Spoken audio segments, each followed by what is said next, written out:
I'm not gonna make my plans based on them. Yeah, like we have the sun and we have water, and we have the blatantly the ether here. So yeah, you could easily be self-sustainable. Now they have all kinds of laws.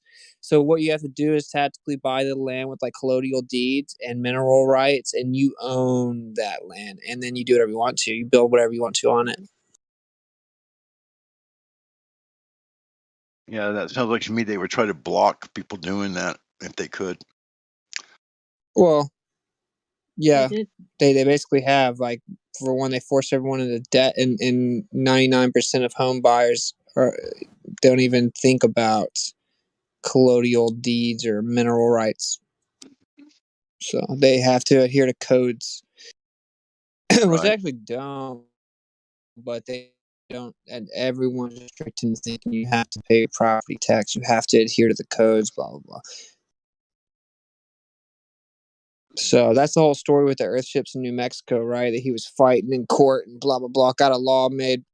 New Mexico has these codes, but he can kind of get away with it on the fringe.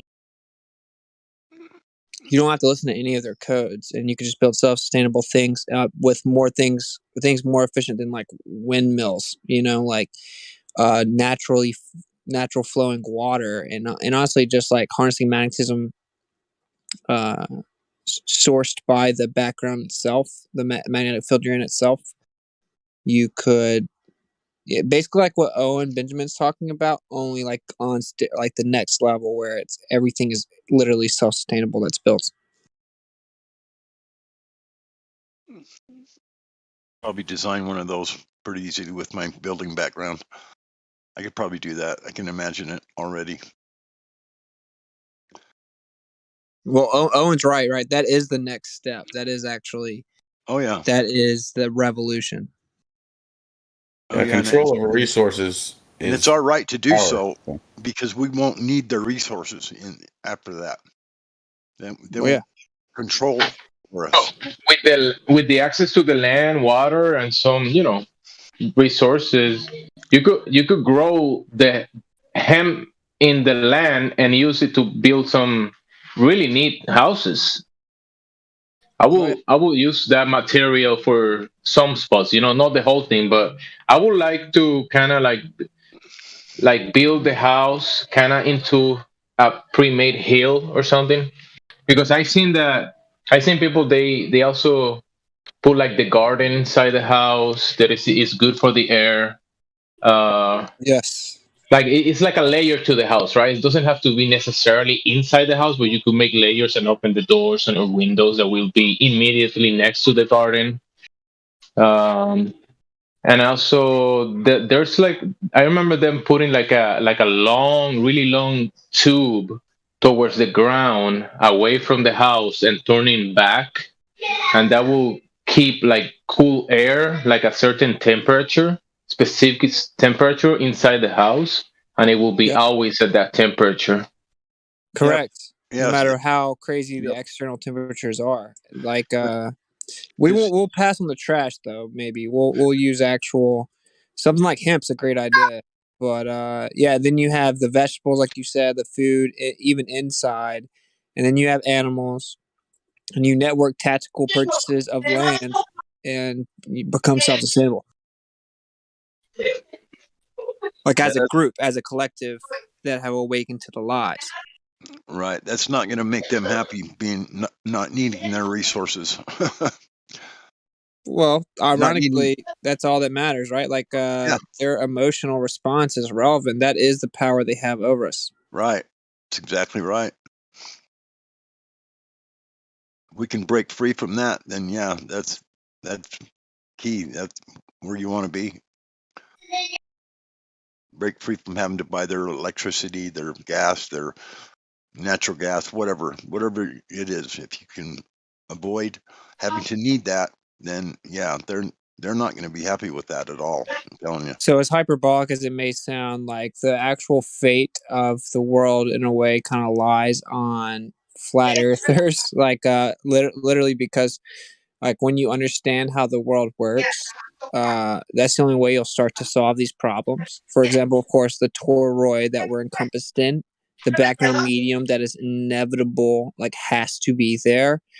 Like this is the only group of people that are really going to be putting those puzzle pieces together, and that is how you would attain sustainability. I Is understand understanding the realm better so that you can it's literally overflowing with abundance in every way. It's Yep. just like not being efficiently maximized. You're making perfect sense to me. I can see it already. I can imagine it for sure. And the ways So to if do you it. have electricity, what do you need, right? You have electricity, you have climate control even without electricity, but you could create an AC unit using that. But like, what do you need? What do you need? Anything that the system has to offer you? Like, you don't need it because you have food, you And, have the disposal, you have water, you have electricity. You know, you literally don't. and we can add, like, people sometimes when we talk about this, some people come to from the side that you're trying to just leave with all technology, but no, you can implement up to date technology into this type of building. It doesn't have to be you know, like That's what he's the talking about doing, perspective that they think. basically. That's what he's Yeah, talking it's about up to date stuff. You can definitely design this stuff in a very modern, well made, self sufficient way. It's definitely, the technology is available. Even water, we have water everywhere, right? But there's certain areas that people, I think I saw some of these earth ships and they kind of were in a kind of dried area in a way. But even if you do a measurement of the air, you'll have you'll have water on the air, and you can use technology to pull that water out of the air and use it Yeah. for whatever you need. They make a machine that does that. You can buy one. Yeah. Humidity out of the air makes water. So yeah, the technology is available. Bro, the hemp houses, if you can, it doesn't have to be 100% hemp or whatever, but I do like the easiness of it and the properties that it offers is definitely. Well, there's the oils that come from it. You could burn oils for heat. You could make clothing out of it. All kinds of stuff. One of the cool things that Wisi mentioned, like having farming and all of that stuff. The hemp seeds can be a really good source of feed for the chickens and other animals too.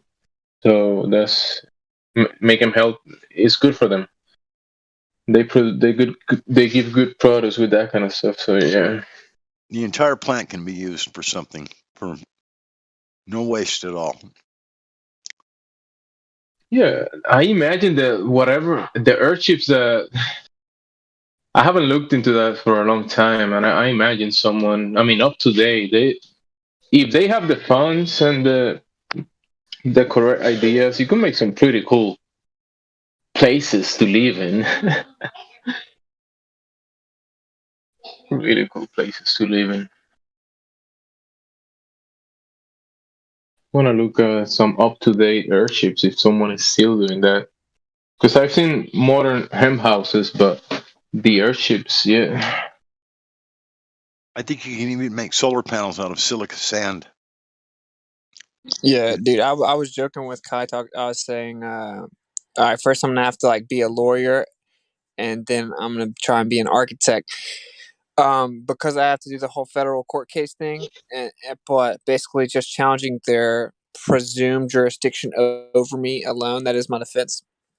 And so if you combine those two things, then that just it helps with the latter, right? Like once you proclaim and declare yourself a sovereign man, independent of any fictitious title that these fictitious corporations get you to agree to, like they actually can't tell you to do anything. So if they were to ever come try to take the property, like this same tactic was used, and in Florida they try to like take the property. Dude gets paid $38 million for that. But it's not even about that. It's about they can't tell you what you can or cannot build. Once you proclaim that you're sovereign, we'll just use that because everyone knows what I'm saying. Like even though people get triggered about it, that word for some reason, but like you proclaim that you're independent of the government's, need of approval for anything, then like you can build whatever you want to as well. If you combine those two things, you win. This is what they don't want.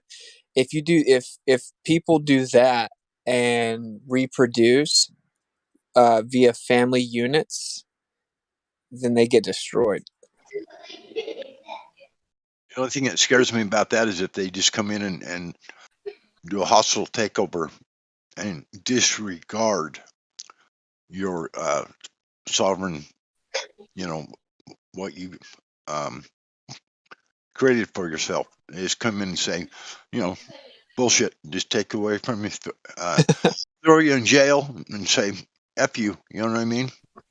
That's how they really operate anyway. Yeah, I mean, that's the only thing that scares me about that whole thing is that they could just come in and say, nope, we're taking it and nothing you can do about it. But see, they couldn't just take it, not if we had enough exposure. The only way they would be able to take it is if they had to come up with some kind of narrative that what we're doing is dangerous and Terrorists. ridicule us and blah, and then they could do that. Right. But if we had our own means of communication and our own, like, this is what we have to get off of, their ways of communication, Facebook, YouTube, all of this stuff. Like, if we had the power to make our own networks, then that'd be really something. That's what we got to do. It's more so about like what just actually has to be done in this time of quote unquote history. So we have to get out and easy to understand and apply knowledge to all the people that you send in these affidavits, notarized declarations of independence and sovereignty, and then you become self-sustainable without the predetermined supply routes that control majority of people, and you get it out where it's just easy to apply and understand to everyone. That glitches the matrix, and whoever doesn't take it. Like, that's not the battle. The battle is actually getting the info out there, right? Like 90% of flat earthers have never sent in an affidavit of status, and it's actually probably 99.9999999. So like that's the real thing. We need to combine all of these things into an offensive attack.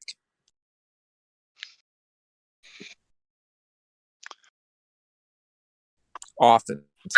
I looked into Earth chips and I saw some images, and look at the one I found. It has a double rainbow. I posted the link to the website too. It's called Earthship. Oh, you know what's a trip? So the thing about the firmament, that's such a trip. I didn't even realize this until like 4 years at least into flat Earth. But like when the scriptures say that it's like a reminder that the Earth won't be flooded again, you're like, okay. But it makes sense when you think about like a reflection or depiction of the firmament, because the story, of course, goes that it was opened up for the Earth to flood, and water also came from below. So anyway, that space, the reason that it's telling you it won't be flooded again, like, is because it's showing you the firmament's intact, right? Because you see the full rainbow, it's like intact. And that actually makes sense, at least, And in addition to that, it's also got how many colors? 7, and the text removed say that there are 7 layers to the firmament. How interesting. Yeah, that makes perfect sense to me too. I think you're right on target there for sure. It's interesting. Yep.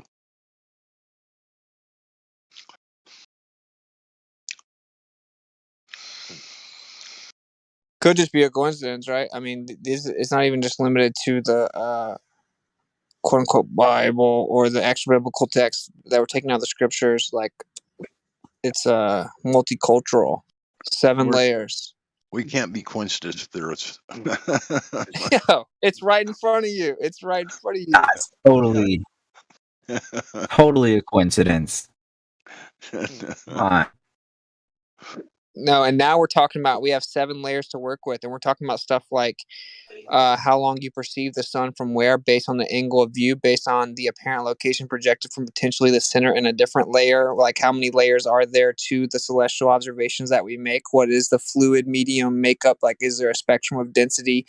Like it's a whole ordeal.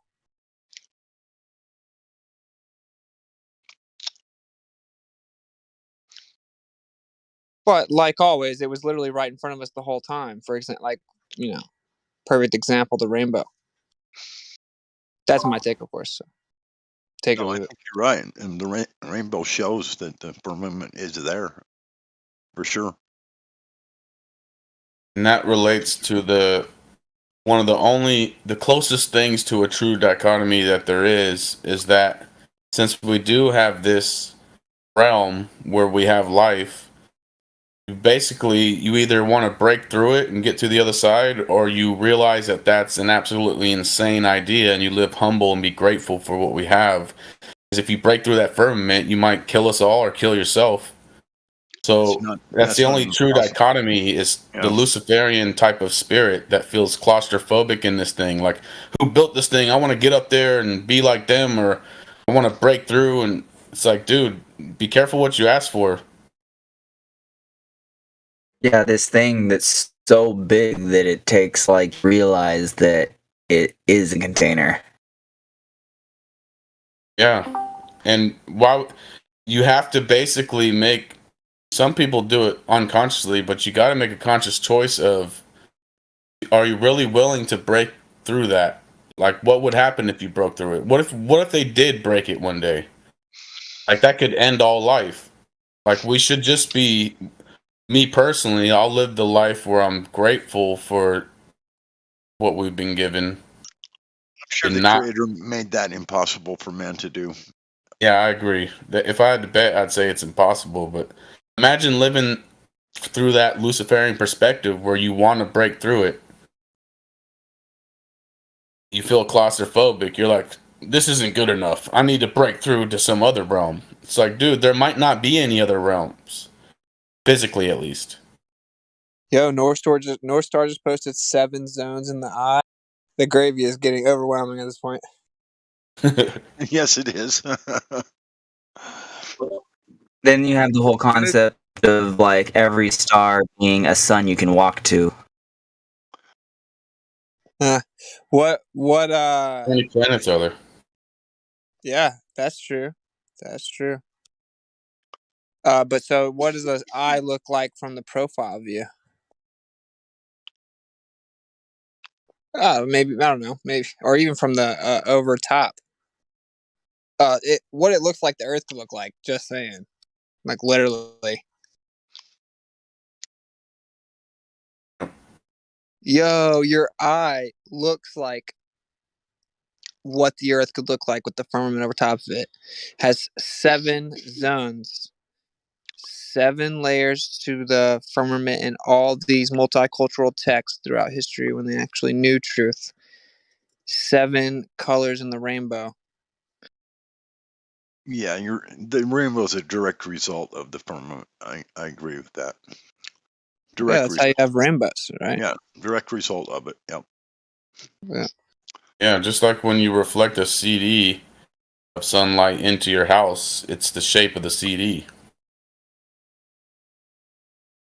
Yeah, we need to just build this out. We need to actually build out 7 layers.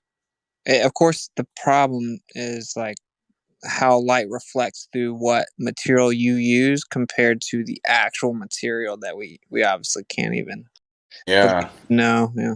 Noble gases within the firmament and everything else. Isn't that what Sean and them are trying to do? Yeah, they're trying to build like a 7-layer firmament enclosed model Earth that gets flooded and drained system. Yeah, a model. I don't know about getting all technical like that, but you take one of those, and you could take a glass bowl that's larger, and go up in succession up to 7, just to see what would happen through the different layers of refraction and whatnot. Yeah, get 7 different size balls so that they fit on top of each other. Right. Upside down. Or do 4 like different size. you do like beans on the bottom, and then sour cream, and then guacamole, and then cheddar cheese. All right. So imitating the medium differential is like it's a futile pursuit, really. If I'm being honest, I actually think You're it right. is beyond the scope of knowledge in this world, like material world. But like, I mean, it like I don't even know if I want to say that. It's just pretty much. So I can't really even pretend. There's no dude. Everything's based upon that. Everything. Like if you argue with a glober, like a globe zealot, uh, like they can't acknowledge that like alone. But that's the biggest truth of all of it. Like we don't know what the medium of the sky is. More importantly, Yeah. like the spectrum of it. And why would the creator create something that we can break through? The whole point of why it's the way it is, it's out of our reach. It's beyond our reach to break. Yeah, according to the through. flat Earth, And Luciferians according to the hate flat that. Earth brothers, Well, we were they put up a video. The flat Earth brothers, they put up a video about how a military guy had sent a message back, and they were messing with this piece of ice, and they were talking about digging into it, and it healed after they dug into it. Like, so Yeah, even the if you blue dug ice into it, thing. you'd have to. Yeah, yeah. I don't know if it's true, but you know. Yeah, that's crazy. Yep. Yeah, I read that. You talking It's about The that interesting. Spacebusters video on it's pretty crazy. Colin and I watched that, and we were tripping because the ideas Yeah, I is heard pretty that they wild. they made like an ice digger and they went into the ice wall, and it was like a blue color, and it regenerated around the thing, so it would eventually encapsulate you, and you wouldn't be able to get back. And they probably, if that was true, then they probably barely scraped the surface. So by the time you got anywhere, it's already healed back up before you get anywhere close to far enough to break through. Yeah, and they say it heals pretty quickly. The idea being that this guy that went down there for the military, that there were two types of ice, and it's the ice that's everywhere or the ice they were really there to study, which was the sky ice. Yeah. And yeah, who knows, man? I don't know. I know I can't replicate that in a model, and I know people get triggered that we don't need a model. It's like, well, wake up, guys. It's been like 5-6 years of it being pretty mainstream, and people still don't get it. So people actually apparently do need some visualization of viability for them to even break through the cognitus. So we're gonna have to do something. Right, I agree, because they just don't get it when they just want to see a disc floating in space every time. That's what they want to see, and they just can't get away from that for some reason. It just It blows my sucks. It's mind. intellectually inefficient and stupid, right? Like that we have to. They like to think that we have to replace what they have, but I mean, we don't. But we can. We do need to address the visualization aspect of it. Yeah, Just because reiterating a script that's very limited is 100% not the move. Like it's not. yeah, And they who just is don't that? get it. I'm trying to look it up. There's some person, some known person that tweeted about Antarctica this month. Trying to find it. Have y'all seen that? Somebody tweeted about Antarctica this month. Let me see. And what you're talking about, making this visual model, Oh, I for found it. use some sort of give them an idea. It's going to be way more accurate than the globe to begin with, because the globe is complete fantasy. Wow, what is this dude talking about? I posted the David Schwartz tweet, Yeah, what is he talking about? and that's what I want to know.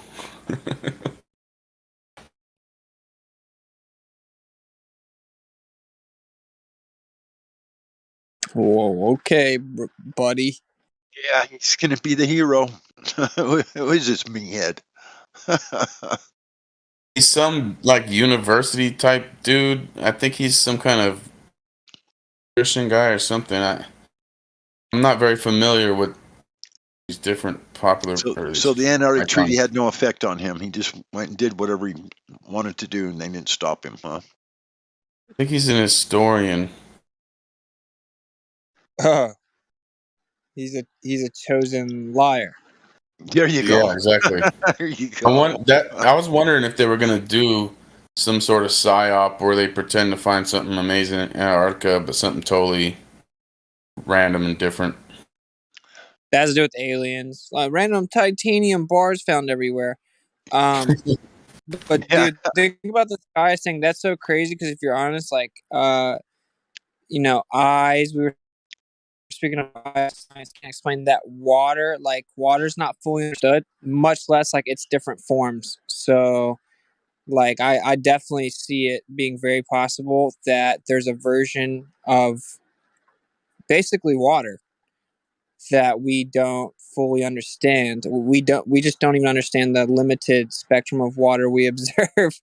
So, I mean, it's separate the heavenly waters from the earthly waters, and water seems to be sentient. And literally, no one can fully explain water, but the scriptures say it's like effectively life.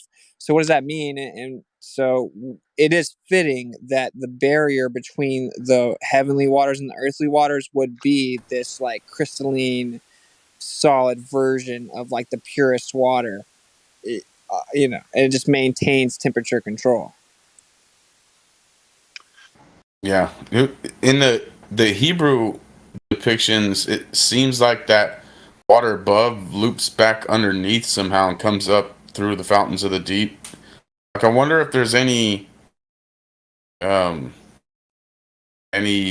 life, like as far as like whales and shit in that bigger water. Like, remember the Simpsons episode where he breaks the sky and the whales and shit come crashing into the. Like, I wonder if that's part of the ocean.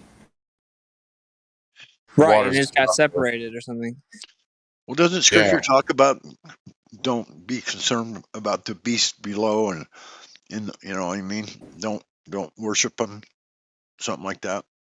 The beast within the earth or below the earth or inside of And it. that would, yeah. And like Witsit was saying before, if there was quote unquote aliens or fallen angels, they would come from the water. What if that's how they get here, is from the outside? Like, because there could be giant ass beings and shit in the water. Who knows? Who knows about all that? You're right. Could be. You could be right. I was talking specifically about Hebrew cosmology. They depict that water as connected to the oceans. Real quick, I don't want to interrupt the conversation. Keep having that conversation. I just wanted people to pay attention to the voice text with their eyes while you listen. Look at that sheet of ice. Look at that perfectly flat. Like, how the fuck does this happen out of just random chaos? Like, what are you talking about, guys? Look at the perfect 90-degree angles, flat on top. Anyway, continue. How does nature make that, guys? How does nature just, it's perfect. Perfect rectangle. How does that exist on the globe? Right, exactly. That's right. There's no way. Anyway, as you were. I think it's all about water. I think speculation alert, but obviously all relative to my worldview. But I think that we're in a material form now. We were talking about the toroid and its effects within the background medium that causes the material world, right? Yes. And so, anyway, like that's just like a confinement. So, what would be pre that confinement? I think, just speculation, that it would be more of a water-like state, and that the physicality is basically. I don't know how else to say other than like a downgrade if you want to, but a more physically limited mix of energy. So I think that water actually in that way is life. And then what do we need? What do trees need? Water. It runs through our body. Like trees look just like our veins and etc. So like I don't know. I think that this material confinement we're in is just like a limited glimpse of what is all around us and makes up everything. Fluid like energy.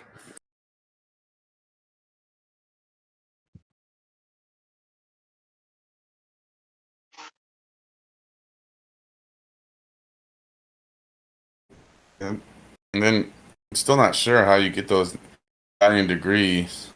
If maybe it was one barge and then they cut through it. It just don't make sense.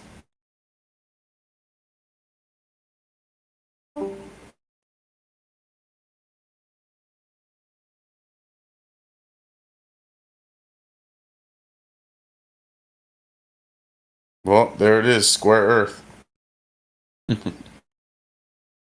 Just kidding.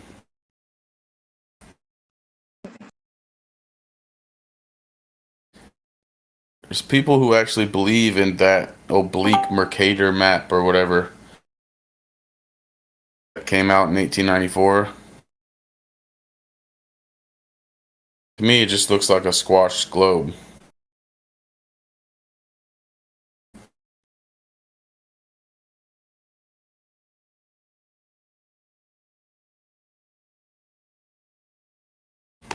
That would be a trip, though, if the waters above are connected to the ocean.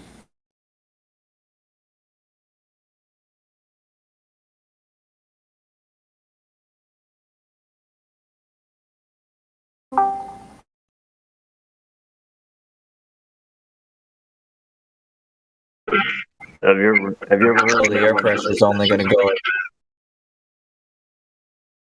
Sorry, bro. Go ahead. I was just going to say the air pressure is only, or the water level is only going to go as high as the air pressure inside the container allows.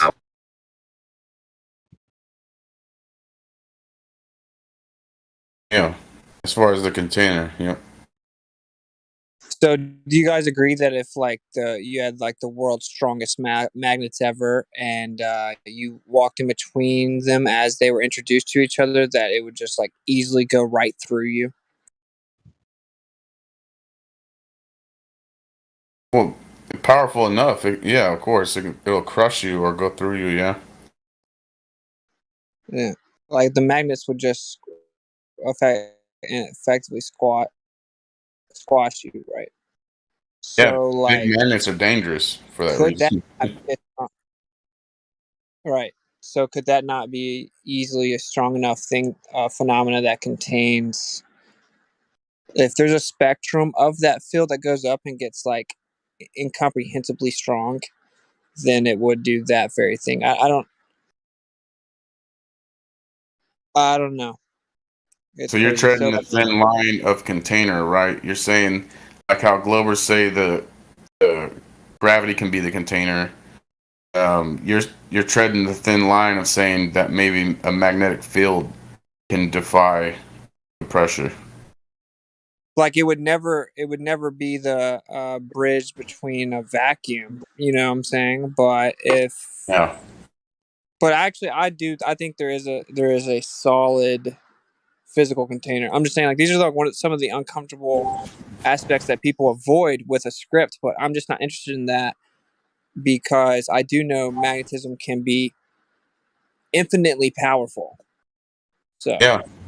And yeah, even if there was the I same was gonna medium, say I agree with that. It could be possible. yeah, like you could have underwater, I guess you could have a strong enough magnetic field to hold the water back, and you're not holding back a vacuum, you're just holding back water. There's probably not a vacuum up there. We don't know about any vacuum. That's just fantasy. If it was just water up there, theoretically you could do that with magnetism. Like you said, it wouldn't be holding back a 10 to the negative 17 torr vacuum. It'd be holding back water, right, or something else. yeah, And then that it becomes a regressive fallacy, or not fallacy, but the cosmological argument. It becomes where it's like, well, what is beyond that? What contains that? And then what contains that container? And then what? At some point, you have to just accept what is. You know what I mean? Yeah, I would say actually the material world is the confinement that requires containment. Yeah, I'll roll with that. So then this is the this is the one and only situation. Well, why the water's above then? Why not just the toroid of physical matter within it? Well, the toroid is it's a type of movement within the fabric of everything. If that is what's creating the fabric of mass and physical stuff, then how does the water, which is physical, exist outside of that toroid?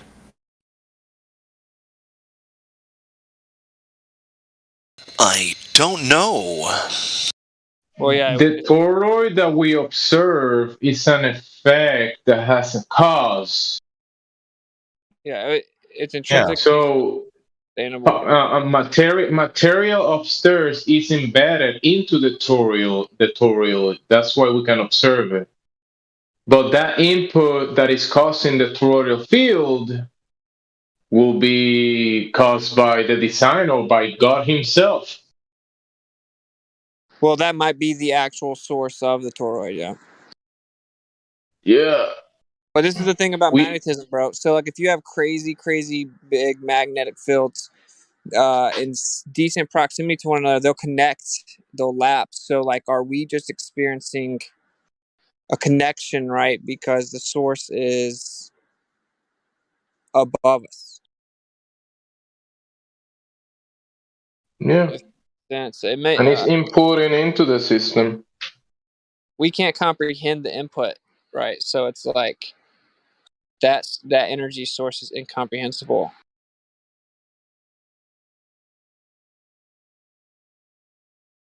Yeah. I Must be I lean towards big magnet.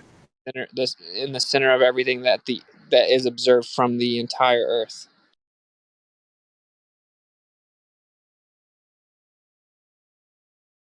There's got to be some sort of a huge magnetic force, a magnet right in the center, doesn't there?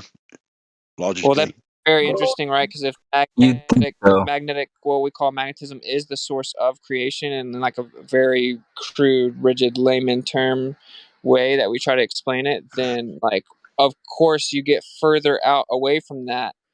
You know, that is where the crazy psychopathic evil people would want to go.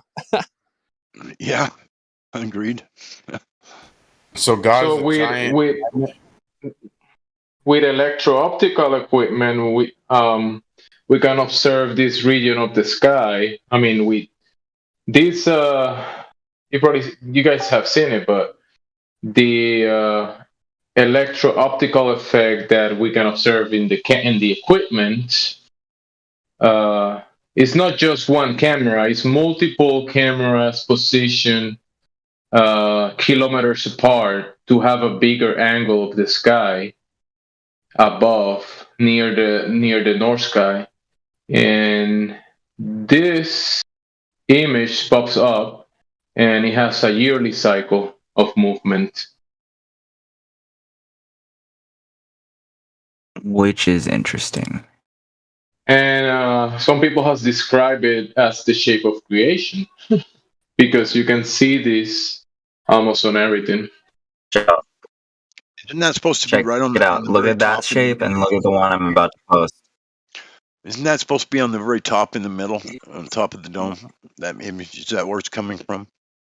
If we're looking through, because remember the equipment is electrosensible, so we're looking at this spectrum of electricity of some sort. But is that the region it's coming from? That's what I'm asking. Yeah, the region is the North Toroidal field, the toroidal field, right above the North Pole, or in the celestial north. Right. And remember, we see what we see what the visuals are giving us, right? So we see effects. Maybe there's something else to this, but this is observable with special equipment. Well, effects are caused by objects, so there's got to be something there, in my opinion. Would Effects just don't come out of the air. Out of nowhere. electromagnetic force be considered an object? Would electromagnetic force be considered an object at that point? Well, I think electromagnetic force has to come from a source of a magnet. That's my opinion. I can't imagine being a magnet, electromagnetic force or field without a magnet. It makes no sense to me. That's the center, the North Pole. It's where, compass is point to it. There's got to be a magnet there. Some sort of magnetic, attraction. And everybody. Yeah, I mentioned it before, but I think the effects that we observe above in the medium above, I guess this medium is functioning as some sort of screen, and we see a superimposed image into that medium, and that is coming from above.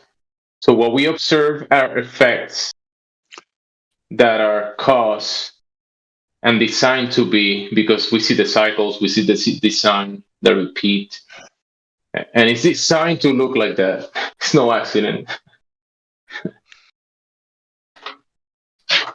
Well, like I said, I think the stars ride on the upper part of the magnetic field. They just ride. They're just riding on that and rotating with the field.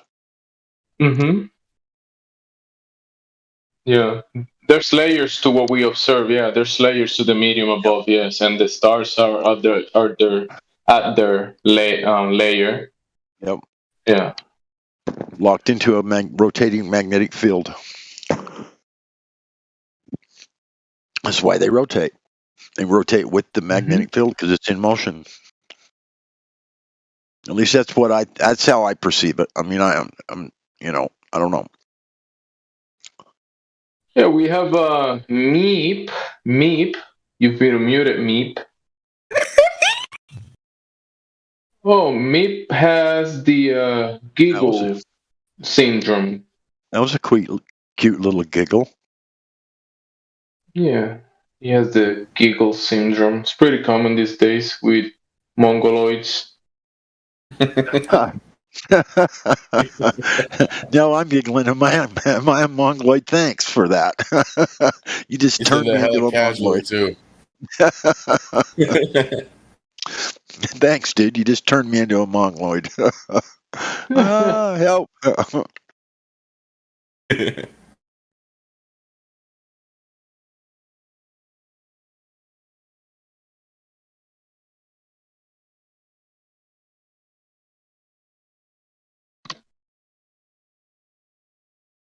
Did What's it say goodbye?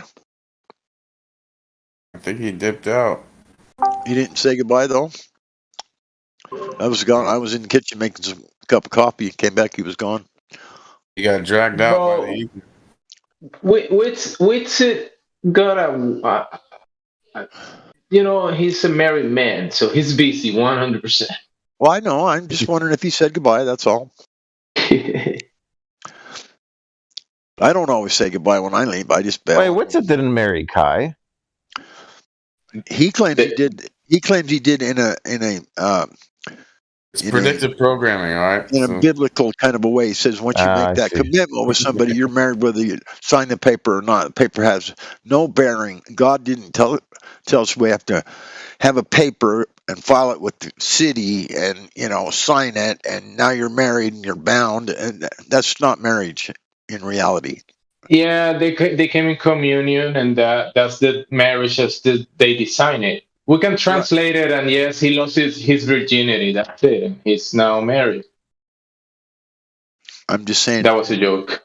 Right. I'm just saying that he said the other day that he's effectively married because of their relationship that they are now in. Yeah. And that counts way more than whatever government is telling you what marriage is. Exactly. They define the relationship, them two, not the government. Right, exactly.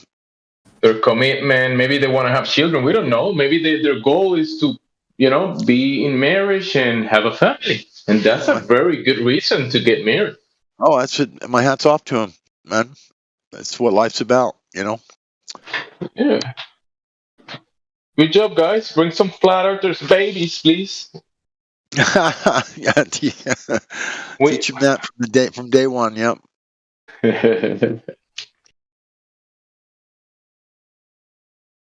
You allowed to talk about I'm glad.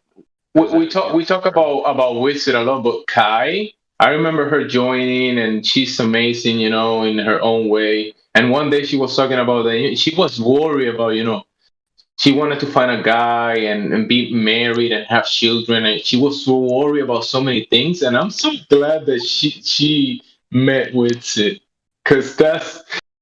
Yeah, I remember that day her talking about this, and I think that was the solution. Just Witsit is perfect for her. I think the way she spoke about that kind of situation. Yeah, spoke about so many things. They seem to be having a good time together. So yeah. That's great. Someone asked something. I don't know what it was. And we got Globers that come in, or what? Do we have people here to talk to? So I can just shut up and let you guys handle your business. Hey, any Globies around? Gut Rockin' would like to speak to you about the topics at hand. Is that what I just said?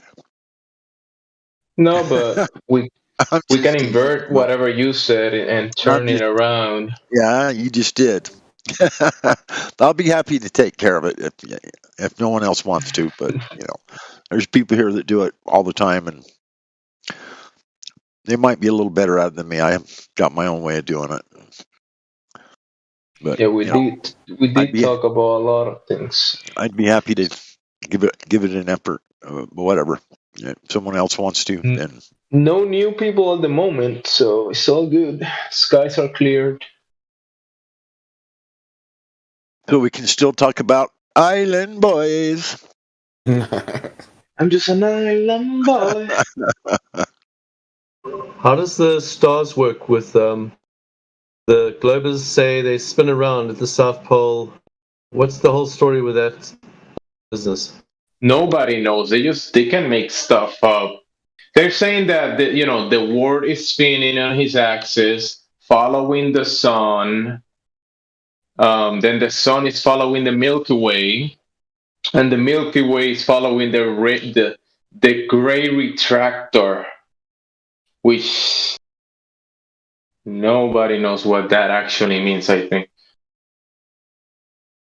they were saying something about spinning stars, and they were showing me a picture of spinning stars, and I was like, I don't really know what you guys are talking about, and you don't make sense. They just showed me this picture of this spinning going around, and they said that's the South Pole. Like, I'm just supposed to believe that is the South Pole. And they're claiming there's a celestial South Pole. Yeah, I was like, what is it? I couldn't understand what they were talking about, and they were like pretty rude, and so I kind of left because I wasn't interested in, like, they were kind of talking over me and stuff. So I just left, but I didn't understand what are they talking about anyway? What are they even talking about? What are they trying to say? I didn't even know what they're trying to say. Well, they're hanging their hat on that now as their biggest flat Earth killer, they call it, and it's a phenomena in the sky for one, so that's a false correlation, right? But they're trying to say, like how we look up at the north and see a celestial north, like the pole star Polaris, where the stars are rotating around it. They're trying to say that the stars are rotating the opposite direction around a celestial pole when you're in the south. Which, in general, on either a globe or a flat, all the stars are going east to west. But they're claiming that lines up with their model and not flat Earth. So they're just... It's an incredulity thing where they're saying the only explanation is a globe. So since they don't know what the explanation is to a visual phenomena, and you can't see forever, so the way we see stars and sun and moon doesn't mean that that's the physical, literal position of those things. There's optical phenomena where things appear to rise and set. Like if you're in the south, looking south, and the stars are coming over your left shoulder, they appear to rise and come up and then go down on your right shoulder. And then the stars further away from you appear to do a smaller curve. So it appears that they're going the opposite direction because you're facing the opposite direction. It's just Well, that's it's an like you put a clock on the ceiling, and go on one side and look at the way it rotates, and then walk to the other side and look at it from the other direction, and it's going to be going opposite. So that's stupid to think that their stars are spinning different Well, directions. they're claiming there's 2 clocks, is what they're claiming. Yeah, I don't know. They're full of shit. So Yeah, and they show, and there's observations where you can see the 2 alleged clocks. So what you have is an optical phenomena, and on a globe you shouldn't be able to see 2 clocks from one position. right. I don't know if anybody actually knows how things will be on a globe because no one has experienced it. Right, exactly. That's the major good point there, because it's not something no one has ever seen, experienced, or can prove even exists. But they got all these things that happen in this place that is all made up. And so, how can you make? I'm sorry, that goes right in the garbage can with me. All of it. Yeah, because the stars are moving. The stars are moving in opposite directions, right? On the same sky, they're moving in 2 different directions. So it's impossible for that to happen on a that would be impossible on a globe Earth. Moving in opposite directions, right? Yeah, because the Earth is supposed to be spinning in one direction. Yeah, exactly. It's stupid. So the stars actually prove the flat Earth, not the other way around. Yeah, exactly. Yeah. I would say they don't prove either. Well, I mean, the way that they move different directions, like they move, like you've seen how they move, right? They move like opposite directions. That would be impossible on a round Earth. In their paradigm, you're upside down looking up, so that you're looking in a different, kind of like if we look at the sky rotating above us, if we're on top of the sky looking down, it's going to look different than if we're underneath it looking up. So they're saying that they're upside down on the southern, because in their paradigm, they're on the bottom of a globe. So it makes sense to them when they think of it in that paradigm. But I don't think it definitively, it's just like measuring your head to get a shoe size. You just... Yeah, can you imagine being upside down on a ball? I mean, come on. I mean, that is the most ridiculous thought I've ever. I mean, I remember as a kid, I thought, well, wouldn't we just fall off if we were on the bottom? Well, yeah. I mean, for hell's sakes. Oh, gravity. I mean, that was one of the first questions I ever remember having when I was shown the globe. Is, well, if we're on the bottom, we're upside down. Wouldn't we just fall off? Oh no, gravity solves it all. But regardless, even if gravity did solve sticking to it, you'd still have to be upside down, and that's just not happening. We don't fly in an airplane from the north part down to the south part, and arc down over a ball and go down and around until you're upside down. You would experience that. You would notice that. You would know flying that in a jet. If you were doing that, you would visually see yourself going around the ball and eventually being upside down. I mean, you know, it's just, especially at those speeds. It's the most ridiculous thing I've ever heard of. At those speeds, you would notice you were going down. Yep. I can't remember how many feet it is per minute, but it's a lot that you'd have to be dropping at 500 miles an hour. I mean, it's an awful lot. It's like 1,500 feet per minute or something, or maybe more. I can't remember. It's been said on here 1,000 times, but I just haven't memorized what it is. But it's a lot. Let's put it that way. That's why planes have gyros. Like trick planes have to have a gyro. That's how they know what the hell they're doing, or they'll crash. When they're up there doing loop-de-loops and all that crazy shit, they have to know the relative flatness and baseline. Or they would get lost in the craziness and crash. It stays rigid so that they know what the hell's going on.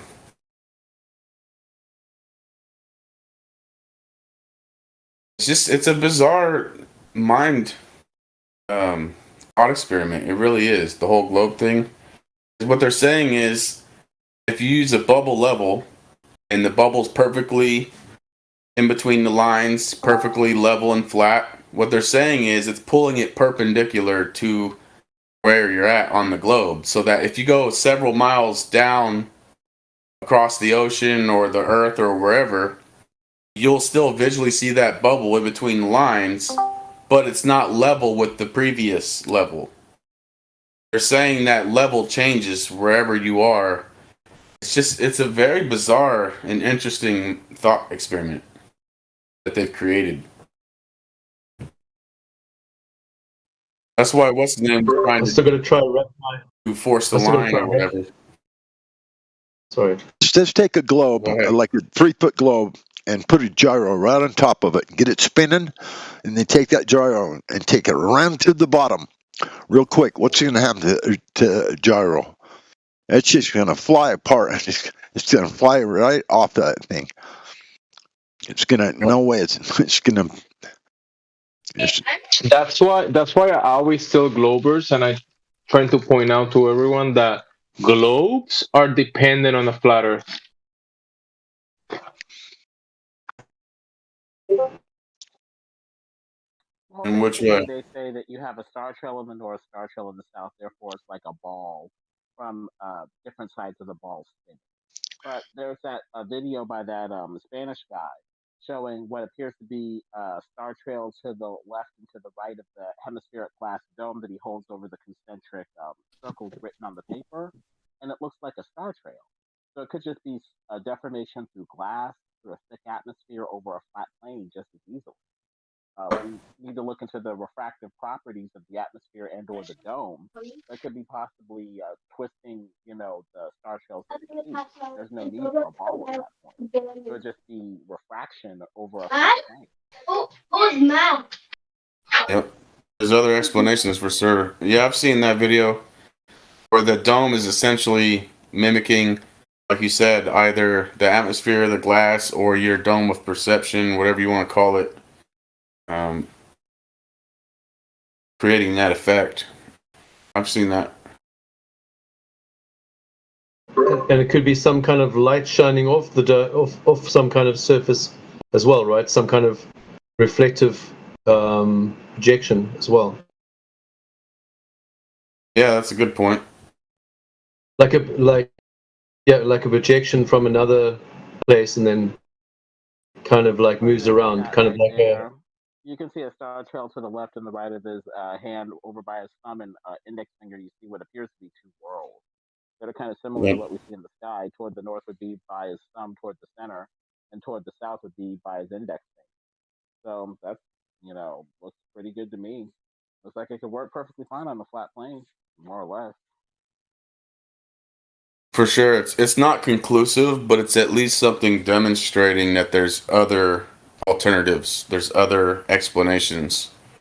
Because we don't have the exact medium with the exact noble gases and everything else that's in our atmosphere, the exact dome makeup, and so we can't actually do a true scientific experiment to verify it. It's at least a good demonstration to show there's other explanations. Well, I mean, with the star trails that they show by the equator, you see what appear to be two worlds, one going up, one going down, or one going toward the south, one going toward the north.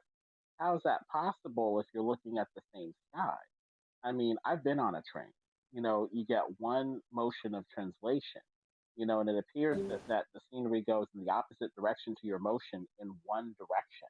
It doesn't appear to, split into two different directions. They're basically saying that you're on a train and you're watching the motion go by while you're right side up. And then the people underneath you are looking at it upside down and getting a different,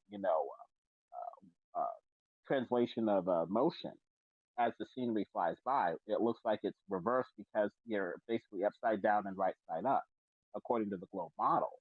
But the way that they show the star trails, they loop. They paste the photographs together to show the star trail up and the star trail going down. But how can you have that in the same sky? I mean, it just doesn't make sense. if it's one motion, it should look like everything's whirring by more or less in a line. It shouldn't be like a circle, as far as I Yeah, can I tell. agree. I mean, it just doesn't quite make sense. I mean, maybe I'm missing something, but when you're on the train, it looks like the scenery is going by in a line. It doesn't look like a curve. But I don't know. Well, that's what I was saying earlier. It doesn't make sense that you would be able to see both of those circles going different directions from one vantage point on a globe.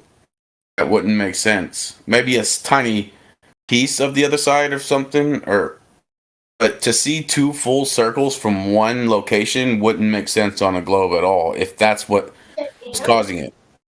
Are you saying that the biggest proof they have, the sky, to prove the globe, doesn't work on a Yeah. globe? Wow. Wow. And I mean, I've heard a little bit. Does the sky countless. look like it's a solid, structure?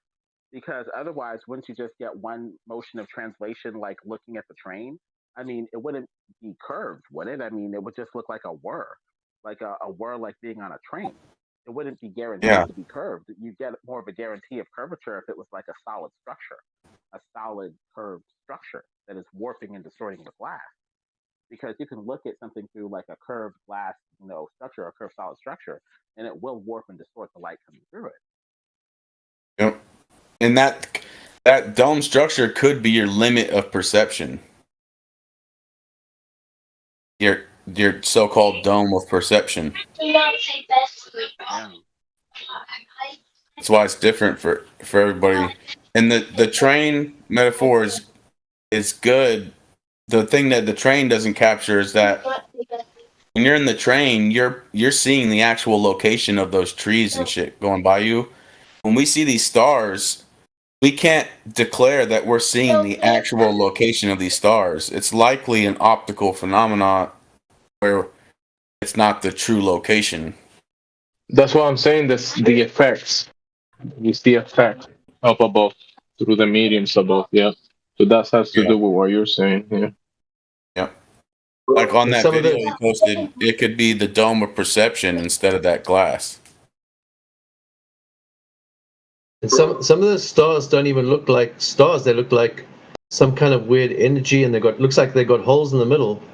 In the pictures that we have here, they look like they're not even remotely looking like anything to do with stars. They look like something completely different. I mean, they are what they are, right? But people label them and then make depictions of them that are probably not too close to reality from the observation. So they are what we see from here, and they look the way they look. But yeah, that's And what they don't look what they claim they are, right? Like suns or whatever. yeah, they don't look like suns at all. There's no ways those things are suns. Not a chance. I mean, anyone can see that. Like it's pretty obvious. Even a child can see that. Like a doll can see that. That's definitely not a. I mean, there's nothing to do with the sun. Absolutely nothing. Yeah, that's from P Brain's video. That to me, that's the best one I've seen yet. The best explanation I've seen yet is P Brain's video.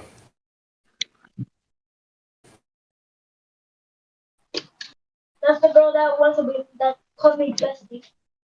Because he shows the sun, he shows the stars. Like he did great on that.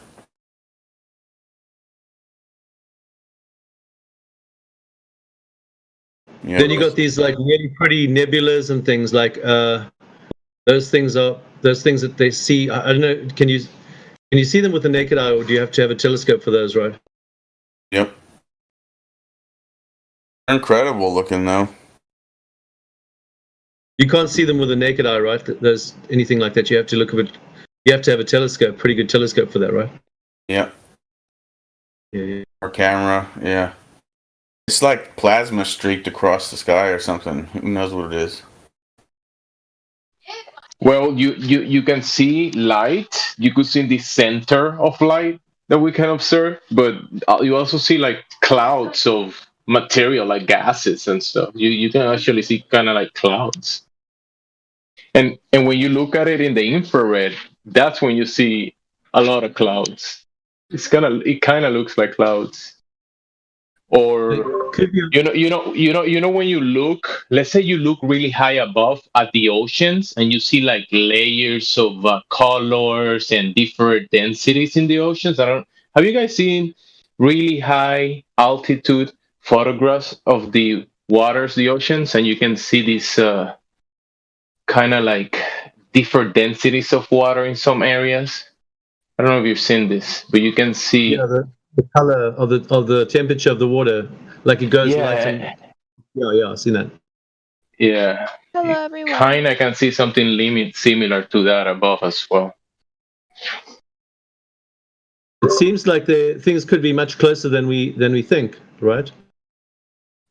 They're right above our heads. Someone say hi. Hi. Hello. Hi there. Hey,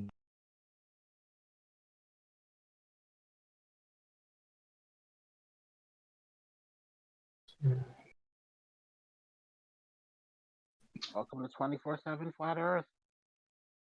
Thank you. So someone yesterday, Shay dude, Flutter dude, he mentioned some islands between the U.S. and Russia, and this is what's the name? Call what is it? Call the center. Yeah, Mead Islands, and they're like 4 kilometers, a full miles apart, but they have apparently 3 hours difference on sunrise, and they're not that far apart in the map and some imagery that someone shared in the Wikipedia. I mean, if you're 3 miles away from a spot, your sunrise should be pretty similar and not that far apart, no? It should be pretty yes. similar Oh if no. it's some sort of geometric hump of Earth curve that's causing it. But the Globers haven't even proven that it's necessarily obstruction that's in the way that's blocking what's beyond. To prove obstruction, Yeah. you need to make observation with two observers from point A to B and from point B to A.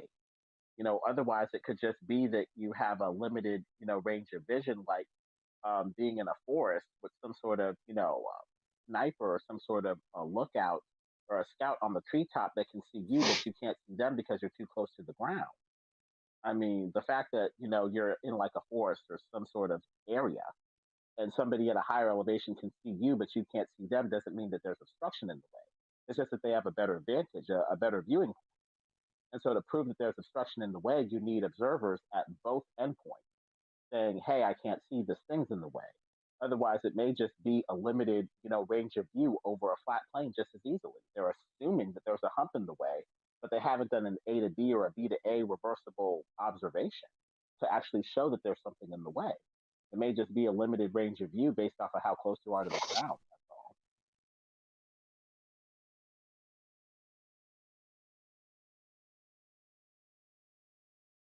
Interesting.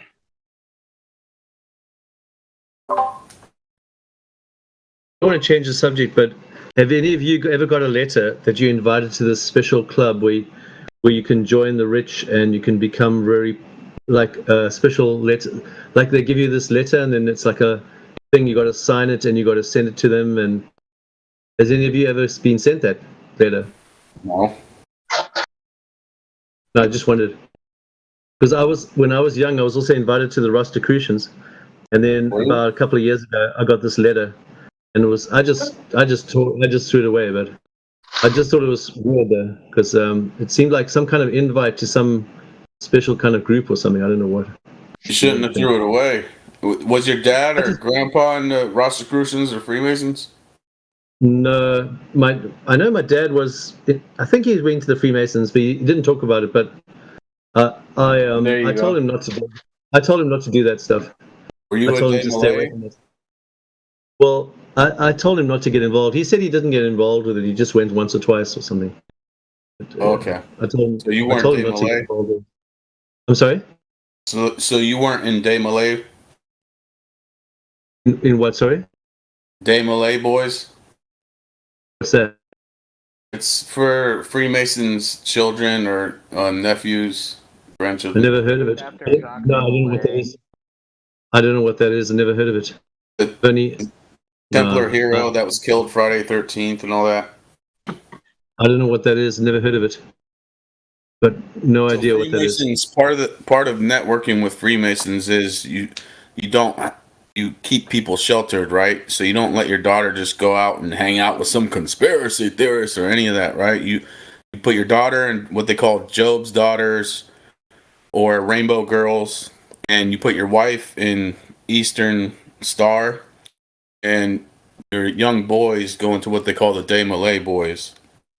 it's a thing here in Is America. that I like don't know if Scouts? it's a thing where this other person's from. He sounds like he's got a foreign accent, but it's a thing Is that that like America Scouts? hears anyway. But to Scouts or Scouts? It's like that, but for Freemasons kids. Yeah, because I think the Scouts, they got the symbolism of the Scouts looks pretty Freemasonry. I don't know, but it looks like it. But yeah, I've the never been to Scouts Scouts, but and fraternities and colleges, all those things are kind of like a beginner's version of sorority yeah. type fraternities. Because the Scouts thing with the badges, you got to do these good things and these good deeds, and you get your badges, you go up your rank, and you get like ranks and stuff. I've never been to Scouts, but I've checked other people doing it. Like looks like that kind of thing. Yeah. I think the Boy Scouts were kind of based in something that was Christian, but I may be wrong. Catholic or Christian, supposedly. Oh, really? I don't know. Freemasonry is only nominally Christian. They say at higher levels you find out that they worship Satan. But Freemasonry. History, who knows? Freemasonry invades into all these kind of things as well, into so-called Christian groups and churches and all that stuff. They get involved. They got people inside those things as well. So no doubt, because they have to become a high-level Freemason, you have to become a priest for a couple of years, and you actually have to be a real priest in a church. So you have to be really good. So you go to this stage, you become this really good person, then you denounce all your goodness and become really evil. And then you become super evil. So it becomes like you flip-flop. You do have all these like personas. What they do is trauma to create personas inside of you, split personalities, and then you work on a schizophrenic basis with these personas, and then you like react differently in different situations, like very MK Ultra'd. And then you go up levels, and then eventually you get lots of demons when you get to 33rd level degree Freemason, and you get more secrets and stuff. But you have to become a priest for a while. You have to study to be a priest and become very religious as well. You have to be like very spiritual and go to church and stuff like that. But obviously, those churches they're more like dead churches, not very spiritual churches. They're very ritualistic churches. They're very in your head church. They obviously those kind of people wouldn't survive in a church that's casting out devils and stuff, because all this they would manifest too quickly, because all the demons in them would come out and they would be exposed. Well, I think there's no doubt they infiltrate organizations, Christian organizations, any organization. And I think there's a time and a place for it. Like there's certain people who do need to do that. But I don't think every single Freemason has to become a priest. I think there's certain areas, the high level ones, points in time where that is required. Yeah, for the high ranks. Mm-hmm. Yeah. Sure. That's the whole point of a secret society, is to have that bond and that cohesiveness, regardless. You could be running an electricians union, you could be running a church, you could be running whatever. Like I've got there's been thousands of secret societies. Dude, I have a Freemasonic Order of the Foresters brochure. Or not brochure, the pamphlet that they use from like a long ass time ago. So the people running the logging industry were Freemasons. So they're all like thousands of different ways of getting you, but it's like they're all the same thing. They lead back to the same thing, but they got like different tentacles. And I heard Alex Jones talking about it the other day. I think it was yesterday or something. But he was talking about how they sent out people these letters, and to prepare them for what's happening now, so they can commit themselves to this whole thing that's happening now. That a lot of people are committed to this whole thing. It's a lot of people are in on it. There's like 1 in 1,000 people apparently Like I'm sure lots of the YouTubers listening right now, or some of them have signed in to I this whole highly thing. doubt 1 in 1,000. I highly doubt that. That's what I've heard. Like 1 in 1,000 is actually involved. I highly doubt that, because like even in this, like the Sacramento lodges, Sacramento has millions, and there's a handful of people in that lodge. Right.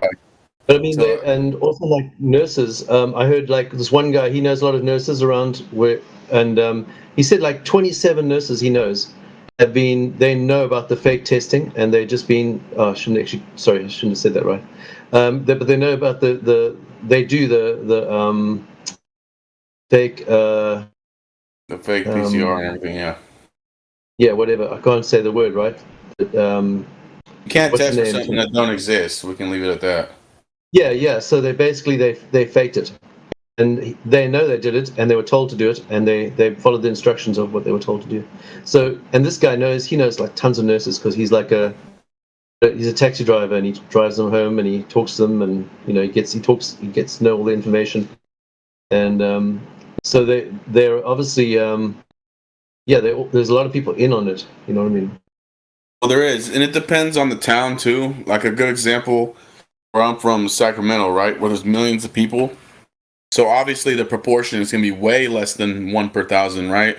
But if you go out to like Auburn or Colfax or Placerville or any of that area, it's like half the town, and like that area is very, very connected. You can't go moving into those areas and just wow out and act however. Like, that town is very, very connected. You can't even just ask the wrong questions. Like I remember one time, right? Are you familiar with California or Colfax? I've never been to California, but my sister lives there. So I went to Colfax, right? And they have this really, really old town where you can go tour. It's not tour, but you can just go down to this old town that's been there since California was founded, basically. Sutter's Mill and all that. And I always mix up Sutter's Fort and Sutter's Mill, but Sutter was obviously a Freemason, came from the Switzerland Lodge. But anyway, I went down there. It was a Saturday. I went with one of my ex-girlfriends, and we went into the blacksmith shop. And this is an old blacksmith shop where you basically got people that aren't even doing it for a business. They're just doing it for sentimental reasons, And I remember I asked them, all I did was ask about religion, because allegedly all there was Christians and Mormons, right?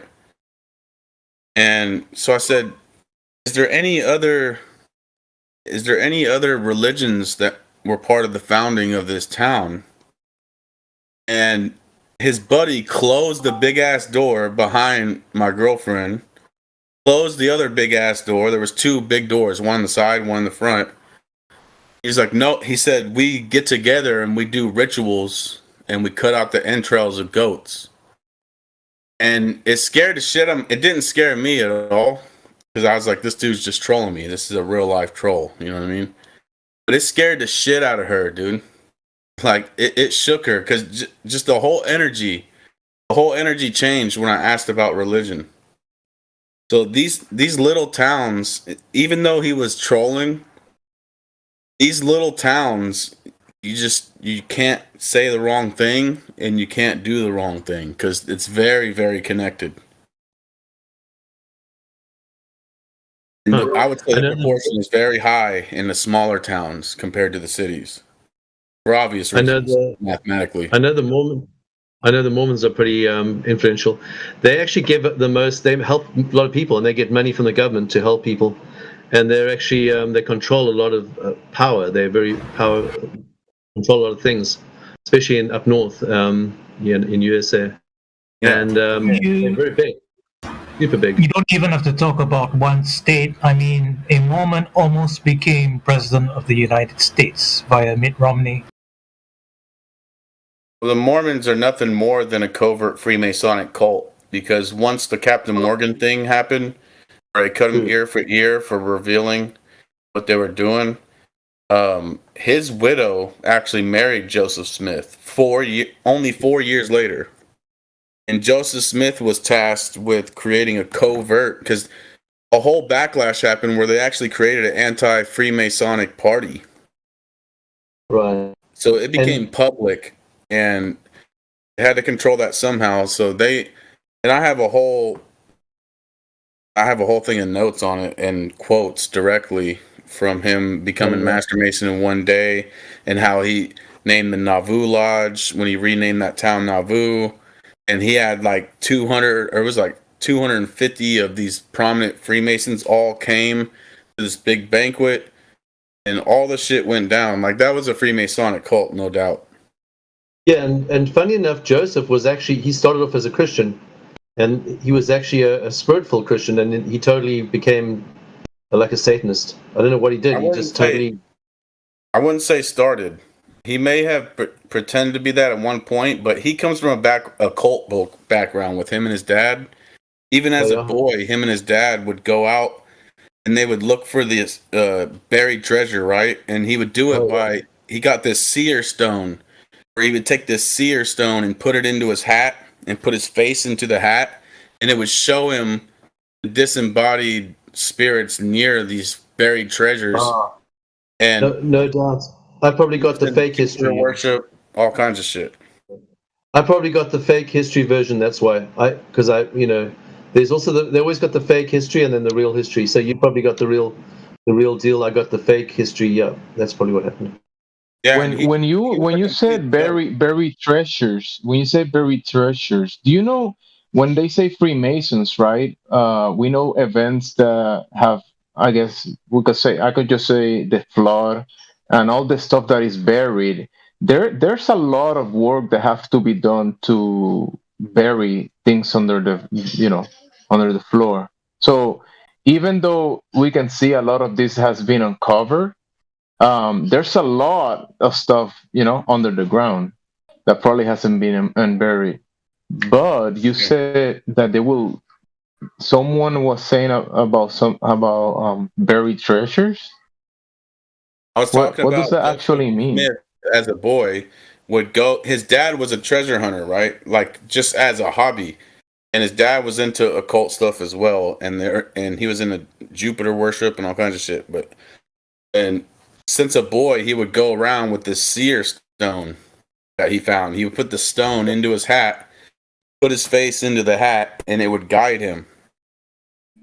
And there's a whole Joseph Smith was a complete. That might trigger people. There's some people with Mormon family or something, but he was a complete joke, dude.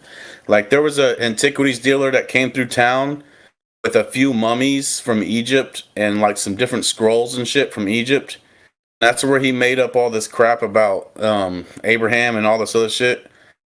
He pretended, and this is before the Rosetta Stone, he pretended that he was the one true person with his seer stone and shit that could translate these Egyptian scrolls.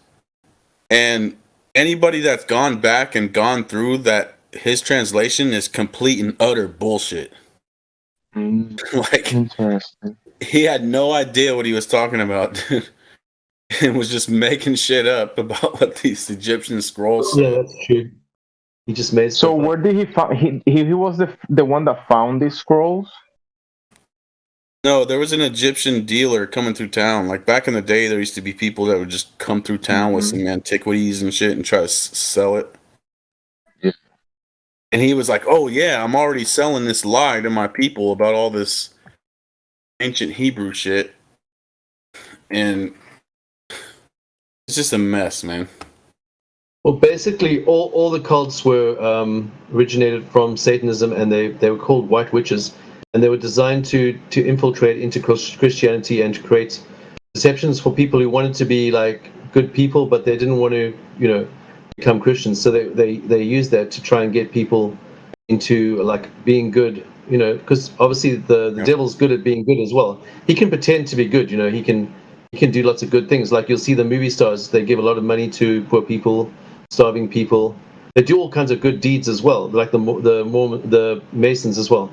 They do lots of good things. So the devil also does good, just to draw people in. That's their drawing card. Yeah, no doubt. You can't just be you can't reel people in by being just some reckless maniac right out of the gate, just doing whatever. It's obviously at least the bare minimum of the illusion of doing good and being the one. I brought up some of my notes. It was Michael Chandler. Michael H. Chandler is who came through town selling ancient Egyptian artifacts, including 4 mummies. And so him and his followers like, ooh, he's already telling us this stuff about ancient Egypt and ancient Hebrews and da da da. And he basically made his followers believe that God sent those for him to translate, and that it was written by Abraham and Joseph themselves. And the dude was charging $2,400, and so Joseph got his followers to ante up the money and shit. Is there video or an actual, I don't know, photographs of the whole scrolls to look at? Any That's a good documents about question. them? I've seen some pictures, but I've seen some good pictures of them as well. Some really good pictures. I don't know where the guy got them from, but I was at I was on a Zoom meeting and the guy was talking about different stuff, and he showed some really good pictures. But it looks really pathetic. It's like you couldn't get all that information that he was talking about from those little scrolls. It was just unbelievable. Actually, it was a total complete bullshit is what it was. Yeah. It was just like a little bit of stuff. There wasn't hardly anything, and he made a whole religion out of it, like with UFOs and angels and things and all kinds of stuff. He made a whole Book of Mormon just out of like one little scroll. It doesn't even make sense. But yeah, anyway. Yeah, what interested me was when he moved to Commerce, Illinois, where he named Nauvoo, which was Hebrew for beautiful. And there goes a tiny bit of insight right there of where the origins of that cult's coming from. But it's like, do Chinese cults talk about name something Hebrew for beautiful? But no. But, what I found interesting is that he got a military of like 3,000 dudes. Once he moved there and renamed it Nauvoo and started building all those people, the U.S. military total was 9,000. And he had a military of 3,000, so that's pretty substantial. Like a third of what the U.S. military was. They were trying to make him president back then. They had a whole movement to make him president. And if you read his journals, he talks about the Freemason thing and all that. But yeah, Pearl of Great Price, that's what it was called. The Book of Abraham and Pearl of Great Price. It says that multiple gods created the earth and all that. It's very globe orientated, like it's about these planets and space, and so it's got the globe model big time in the whole religion. The whole Mormon religion is based on globe religion. Yep. And let me see, it was March 15th, 1842 when he joined the Freemason Lodge, and within one day he rose to Master Mason.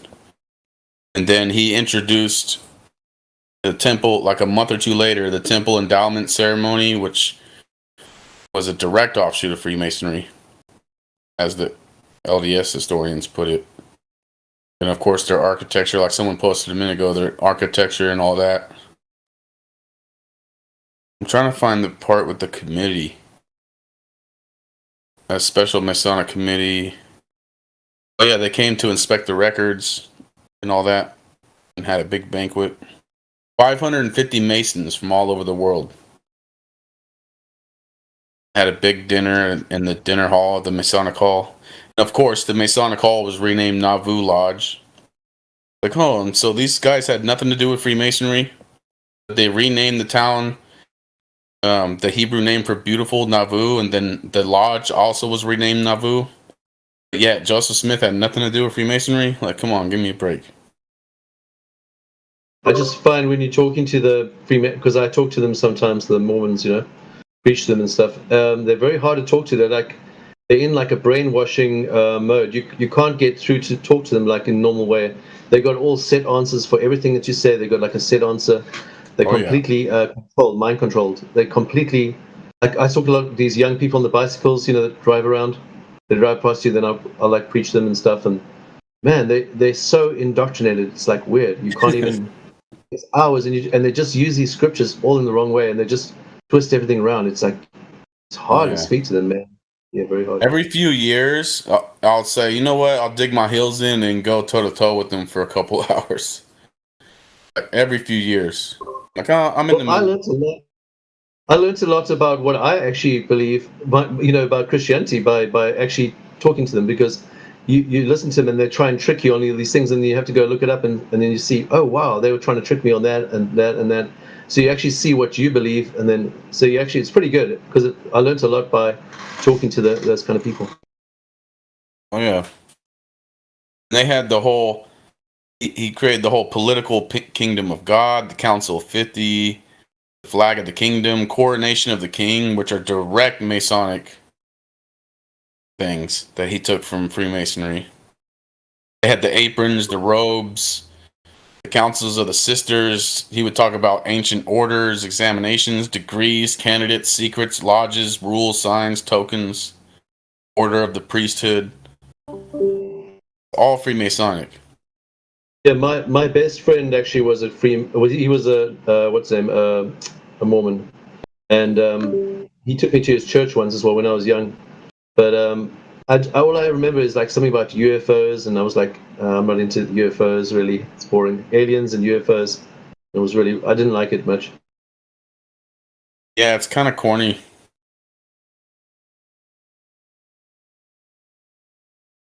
I just remember reading about UFOs and aliens, and I thought this is really too boring for me. I couldn't read all this stuff.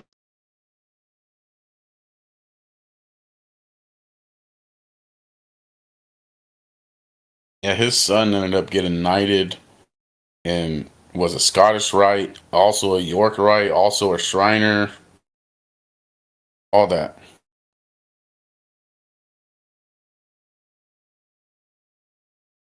It's like, what are the odds that Joseph Smith married the widow of Captain Morgan, the dude who was murdered for releasing the Freemasonic secrets?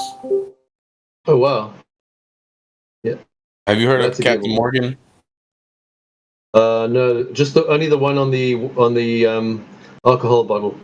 Yeah, because the real one, he released his book. I've got it somewhere on my bookshelf in the 1800s or whenever it was, on the secrets of Freemasonry and their rituals and stuff. So they cut them ear to ear publicly, and that's when they learned that it was counterproductive for a cult to publicly murder someone that tells their secrets. Then they found ways to do things covertly and shit after that. Yeah, there was a Christian guy who actually became a full-on Christian afterwards. He was the head one of the head Freemasons or Satanists or something, and he exposed a lot of stuff. He talked about the whole time, like nonstop. He gave all the details out, but he became a full-on, tongue speaking, devil casting out, praying, one of those full-on Christians. So he was pretty radical. He exposed a lot of stuff though. Yeah, something a cult that's allowed to progress as much as they have is ordained. Because if not, you get surrounded and burned up like the Branch Davidians. Like, they know that the source of power, cults don't like competition. When you have a cult running America and running different countries, they know what competition looks like. So when someone is trying to create their own little cult and they're off grid, making their own little housing, their own energy and resources, they're like, the hell with that, dude. They don't like competition. So when this Mormon cult was allowed to flourish the way they have, without being surrounded and burned up, they are ordained, no doubt.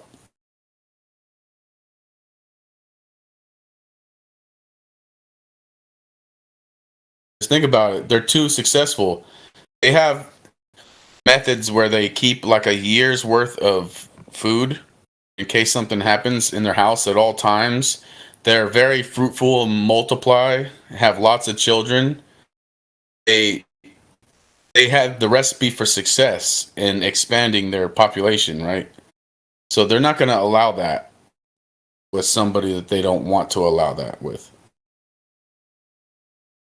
Look what they did to Malachi York.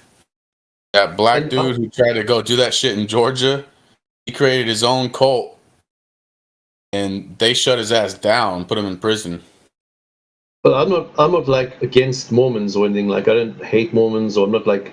I mean, there's a lot of good Mormon people around. You know, that they don't know what's going on really. They're just like tricked by the whole thing. But they're just normal people, really. They just kind of. I mean, they're not really. They're just kind of clueless. They're just like the person next door. You know, they don't really know what's going on. So, I mean, I don't hate Mormons or despise them or like think of them me as either. less They're people. great. A lot of them are great. Like they're very nice. They grow fresh, organic food and shit. You know what I mean? Like they got it going on. Like there's a lot of good people for sure. But it's a whole scam though, the whole thing, because it's higher up levels they live off the lower levels, like the same with the Freemasons. Yep. Low level Masons don't know anything. They're just Oh no, they're just completely and they do stupid stuff. They don't even know what they're doing. They're very kind. Often they help with charities and feed poor people and do all kinds of good things. You know, but they have to don't do that. know what, Otherwise, they don't really people know would go with pitchforks and take them out. Yeah. You have to have that going on. Oh yeah. Can't just be all crazy. No, that won't work. You have to have the persona of just being some good old boys who are just networking and doing charity and exactly. It's a good front. It is. It's effective.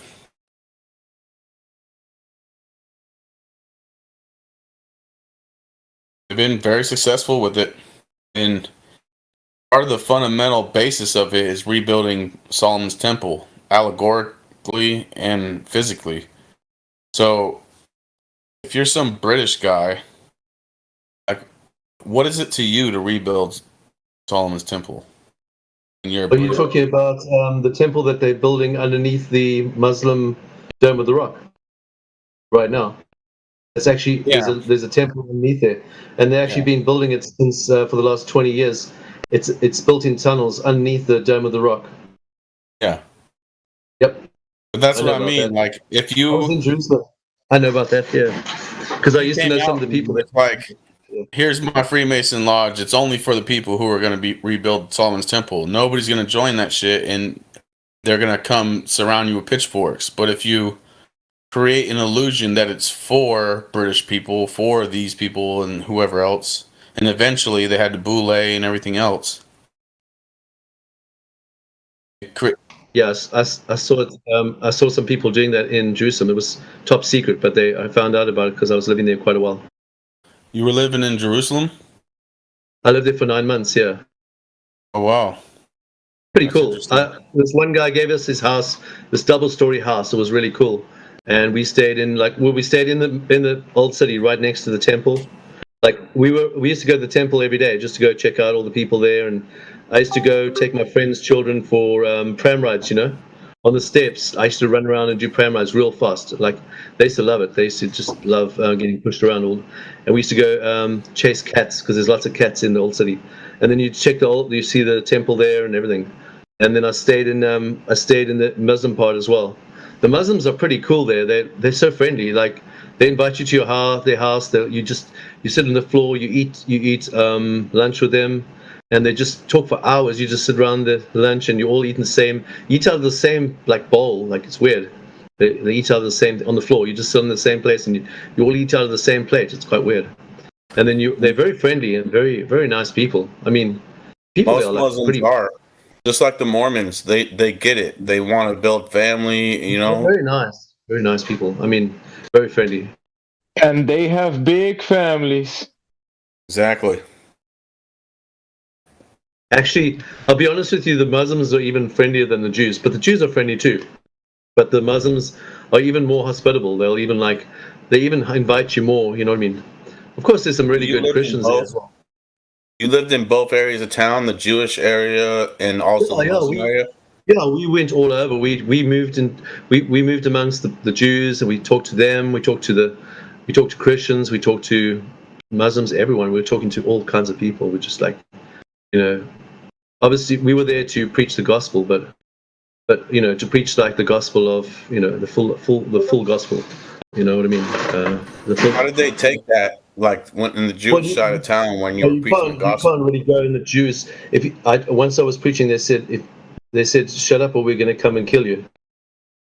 Okay, that answers that question.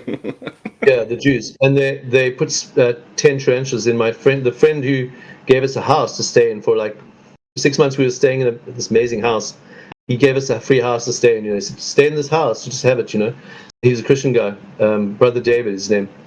He was preaching there all the time because he just converted like 30 people from Judaism to Christianity, and they put tarantulas in his house, like tons of them. And we woke up in the morning, all these spiders all over his house, but not one of them bit him. It was like. And who did that? Who put the tarantulas in there? How do you know who it was? Because they were mad with him because he was converting the Jews to Christianity. But was it like any type of officials? Was it just some random like renegade type folks? Like, you got 250 sects of Judaism there, and then you got this one sect that they wear the black and the hats, and they control everyone.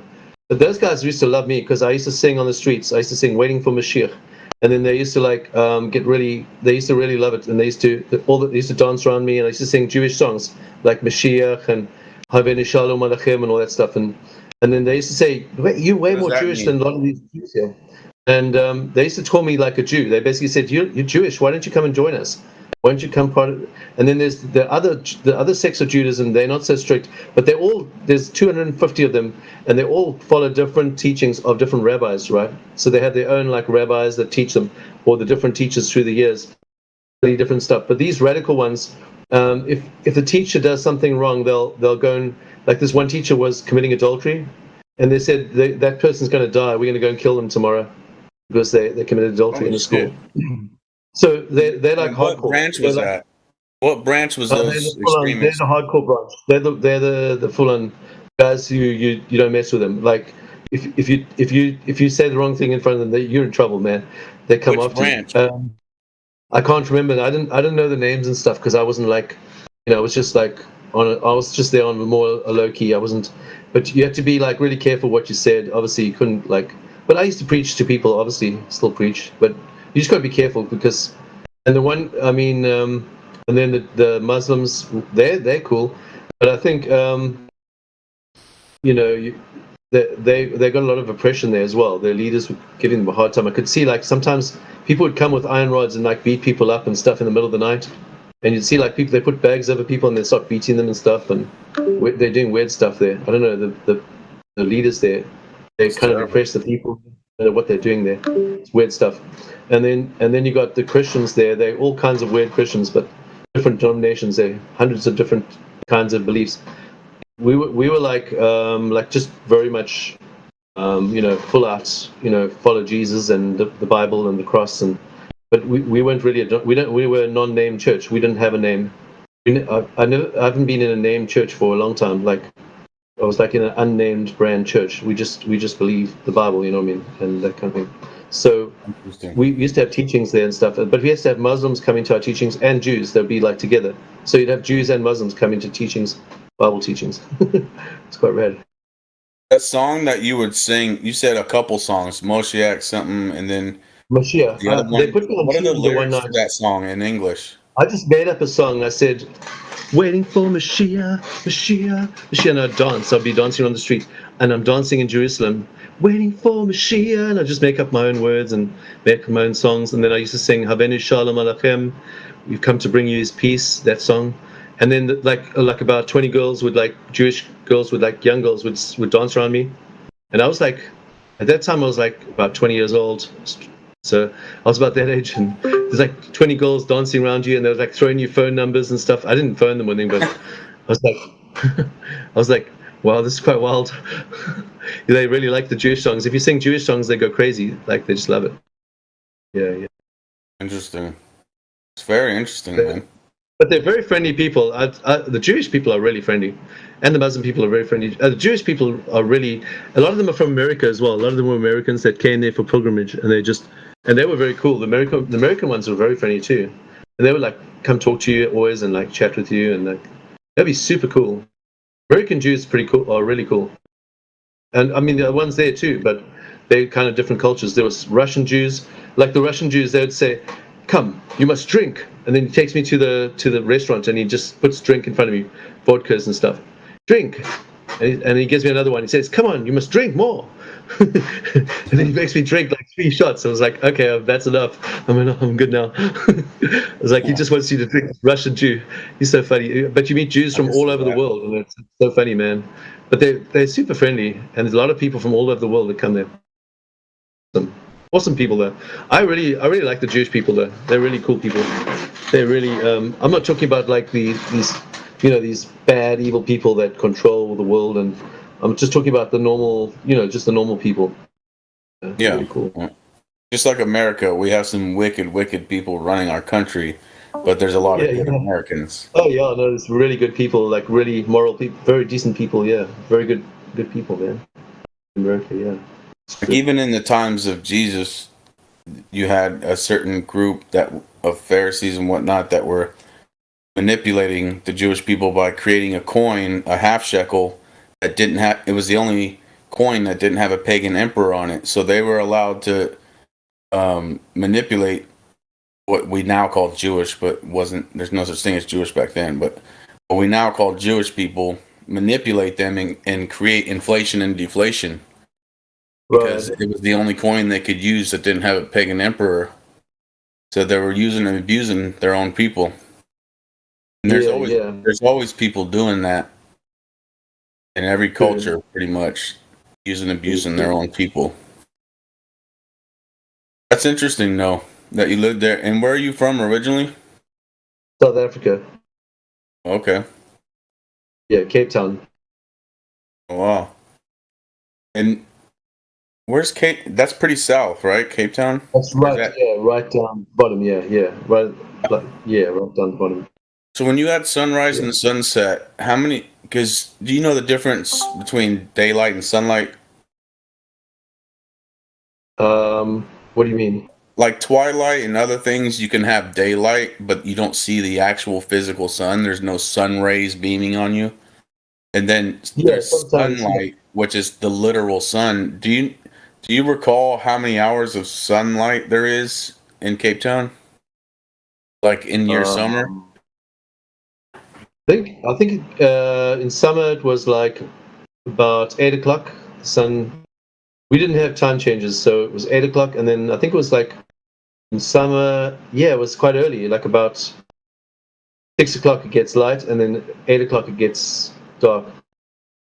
So that's daylight, though, right? Like 6 o'clock, it starts to get daylight, and then 8 p.m. it's the daylight ends. And it's night. So it's about 14. I think it's about 5 o'clock, even 5:30. I think in midsummer it was about 5:30. Yeah. And then it was even shorter span of time that you saw the actual sun, right? Yeah. So because it's behind mountain. We got mountains there, so it takes a while. Was that in like December? Yeah, that's December. Yeah, that's we have summer in December. Yeah, that's right. So 8 to 6. That's it's actually probably a little bit earlier than 6. I think. Yeah. You could probably look that up on Google. Yeah. Yeah, but that's why I'm asking you because if we look at Google, it's gonna say that you get like 15 or 16 hours of sunlight in December. Yeah, it's 5:30. That's what I said. Yeah, 5:30. Yep, 5:30. Yeah. 8 to 6. That would be what, 10 hours of daylight. And then sundown is about 7:57, 8 o'clock. There we go. Yeah, I was right. 5:30 to sundown. Okay, sorry. Yeah, 5:30 to 8 o'clock exactly. That's about 14 hours of daylight. Yeah, that's right. and then less than 14 hours of sunlight. The longest day is actually is Tomorrow. 3 minutes to 8. Yep.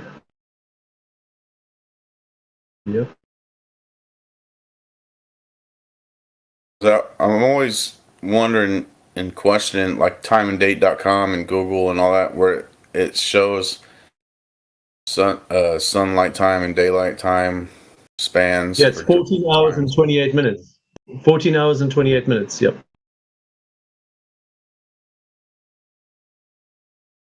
And then the idea, what they're saying is, if you go more south you go, the more that will increase. All right. Yeah.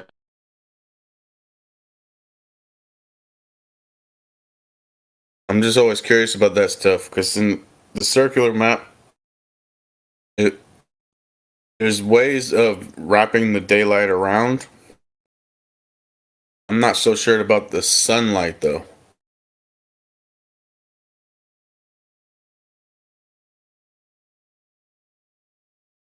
Because if the sun passes you by, 14 hours, 16 hours, 17 hours is a long time for the sun to be in one spot.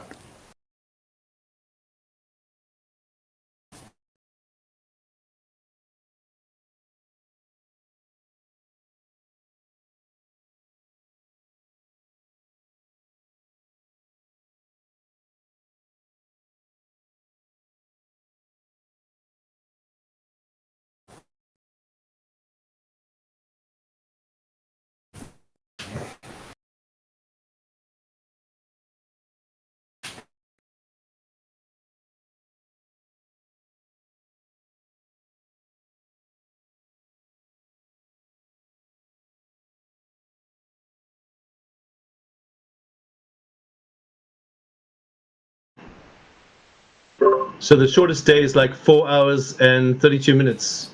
Shorter than that. Wow. And what parts of the world do you stay now? I'm in the US now. Okay. On the East Coast? Yeah, East Coast. Okay. I used to live on the East Coast when I was a kid in Florida. So where do you stay now? California, Northern California. Oh yeah, that's pretty cool there. My sister lives there, so but it's not so nice. The people there, the government there. Oh man, they're annoying. Yeah, the government's bad for sure. It's a mess. There's some annoying people, man. It's like New York. That's some real annoying people. I was close to getting my baby mom to move to another state a couple of years ago. But that didn't pan out. Because I already knew I wanted to be out of it. Because they banned any kind of exemptions for the stabbies for children that are school age. Oh yeah, that's bad. So I was like, we got to get out of this state before she's school age, because there's no way in hell that's happening. Oh yeah, that's rough. But that's like I mean, they make trouble with everywhere with those things. Doesn't matter where you live, they're always making trouble. You know, with the basic ones. But they can't. They can push and push on it, but because I know people say, "Oh, it's pointless to go to another state because the same thing's going to find you there." But at the same time, it's another thing to chase the beast. It's another thing to back it into a corner and stamp it out. But there's certain people that will never take that stuff. Like they just won't. Yeah, it's California's got some bad things. But it's funny. California is the only place you can get an exemption for religion though on a cruise, which is funny. Yeah, if you go cruising, it's the only state that gives you the exemption for without a jab for religious reasons. It's the only one. But for school children, you can't. Do it for religion. Did you happen to catch any of the convo where he's talking about living in Israel and stuff? Israel? Who? Yeah. Yeah, I was listening to past 20 minutes. That was interesting. Yeah, Israel's pretty cool. It's a very cool place. It's got like an energy to it. Like, you just go there. It's like feels, and then when you walk on the Mount of Olives, like you realize this is the place that Jesus is going to come back on. It's like just walking on that mountain, and it says he's going to come back on that mountain, and you're just looking at it. It's like awesome, man. It's like gives you like chills down your spine when you're there, and you realize this is the place that he walked. It's like this is the same places he went to. The Garden of Gethsemane. You go there to the actual Garden of Gethsemane. You see the actual places. It's like actual streets. Isn't the LGBT capital of the world there now? What? In Tel Aviv. Tel Aviv. I don't know, but I know they make trance music and they do a lot of drugs in Tel Aviv, right? I've heard that. I didn't hear about that other thing though. I think Tel Aviv is the new Sodom, I think. What's Jesus going to do about that one? No. I don't think like he's like anxiously worrying and having a panic attack or Oh, I'm sure. I'm sure not. I'm sure about that. I don't think God's having a heart attack or stressing out or worrying about anything. No, I know. God couldn't be bothered with our problems. No. No, I don't believe that he's not bothered, but I don't believe that he's getting down. I mean, he is concerned with us, but he's concerned in another way, in a totally different direction. Couldn't be less interested in his creation. He's very interested. He's totally interested. But he's interested in a different way. He's interested in our... He's like blowing on his nails, kind of just trying to figure out, do I wipe it all out? Do I try again? What's going on? No.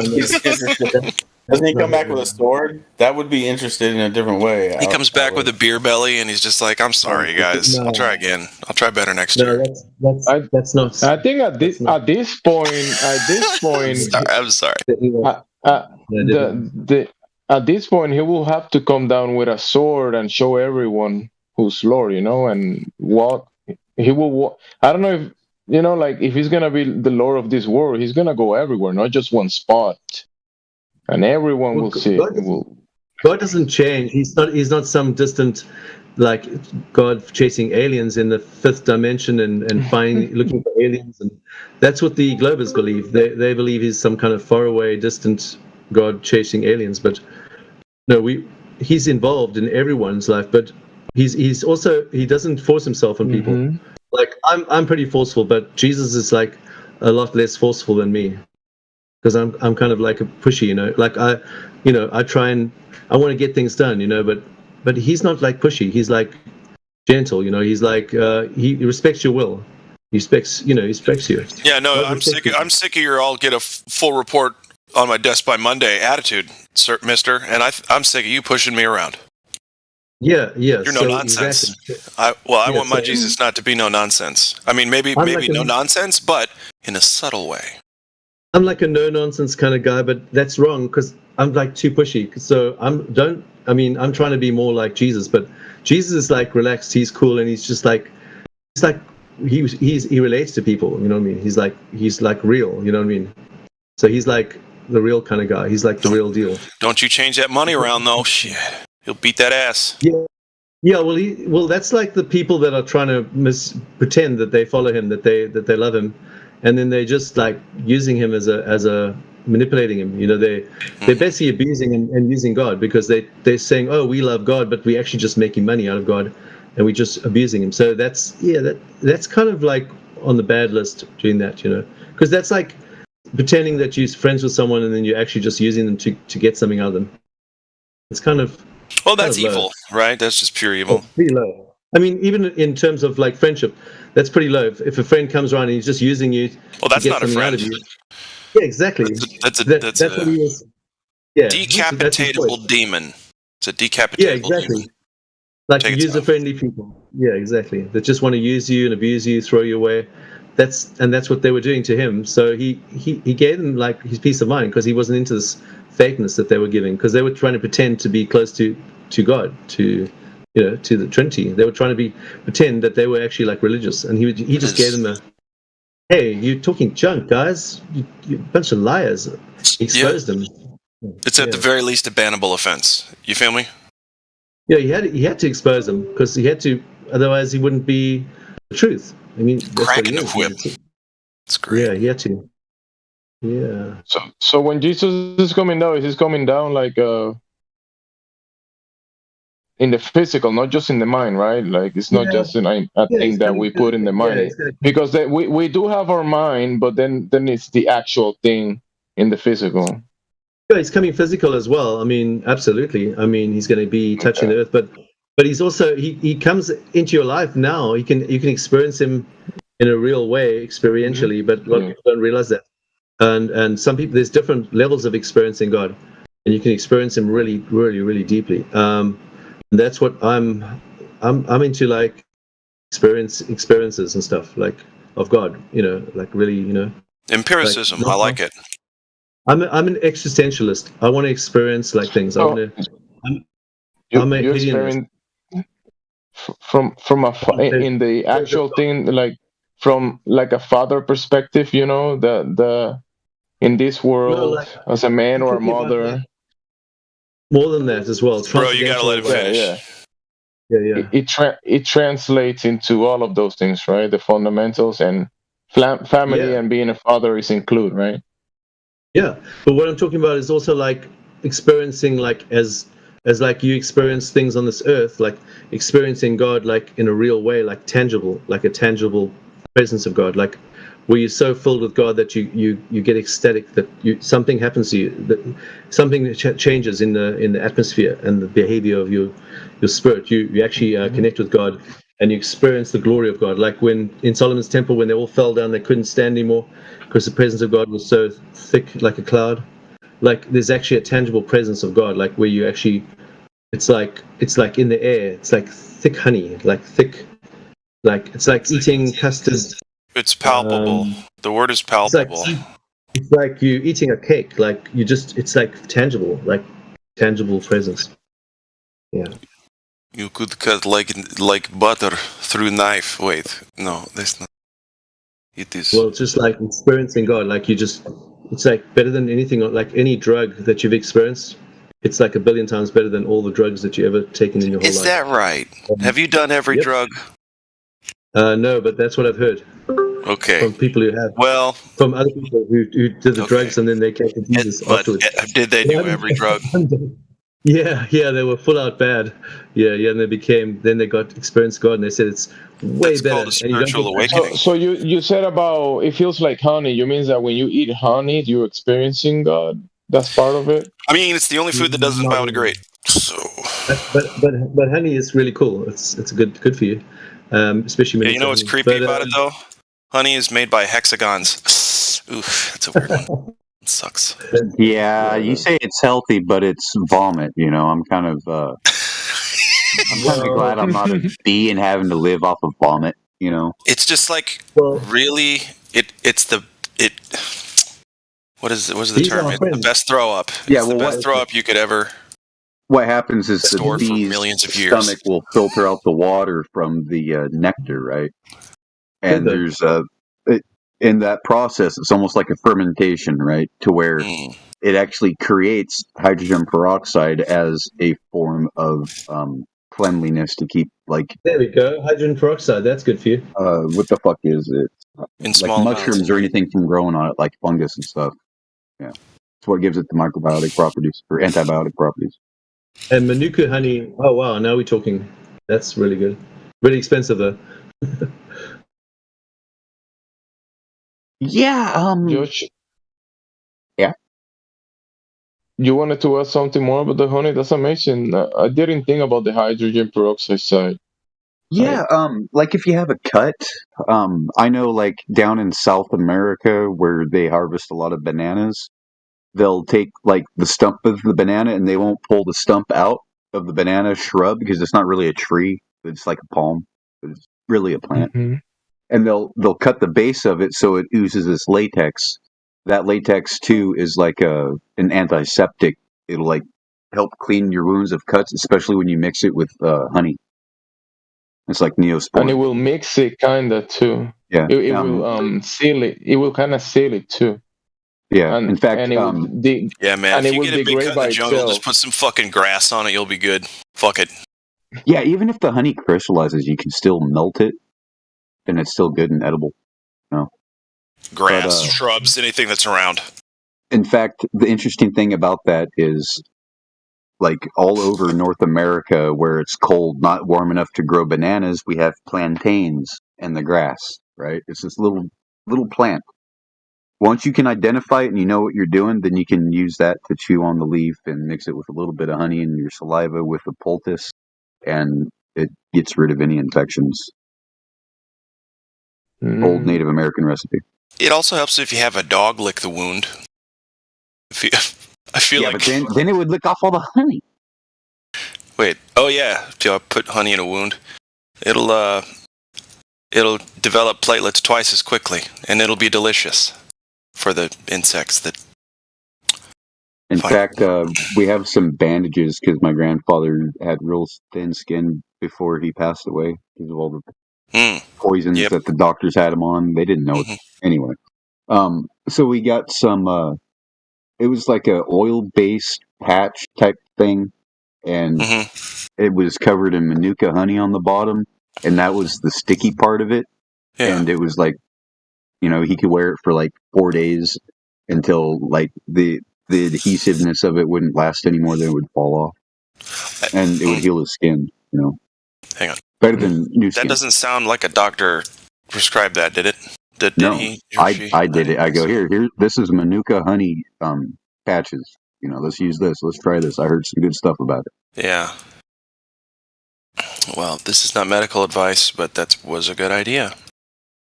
You could also with electricity, and someone was talking earlier about focusing the sunlight, and you could do ionized water, right, and spray it in the wound too, and that helps a lot. Yeah, ionized water. Yeah, you could do it. In fact, if you want some good sound medical advice, don't go to a doctor that cannot tie his own fucking shoe, guys. Make sure you can at least tie his Velcro shoes. Don't go to him. What about that one that weighs like 300 pounds over you? Dude, then he's not a health expert, is he? Fucking doctors too. He's not a health expert, Ridiculous. I'm so sick and tired of these dietitians that are overweight and diabetic, sitting there telling children what they should and should not eat as the school. I will say the younger generation of doctors and nurses coming up are far more healthy, far more fit. Right. Yeah, and it's about time it's changing the guard. Agree. Yeah. I mean, I'm grateful that the senior center out here, the dietitian is an old retired captain. She wasn't in the Navy; she was in the Merchant Marines, right? But she was a captain of a ship, and no she's healthy. Clue what that shit is. Her and her husband, Merchant Marines, like people that move products from like Asia to the United States, so we can. They move audits. Shipments, products. Oh, okay, that makes more sense. The stuff that you got. Wait, you said shipments? Yeah, like the Merchant Marines are those that are crewing those vessels. So Gladflow, that stuff that you go to the store and you buy and you pay for it very conveniently. You're going to a merchant to do that. I understand. And you go there and you buy your stuff very conveniently. Those guys, that's usually the 99-cent store in Walmart. I totally get it. Thanks. Really appreciate that. All right, good. Glad that Thanks. You get it. Love you so much for that. That's great. Continue, Josh. Go ahead, Joshua. Oh, I know. Okay. Well, in that case, let's put it this way. Put it anyway. Just don't let Jemsy talk. I don't fucking care. You can shut down one of those ICE departments. You can do it by simply answering the question with a proposition. Are you a U.S. citizen? Do you know what U.S. citizen entails? Josh, why are you yelling at me? An employee of a corporation, no? Employee of said corporation. Josh, why are you? You are a citizen. I am not. I'm a natural native person of this land. You are just a corporate puppet. Go ahead. Check me Are on you this. talking about getting pulled over or something? Border Patrol check. I go, if you want me to, I'll pull over to checkpoint B while you do all this shit, and I'll school you. Got it. Yeah, let's go have a chat about your I don't job. want any problems, right? And I told my mom, I go, this right here, listen to this. This is how you talk shit to these people, and watch. They will disappear. They will shut this station down. Watch this. Yeah, I saw a guy who, I don't know if it's fake or not, but he took his camera to like a cop shop and was yelling at detectives in the parking lot about a bunch of stuff, cursing at them, calling them names, and then said, you can't do anything because of this, that, and the other. And the guy got so frustrated, but like you could tell he wanted to just kill him, and he apparently couldn't do anything and just walked right back in. The guy's like, yeah, go back inside and make your money and take my money or some shit. He's just egging him on, and I don't know if it was real or not, but yeah, some people get down and dirty with the cops that way. The cop's job is to accuse you, right? Their job is to conduct an investigation and not to convict, but to accuse subjects, right? That's their job. So there is nothing illegal about you making false accusations out against cops. He can't touch you. You can call him a pig fucker. He can't touch you. Hold on. That would be incest. I know, right? But, I mean, you can say whatever you want as long as you don't threaten. Yeah. But you also can watch. People can also watch the language, right? Just don't look for the confrontation. Don't be looking for fights. Even if you want to prove a point to the officer. Yeah, even if you want, definitely, if the officer comes to you and start asking things to do, like just film it, okay? Just film everything he does and he says, okay? Done this before. There was an officer that was parked out in front of my driveway, right? I'm like, what the fuck is this guy doing, right? He's parked in the driveway. I'm like, seriously, what the hell is this guy doing in my driveway? Yeah. Probably lost. Well, So then who cares? I open up the front door and I knock on his window and I scare him and he acts like he's going to draw his weapon. He goes, what the hell are you doing here? And I go, no, what the fuck are you doing at my house? You're uninvited. You are in violation. You are trespassing.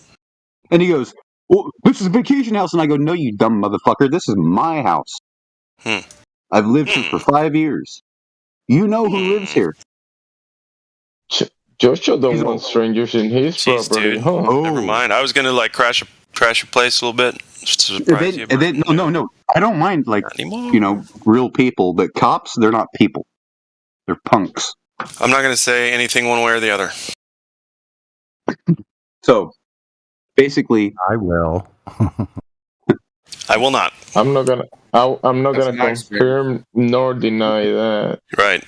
Neither confirm nor deny fucking everything. I'm just checking out your neighbor across the street, and I go, yeah, find somewhere else to conduct your sting operations. I can neither confirm nor deny that I have a rocket launcher in my basement. Sorry. No new traffic, no less traffic. Well, what kind of traffic? His ex-wife? Oh, yeah. Yeah. That's about all I see over there. What are you trying to imply? Where did you go? What are you doing? Oh, that's what the cop asked me after I said, well, what are you doing? And he goes, oh, I'm just doing this, and trying to ask a question like he's conducting an investigation. Motherfucker, you weren't called. And he's in your driveway. And you're in my driveway. I have every right to execute you on the spot. Oh, dear. Well, oh, my goodness. No. Let's probably not talk about that. Castle law. I know, but... The trespassing. It gets tricky if someone actually gets pissed off. Do you know what I mean? I've actually said the same thing, not in a threatening manner, but, I know, but you're talking with in an ideal letter of the law, you violating law by entering a domicile without warrant, without probable cause, just to search things. That's treason. It's a family-friendly program. I don't know, man. I don't know. I know. Yeah. I'm just saying, that's treason. Right? Okay. I didn't threaten, didn't do anything. He's just like, well, what's that supposed to mean? Yeah. All right. Sounds good. I don't blame you. I have the same. Now they're probably watching you. The same opinion. Oh, they have been watching Now me. they are? Oh, get out of here with Check that. your DM. Why do you think these planes fly over my house all the time with military markings? Yeah. You could just be over a traffic zone, bruh. They No, are I'm definitely seriously wondering why they veer and change their path. Just fly over the house and then correct Over back your to the house? same path they were on. Yeah. I don't know, dude. It's They are probably nothing. I definitely guarantee you it's nothing. traveling across the flat Earth. They're definitely doing that. They couldn't care less about a couple flat earthers out there. Actually, what I want to do is I want to search the ground around here to see if there's a marker, because usually when they do that, there's like little markers that they have to cross over. Yeah. That's what I think it is. Yeah. No clue. Yeah. You would know, though it is your area, so. But hey, They man, I just got definitely back from they El are Centro. definitely they are definitely going somewhere, and your house is on the way. Yep. But I mean, it was weird. You saw these ospreys sit there and bank and then go right over the house. And as soon as they went over the house, they banked and went right back over the river. Dude, whenever a chopper flies over my house, I'm like, holy fuck, oh wait, I live right next to a hospital. Yeah, I don't live anywhere near any military bases. That you know of. There's no direct line of flight from one base to another that flies over this area. Yet you still see them flying over the area. Traffic. It's no, I'm thinking there's a secret base off in the desert over here on the other side of the mountains. So there is like something. Area 56 or something. So, it's an area though. Yeah, it's one of the areas. Closed for off-road Gosh, that's got to mean something. And closed for wildlife study. And then there's another by sign yourself that anywhere near one of the areas. Military bombing range or something like that. Make sure you've got at least 5 or 6 people with you if you go into an area. Oh, I had one person with me. His name was Pirate Bob. He only had one leg. Or a train. An area, dude. Like, how vague. Hey, don't feel so bad, Joshua. You know the Glaflow lives in an area near the FBI building, so don't feel that bad. Very well put together, man. To grow dope, you're gonna dox me before in front of the police station. The best place to grow dope is outside in front of the police station. Why is that? Is that where you are? No. Oh. A friend of mine, when I was growing up, her mom used to grow pot in the front yard, and she lived right across from the police station. Well, they don't know what they're looking for, and they certainly aren't going to look for it across the street. Exactly. They figure, hey, nobody's that dumb. Well, yeah, they don't even think about it. It's a non-issue. Yeah, and when the dogs are going off, they're just thinking, shut up, you're going home, or shut up, I can't imagine how confused the dog's nostrils would get around the police quarters. But I don't know. Shit. What's more important, marijuana plants or donuts? It's even worse. I think the dog would pick the fucking donuts all day. Bro, the last time I was in jail. Yeah, but the stock to make another stock that you leave, cliche the cop stock joke. that you leave, the stock that you leave from the animals, they will eat the donut and the marijuana seeds. Yeah. Shit. They'll do both. I'm not. Goddamn honey badger will eat the whole fucking house. That's important. And the dog, he'll the donut, but he'll wash the flock and he'll wash the house. Who watches the house? I think we might be the dog. The dog that ate the donut that you were talking about. Yeah, thanks you for bringing the dog. Have you guys ever actually used the dog ate my homework excuse? I have, and it didn't work. I used my little sister ate it. She ate it. Yeah, and I brought the pieces in, and you could see where her one tooth had ripped the page. Oh my god! So I had just set it down, and she crawled over there and said, Is that the worst thing you've ever done in your life, Josh? You can say it is. I'll believe you. Glaflow, they will have believed your story about the dog, but then they looked at your face. I think that's right. Hey guys, there's a new guy. Ooh. There's a new guy. You guys go ahead. I gotta cook something. No. Fine. I'll give you 10 minutes. What's up? Hi, hello. Hey, plain looking. What you got cooking? Plain looking. Who you calling? So what's the new Slash person's Sniper name? Plain looking. 2. The Earth. Welcome to the Raz. server. Slash Taz? Snipers Zoo. 2. My bad. Slaz sorry. Snipers. Hello. Slaz Knife. Sorry, one more time. I will shut up. Go ahead with the name and somebody talk to him. How's it going, Slaz? What's up?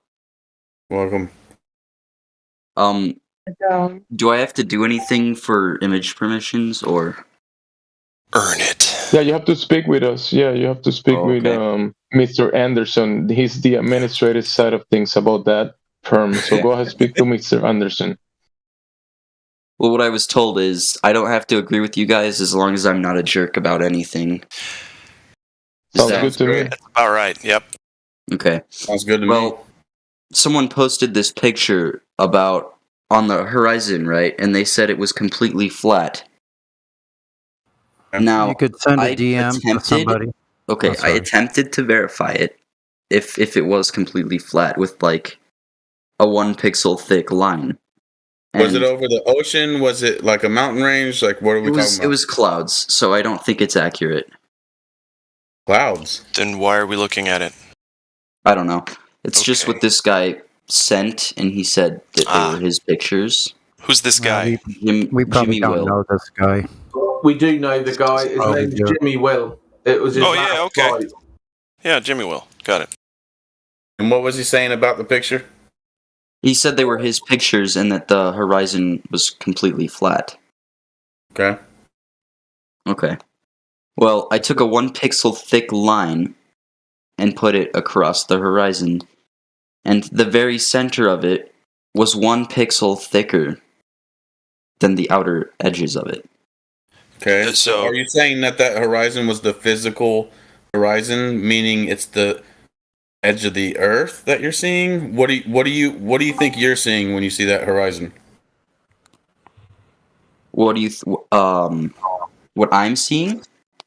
Well, it's Yeah, the horizon. So what is What's the causing horizon? the deviation? What's causing the 1 pixel deviation? Perhaps the clouds. I'm not entirely sure. That's why I'm asking okay. you guys. Gotcha. That's a good answer. Fair enough. So the horizon is not a physical place, right? So there can be clouds, there can be atmosphere. There can Wait, be... so let's say, for example, I go to the very end of what I see. It could place me in the middle of the ocean, whatever. I would see further out, right? What do you mean? Like, okay, looking at these pictures, you can see that there's space below me, or below the person who took the pictures. Well, as you go out further to the very last point of which you can see, if you go to that point, what would happen? You talking about like where the red rectangle is?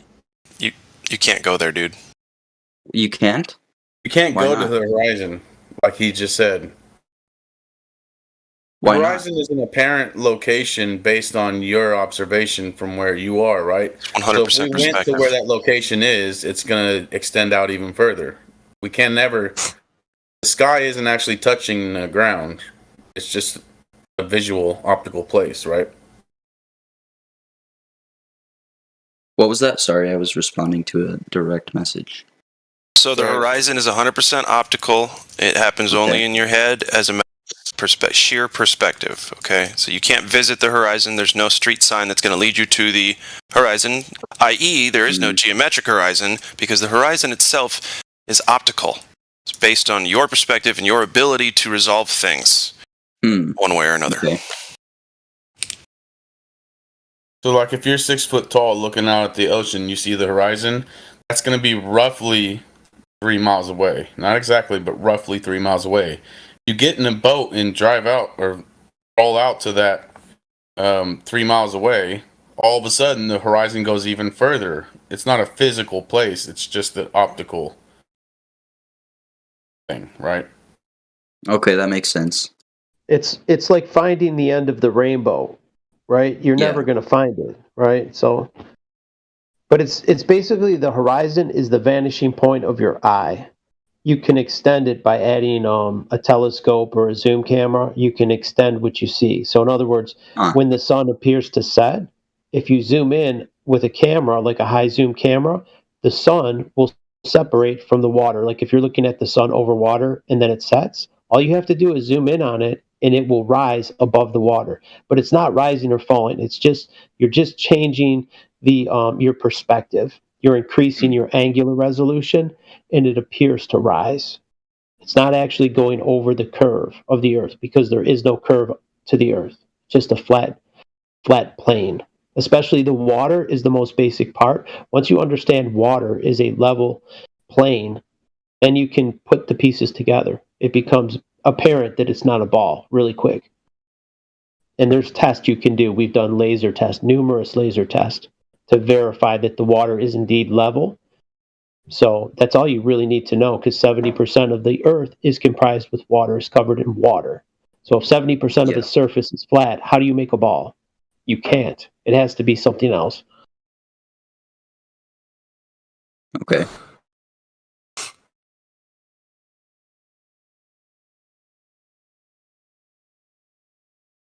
Yeah, classically, you've got these people who supposedly got the radius of the Earth by looking at a horizon, Al-Biruni, right, 1,000 years ago.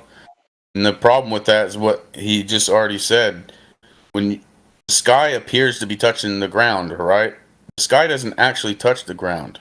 So why would you use that as something to physically measure, as far as measuring a radius or anything else like that? That would be silly. I think that the sky is actually touching the ground at a physical location. Okay. Do you see that picture at 9:25, or depending on your time zone, 25 after the hour? It shows the blue lines, and then underneath it, it's like it comes to a point. Mm-hmm. You see that picture? So the one on the bottom is what you see visually. The ground ramps up and the sky ramps down. It doesn't physically, literally do that. It's just from your position, it appears to do that. That's what the horizon is. That tip of that point right there is the vanishing point. That's the horizon.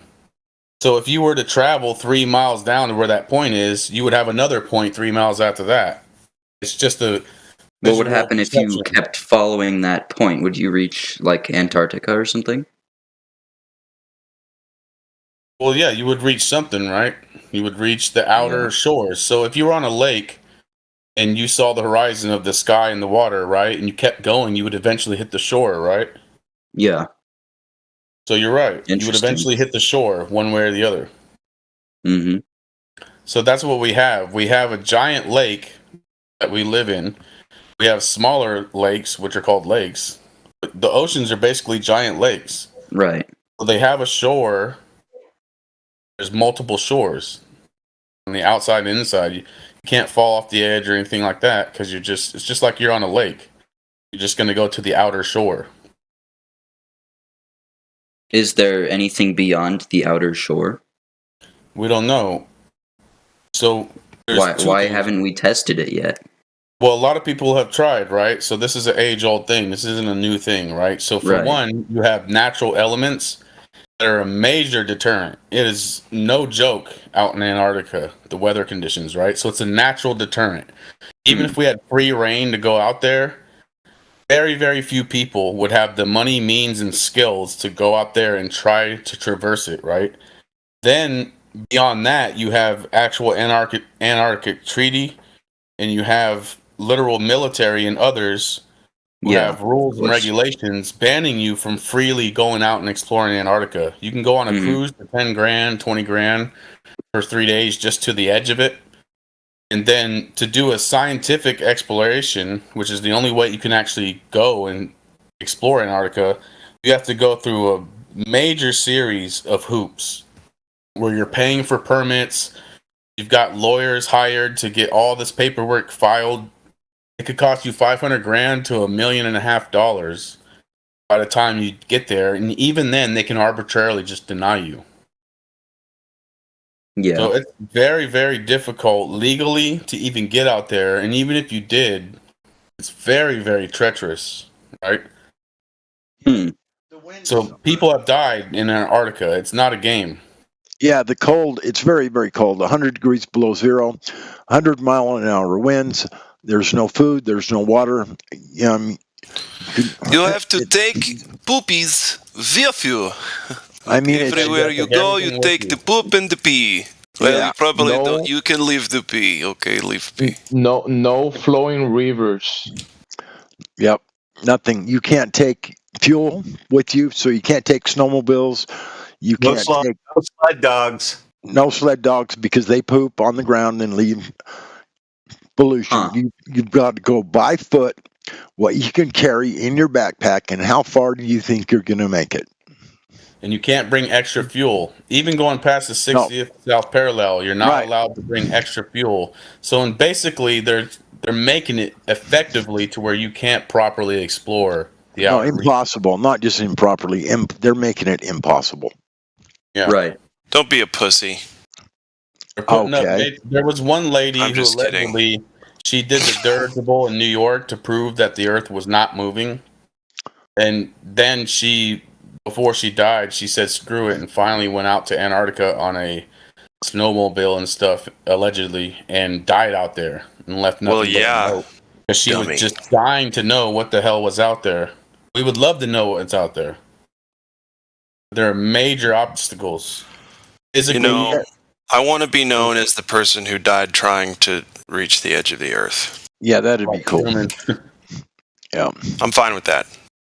Truman made it, but that was just Well, the problem is no one would ever hear from you again. You go down there; it's so Right. remote. The odds Yep. of you reporting back, Just what live you stream found- it. Yeah, right. There's no radio reception. I know. I'm out just there. kidding. Compasses don't work. When you get Well, if down there, compasses don't even work. So good If I luck do it like surviving on NASA your does own. it, I can quote unquote live stream it, and you'll believe anything I say. Sorry, go ahead, Ron. Well, you'd need a powerful radio signal to pump it that far. I mean, I guess and then there's military, there's radio jamming. Like, I don't know, man. They make it difficult because here's the thing: all of the countries of the world, when I say all of them, all the major ones, have signed on to this treaty. Even during the Cold War, the Russians and the Americans signed a treaty not to violate this treaty. You know, like nobody can go there. Why are they all agreeing to set this one area off limits? Right. There's no other place really that you can't go. You can climb Mount Everest, but you're not allowed to go to Antarctica. Why? It's a Get back barren to that. wasteland. Nothing Get back grows to the there. It's horizon for him wasteland. now.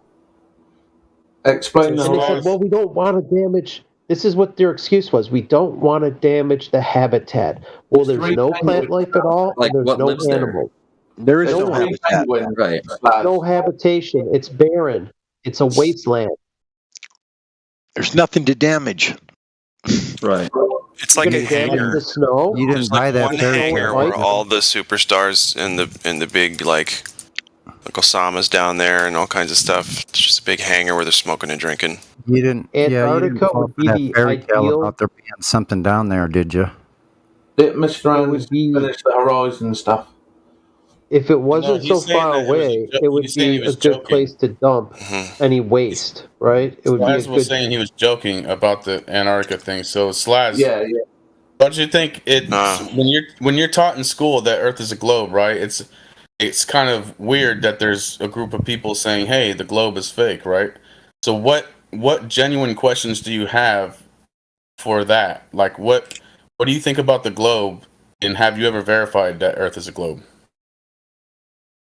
Well, I don't think it's a globe, obviously. I mean, there's imperfections, but they're so minute that you probably wouldn't feel them. But still, you can't call it a globe and be correct. So whether we call it oblate spheroid, whatever we call it, imperfect spheroid, whatever. So basically, in life, we're only one person, right? We can't master every subject. We can't research every subject. I can't go learn how to be a pilot just to go fly an airplane, right? So I'm trusting that the pilots know how to fly an airplane. I'm just assuming someone figured it out, right? We have to trust somebody on some level, right? So most of us assumed and trusted that somebody verified Earth was a globe. It's 2021, right? Someone verified it. And let's be honest, I'm not gonna go do the work on that one. Yeah, but do you know, Slaz, because you're saying, it sounds like you're talking hypothetically, but do you know personally of anybody in the past or present that has actually directly measured the curvature of Earth? Yes, So-called actually, theory. my father. Your father? Yeah. How did he do it? I'm actually interested. He was a captain for like 20 years. and I'm sure this isn't a very great test, but he looked out to the horizon and on the plane took a ruler. Right, it's perspective stuff though, so it's most likely incorrect. Well, go ahead and tell me Because he could see like a little over 3 miles. So that's it. How high was he? I can see 3 miles from the beach, standing on the beach. Like a quarter right, ounce. I don't know. Like Probably quarter however ounce. high his boat was plus his height. I don't know what that is exactly. On a boat. Well, he had to be pretty high. Well, he was on a boat, though. You said, or an airplane? A boat. So he was on a boat. He looked out at the horizon, and then how Yeah. did he measure the curvature? Well, it's probably not true, but he took a ruler and Why are you saying that if literally. it's probably not true? I asked if you. Well, knew because something that you measured- guys explained to me about the Spliffs, horizon Jays, and stuff. Hooters, Slammers. What do we got? No, that was in Instead of the you just trying to verification tell his thingy. story, tell him to come on here so we can. Hey! I have a question for the gentleman. Did your father had a sextant handy? A what? Sextant. A sextant. How you They measured navigate? the elevation angle. What they used to do. I don't know much about it. It's just what he told me. I'm just curious though. What did he do? He didn't What did use he a do to sec- measure the curvature? Busted. Parts of this. It was in the VC check-in, so you would have to know what happened in there for this to make any sense. But I guess I could summarize it. So I was told that. Go ahead, because I'm Let him curious. finish. Yeah, all right. The Earth is basically a big lake, right? Yeah. And if you stand here, let's say you're 6 foot high, you can see 3 miles to the edge of the lake. Well, you go to that 3 miles away and keep going, then you'd eventually run into shore. Okay. He tested that, and that's what happened. So how does that? Whoa! You skipped some points. How did he test that? I don't know. I don't know what I'm The trying to outer get at. shore was 3 miles away. Hold on. He said he doesn't know what he's trying to get at. That's pretty good. Okay. Well, thank you for that. Fair enough. Yeah, tell us more about Pretty fair that. to say that you're not aware of anyone who has directly measured the curvature of Earth, right? No, I'm not. It's just seen a Even if lighthouse he hit an before. outer shore, he didn't Ask measure your that. father if he's ever seen a lighthouse. So what He has, about yeah, many times. what about the rotation of Earth? Are you aware of anyone that did a scientific experiment to prove that the Earth is moving or turning? I have not. No. And then, do you know of anybody that has done an experiment to show that you can have gas pressure next to a lower pressure or a vacuum without a barrier or container? No, that doesn't make any sense. Obviously, you would not be able to have higher pressure gas on one side than the other The reason without I ask is another Yep. Sorry. without another like a barrier of sorts. That barrier could be gravity, which I don't know I'm pretty about sure that. you guys don't believe in. Because you just said you don't know of anybody. Can who you has show us demonstrated that? it, right? Can you demonstrate that, please? That Gravity? gases are being held by gravity. Before Do you you, have a- before you go into You gravity, I can't just wanted to say demonstrate gravity on the surface of Earth because I just wanted to make a quick point before you No, go that's a into great. gravity. Hey, listen. He said you That- can't demonstrate gravity on the surface of Earth. Thank you. that's that good. that is because you were correct. already But the reason under the effects reason of I it. asked the 3 questions was, well, like I said earlier, we're only one person. We can't verify everything. We can't study everything. So we have to trust some people, right?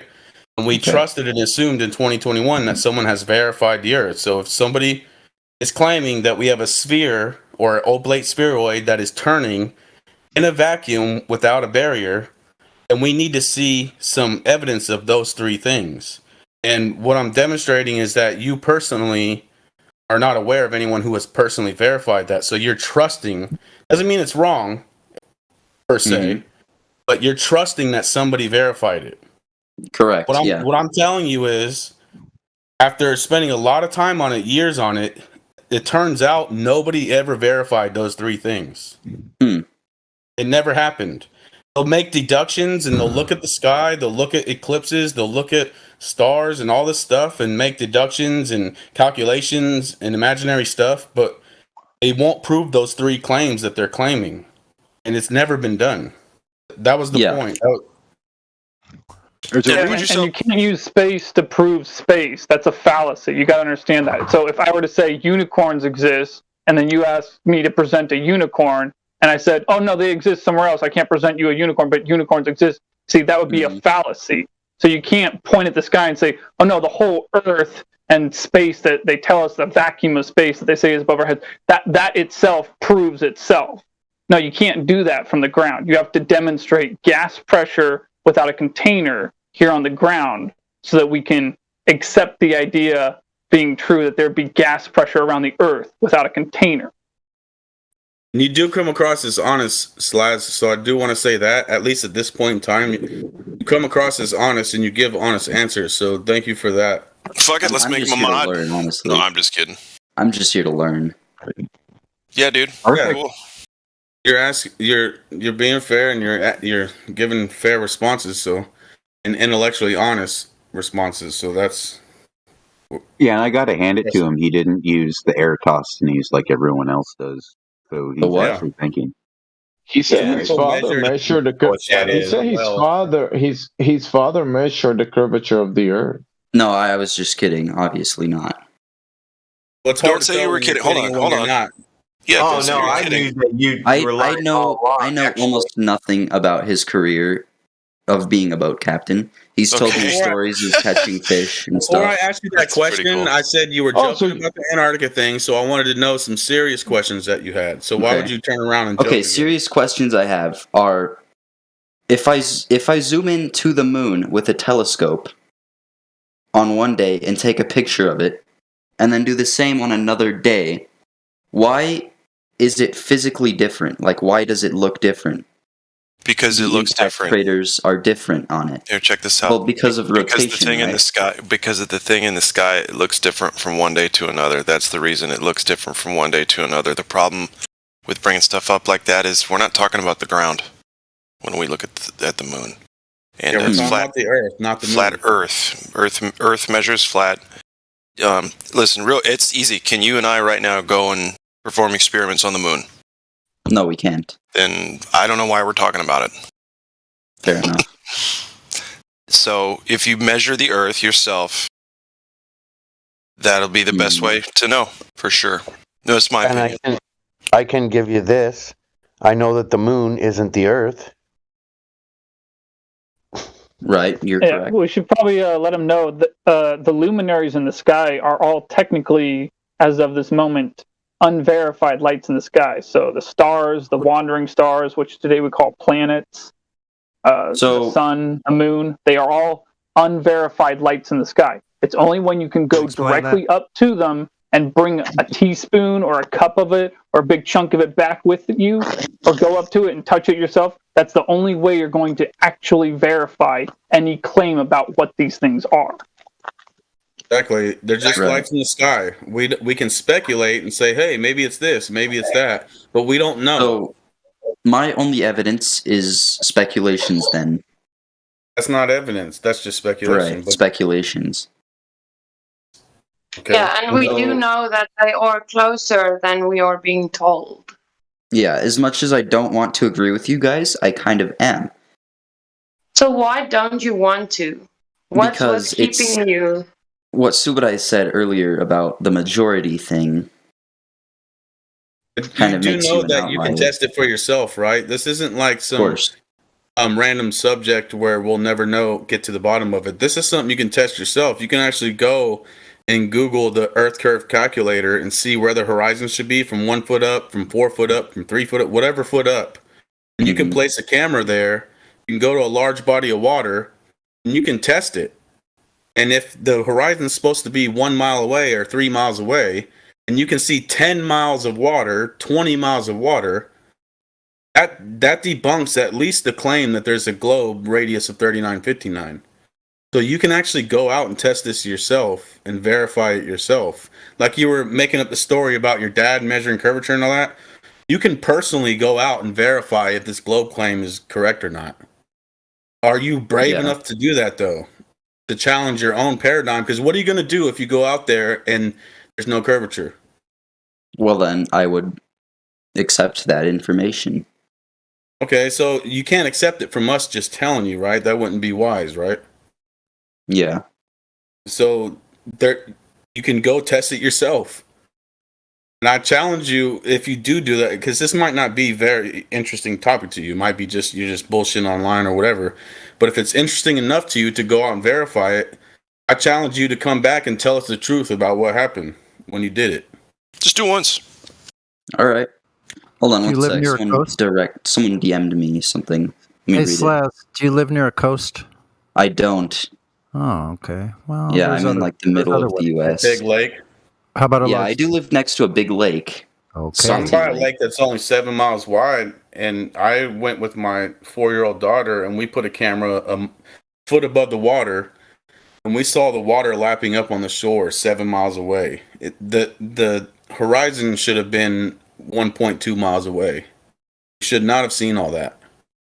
So that either means that the so-called globe is 7 times as big, or there's no curvature. The problem is we've got observations where we can see 10 miles of water at 1 foot high, even 20, 30 something miles.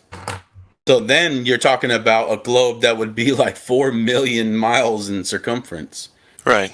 If you really try to wrap your head around, if you try to wrap your head around the official globe math, and then the fact that no matter how high up we go, we can see for hundreds and then directions, it just does not check out in the slightest. It's a tiny globe, not How even about this? 4,000 mile radius, right? Do you know what the radius is?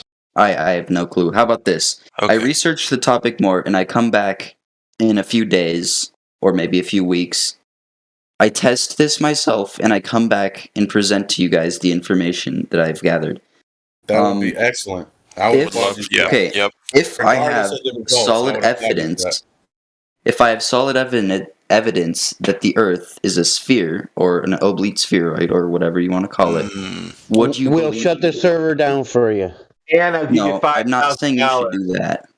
No, we will. We've been waiting 5-6 years for people to bring solid evidence that it is. We giant don't want to be ball. wrong. We don't want to be wrong. So if you have the correct answers, we want to correct ourselves. We already corrected ourselves. I'm not educated on this topic, so I will educate myself and come back in a few days. Just do what you say you were gonna do. Do the research, do the testing that you talk about, and bring the results for whatever they are. That's exactly what I will do. You can also have a friend go across the lake with a mirror and reflect the sun directly to your camera or to you. Yeah, exactly. You should not be able to get a line of sight from A to B over 2.5, 3 miles. If you can get a larger distance, then I'd say a good 3 miles, and then do some observations with some mirrors or lasers at night. Nighttime's a real good time to do it. Not a lot of wind, not a lot of shit in the way, but Right in the middle of the day is the worst time because that's when you have the most temperature and humidity and everything else. If you can get I'm going to do that this winter. I'm doing 2 different lakes in Minnesota, frozen lakes at night. Well, why do you guys keep conducting the same experiment? Just to rub it in their faces at this point. Repeatability is part of the empirical process. And every single day we come in here, that I'm in the lobby, they say, "Well, why don't you send a balloon up, or why don't you take a picture?" And then we all post all of our pictures, and then we just update them because we get sick of sending the same pictures. Yeah. So if it's real, if it's real science, you should be able to replicate it. Right. Luckily, I have salt flats where I live. So I'm pretty sure that would be pretty good testing. I'd say. Testing. But it's not going to be better than water, right? Salt Flats is going to be, you're going to be walking around with the flat Earth flag next week. It's true. We'll see. Try both out, man. So because then you'll have both: one over water, one over land. Do you know how long the salt flats are? Or I can look that up real quick, but yeah, you don't have to do it now. I was just curious. Okay. And alternatively, Like these guys have a lot of information because these measurements and so forth have been done repeated over and over again. So there's alternative ways of doing it. Like they mentioned at night, you can go across the lake at night. You can use a mirror with someone shining the light on the mirror. You can still flash that, and from across the lake, someone should be able to take a photo of that or a video of that flash. But also, if the lake is too wide, you can simply just go down the coast a certain amount of distance. If it's over water, for instance, like if it's a sort of a bay of some sort where you're looking over water down at the other side of the coast, right? You can still do the same measurement along a coast at a certain distance, like say 5 miles, 4 or 5 miles. Can I ask you a question? So you brought up the weather balloons earlier. So have you actually launched a weather balloon? I've released helium balloons. I mean, that's not really comparable, though. Like that is a question to the flat earthers. Have you guys launched your own balloon or satellite even? I personally, Not personally.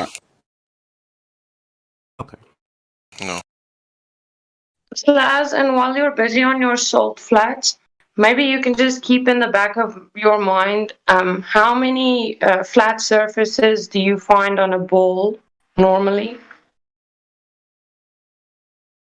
This person is right. Whoever just said. I've got a gift for that.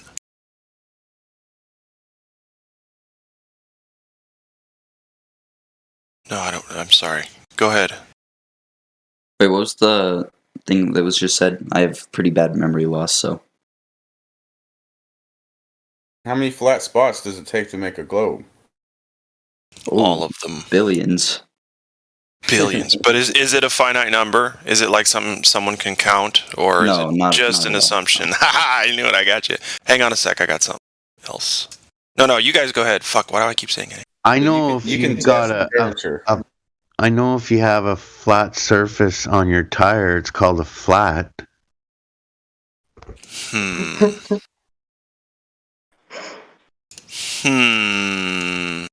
Okay, check the voice text.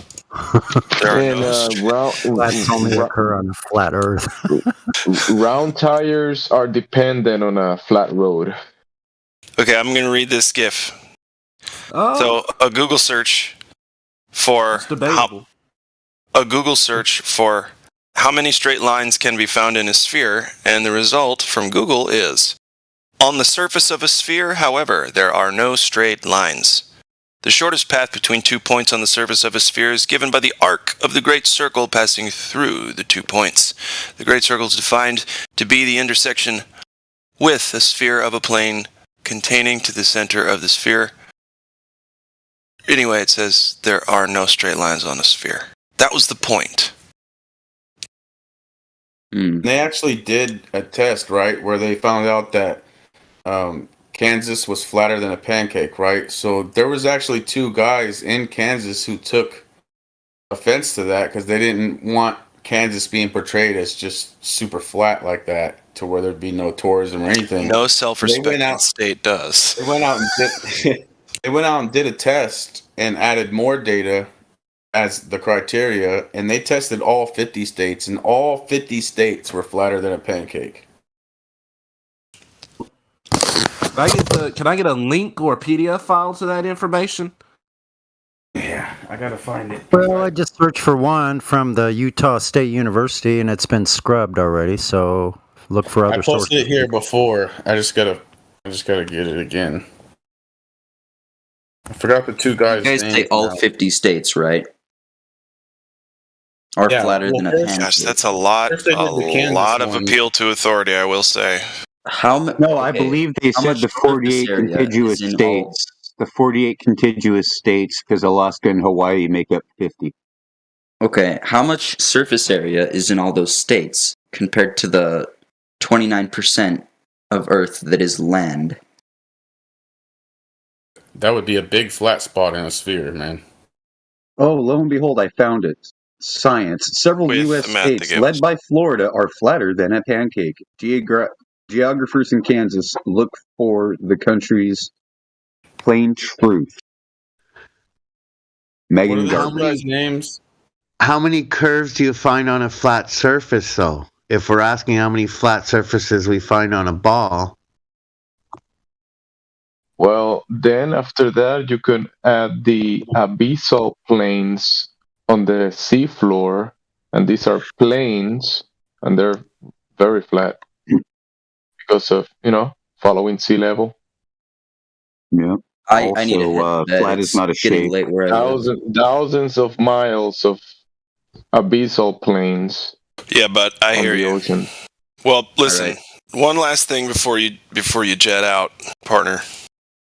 All right. You see on the side there where you got your live stream with the red dot, and you got your channels and your people on the side there, right? You scroll up and down. So if you scroll mostly all the way down and slow down as you get towards the bottom, you'll see sections starting with additional information, A through L, and then addition. Okay, good. This is a lot of really good information, and I'd start there. I'd bury my head in here, but then I still wouldn't trust a single fucking thing any of this stuff says, because guess what you should do? Test it yourself. Boom! All right, bud. Thank you. All right. See You you were guys. honest, and that was a great conversation. I found another data thanks a page lot. right here. Thank you very State- much. That was a good conversation. States ranking by flattest, right? It was Dobson and Campbell, Joshua Campbell and Dobson. Yeah, Jerome Dobson. My last name is not Campbell. And I didn't have a chance to mention that of the 29%, let's just round it off to 30% land of Earth. I didn't get to mention that. A full 10% of that are plains. So the globe only has 20% left. If you take the water and the 10% of the plains, they got 20% left to make up their entire ball. 20%. Thanks. I'll be here all week.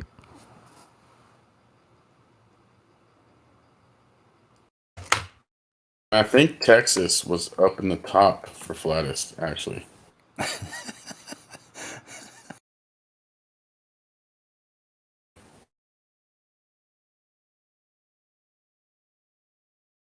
So what about perception?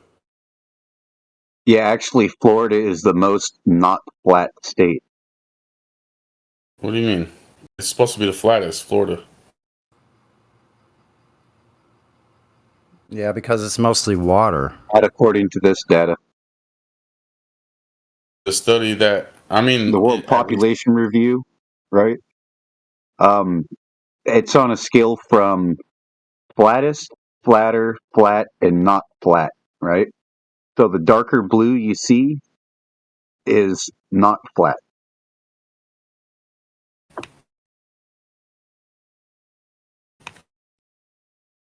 But it's only at about less or greater than 0.16, whatever that means, percent. So the flattest is 16% flat, and the not flat is 48% flat. And flat is a relative surface feature. Like you can look at, like say, it's basically letting you know how smooth something is, right? Flat and smooth are kind of synonymous in that way. Yeah, because they added the whole relief thing, taking the top to the bottom. They did a different methodology than the guy who did the Kansas one. Yeah, well, hang on, let me find the quote. Total relief.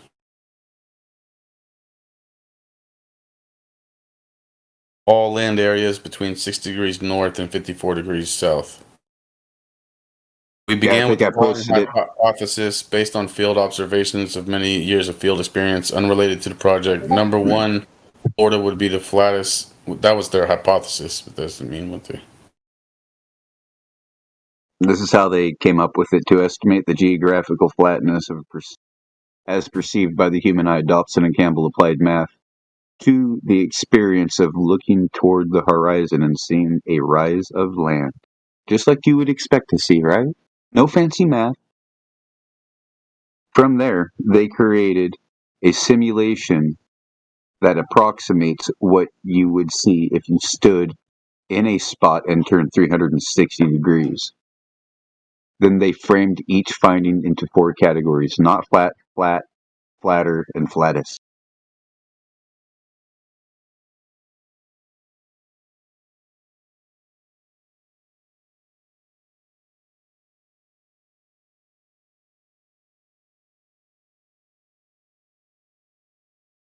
And in fact, it says the study does not include Hawaii or Alaska because they already knew that those 2 states were not the flattest.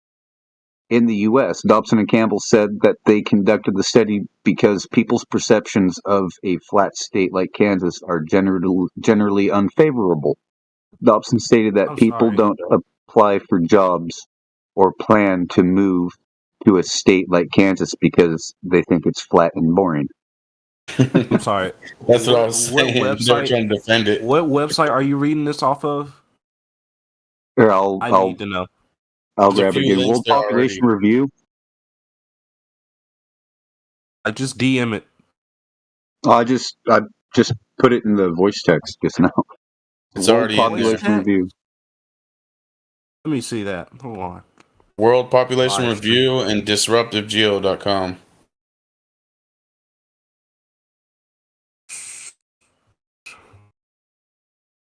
Yeah, it's at 1 minute past the hour by Joshua.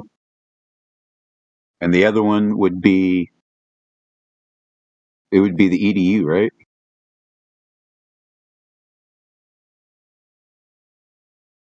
There's a couple of them because there's the actual document. Document is what I put a link to.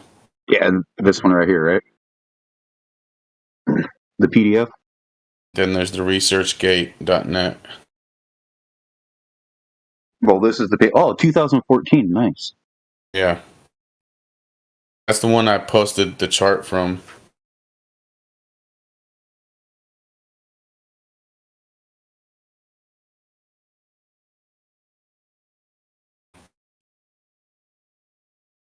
But in any case, it's not like they're claiming that it's curving like it's a globe or something. These aren't flat earthers that did this.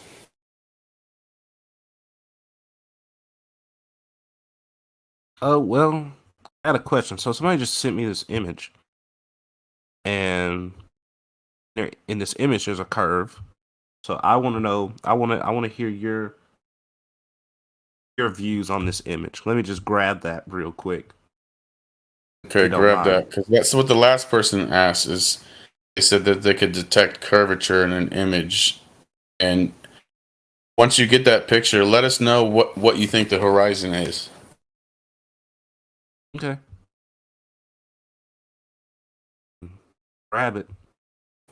Trying to copy and paste is not working. I hate technology sometimes. I was trying to use my blend. Man, I was trying to use my blender the other day. I was trying to make a smoothie. Blades fell right off. I threw the whole thing away. That was my great grandmother's blender too, and I was pissed. So where's this image? It lasted quite a while, I guess. Huh? Yeah. Where's this image coming from? Where is it coming from? The image that someone just DM'd to me. Who DM'd it? I'm actually ticked. Friend of mine. Friend of yours? Okay, there we go. Why didn't your friend come in here? Why is he DMing it to you? I brought up the subject of flat Earth, and he DM'd me a picture of the ISS. What do you think the horizon is? Horizon? Yeah, what do you think it is in your world? In my world? Yeah. And what is your definition of the horizon? When I say horizon, what comes to mind? What do you think that is?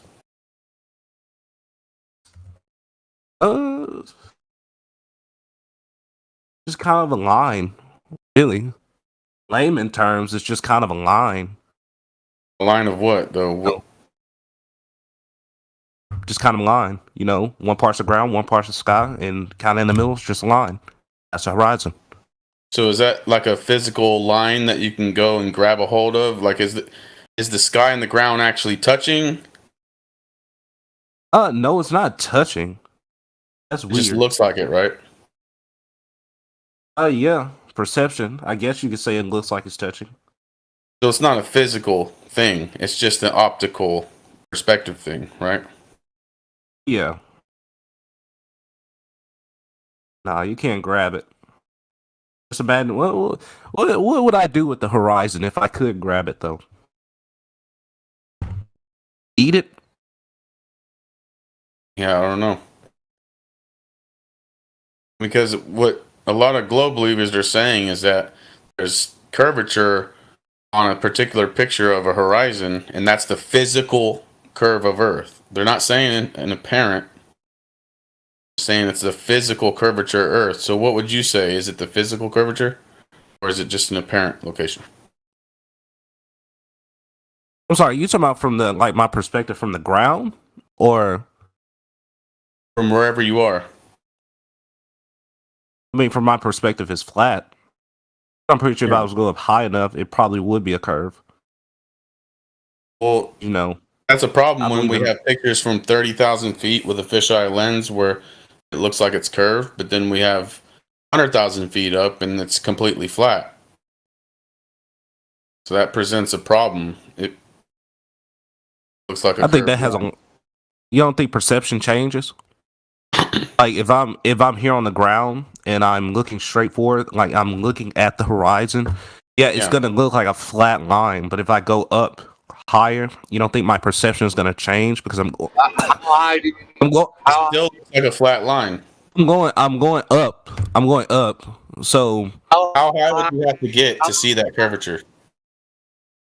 Good question. Let me look that up because humans can't fly, so I just can't fly up into outer space and go look at the Earth from a God's point of view. So can't go. But that's why we have. That's why we have no answer devices. to that question, man. Because it changes depending on who you ask. Okay, well, re-ask the question. I'll give you a new answer. I was saying, how high do you have to go to see that curvature? Because Neil deGrasse Tyson says at 120,000 feet, you cannot see the curvature. And I said I didn't know. I said I would have to look that up. So how up is that picture that I gave you? Provide? It didn't let me post it actually. How high up was it? I don't know. It was from the ISS. Let me look at how high is the ISS. Yeah, even from the ISS, you wouldn't see curvature. We have a director of a planetarium saying that you wouldn't see curvature from the ISS. At 254 miles orbit height. Well, this picture that he showed me had a curve. So I just want to know, and it's not letting me post this. So I have a picture. Listen, I have a picture of a unicorn. How can you validate your picture from so-called Narnia? Well, you wouldn't be able to validate that because unicorns aren't real. Right. You have a problem if you're seeing curvature. But you could fake it though. You could really fake it. Yeah, well, you could have somebody get in a unicorn costume and then say, "Here, look, there's a unicorn." Right. You can also put a fisheye lens on a camera, right? I mean, if you want it, yeah, you could. Yeah. Also, the unicorn could not even be there, and it could just be CGI. They do have that ability now. I mean, have you been watching any of the Marvel movies? The mobile movies. Marvel. Oh, Marvels. I don't think I've watched any of the Marvel movies. Disney? Oh yeah, Disney. Oh yeah, Mickey Mouse. Oh yes, I've seen. Oh yeah, Well, Disney owns Marvel movies. They're doing the Spider-Man movies. Used to be Fox. They're doing the Avengers and all that crap. Or like they have spaceships flying around in space, blowing up worlds and stuff, just like Star Wars. Right. But I have a question. So I sent this image to somebody, and they said they were going to post it. So this is a question about the fish eye lens. So in this picture, if this person was using a fish eye lens, then the image in the background wouldn't be curved the image in the front and the image in the back would both be curved, but they're not both curved. The image in the front, which is the perspective inside of the station, is They might be faking it like they did in Apollo, where they put the camera at the back of the cab and things, and so we don't even know that isn't green screen outside of that window. And with fisheye lens, it matters where the horizon's at in the picture. So if the horizon, whatever side is taking up a majority of the frame, it will be curved to that direction. So if you aim the camera up, it'll be concave and bent the opposite direction. Uh-huh. That's why a lot of times you'll see it when they turn in circles, it'll be waving because it'll be concave and then the opposite. Concave, the opposite. Because it's the way the camera bends. The lens bends. The whole point here is that you cannot validate that picture, right? You will never go to space. The only time if you want to say it like that, we can apply that same concept to flat Earth. You guys could be faking it. You could just be editing it. Yeah, in so software. you can go out and verify it yourself. So you're right. We could be faking it, right? So when we show the black swan from a foot above the water and we can see 10 miles of water, that debunks the globe, right? We could be faking that. So the difference is you can personally go out and verify that. You can't verify the pictures from space. That's the I disagree with you. I disagree with you on that. Because So not then all Then go. because when Stopping Okay, you. look. What's stopping you? okay, you're getting angry. No, you're getting dishonest because you will never go to space. Because Okay, that is and a I'm place about and I was about to say and I was about to reply to that. I disagree with that. To an extent, you can do some research here on the ground. You can do some research. No, See, that's not verification. humans aren't. Look, listen. Humans aren't gods, so that's why we have things like satellites. There, you have different types of satellites that go orbit higher. Fantasies about satellites, man. Fantasies about Bro. satellites is not verifying something, man. If I tell Bro, you, you're telling me to go do it myself, and I can't. see if it's 12 You're telling me to inches, go right? do it myself, though. Does it look like I have a satellite? I don't have a satellite, so I can't do it myself. No shit. Dude, you don't need a satellite. But see, You don't but see, need one. okay, I don't need a satellite. Did you just say I didn't need one? You can do it I on the said welcome to ground. flat Earth. If I say I have 12 inch feet, you can come measure my feet, right? But if I tell you that I've got a 12-inch satellite in space, you can't verify that. So that's the difference. You're saying, You what if don't we're have lying to- too? The difference is you can verify if we're lying or not. Don't you think there's a difference You don't there? have to go up to test the thing you're standing on. Yeah, so directly measuring the Earth would verify that it's a sphere by constructing a straight line and showing where the Earth is deviating from the straight line down the line. You would verify the claim that it's a spherical object with a radius of 3,959 miles. Now, when we try to find anyone actually directly measuring it, I only know of people that measure it and have it measure flat. So when I go over to the other Discord server where they're claiming it's a ball in the vacuum of space and I ask them for measurements, they just simply say to me, no, we never measured it, but it just is a ball. It just is a ball. Now what do you think of that? What do I think about it? Well, Yeah. People over here are saying, yes, we measured it. It measures flat. We observe it as flat, and it measures flat. I go over there and I say, I observe the Earth as flat, a topographical plane of existence, topography, obviously, but other than that, flat. And then I ask them for direct measurements verifying the radius claim, and they say, no, we don't have direct measurements, and we don't need them, because it just is a ball.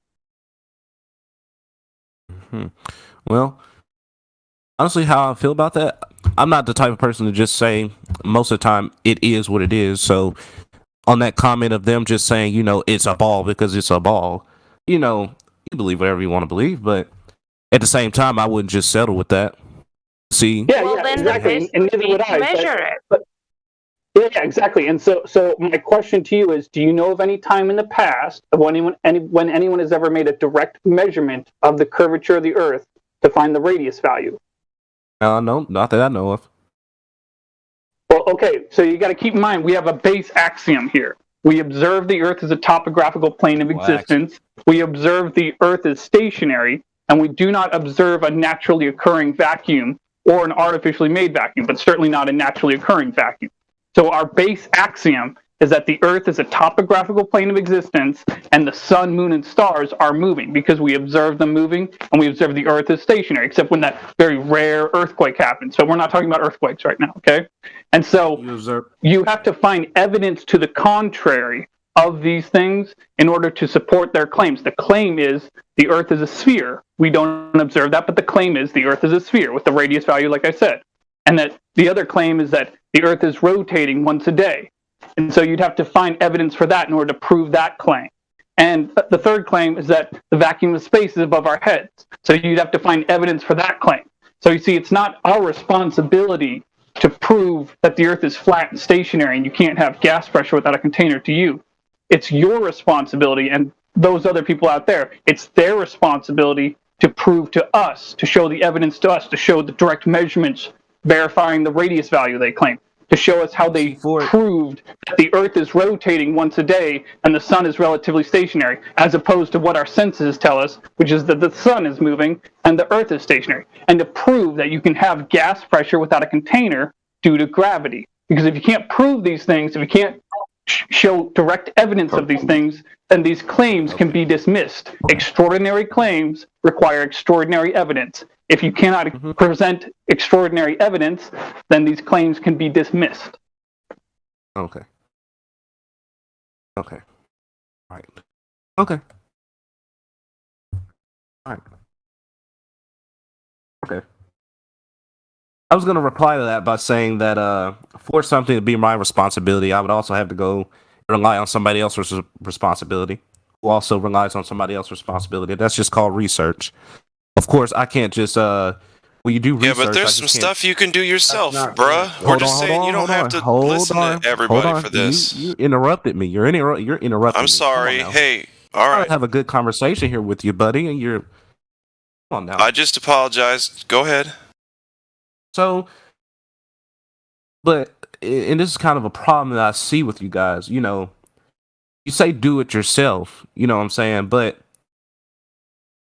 Of course, you gotta check yourself, and to go check yourself, you have to use somebody else's information who also did it for themselves. No, grab someone else and have them do it with you. Oh, then you got a witness. Then you've got two sets of empirical eyes on the situation. So I have to go grab NASA. Oh man, I'm gonna have a hard time getting in contact. No, a friend. Do you have any friends left? Oh yeah, I got friends, but it's like, great. Why friends though? Why friends though? Here, let's give you an example. Let's just come to direct example. So weird. Why? This is exactly what you do. Listen. This is exactly what he meant by friends. All you need is one friend, you and one other person, 2 people total. You can either verify the radius or disprove the radius. All right, with a telescope over a body of water. All right. So do this, like, say, take for instance over 10 miles. There should be 60 feet of curvature, all right? So if you can view your friend on an opposing shoreline over a body of water, and you're only, you say your friend with his target or whatever, your friend is the target with a telescope, pretty much. Let's say he's 10 feet or less above the surface of the ocean, above the surface of the water, and you with your telescope on an opposing shoreline 10 miles away are 10 feet or less above the surface of the water. Now, if you make the observation through that telescope, pointing it out horizontally, and if you can see your friend 10 miles away at that height, that observation disproves the radius value because there should be 60 feet worth of water blocking you from seeing it. Just go back farther. How is that going to change it? What are you talking about? Now you can see through a hump of water? Yeah, we can go back further, right? The Guinness Book of Record longest distance photograph is 274 miles.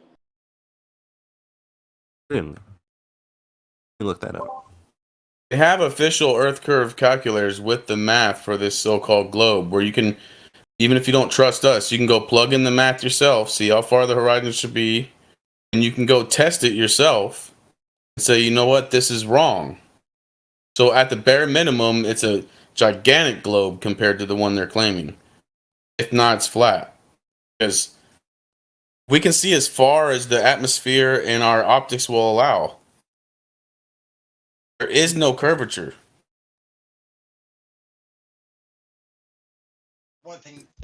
We're talking about theoretical stuff, right? You can personally go out and verify there is no curvature. That's the mind-blowing thing. It's not there. This is what I'm telling you. There's no curvature from our perception here on the ground. But see, you won't listen to that. There should be, though.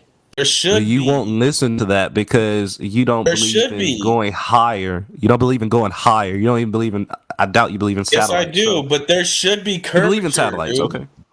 There should be curvature. Yes or no? Yeah. Do you believe in Somebody's math? behind the curvature. You cannot see them. If satellites were real, why would you need to believe it? I just use that wording with you guys.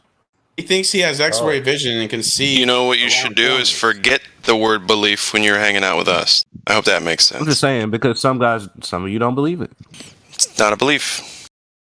And by that I mean some of you don't believe that satellites orbit. Not a belief. Yeah. Some of you don't believe what they is the float on belief, balloons. dude? What is a belief? What does that mean? When you say you believe something, what does that mean? I guess some part is faith and some part is evidence. Yeah, so we You have don't no- do the faith thing here. You can either verify something and it's real, or it's not. I disagree. Because part of it does have faith. You have no faith in satellites because you don't want to believe that We're it exists. talking You don't I believe have faith in a metal object in the sky. I have faith in it.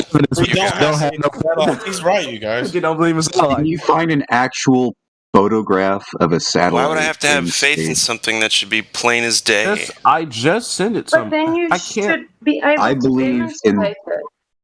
I believe in the creator of the universe who also created, the heavens and the earth and Oh, the yes, light Allah. all in one day, right? Allah. Yes, Allah. Yes. Allah. Yes. The Aleph Lamed, yes, I agree. However, I don't believe in anything else that man tells me exists, right? Why not? Because it's haram. Because it's a logical fallacy. If you want to know, it's illogical thinking is what it is. An appeal to authority doesn't make something more real. Like if you say we believe evidence or accept There is evidence. no curvature. How is that not evidence for you? If you have evidence, you don't need to believe it. Listen, here's the difference. If I go and measure my table over there in the kitchen, and then I go into the bathroom to take a leak after I've measured it, and I'm in the bathroom, do I need to believe that the table is flat? Or do I know the table is flat? Oh, well, at that point, you would believe it and you would know it.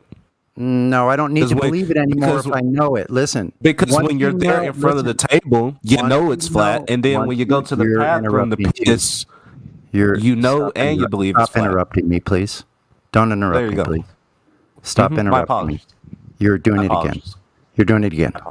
You're doing it again. Oh, you want to keep doing that? You want to play that game?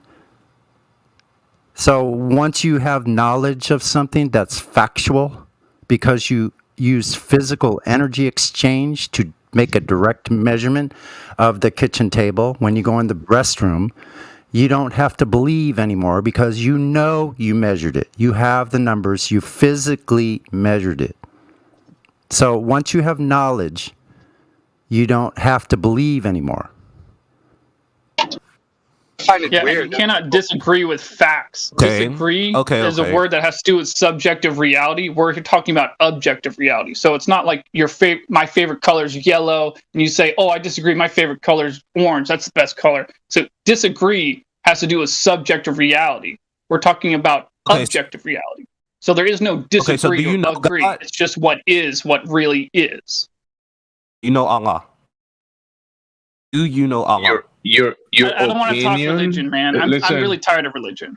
I'm Your just saying, 'cause your opinion about the practical thing, the reality of the world, the way the world presents itself, the way it was designed, your opinion of it has no effect on physicality, on reality. You have to accept it the way it is.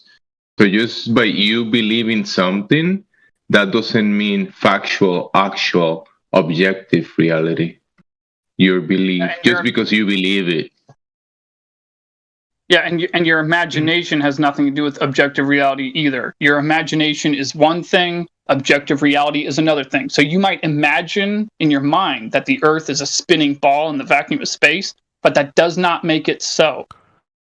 Are you calling me high? Because I'm not high. Flyman, the only place You think Earth I'm on, is okay? a ball. You think it's a joke? Hello, You think I'm on hello. mushrooms? No, guy, no. No. Don't spiral out.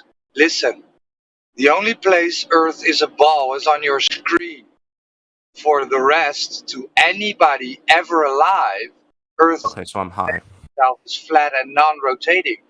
The only place is on your screen or in a book, right? So when Orion told you there was a claim on the table that the Earth actually has curvature, we can go outside and measure the darn thing, right? We don't have to look at our screen and just believe, right? I can believe in unicorns, I can believe in Bigfoot because they showed me on my telephone. No, right? We can go out to a beach or to a large lake, grab a laser and shoot over the lake. And then know, right? Actually know. That's the whole difference here. And Why is it a lake though?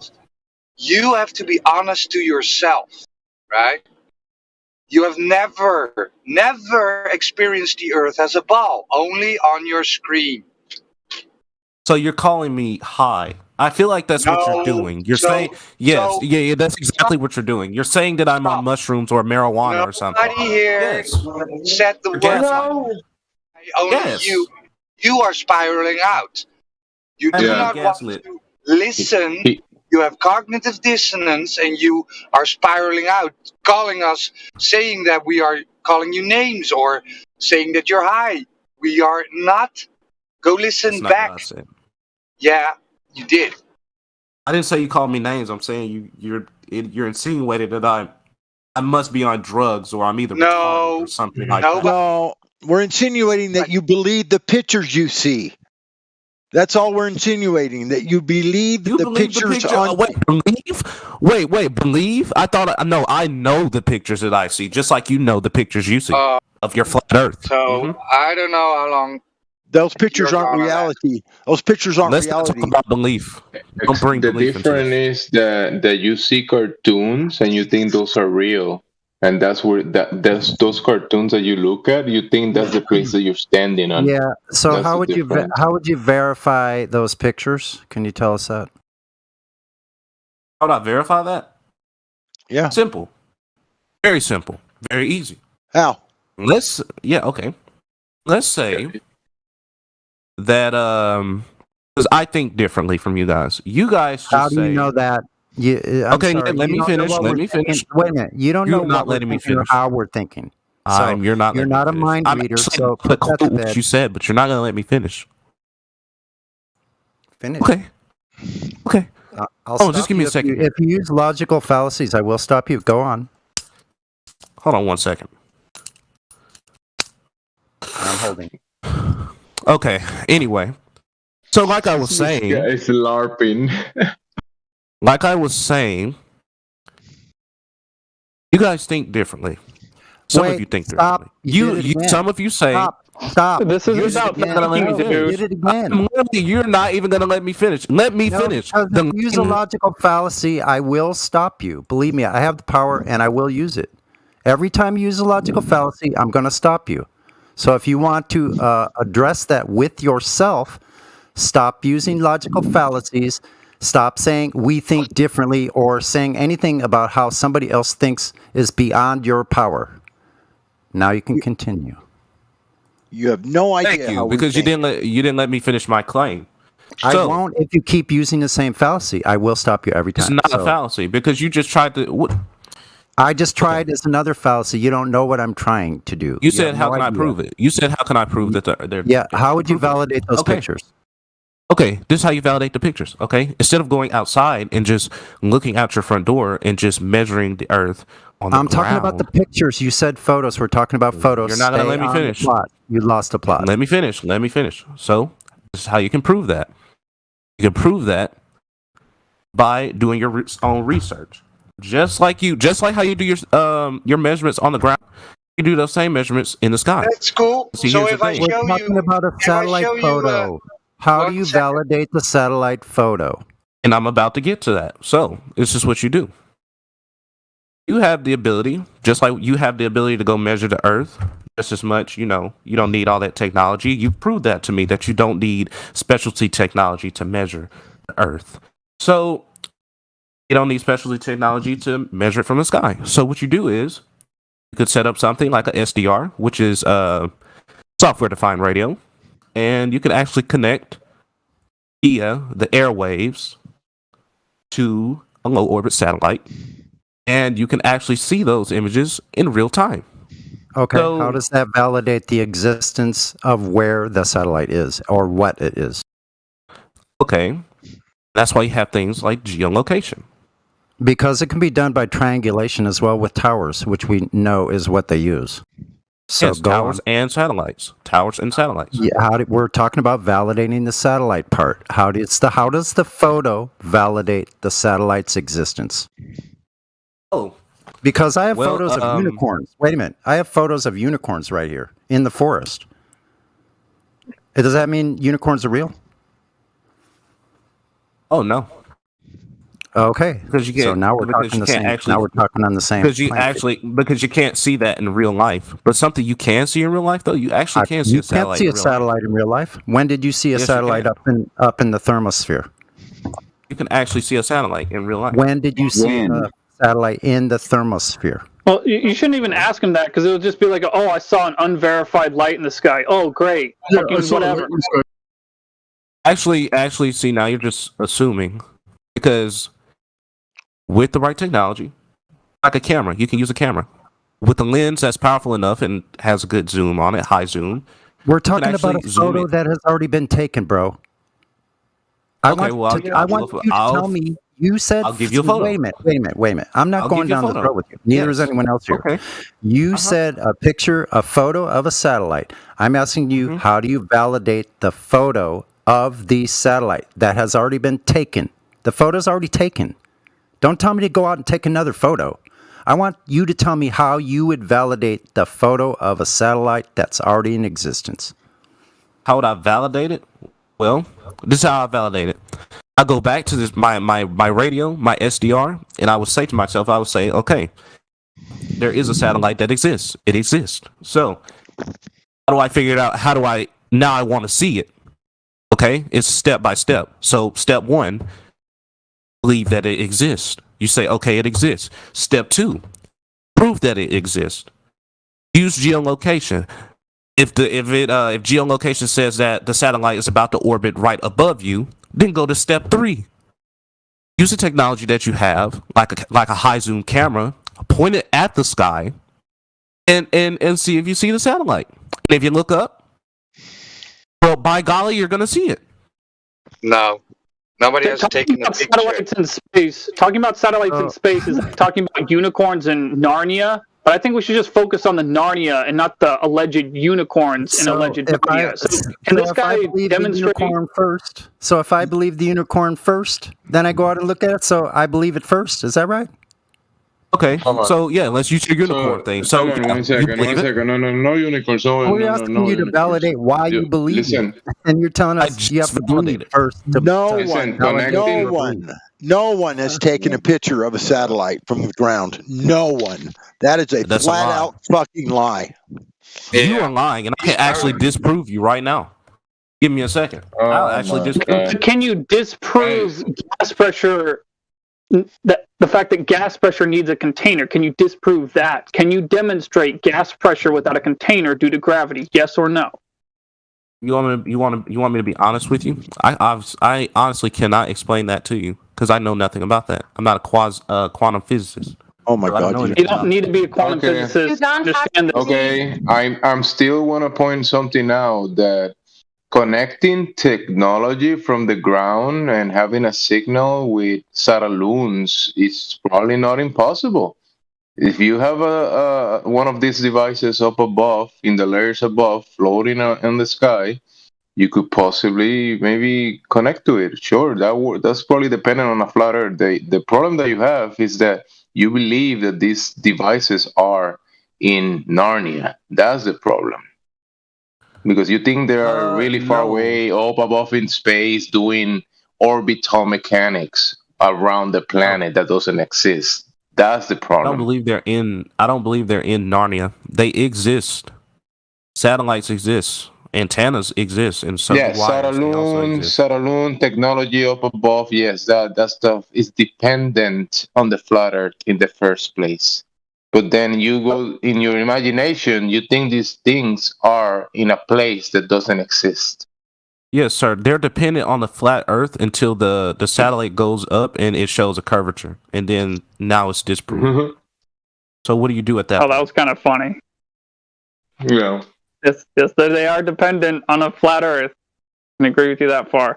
But hey, let me ask you this: if I were to claim that there is a place called Narnia inside of a closet somewhere in the back of a closet, and that there are unicorns running around in Narnia, would you believe me?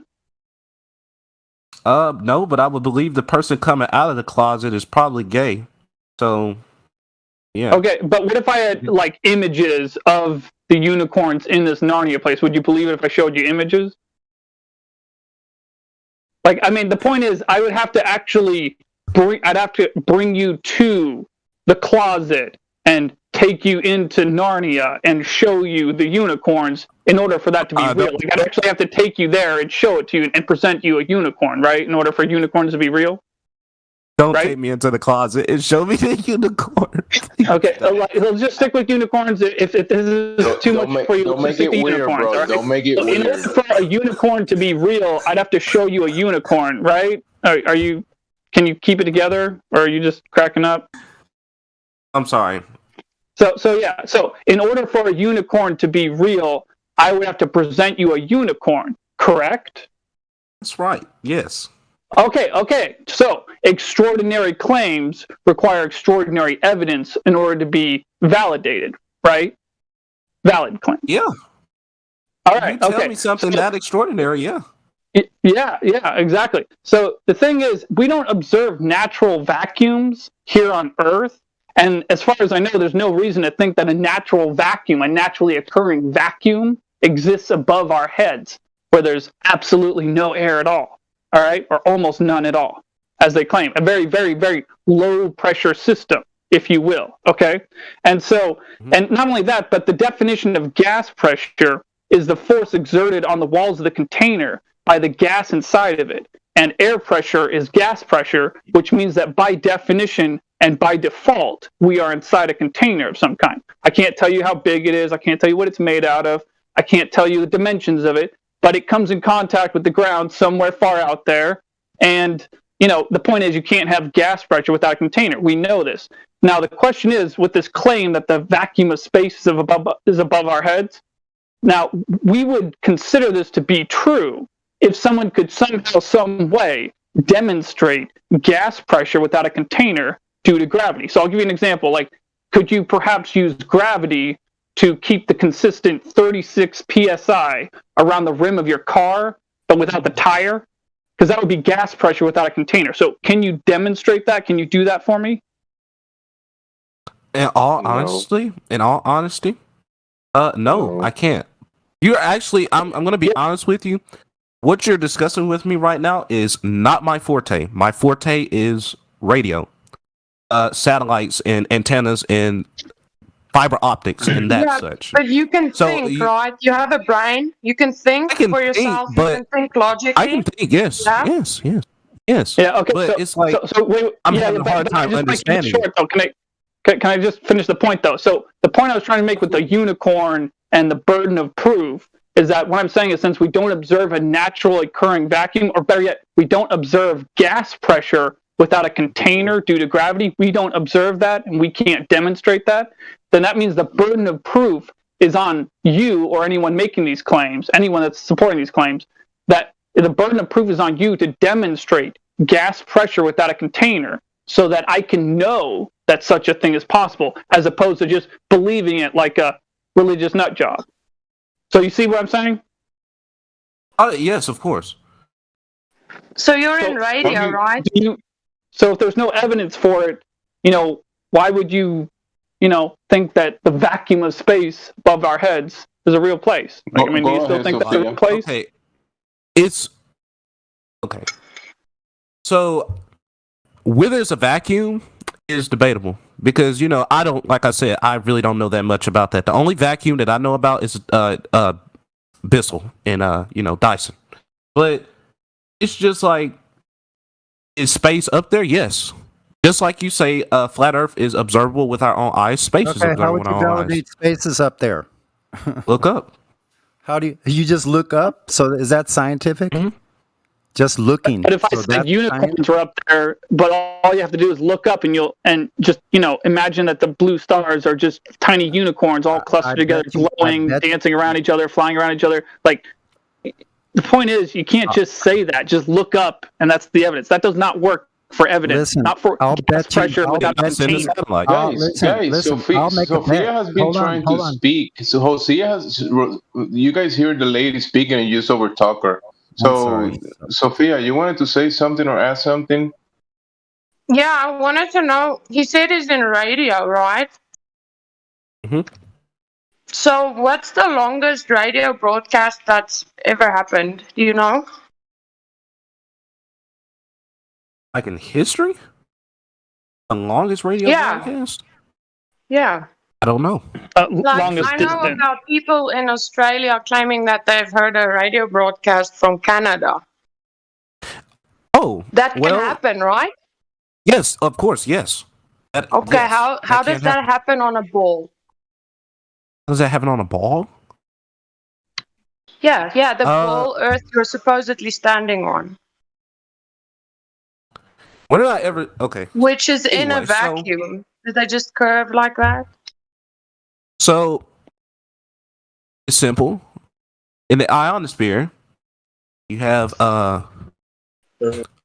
electrical charges. All right, and when those particles move around, you know what I'm saying? They're electrically charged, and you send those signals up to the ionosphere, and they bounce back, and they disperse. So yes, they bounce back and then hit the ground, and then bounce up again, and then hit the ground, and then bounce up again.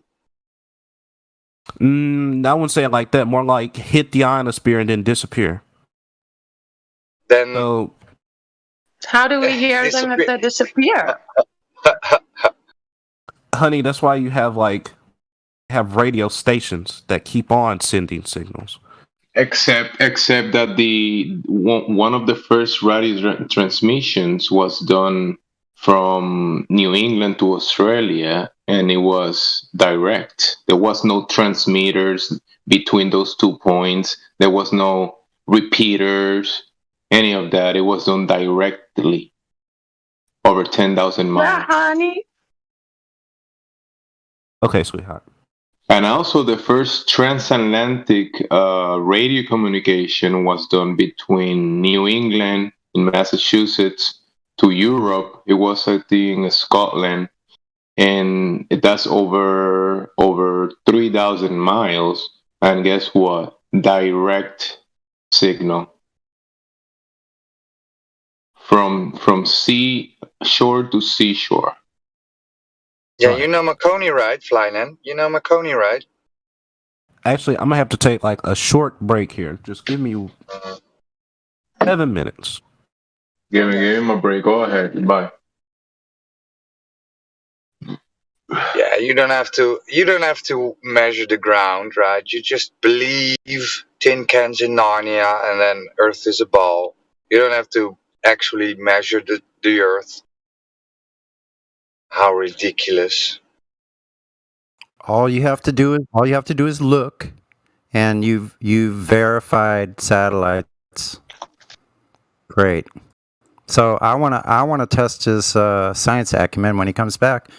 Anyone object? He's not in radio.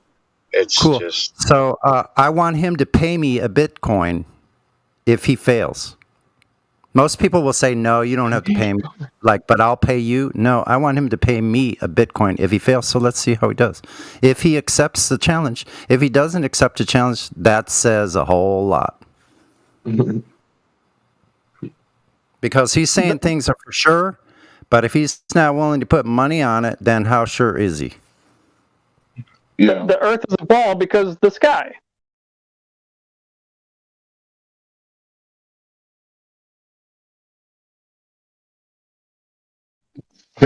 You can tell it's a ball because it looks so flat. I want to see this picture of the satellite so I can send it to an analyzer to see if it's CGI or a real photo. And I can guarantee you it will fail. I mean, there's been photographs or satelloons up above. Yeah, Some satelloons. people might think, yeah. Yeah, I agree with that. But I want to see one from a sat. If there's a satelloon, you can also see the balloon above it in the picture. Mm-hmm. So if it's a satelloon, then I'm okay with that. But I also want to be able to see the photo as it comes down and have it analyzed because I'm not so sure it comes from that satelloon. You can have those photos analyzed to whether or not they're CGI or not. You know that. Mm-hmm. So I want to see this photo and I want to send it to the analyzer. You can do that. It's very easy to do. I had somebody do it for me. A photo I got. Somebody sent me online and they said, oh, it's highly modified photo. It was about some giants that were escorting some people down the beach. And I said, could this possibly be real? And he said, I don't know, let me analyze it. And he says, oh, that thing's been modified to no end. Not real at all. So if he comes up with a photo, we'd just have it analyzed. And I know it won't pass the smell test, I guarantee it. We know that they're not real. I mean, we don't have to worry about this stupid shit. We know that satellites don't exist.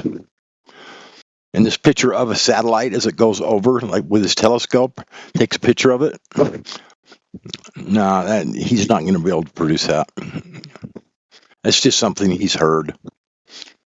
Have we ever seen pictures from satellites going overhead from anybody ever? You ever seen one? Even on a satelloon? I haven't. I've seen them down low as they launch them. But as they go across the sky, I've yet to see one. I don't know about you.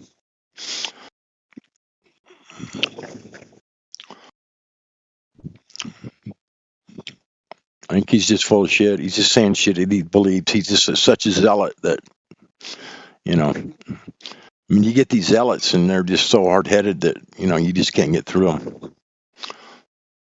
He's got cognitive so bad that he can't even think straight.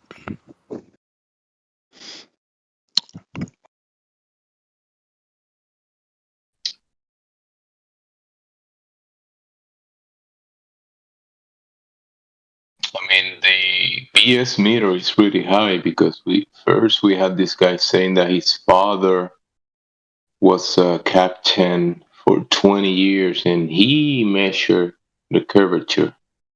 Since then, I've been listening to red flags after red flags. So some reason. How did he measure though, Gemsy? He was on a ship and he was using a ruler. Yeah, right. You measure. How's that measure it? What did you hold the ruler up and look and go? Oh, yeah, it's. How did you stabilize the ruler anyway? He was just joking. Hey, right. The funny part is that after he made that claim, he was serious. But then when he figured that he had to explain it, he was like, Mm-hmm. I'm just joking. Yeah, he said he made it up. I'm joking, guy. Well, this is really not a joking matter, to be honest with you. Not when we're trying to get to some truth. You know what I mean? Somebody joking like that needs to, I don't know. That's what I said in the text. I was like, he lied about his father being a captain? This is a red flag. Yeah. Right now, I'm gonna use a quote from one of my favorite teachers, Hendricks. There are those among us who think that life is but a joke.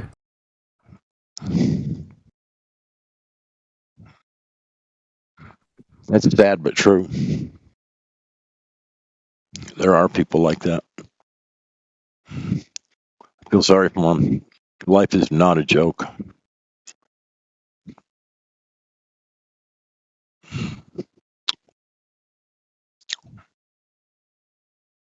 Hey, where'd he go? It hasn't been 7 minutes. He said, "Give me 7 minutes. I'll be right back." Yeah, it's taking long now. I think that's how long it takes to microwave a Hot Pocket.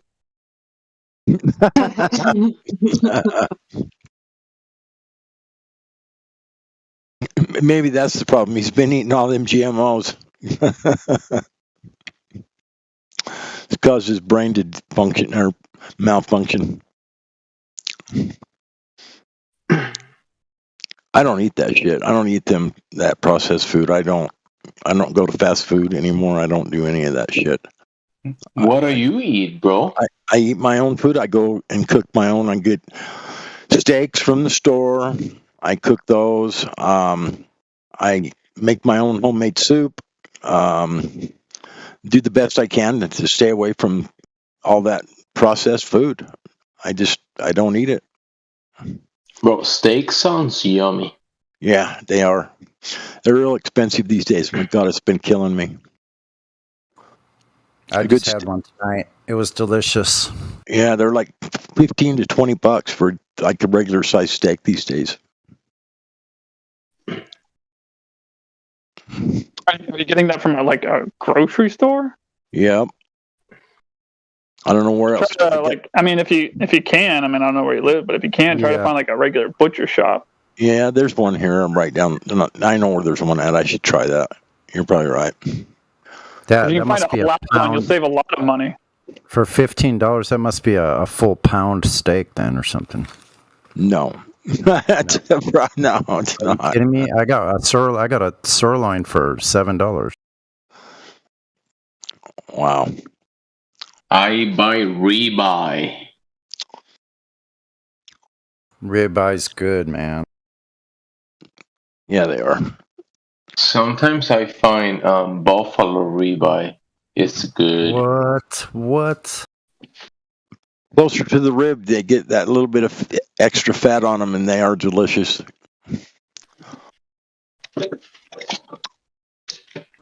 It's funny because I was a vegetarian for years. I'm sorry. I love my steak. Yeah. I'm surprised you're still alive. Yeah, I was a vegetarian. I was in the Navy too. I mean, look what I bought. Let me see. It's just really hard to get all the protein and stuff that you need, and the fat and stuff from a vegetarian diet. Really hard to get all the stuff you need. I guess it is possible, but it's difficult from what I've been told. What I found about the vegetarian diet is you have to eat a lot, and even worse, shit a lot. Yeah. Oh. Yeah. All them greens. Oh no, thanks.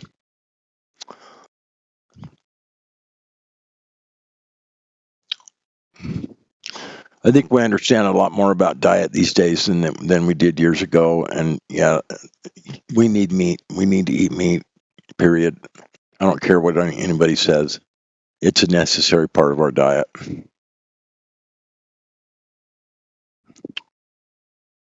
In Soviet Russia, meat eats you.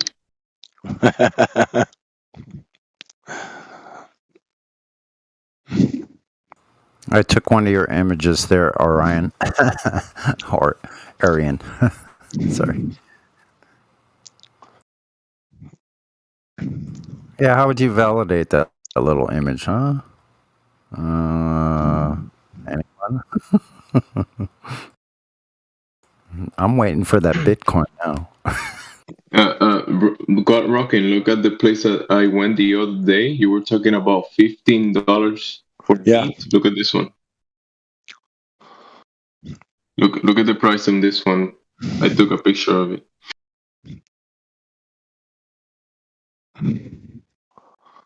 Well, I see the picture, but I don't see the price. I guess I can't. It's right at 135.90 a pound. $135 a pound. That's Wagyu. Wow. You must be some kind of rich guy or something. No, that's just Wagyu Actually, steak, man. That's the best piece of meat from a cow you can have, man. That's the best cow. Let's put it this way: super you can fatty. get Wagyu from Costco, but it's not from Japan. It's not the same. This place that I took the picture, that's where a lot of the rich people from the city of Boston go to buy meat. Yeah, A5 is the primo. But one of my best friends I grew up with had a whole bunch of, well, he had like about 80 head of cattle. And he told me like several times over the last like 10 years, he said, just come get one. You can have one for free. Just come get you a cow and take it to the butcher. And I said, all right, I will one day.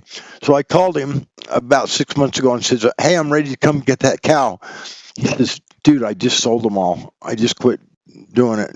I quit being a cattle rancher or whatever.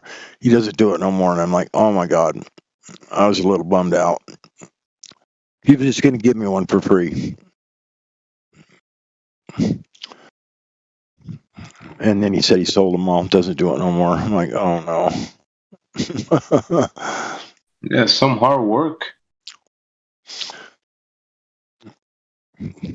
Yeah, his dad's a farmer. They farm alfalfa, and they got a lot of land, and so they can just let it graze on. I used to work for him.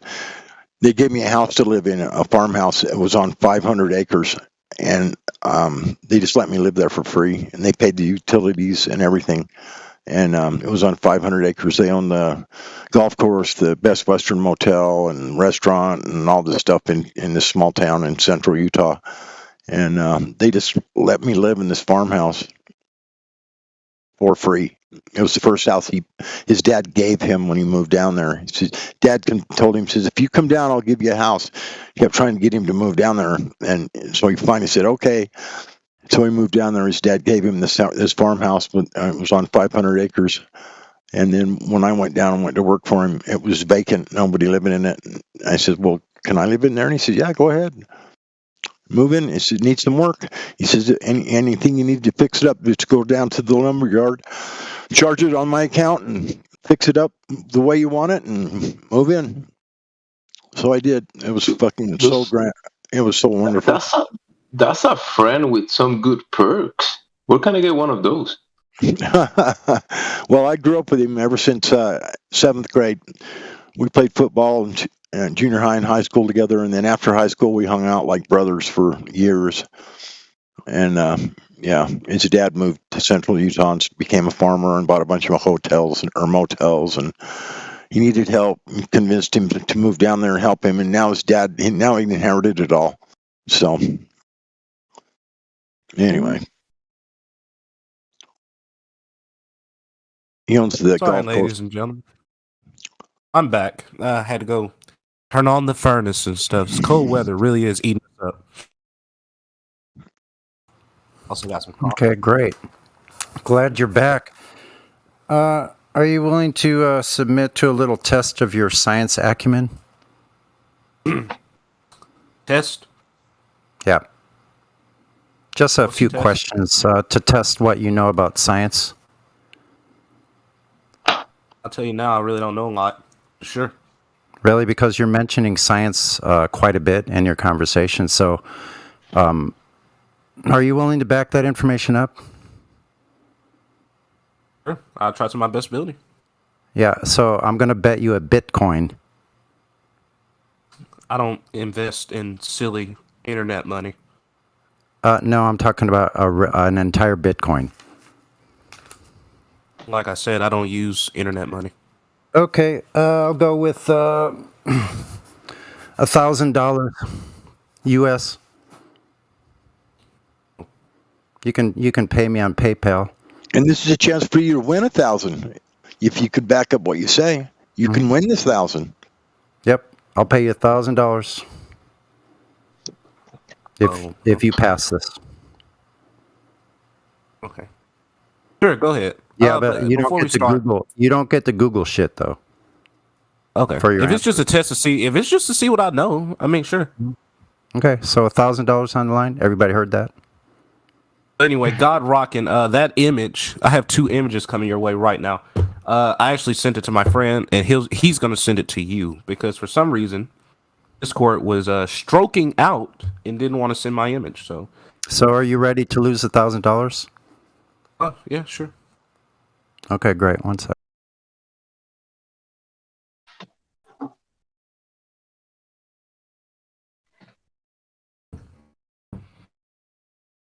Damn, this is some pretty good coffee. Oh, this is great. Where'd you guys find this one?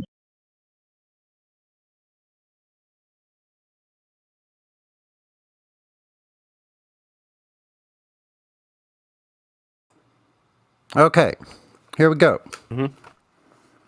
What is the definition of natural science? Natural science? That's something observable with your eyes, you know. If I see a mushroom, you know, and come to the conclusion that's a fungus, so that's natural science. That's a really vague. We want an actual definition of natural science. Well, you said this was just a test to see what I know, so I gave you an answer.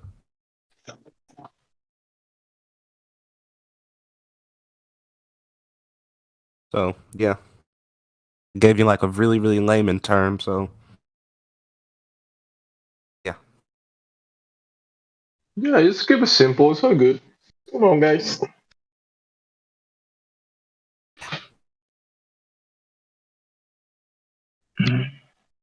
Did you hear that? Yes, I did. See me making noise. Should be very simple. Can you perform natural science without an experiment? It's a yes or no. Yes. You can perform natural science without an experiment?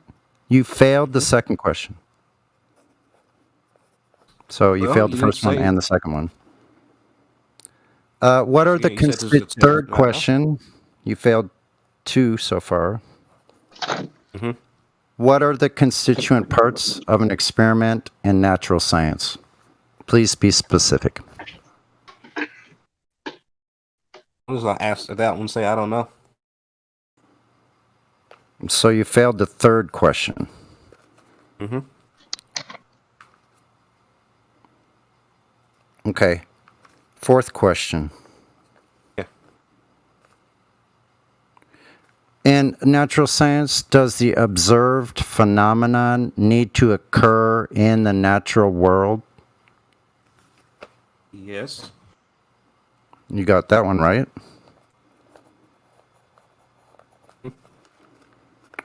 Okay. Here's the fifth question. What are the 3 variables in an experiment to test the hypothesis in natural science? The 3 variables, and what is their purpose in the experiment? I'm just going to tell you now that I've already failed this question. I do Go not ahead and know. give a shot. I don't know. Sage, quartz crystal, amethyst. Okay, so you failed the 5th question, so that's it. Test is over. You failed 1, 2, 3, and 5. So 4 out of 5 questions you failed. You owe me $1,000 US.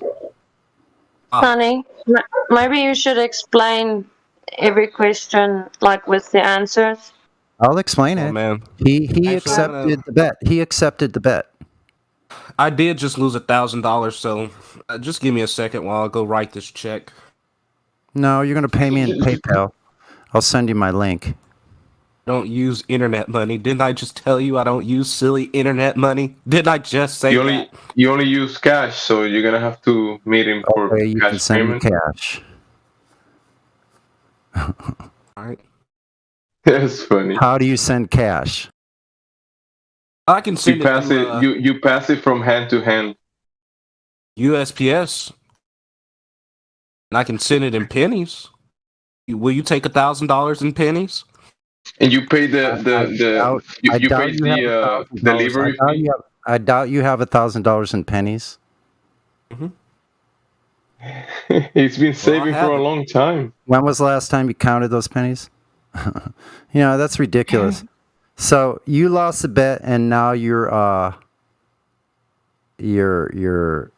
bullshitting me. So everyone heard this on the live streams. 2 live streams on YouTube. Everybody that's in here in this chat. I think, what are we on? Periscope? Why not Walmart MoneyGram? Odyssey. So everyone listening heard this. So great. He bro.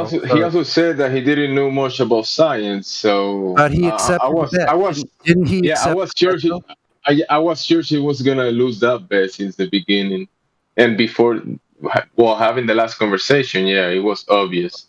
So you not only are talking shit and don't know what the hell you're talking about as far as science goes, but you're a liar too. You accepted a bet, and now you're failing to meet your obligation of your own word. Sir, No, sir, no. sir. Well, I'm you going to use are the same a argument against you scoundrel. because You're you a just said- scoundrel. You're a weasel. You just said no. I just told everybody on live stream that I would pay this man $1,000 in pennies. I said I would write him a check or send it in pennies. So no, you're a liar and you're a scoundrel. So take that. Ooh. I'm not the one that said I would pay someone $1,000 and accept the bet, knowing that you would fail it. If that was the I case. accepted the bet, and I said I failed it. I accepted. I believe it. Payment. I believe that. I'm sorry, because you're full of shit, bro. So anyway, moving I on. believe that I Everybody failed else it. can go Yes. ahead. We all heard it. So go ahead and try to provide some other proof of your spinning space monkey ball religion. You zealot. Someone change his name to Sam Coke. This is proof. This proof is so take that. I mean, have you? It's an Ace Attorney rep. Never mind. But yes, my space monkey ball religion. I've got my photo analyzed. Yeah, because you're a zealot. You're a religious zealot. I've got my photo analyzer. You're talking ready. about faith in something you have no evidence or proof. That's called a zealot. Well, And sir, by the way- I will take partial offense to what you said about the space monkey religion because I'm part black, so I will take offense to that. What do you accept that as something that is real? The space monkey religion, or what is no? What? No, the part you're taking offense to. Are you accepting something that someone said in your past, or like in life in general? I think we should be clear, guys. I mean, he's kind of stupid, but let's be honest. The monkey part is the we came from monkeys part of the story we were taught in school. See, I don't know where humanity came from. I don't know where mankind came from. I don't know how we got here, really. But I don't see any sufficient evidence that we evolved from monkeys. And so that's where the space monkey thing comes from. But anyway, so you think I'm a religious zealot? Yes. Absolutely. I absolutely You have to be, because you do not have any evidence for what you believe.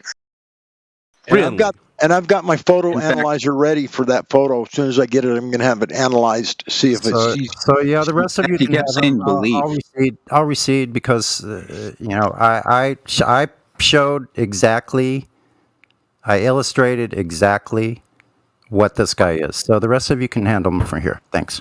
And you're short $1,000, so you gotta lay back and think about that. You're short $1,000 right now, Sonny.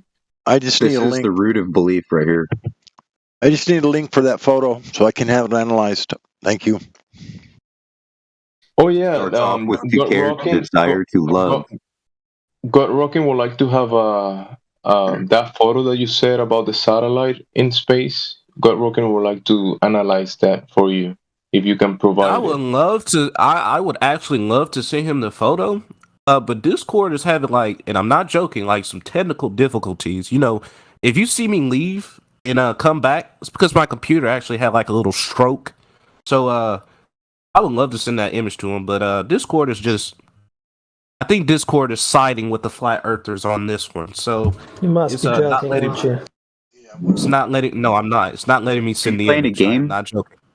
Are you playing Yeah, a game also? Okay, Yeah, he because is. that could cause it. I'm just saying. Let me see. I know from experience.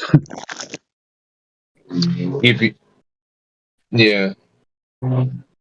And you can send my pennies, $1,000 worth of pennies, to the downtown Los Angeles FedEx, and I'll go pick it up. I know from what there. Hold on. I know what the problem is. The Gonna file. cost you more in You shipping. get that? The Los Angeles, downtown Los Angeles FedEx, and I'll go pick it up. My pennies, please. Yeah, it's gonna cost them about $800 in shipping. Yep, you got that? It's easy to find. Los Angeles, downtown Los Angeles FedEx. Okay. FedEx, Los Angeles downtown. All right. And shipping this to who? You're What's your shipping it name? to Robert? Sunny. S-U-N-N-Y. On the plane. Sunny on the plane. Yeah, send it to that. Sunny on the Yeah, plane. Okay. That's a channel, it's a corporation, so you can actually send to that address and that attached name. Okay. Well, let me. It's a trademark. Incorporating your online likeness is quite handy. All right, now, let me paste this image and let me send it. Send it. Send it. Are you trying to send it in this server? I am trying to send it to God Rockin', and it is refusing. It is. Ooh, How big is it? What's the megabyte? What is the megabyte size of this file that you're trying to send? I don't know. I just copy and paste it. It shouldn't be that big. Analyze it. Analyze it. Right click it. Oh, it's a JPEG, so it should be small. Let me see. Let me send it to one of my friends. Hold on. I think Discord. It's sent perfectly fine to him. I believe Discord usually allows like a certain amount of megabytes to be sent. Now, have you been corresponding with God Rocking? I don't think so. That might be Speaking the right now, reason I'll why. Send him a friend it to request. Gemsy. Send it to Or Gemsy. send me a friend request. Yeah. You sent me one earlier and I posted it for you. Send it to me again. All right. Let me send that to you. Cheers. Oh yeah. I sent it to you. Here's the other photo. And yeah, there it is. I think God Rockin' has me blocked or something, so he obviously hates me. So No, He I doesn't have speak to my settings strangers. set up the same way. Like anybody that's not on my friends list can't send me any DMs well, because there's a lot of trolls that want to just pop in your DMs. You know. Okay. So I sent that image to him, and hopefully he posts that, and hopefully you analyze it, because those are two images, that I really want to share with you guys. So yeah. But I want to going share back this to the one with you. going back to the religious zealot thing. That's not even what the ISS looks like, though. Here's a photo of the ISS. Which picture? That first one I sent you was the ISS. Mm-hmm. Sure is.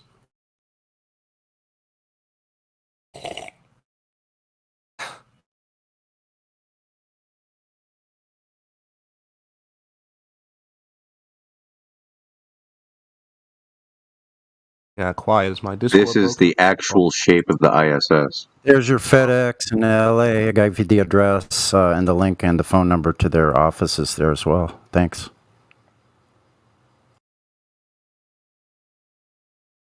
That's the actual shape of the ISS right there. There's no tail structure. Let me the live stream voice text. Yes. That part that you're seeing right there is supposed to be the Russian Soyuz module. And it looks like it still has an old Apollo module attached to it. Well, what about that second image, Dan? Second image, yeah, the one that I posted on Joshua. Oh, let me check. Oh, yeah. Oh, that image. Oh, okay. Yeah. So what about the one with the satellite in front of the sun? That's supposed to be the ISS, right? Except for it's not. It's shaped differently. I didn't say that was the ISS. I just said that was a satellite. What Didn't satellite? say it was the ISS. What satellite would be visible from that height? I do not know. I know it's a low orbit satellite. Low orbit satellites are usually visual. I'll look that up real quick.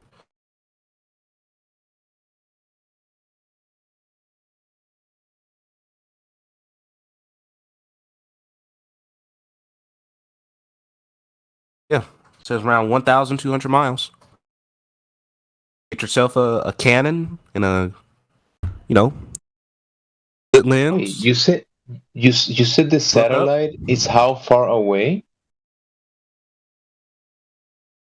I just looked up low orbit. It says they usually hover around 1,200 miles. This satellite is 1,400 miles away from the Earth. It's usually how high up a low orbit satellite is. And that's a low orbit satellite, so it's pretty high. It's up there. Oh, that's pretty high. Hey, check this one out.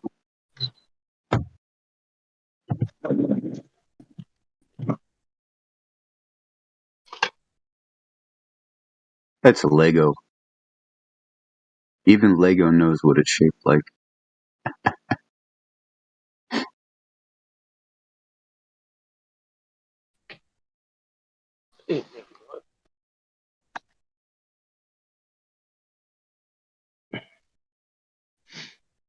So yes, we can send things really high up. Works perfectly and is dependent on a flat Earth. Orbiting, let's see, quantum levitation. You can move stuff around above the flat Earth. Yes. Sounds good to me. So, you think it's fake or you think it's real? I told you we can send stuff up there, but the place where it is, how far all are the luminaries, because you're saying you might be claiming that the luminaries are really far away, therefore the distance of the satellite is orbiting the shape curved Earth.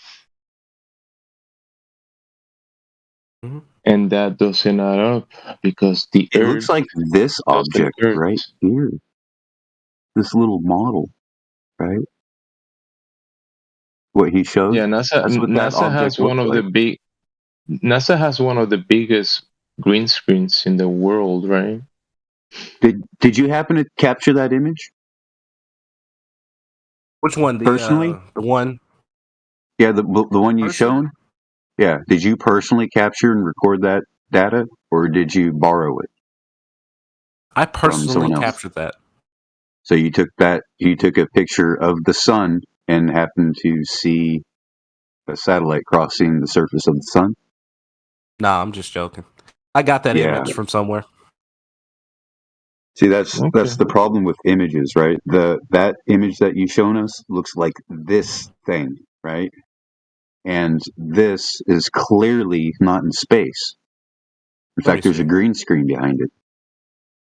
So you're telling me the second image of that clearly obvious satellite in front of the sun is fake and is a green screen? Is that what you're telling me?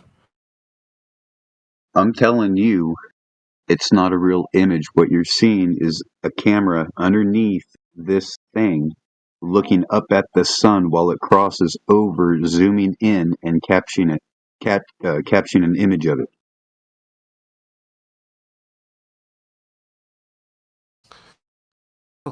Gut Rockin, did you analyze the image, Gut Rockin? Where is the full image of this? Where is the full photograph? Yeah, the metadata on it would be nice.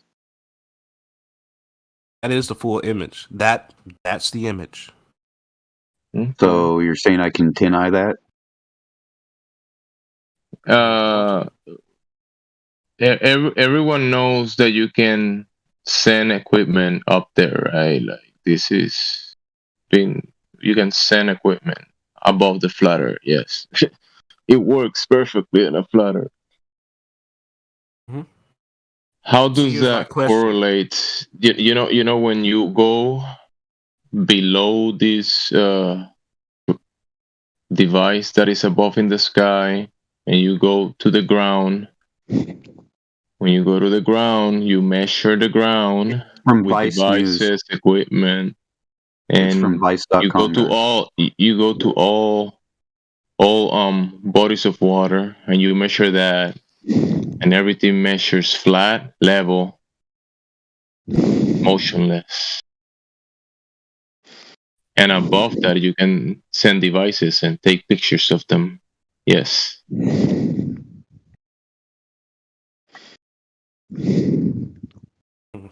Correct. Here's my question. My question that I'm about to ask you.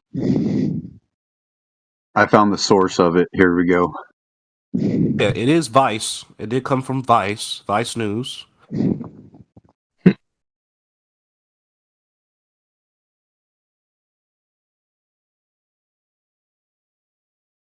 Well, all I had to do was just do a tineye.com search. Funny thing is you look up that ISS thing, you get 0 results.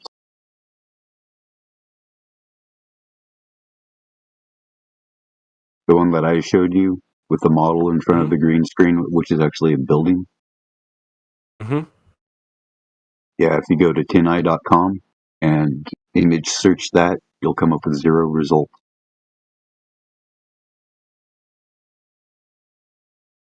Mm-hmm. Okay. So, because it was never posted by a publication or hosted on a private website. So you said it came up with 0 results, right? 0 results on the ISS image that I've shown you. Okay. That was a real photograph, by the way. Okay. It's tineye.com.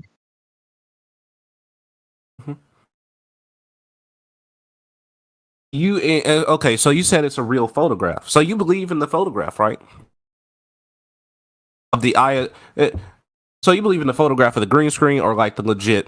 Here, I'll show you the real photograph of the ISS. The only known photograph I know of the so-called International Space Station. This one. If you take this and you plug it into hang on. This website right here.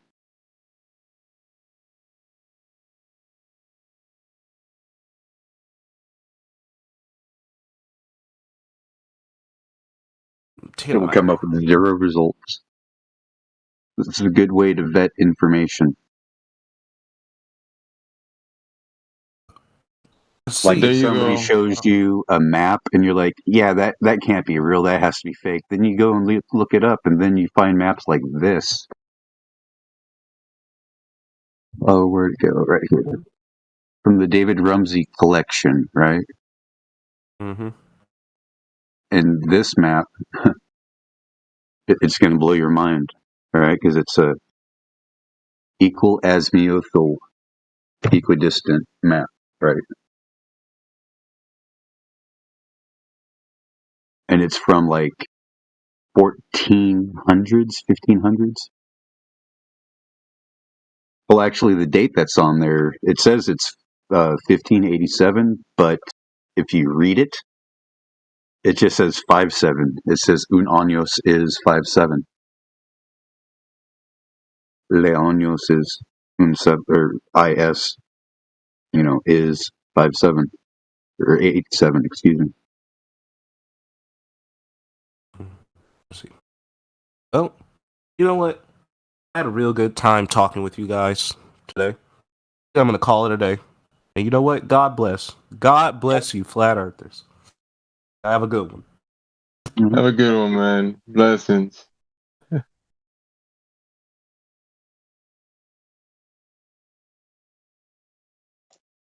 Not trying to be rude, but what a clown. I know, right? Oh, see, this is one of these things about people not actually doing their own research and just sitting their ass on the couch and regurgitating what they see on TV or social media, Joshua, is there any high definition image of this map that you shared?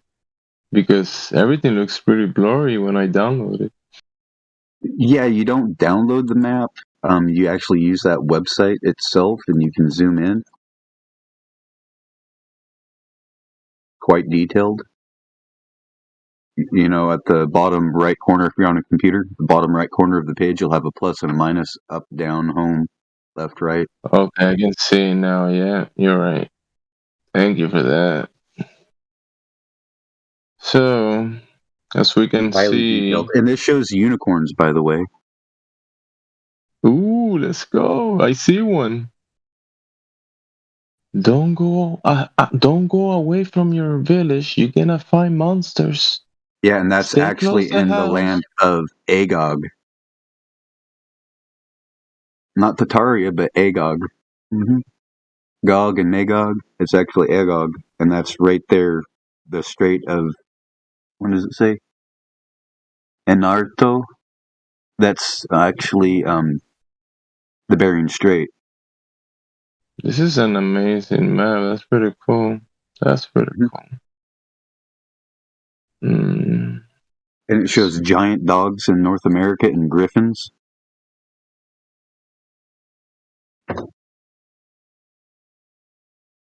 Crazy, huh? Bro, you know what's funny? Go to Florida. Go to the bottom of Florida. It shows Cuba, Sola, Cuba. It shows where today is Dominican Republic, Haiti, La Española, but it doesn't say that. Isola, but it doesn't show Borinquen, Puerto Rico. It doesn't show it. There's next to Dominican Republic, there is Puerto Rico before those small islands. That's funny. Next to the west of the Dominican Republic. That's interesting. Puerto Rico. No Puerto Rico in the map. Isolo Cuba. You see Cuba, yeah, you see Cuba, and then you go to what is Haiti today or Dominican Republic. Right. And then west it doesn't to say that. It there. It says. I mean, east to that. Yeah, it says it's in a different place. Yeah, Jamaica. That's. Oh shit. Jamaica, yeah. I'm going the wrong way. There's some land missing in here. Yeah. Oh, Iso Dominica. That's what? It's Isla Dominica, yeah. Isla, yeah. So what else? Are the Sandwich Islands there? Hang on, let me see if the Sandwich Islands are there.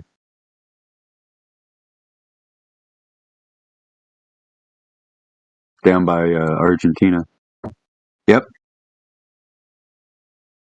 They are there.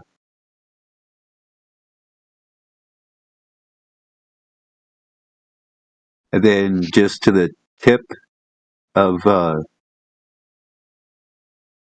Argentina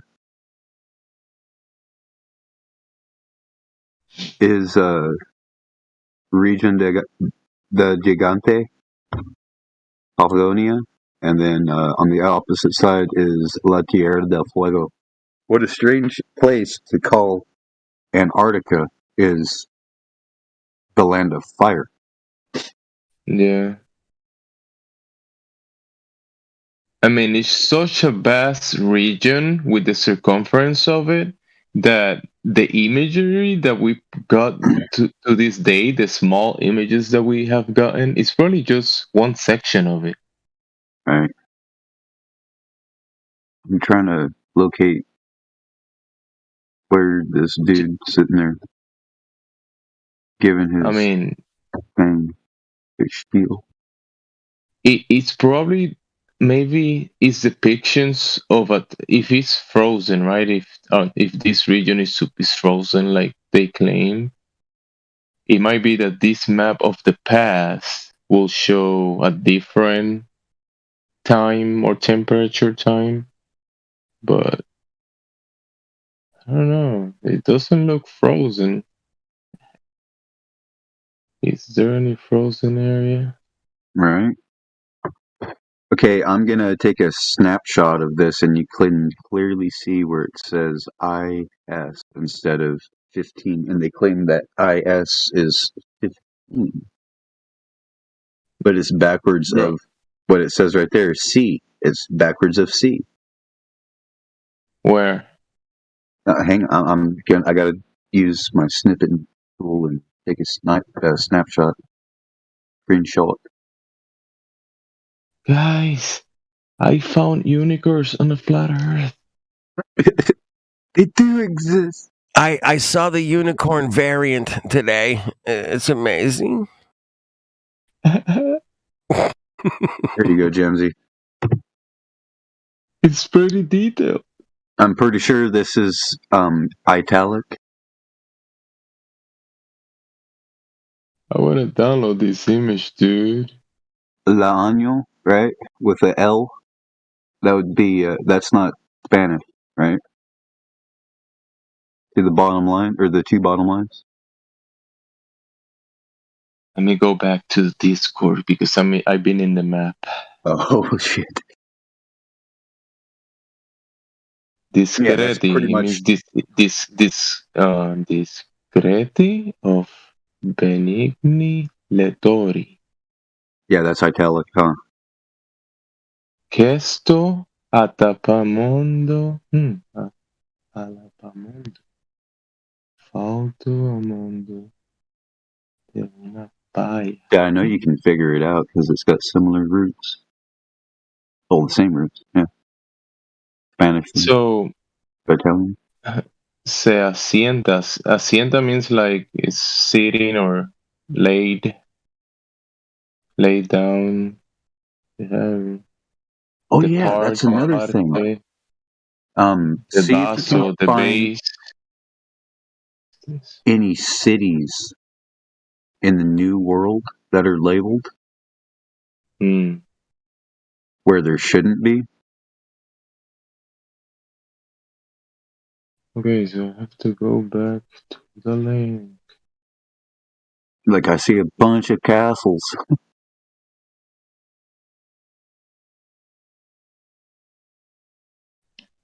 Josh, what do you think's going on here, man? I mean, I kind of came in blinded, but what's up? Like right there, Oregon, Washington, Idaho, all the way to Yellowstone. Yellowstone is where griffins used to be, apparently, and just south of that is Chichen Itza or Chicachinca or something like that. So these are like Mayan settlements. right? From and what year is this supposed to be here? That Isu's sacrifice. What was it? 87. So IS 87. They're saying it's 1587. okay, interesting. So if 1587 this map was out, then Columbus sailed in what 1492? 1492. Wait, what's in so many? Okay, I'm gonna open it. It would make it more sense that this was the secret map that Columbus used. Well, it says I mean, date 1587, but the two figures are they holding keys? I don't know. What are they? What are those little figures carrying, man? Here, dude, I'll give you the link. It looks like a key to me, man. I mean, like a right. I'm not sure, bro. Here, I'll give you I'll post the link here so you can follow along. Interesting. This is the Ubuntu Mars map. Okay. Umberto Montes. Monte Uberto. Basically, Uberto. That map. Yeah. That map. Oh, fuck. Oh, that map is fucking absolutely one of the most incredible maps I've ever seen in my entire life, man. By far. So, Tierra Incognita. It is just That's a Washington, Idaho, Wyoming. You could dedicate your entire life to this map. All the way up, like, even Canada, Alaska. That's... Yeah. Okay, yeah. So, like, if you go down there, you have, like, where, I guess you could say that's what the sound was at one time. And then that's clearly, yeah, I would say... The most incredible thing about this map is Colombia. It's high resolution detail, man. I mean, it's off the hook, man. I mean, you can zoom in on the smallest little thing and it's super clear still, you know, and you're like, so they scan this thing at some fucking stupid resolution, man. I mean, just out of this world resolution. Well, no, this was part of a manuscript, 60-page manuscript, 10 foot by 10 foot. Yeah, it was this huge map, but they scanned it somehow with, you know, big fucking scanner or small handheld. I don't know how they did it, but this thing, man, you zoom in on the smallest little detail and you're like, damn. Anyway, thanks for sharing that. I missed years ago. And it even has Hyperborea. Yep, that's right. Look at the north. And then it's sitting there telling you about... trying to tell you. The Black Mountain. Yeah, that's a cool map. Thank you. Rufus Nega.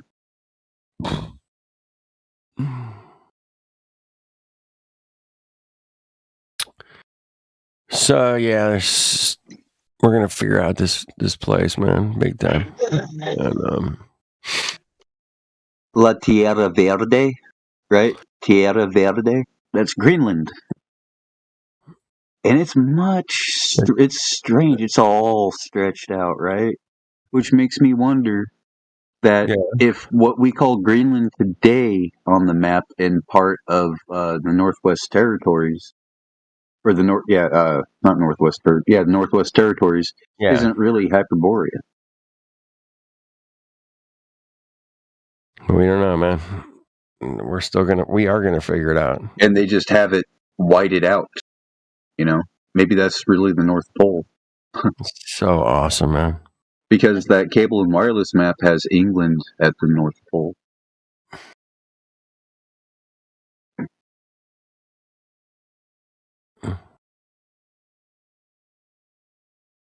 And then there's the 4 islands speculation that the true middle north has 4 rivers or a bunch of rivers. Yeah. Is that water going towards the center or away from the center? Towards the center. They're rushing in.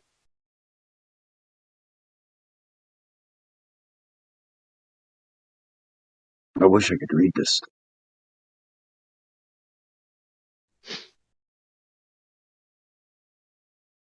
I think the four corners above, 86, up in heaven. 87. Whoa, why did they...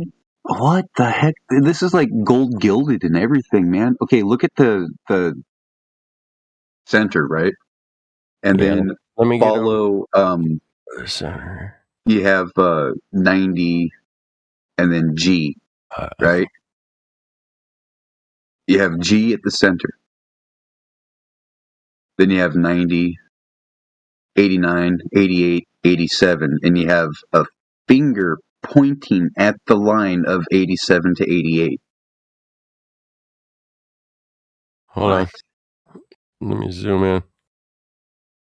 And like the gold gilding is like all over it, so it's like obfuscated. Damn.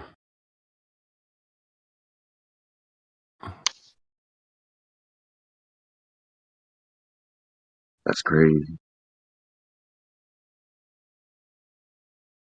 So it's sitting there, and then here's another one pointing to 82. Bro, it looks like this water from the middle is actually falling on the cliff. Yeah, like going inside. It's a high mountain. Like it's a bunch of mountains making a higher ground. Yeah. That's why I say I feel that we need to explore the North Pole before we even think about the South It's Pole. closer than what you can think of. Yeah. Have you read or heard about the book called The Smoky God? Yeah. No. Well, this guy's I talking haven't read about it. going to a voyage, and right before you reach this landmass, right, and he talks about these four rivers of inrushing current Yeah. that, took his ship and went in, and him and his father fought against it, and his father ended up perishing. And he, like the whole time, it was ice free and a warm and temperate climate. Yeah, if it's around the correct time where it's called the sun gates are open because the sun is closer to this region. It's described, they call it sun gates. So when it's warmer, everything is greener up there. Right. When the sun is closer. But I think there's a key missing. There's something like the Earth is not on its full potential. I think there's something something like. Here you go, Jimsy. Or not just Jimsy, but whoever else. This was in reference to what I was talking about, Smoky God. This is them him and his father venturing to the far north to explore it. I gotta see and finding a land of giants called the Hyperboreans. Or not the Hyperboreans, but the Borean race, and they're gentle. You see this at the north of the U.S. They have like a white region, and they label it as Terra Incognita Nova. Yes. That means like new land that we haven't explored. That's why they have It's the like griffins there. Yeah. Yeah. Yeah, it's land that they know is there because they have probably, I don't know what they did, maybe with boats in the water, which sounds kind of difficult to do still. But they say there's this land, we haven't looked at it, or they don't have any information about it. They didn't explore it. Yeah, the land is so vast that these people probably haven't explored the whole thing. Holy smokes! Does that say Ephraim?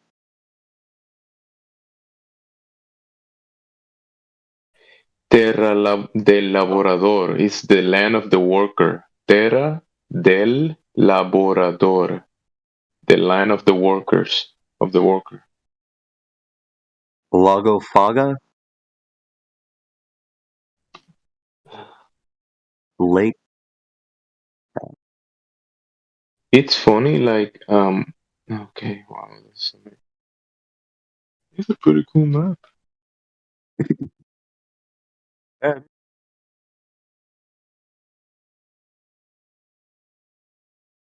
What's Cuerva Provincia? Where Cuerva provincia, provincia is province. Yeah. Cuerva, could mean a few things, I think. Cuvera, maybe? Qvivira.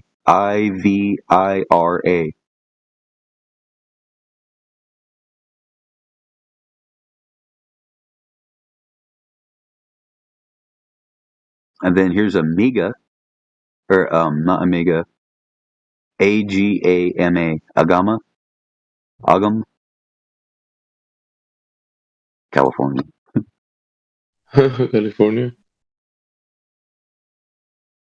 In the north of the U.S., like where Canada is supposed to be, right? Canada, the lake. It shows like a big lake.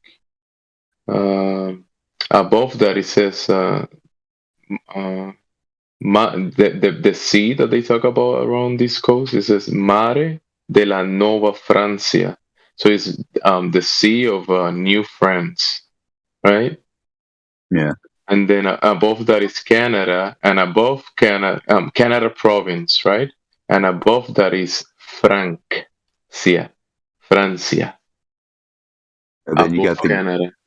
You got that circle, the Arctic Circle, and right above the Arctic Circle in Canada is Tierra Incognita Nova. Yeah, it's like this land incognita. Holy shit!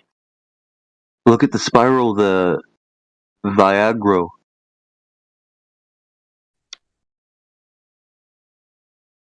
Right there, next to, like, I guess, Finland?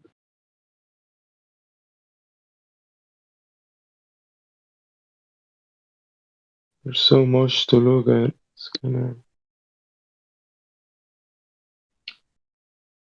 Bro, and at the middle of the map is zero.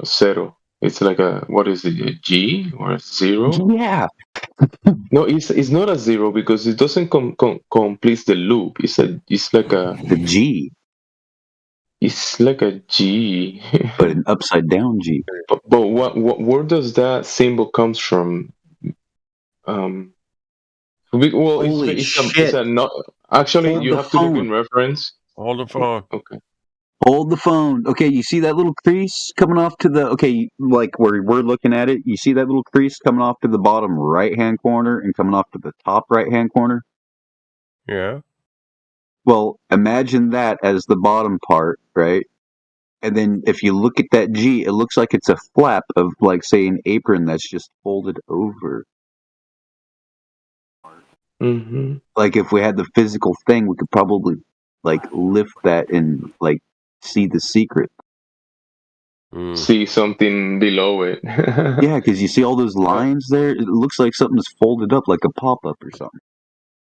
Yeah, it could be a misprint, but anyways, it's a measurement by number of what is it degree latitude, the parallel based in numbers, you see. So from the middle, all directions is 90. So 90 degree. And then 89, 88, away from that. The numbers start going lower away from that. The 100 is in the... They have Brazil. Brazil.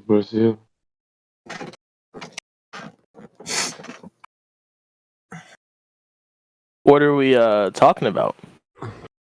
Go down to about...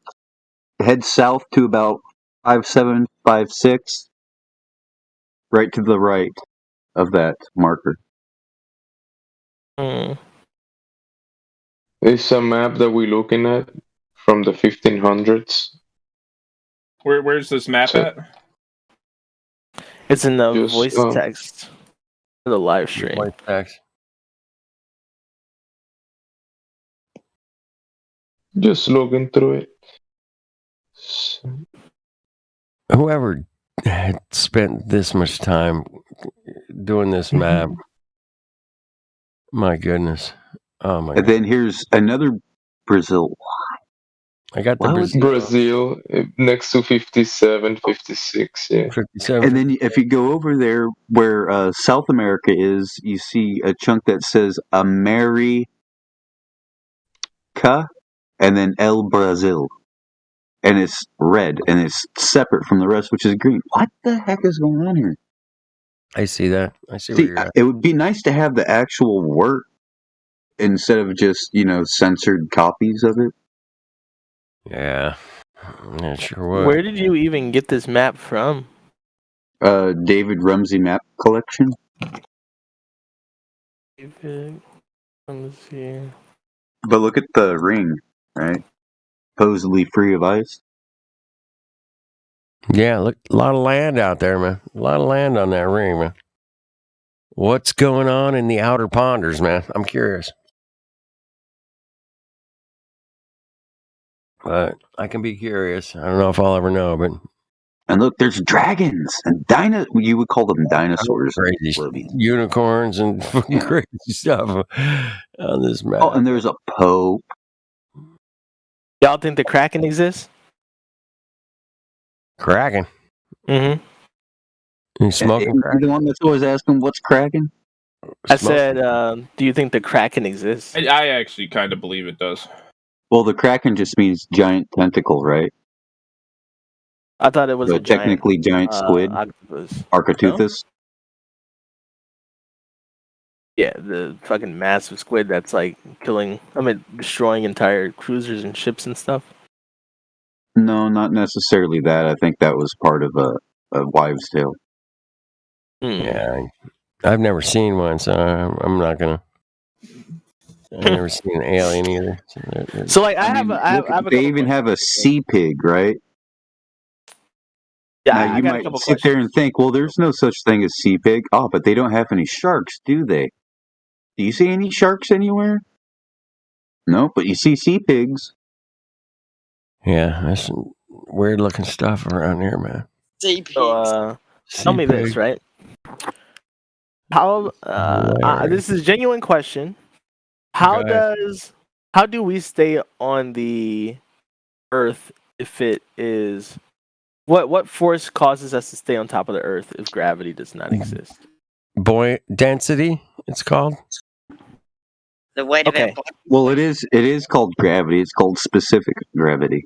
Specific gravity. If you put an apple in a bucket of water, it floats, right? If you remove the water, it goes down to the bottom.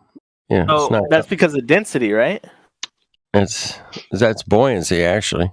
Well, density is. And then density takes over after the water's gone. Density takes over. What causes? So what I want to ask helium is being like, to rise density. okay, but here's what I want to ask. Why is it what determines the fact that more dense things go downwards? They're Why heavy. doesn't it go diagonal? Because Or the air around it is less dense. If the gradient was going the other way, then perhaps it would move that way. But the way things are, things that are more dense seem to be at the bottom of things that are less dense. Right, but what causes that? The flow of gravity. The medium and everything in the medium. It's been, it depends the density on it, and So if you take a less dense gas and a more dense gas that weigh the same, why does another gas rise above it if they weigh the same? you know when you grab a magnet and there's a flow, Because one the side of the volume magnet is going to be greater than the other. But what causes the You're flow? talking about a gas, right? No, Now, if I you're know talking that. about I'm saying what sulfur causes the flow. hexafluoride, right? Sulfur hexafluoride is extremely heavy, right? So to get the same amount of sulfur hexafluoride as you would a helium balloon, just to fill up the sulfur hexafluoride balloon, you would have the helium balloon would burst because it could not contain that amount of gas volume. Right. It'd be like the size of the They United might weigh the same, but the volumes are different. It cannot be the same volume if they have different densities. Look, I have a question. Doesn't explode. Yeah. Go ahead, question. Do you guys know, like, so obviously we know there's some kind of light / energy in the sky, right? Like most people call it the sun, right? That's called the sun. Yeah. Yeah. I like do we that. know where, like, based on like these 1500 maps and stuff, do we know like the direction of this sun? Like, does it just go in a circle, or like what? How does it? You know, what is the path that this sun takes? It takes the path of the East eclipse. to west. It travels east to west. It actually follows the path of the ecliptic plane that the sun, the moon, the planet, and the zodiac signs all travel in. Are you familiar with the zodiac? I know I'm an Aries. Okay, so you kind of are kind of familiar with the zodiac. What that means is when you were born,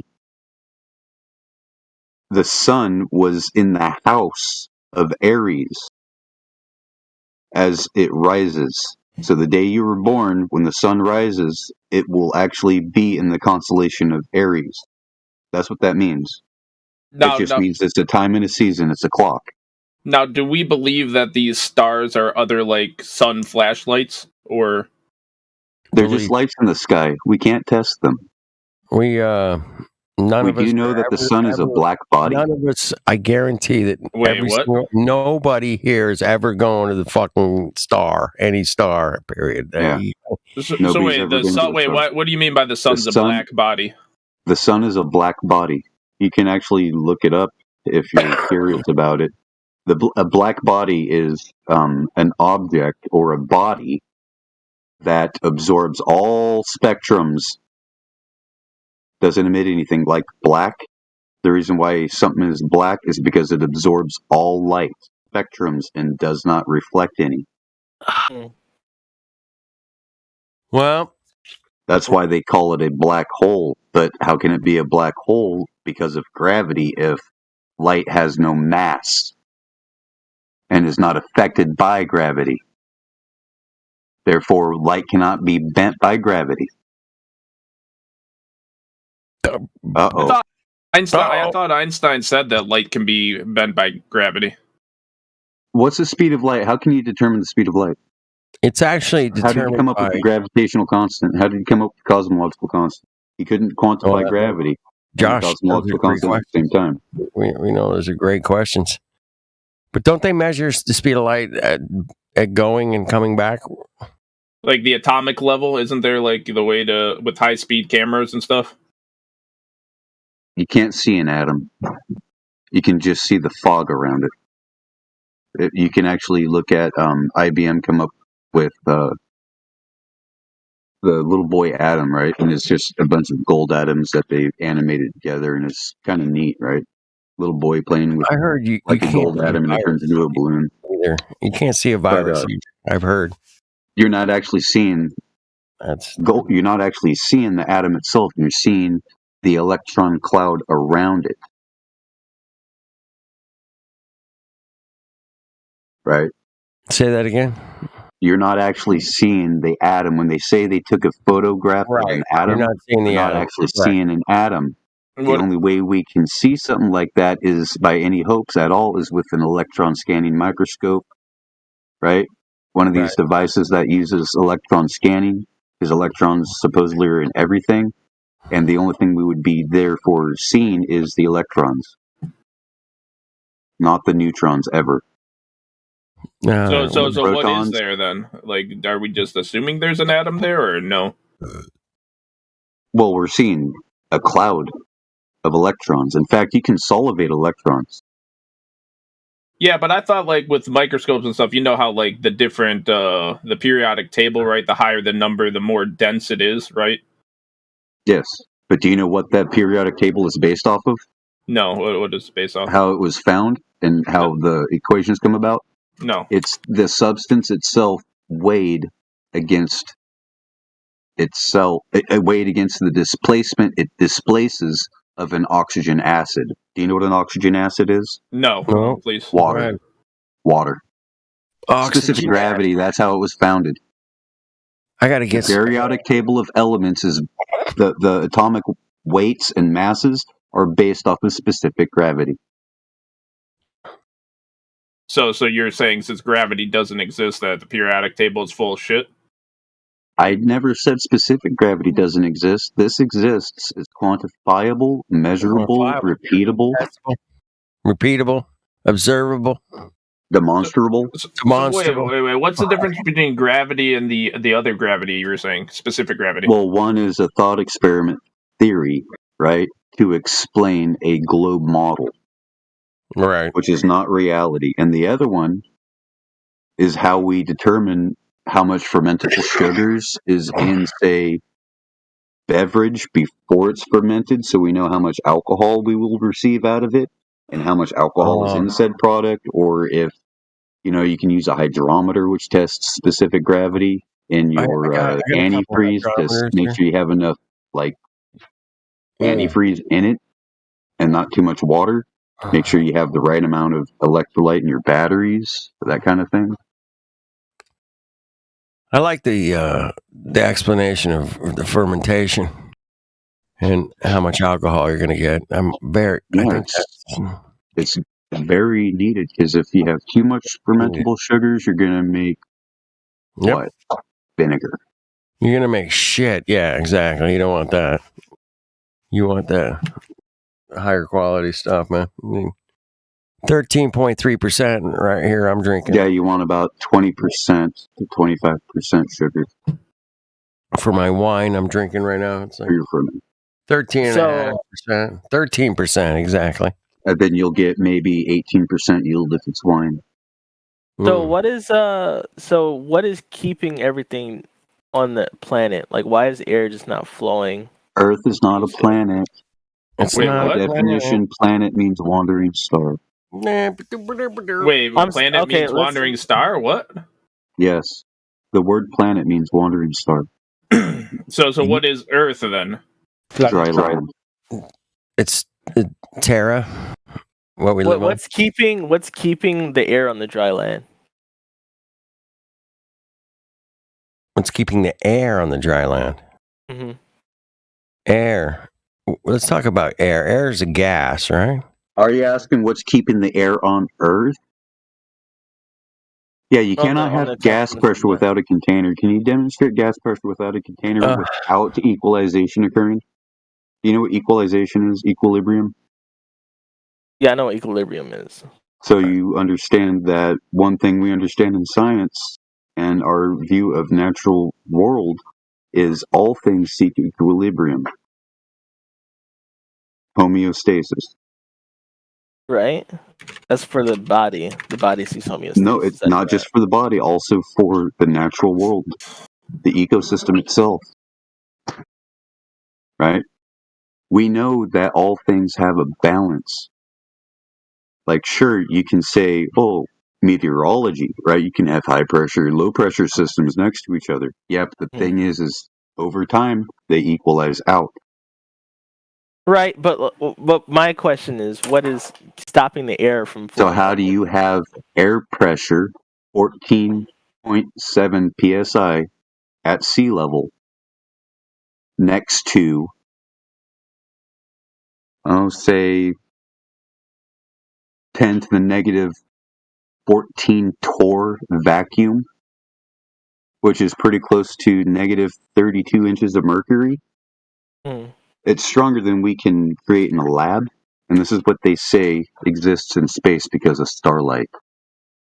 So how can you have that strong of a vacuum next to pressure without equilibrium occurring unless you have a container or an envelope? for the gas pressure to exist. Because remember, gas pressure is defined by the molecules of the gas, right? The different mixtures of the gases bouncing off of the walls of the container, and that pressure that it bounces off of, that velocity indicates pressure. So you increase the amount of energy by heating it up, you're going to increase the pressure. You decrease the amount of energy by cooling it down, you're going to decrease the pressure. Right, but what keeps it from flowing even on the flat Earth? What keeps it Containment. I flowing just on told the you, globe is the there better is no question. space. What keeps it what keeps the gas pressure what on the is globe? above The us? Earth is What's standing above us? still. What's the What magic is above us fucking at the shit? highest? I'm saying, what is above us at the highest point? If there is no space, is it just a continuous? The just container. continuous It expanding? must be a container. All right. scientific evidence points to if you don't have gas pressure, you don't have a container. And there's nobody in the world that can come into my shop and show me gas pressure without a container. It can't be done. It's one of those things, So man. he's asking what's keeping the air from fucking off into space. Well, space isn't real, and it must be some kind of container there. Period, man. It has to be. There's no other explanation for it. No gas pressure. Hang on. No container. Are you one of these believers in the Big Bang theory? I don't have any theory about how I the believe in Earth the Big was Bang. I created. do. Okay. Do any of you guys happen to know who invented the Big Bang theory? Can I guess? No clue. No clue. No clue. You have no clue who invented the Big Bang. Great answer. Great answer. Great answer. Yeah. Is it Sheldon? Newbark, you said you believe it, right? Right. Which denotes having faith, and you love it and You adore don't know it. who invented it, but you believe it. Yeah, it's true. Yes.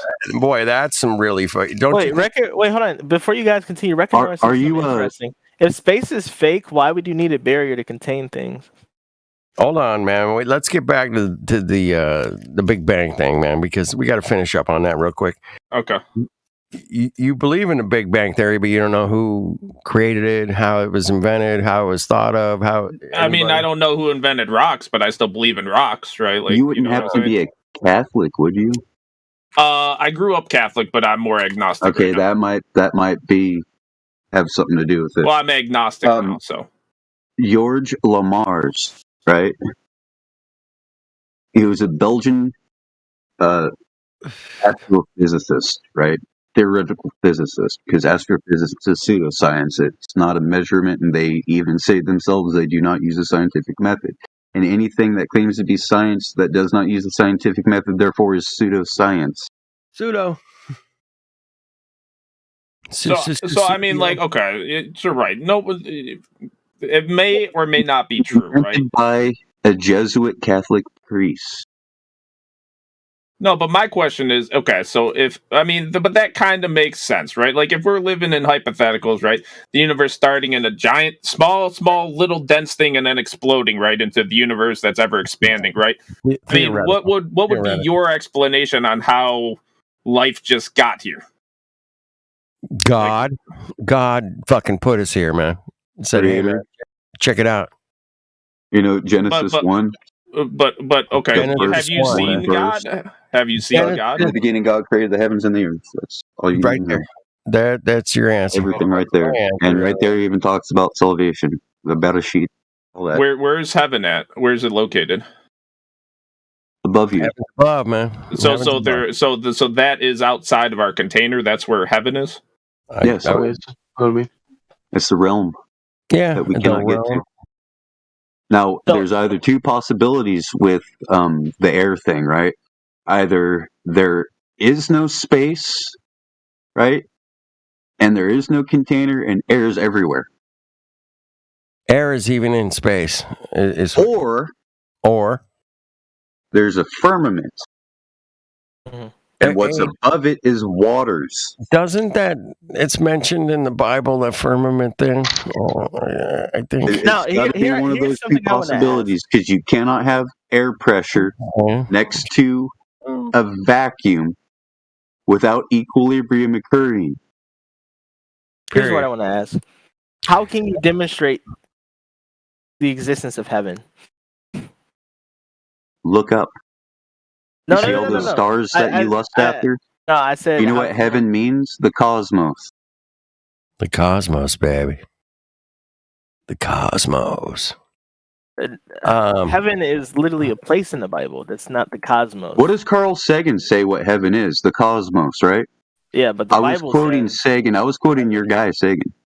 I don't know. I don't give a fuck about Carl Sagan. I'm saying that the Bible says heaven is a specific realm. So Okay, Carl Sagan is pretty much your ace in the hole when it comes to the globe Earth rhetoric. Pale blue dot. You ever heard of that? No, the ace in the hole for the global rhetoric is demonstrable science. That's the ace in the hole. Yeah, where's the horizon? Is the horizon flat or is it curved? Josh, hold your Okay, where's the light source? Why can there be total darkness on one side at the exact same time every day, and total light on another side of the earth? Well, first of all, it's not the exact same time every day. It changes every day, but that's called the equinox. But that's a whole nother fucking lesson. But the sun is not 83 or 89 million miles away. Hey, guess what, man? Where do you live? Do you live in America right now? Yeah. It's cold, right? Yeah, it's pretty cold here. Yeah, pretty cold. The sun's kind of low in the sky. Today is the actual solstice. I don't know if you. Yeah, it's first day of winter. It's the very first day of winter. That means the sun is at its lowest point it's going to be this year, right? Doesn't that mean it's the farthest away from or we're tilted the farthest away from the sun? Oh, wait a minute. You are asking a great question because that was my next question. Are we 3 million miles closer to the sun right now or farther away? I don't know. We pretty far from the sun though. Okay, we're 93 million miles away during the summer. And right now, in the winter time, we're only 90 million miles away. So why is it colder? Why is it colder on Earth right now in the northern hemisphere? And we're fucking 3 fucking million miles closer to the heat source, man. Show me anywhere where you got a campfire, and if I get closer to it, I'm fucking colder. Show me that. And I'll buy anything you're fucking selling. Because if you can show me, if I'm closer to a heat source and I'm warmer or colder, I'll fucking buy anything you're saying. Anything. And it's not possible to show me that because it's not possible to show me gas pressure without a container, man. And those are just two basic things you can just sit down and figure out for yourself right there in your kitchen. If you're closer to the heat, it's hotter, right? Come on. Yeah, in fact, you guys can do this trick too, right? This is my next point. Go ahead, Josh. 48 pictures of the sun taken over a year, once a week, in the same place, at the same time. The highest point is the summer solstice. The lowest point is the winter solstice. The result is a symbol of infinity. You know, so the sun creates the figure 8 in the sky. Now, what you've seen right there, that path, that circuit, the Analema, is the ecliptic plane. Yep. You'll always see the sun between those points, the moon between those points, any of those planets, those wandering stars in those spots. Are these guys in voice text? Bro, Joshua is in the middle of his sentence. I know. Go ahead. My bad. Like that right there can tell you a lot, and that is how they determine the supposed tilt, the axial tilt. That's how they determine the tilt because of that ecliptic plane. But it doesn't make sense because it's wobbling and they say that's 12 degrees, but it's more like 20 degrees.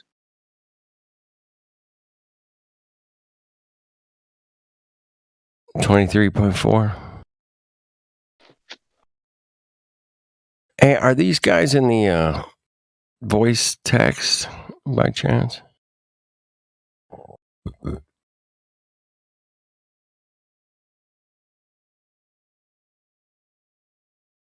No. Okay. Are you talking to me? Yeah, either one of you guys. Yeah, I got approved, I think, or whatever. I think. Can you see the voice text? Can you look at the pictures in the voice text? Can you look at the figure eight? I links? see that. Yeah. I left you a link. Yeah, I think they were. It's an hour long. It explains the ecliptic and the analemma. I mean, I don't know if that helped answer any of your questions. So no, I have a question. I asked this the other day, but maybe you guys can explain it better because I still kind of didn't understand it. So from what I understand, right, there's sunlight on half of the world, right, and there's sunlight on the other, and darkness on the other half, right, and it's sort of like a flashlight flash beam that kind of goes across, right. Now I said if the Earth is flat and you're in the darkness, where is the sun hiding? Like if I go up high enough in the air, would I be able to see the sun? Like shining on the other side of the Earth. Yes, When objects get further from you, did they appear to get smaller? Typically. But is the object actually shrinking, or is it just appearing to shrink? So you're saying if I went up like 10,000 feet in the air in nighttime, I should be able to see the sun shining in daytime? I think you got to go much higher. No. All right, the sun is too far away from you to see it. Right? There's a certain distance. Do you know what the inverse square law is? No. No, he doesn't know what that is. But he's okay. Light follow. Light, a lot of things follow the inverse square law. Heck, even air pressure when it's coming out of a nozzle. A candle will display the inverse square law, man. A candle. That's a good one, man. It's the square of. It's the square of.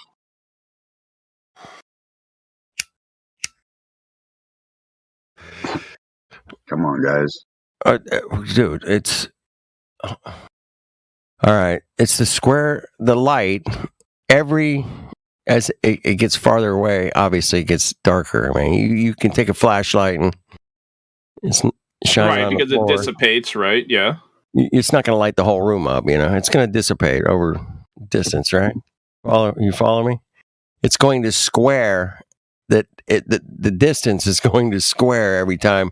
I don't know, every mile or meter or millimeter or whatever you're using. If you're using a candle, you can inverse square law the candle light by literally by the time you get here's the thing.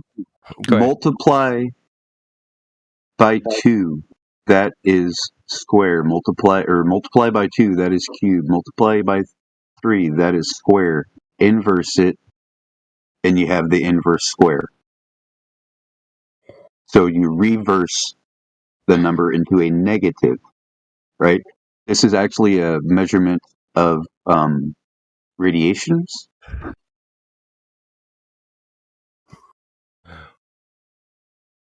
So there must be a inverse square law for sound as well, too, right?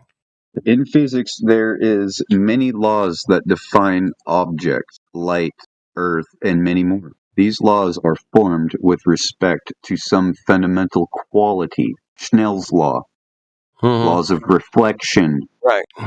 Laws of refraction. Some of the laws which are formed on the nature of light. We know that light travels in a straight line and can undergo various phenomena like diffraction, polarization, interference, reflection, and refraction too. In this article, let us study a law that defines the intensity of light with respect to distance. Let us learn about the inverse square law. Right? The inverse square law. This law explains that the strength of light with respect to the distance of the source Inverse square law states that the intensity of the radiation is inversely proportional to the square of the distance, or the intensity of light of an observer from a source is inversely proportional to the square of the distance from the observer to the source. Yep. As per this law, light loses its brightness or luminosity as it moves away from the source. For example, when you switch on the light in the corner of the room and you move away from the source, the light appears to dim or become less bright due to an increase in the distance that you are away from it. Yep. So based on that, though, that must mean the sun is hella bright.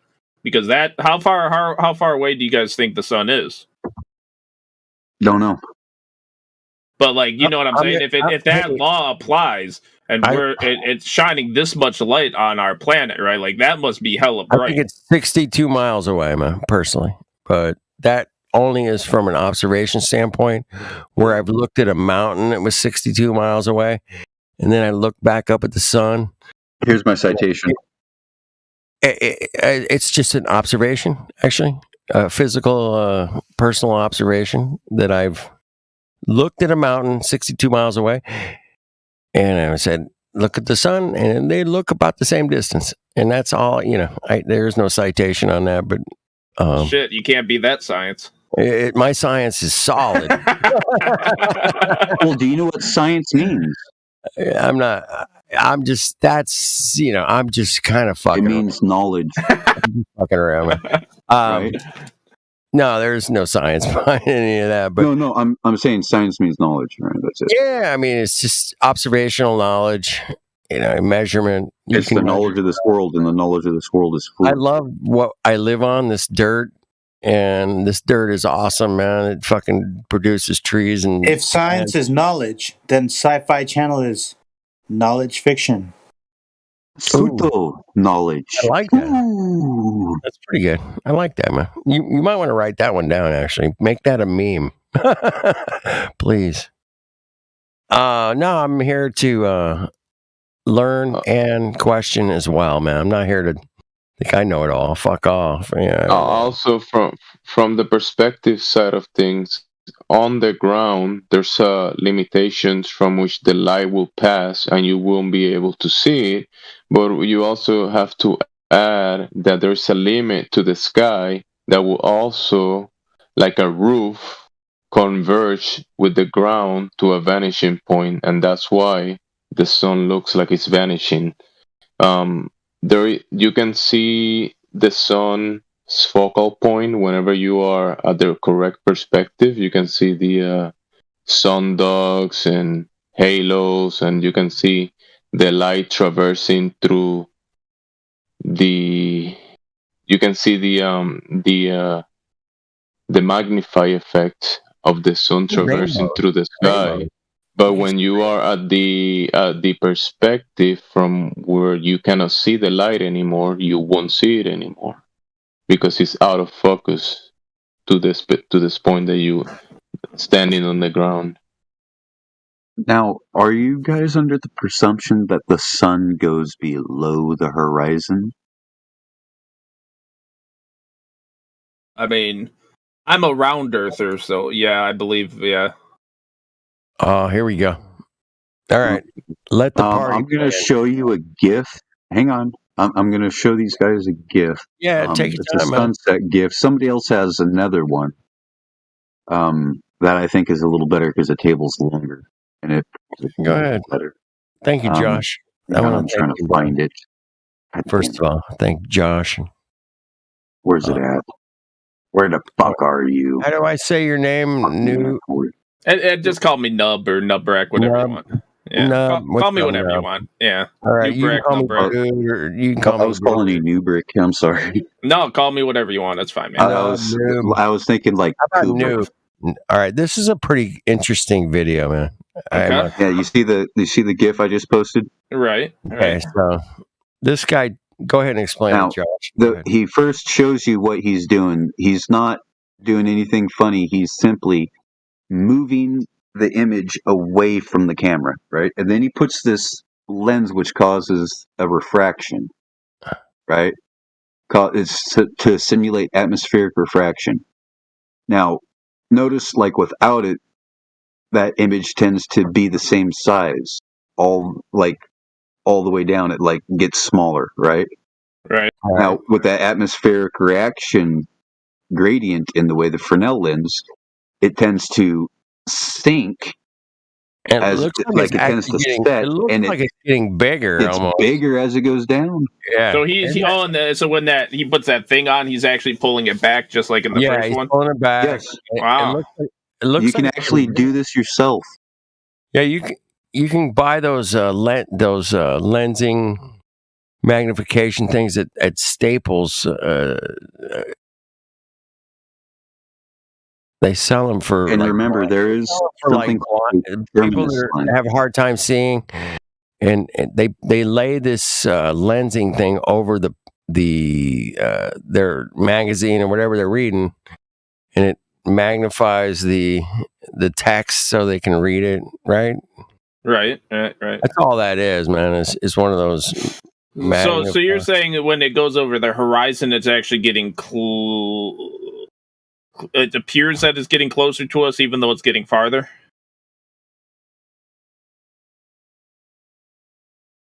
Well, of course, it's getting farther away. We all know that. Man. We can verify the sun is getting farther away. Even if we're on a spinning globe, it's getting farther away if we're spinning on a globe, right? Or the sun is actually moving farther away from us. One or the other, man, right? There's no other. There's only two choices.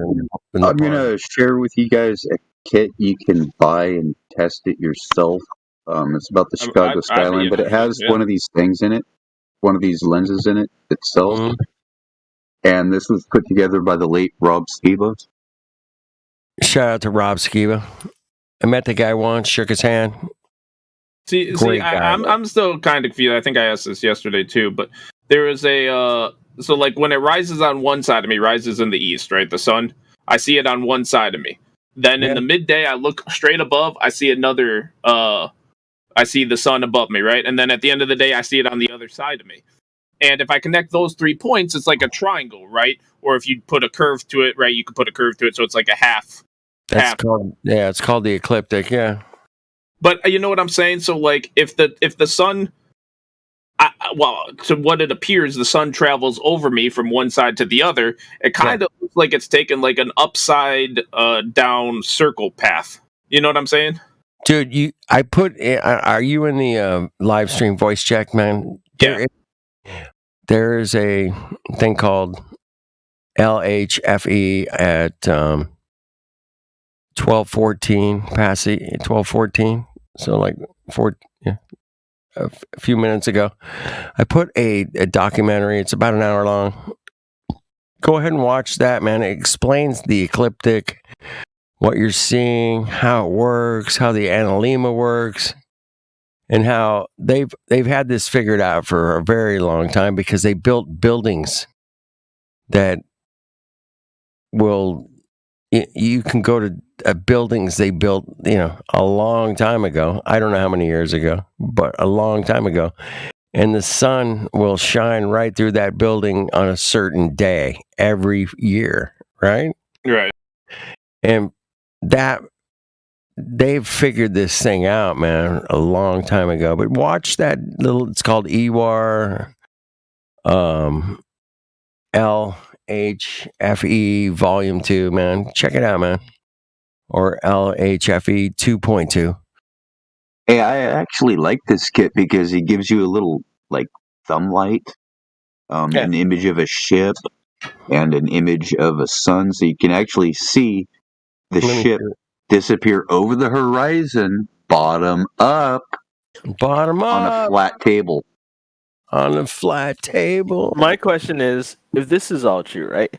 Why do all astronomers agree that the Earth isn't flat? Oh, wait, that's a pretty big brush you just busted out of there. All astronomers? I've never seen an astronomer agree that the Earth is flat. What does it take to be an astronomer? Yeah, exactly. Who decided who's the astronomers and who aren't? You know, people that look at the sky are astronomers, man. There's a lot of us. Anyone I've with been the looking at, telescope's an astronomer, Brixton. you know, I've been No, looking I'm at the just sky wondering, what all is of it? my life. Does being an astronomer mean you work at one of these government-funded facilities? No, it means you just Or went to school for science and astronomy, and then you graduated. we call that. They went what to. what course would that be? And could you actually graduate with that as a major? No, Or you with the would. minor? I think it would be astrology is a major, isn't it? No, I think it'd be astrology is like Astrology is a astrology pseudoscience, is my friend. astronomy. Astrology is about your horoscopes, man. Astronomy, we're talking about the sky and the lights in the sky. Oh, it'd be astrophysics. Yeah, that's a Astrophysics. pseudoscience. Oh, A here we go. pseudoscience. Somebody got the wiki interview with the astrophysicist. Anybody got that one laying around? Come on, Joshua. Point out what you actually mean that astrophysics is pseudoscience. Can you expand? Astrophysics is pseudoscience because it's astro and physic, right? So it's star and then physical. So Physical physics stars. denotes the study of physical things. And you that's They've never actually touched a star. Can you get a cup of star? I want a cup of star. Can you grab this star, put it inside a cup, and paint it red? Do these guys even know how far away? I don't think they realize how science works exactly. I mean, they do seem like they are pretty young. Anybody? They probably just graduated a few years ago. They're a bit on the youngster side. I get it, man. I'm 29, so. All right, yeah, you're a little youngster. Yeah, okay, yeah, you're a little young. You know what, Dwayne? I remember Enjoy it, though, man. Enjoy it. Yeah, Resolve just posted Michio Kaku. Do you know who Michio Kaku is? He's a Japanese astrophysicist. Oh, yeah, I know him. Okay, Yeah. You see his go ahead picture. and watch that little video. A little excerpt from one of his interviews. They're only off by 120 zeros. Look, here's some shit, right?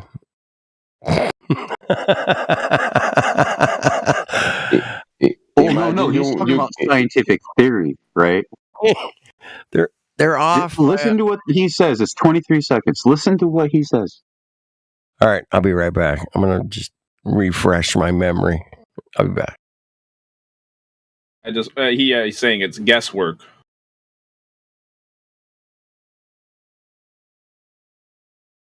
So if we're Nobody going by I know of in my field uses the scientific method. It's a leap of logic. It's guesswork. I mean, the scientific method is basically just fuck around and find out. You know what I'm saying? No, do you know what the scientific method is? Yeah, you come up with a hypothesis and then you test it, right? No, it starts with an observation. Observation first. What are you observing? Are you observing the sun going over your head? Remember back in middle school when you first learned about science and earth science? Right, yeah. So you make an observation, then you create the hypothesis, and then you test it, right? And then you see if that was true or not, right? Kind of. You more like make an observation than come up with a question about the observation and then think of a way to manipulate something to come up with an answer. Okay, and your answer would be the solution. I like Hank's explanation of the boiling water, man. Yeah, but try not to do it when Joshua is in the middle of his sentence. Michio Kaku is a theoretical physicist. He's not an astrophysicist. Who's not? Who?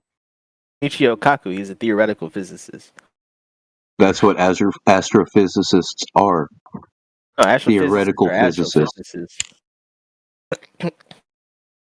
You cannot be an astrophysicist without being a theoretical physics in the theoretical physics department, which is string theory and quantum and all that stuff, which is just trying to quantify what we know to hold true in Einstein's theories. And it's all our understanding of light. That's all it is. Our understanding of light. Think about it. How do you view and perceive reality? Light. Yes. Interesting, huh? And who is the light bearer? We are. I don't. Shit, I don't know. Yeah. I don't Man. think anyone knows how the Earth looks like unless you've been outer space. I'll be honest with you. I think nobody knows. Yeah, but space isn't real, so like. Oh, true. I don't think We'll anyone never know truly if knows. that's the case. Yeah, the space that is between you and I is definitely real. What about the moon landing? We Do you can guys measure think? it. Do you guys See, think? I don't know about that because NASA slipped. I don't know. NASA is weird. You But you think? can. I thought you Maybe. could take telescopes and see some stuff on the Oh, moon. shit. Is that not true? Like reflectors or something they left on there, or the flag or something. I got a pretty good sized telescope, and I can't see anything like that. Yeah, you can see the soda cans that they left in the moon. Hey, I got I've a looked at the moon, video I of never an seen it. oak leaf on the moon. I mean, I've also looked at the moon with a telescope, and I've never seen anything. Dude, they drove dune buggies on the moon, man. Dune buggies, bro. You could probably see the golf balls that they left Golf in the moon. balls. They golfed on the moon and they rode dune buggies. Do they have good How golf courses cool is there? Or? that? How cool is that? I mean, we were supposed to have McDonald's and Walmart by now. For real. Hey, Werner von Braun wanted to, colonize the moon there, man. Come on. So how can we prove a barrier exists? I'm trying to figure that one out. Hey, does Laws of nature. belief is the enemy of knowing, man. If you want to know something, you got to go out and do it yourself. Hey, but no one's ever Once blown you up to the once you barrier. observe something for yourself, you can deductively reason that it's true or not. I built Hey, guitars. when you go to the butcher, go ahead, bro. Finish your sentence. I can cut a piece of wood the shape of a guitar, guaranteed. Okay. Why? 'Cause Yeah, and then if you want to make a don't have wood to guitar, theorize you need a tree. Yeah, we do need a tree. Gotta have a tree, man. No tree, no guitar. And if you go to the butcher shop and you see the steak, the ribeye stand there, right? You're not gonna ask the butcher, "Hey, are cows real?" Are cows real? I ate the steak, the ribeye. You need that cow for the ribeye. You need the necessary antecedent for the Well, ribeye. nowadays we that got cow. that fake meat, so like Yeah, but the difference is I've seen a cow. I can touch. You guys know what cows are. But you need that cow for that ribeye. There's no You do not have getting to away from that. theorize about the fucking cow, man. You know a fucking cow is real. I know that when I So every time we demonstrate gas pressure and pressurized systems, a container is required. Every So time. the fact that you're breathing air, and that says that to have that pressure to be able to breathe that air, that gas, Yep. you need the walls of the container and the pressurized system to have the gas pressure. We live on a giant chia pet. Do you guys Wait, know hold on. If that's the case, why couldn't the Earth be shaped differently than flat, but still be in a container? Good question, man. Good question. Wait, flat Earth is a description. The two words on a piece of paper, flat Earth. That's not what the Earth is. Well, A descriptor. Well, mostly what we do here. It's not an object.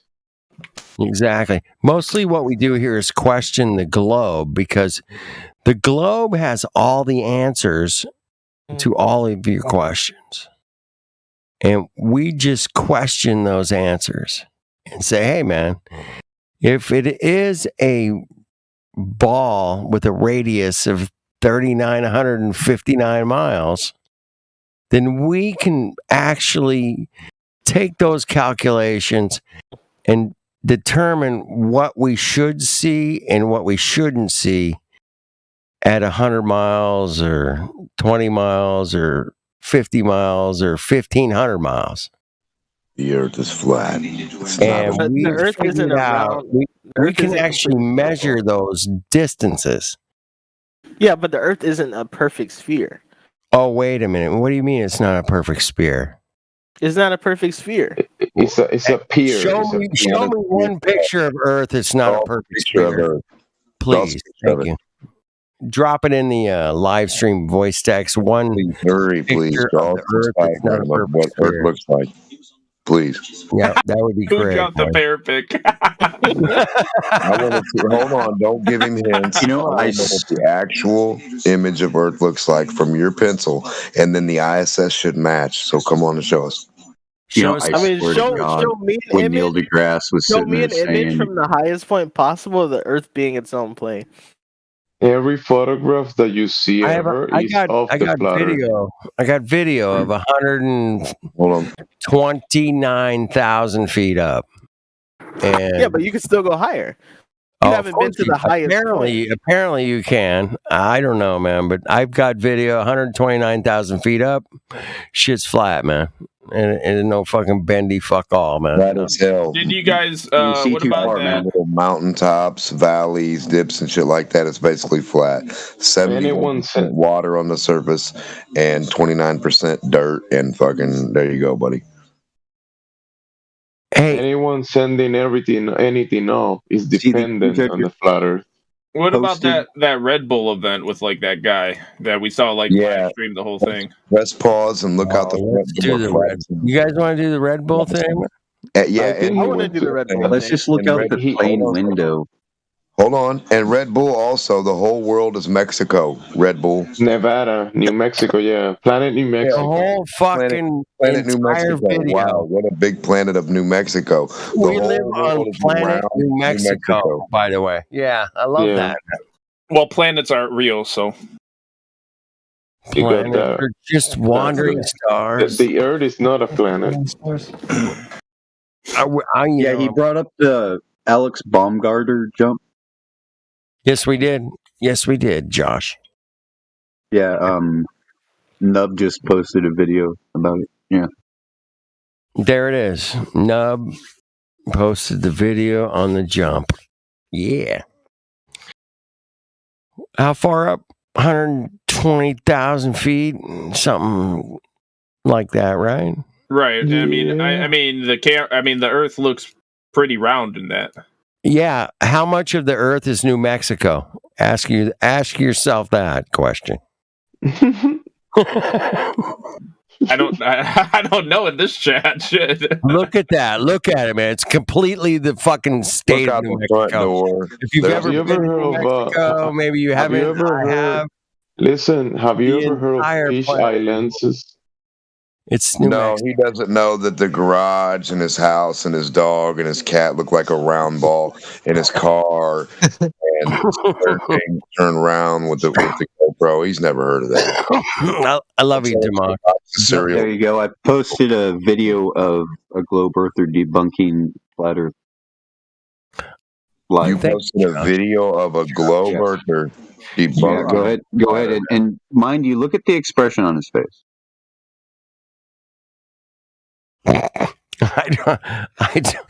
I don't have to imagine. I can see it. It's Well, no, just play the video. It's fucking funny as fuck. I'll be right back. I'm gonna go watch this just for the shits and giggles. Come on.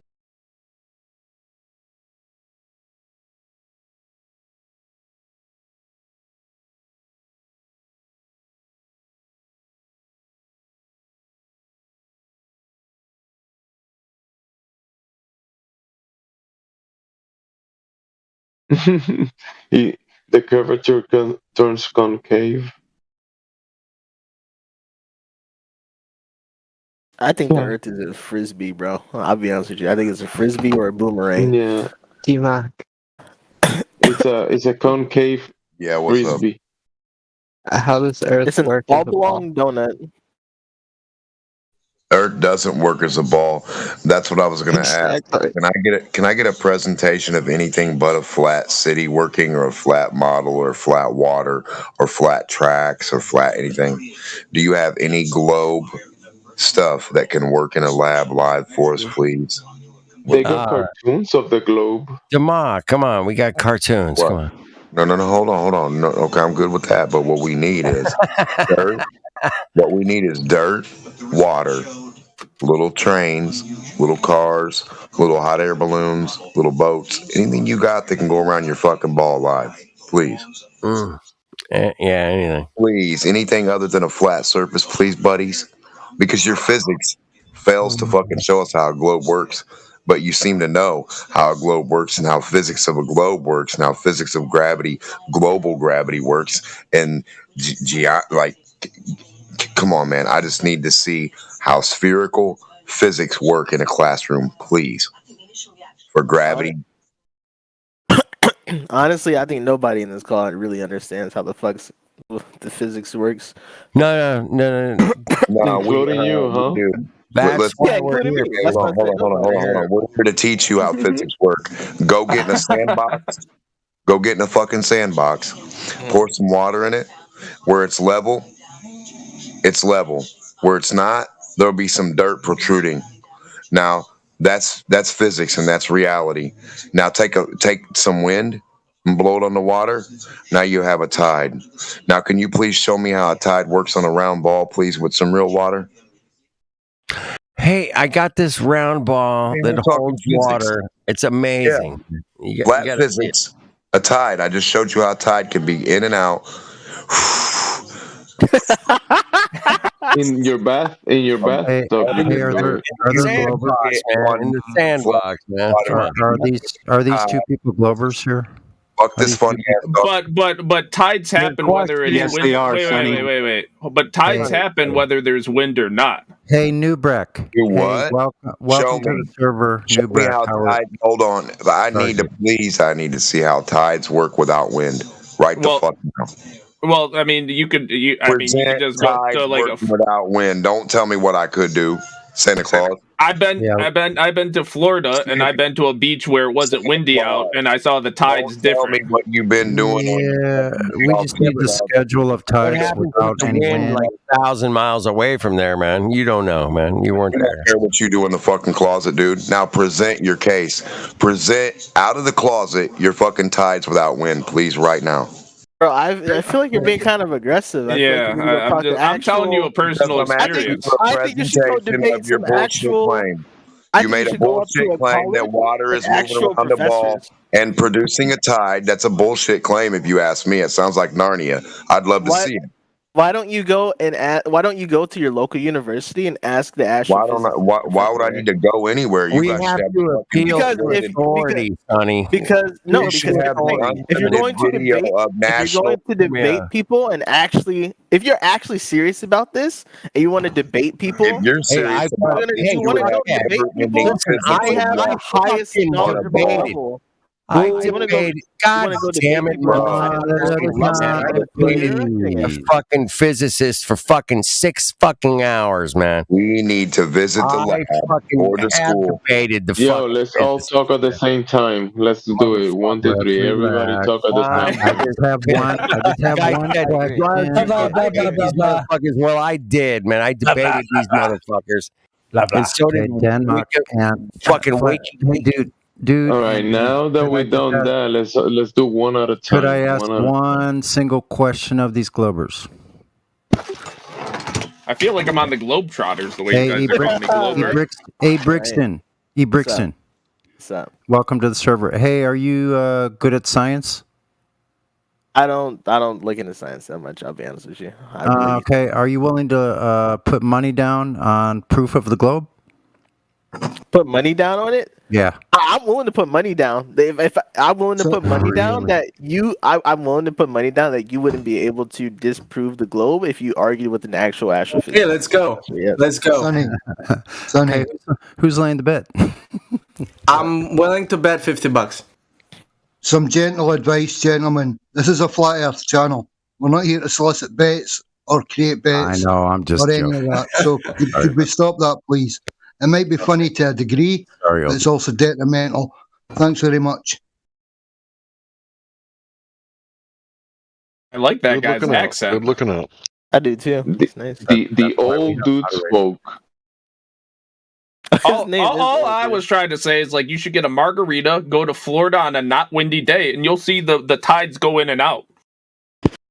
Again, all you're seeing is like 1 centimeter squared. Barely. Yeah, you know how big the ocean is, right? It's a lot bigger than that beach in Florida. You don't think there might be wind, elsewhere out there? But why, if there's wind elsewhere, why is that affecting the water that's next to me where there's no wind? Because it's one body of water. But there's no waves. It just goes in and out without waves. You know what I'm saying? Yeah, that's a cool presentation you showed us, story guy. No school. Thank you, storyteller. Can we see it now? Hey, if you want to book a flight to me into Florida, I'll buy you a margarita and we can watch the sunrise together. A. B. Make water move without wind. C. Make water move without wind. If you have a problem with those, refer back to A. I mean, you could definitely make water move without wind. Yeah, I'm definitely waiting for your presentation, Sally. Set up an experiment. Shake. I mean, you could drop water down the side of a mountain and there's no wind. Just shake the container. You can sell us some water too, but I'm not buying it. I'd love to shake the container. Water be attached to the. Yeah, Can Santa that water will too, Narnia. Let's fucking see it. Bro, Hey, if I can pick that up water- a box with can water that in it wa- and tilt it listen. left and right, it's gonna make waves. Hey, real quick, but can you have that water attached to the outside of a globe and spin it while the water Your globe is stays just going attached? left and right. Oh, okay. There's two things. No, you're supposed to make a ball go spin around like a globe, and the So do you let water is people supposed talk? to make a tide on the Jesus. outside surface. I don't think you comprehend what your globe is doing, son. You gotta let people talk, man. No, Like, no you matter gotta how right understand you are, reality. if you What are don't you allow gonna talk people to about? talk, no one's gonna You listen. talked about a flat surface. You just said water on. You're going to wiggle it back and forth. That's not what a globe does. What A are you globe talking is a about? ball Explain it to you, that I is can supposed to be a explain it to you. spherical item You're with taking water this on the personally, outside dude. surface, and it's supposed to turn underneath the surface of the water, and the water is supposed to be on the outside creating a tide. Can you please demonstrate such? And stop Okay, talking let like me you know when know you're done. something. Let me know when you're done. You finished? Yeah, I'm finished with your non-presentation that you haven't shown us yet of water on a spherical ball going back and forth to create a tide. Yeah, show them over the internet. Are you done? Yeah, Let I'm me know done when you're seeing, finished. I'm done seeing. I don't want to get talked over when I I'm done speak. with the presentation because you don't have one. Are you done now? I've always been done with your non-presentation of non-reality. My God, like yeah, I feel like I'm gonna start talking. You know what I'm saying? That's what I mean. The second I start talking, I I get mean, is talked that over. too That's why I'm asking complicated? if you're Is finished. third grade physics beyond your comprehension with a little bit of water in a ball? I mean, what Hey, do look, we got man. I going on? understand you're trying to find like You don't meaning understand. in your life, and If you understand, you would have your camera turned on and you would have a couple I of understand you're trying to All right, find let's meaning in life. let's wait a second, one at a time. Come You on, gotta learn to Dino. let people speak their piece. Go ahead, one at a time, one at a time. Yeah, tell us about Santa Claus. Wait, you don't believe in Santa? Yeah. No, I don't, Narnia. I don't believe in globes either unless you can present something. Because they're both right under the same boat. You can't present them, then they're not real. So come on. I can tell. Look, this is how Santa Claus. You ever woke up and had a present under your tree and you didn't know who put it there? No, I don't have a tree. Next. Well, you must have been naughty or something.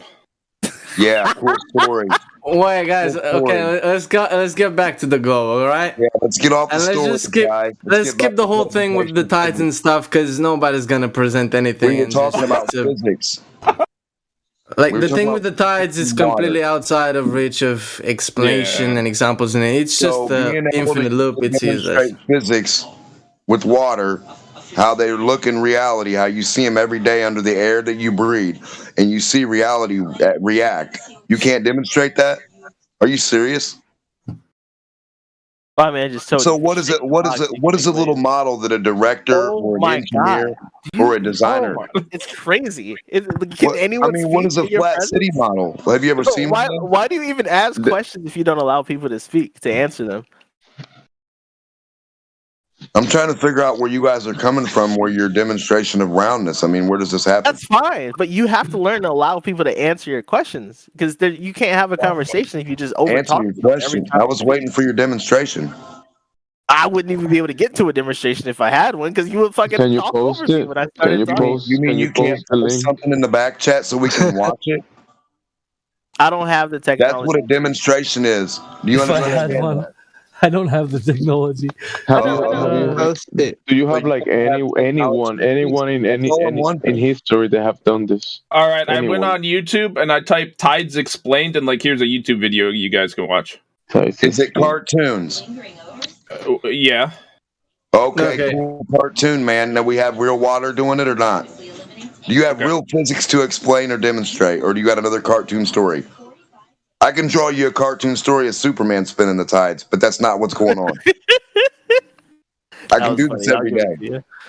I can put this on the computer and I can say, look, this is what moves the tides. Superman's breath. He's blowing it with his fingertips and his toes. Come on now. We're talking physics. We should have a physical demonstration of physics class of physical water, right? With dirt, right?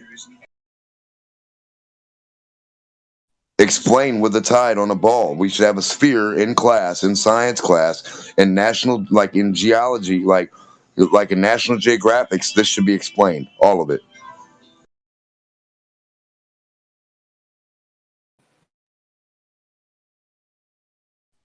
So, and he asked, in what time has anyone ever measured the globe directly? Do you guys know?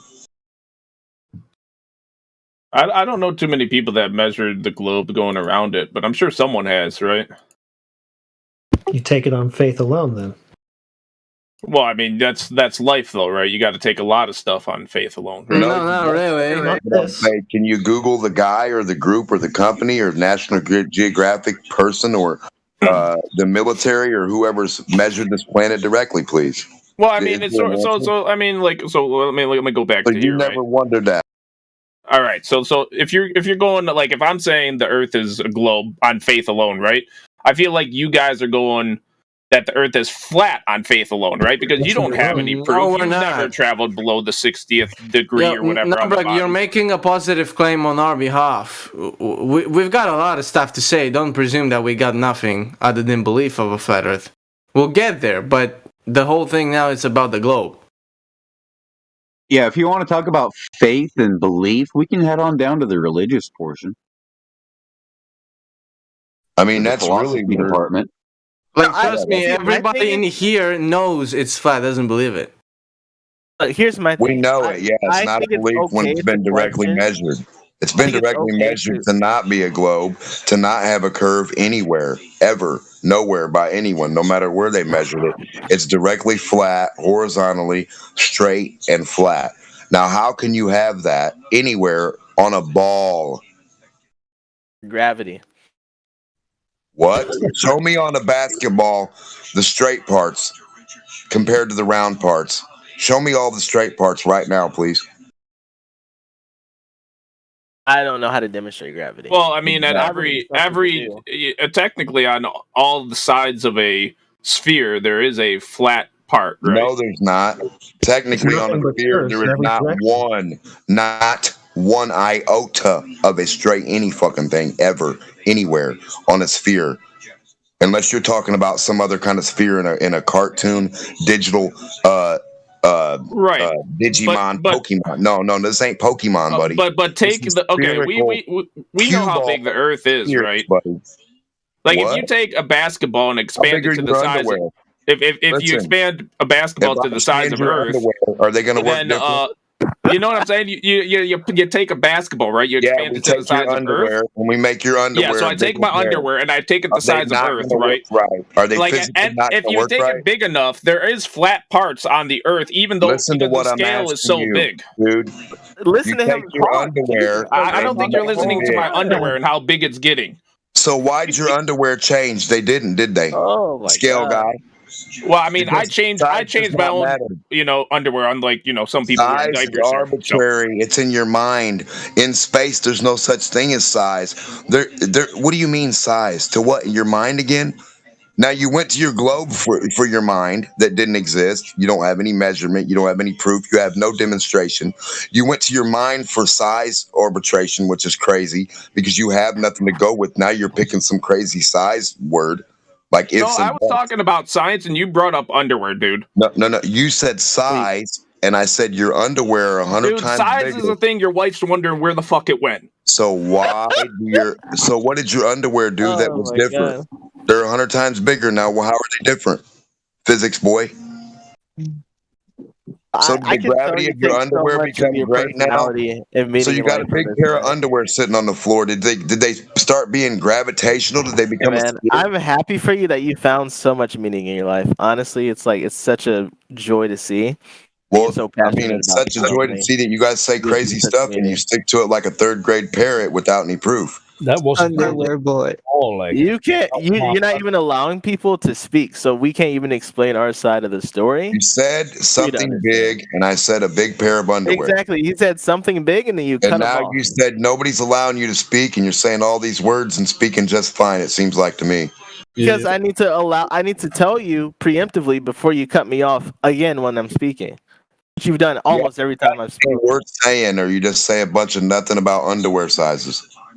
So if you can just admit that you don't give a fuck about what we're saying, and that's why you keep speaking, you know. You can admit we know all about it. Demonstration to show me that can prove anything to me about what you're talking about, size guy. That you just keep making up stories. That's all I Hang hear. on, since he's talking about size, you do realize that the sun is much smaller than what it appears to be, right?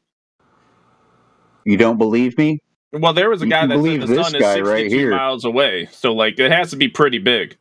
You have to use a solar filter. Hey, you cannot view the sun. How confident are you guys on the globe being an actual real thing, and at like a scale of 1 to 100? I have never flown outer space and seen. Percentage of where's your Globe, so I confidence wouldn't be level able in the to- globe? Just a percentage. I'd say level. Say I would 95. I'd say Nine? 60, 70. 60, 70 for you. Okay, so 60, mid 60s for you, and 95 for you. Okay, so what proof do you have then? Let's hear that part.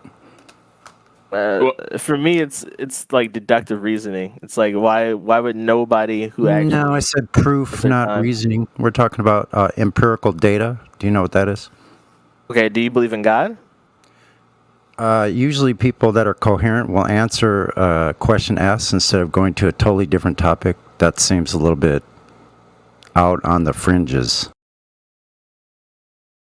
Well, I mean, And so you what use proof do you have? deductive I mean, empirical data that's repeatable, falsifiable, observable, testable. I'm sure there's observable and testable ways to prove the Earth is round, which is why the Instead of being sure, do you know anything off the top of your head? Where's your empirical proof then? Please provide it. I mean, I don't have it. Honestly, I've Well, never can done you it. can you try to find one? That would be great. So how are you 60 or 90% sure of it if you literally by yourself have no 60 or facts? 70?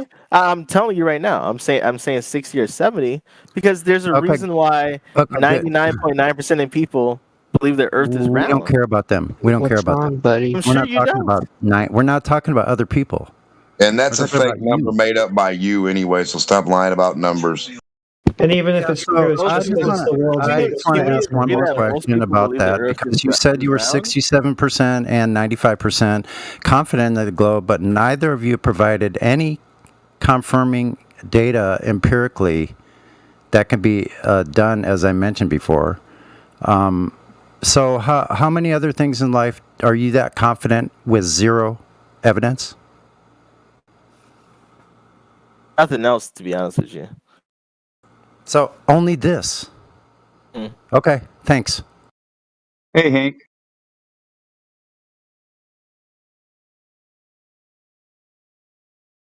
Even then, I'm still only like 67% confident. I'm not 100% sure. Dude, do you listen to yourself? You're saying you got no proof by yourself in your own mind.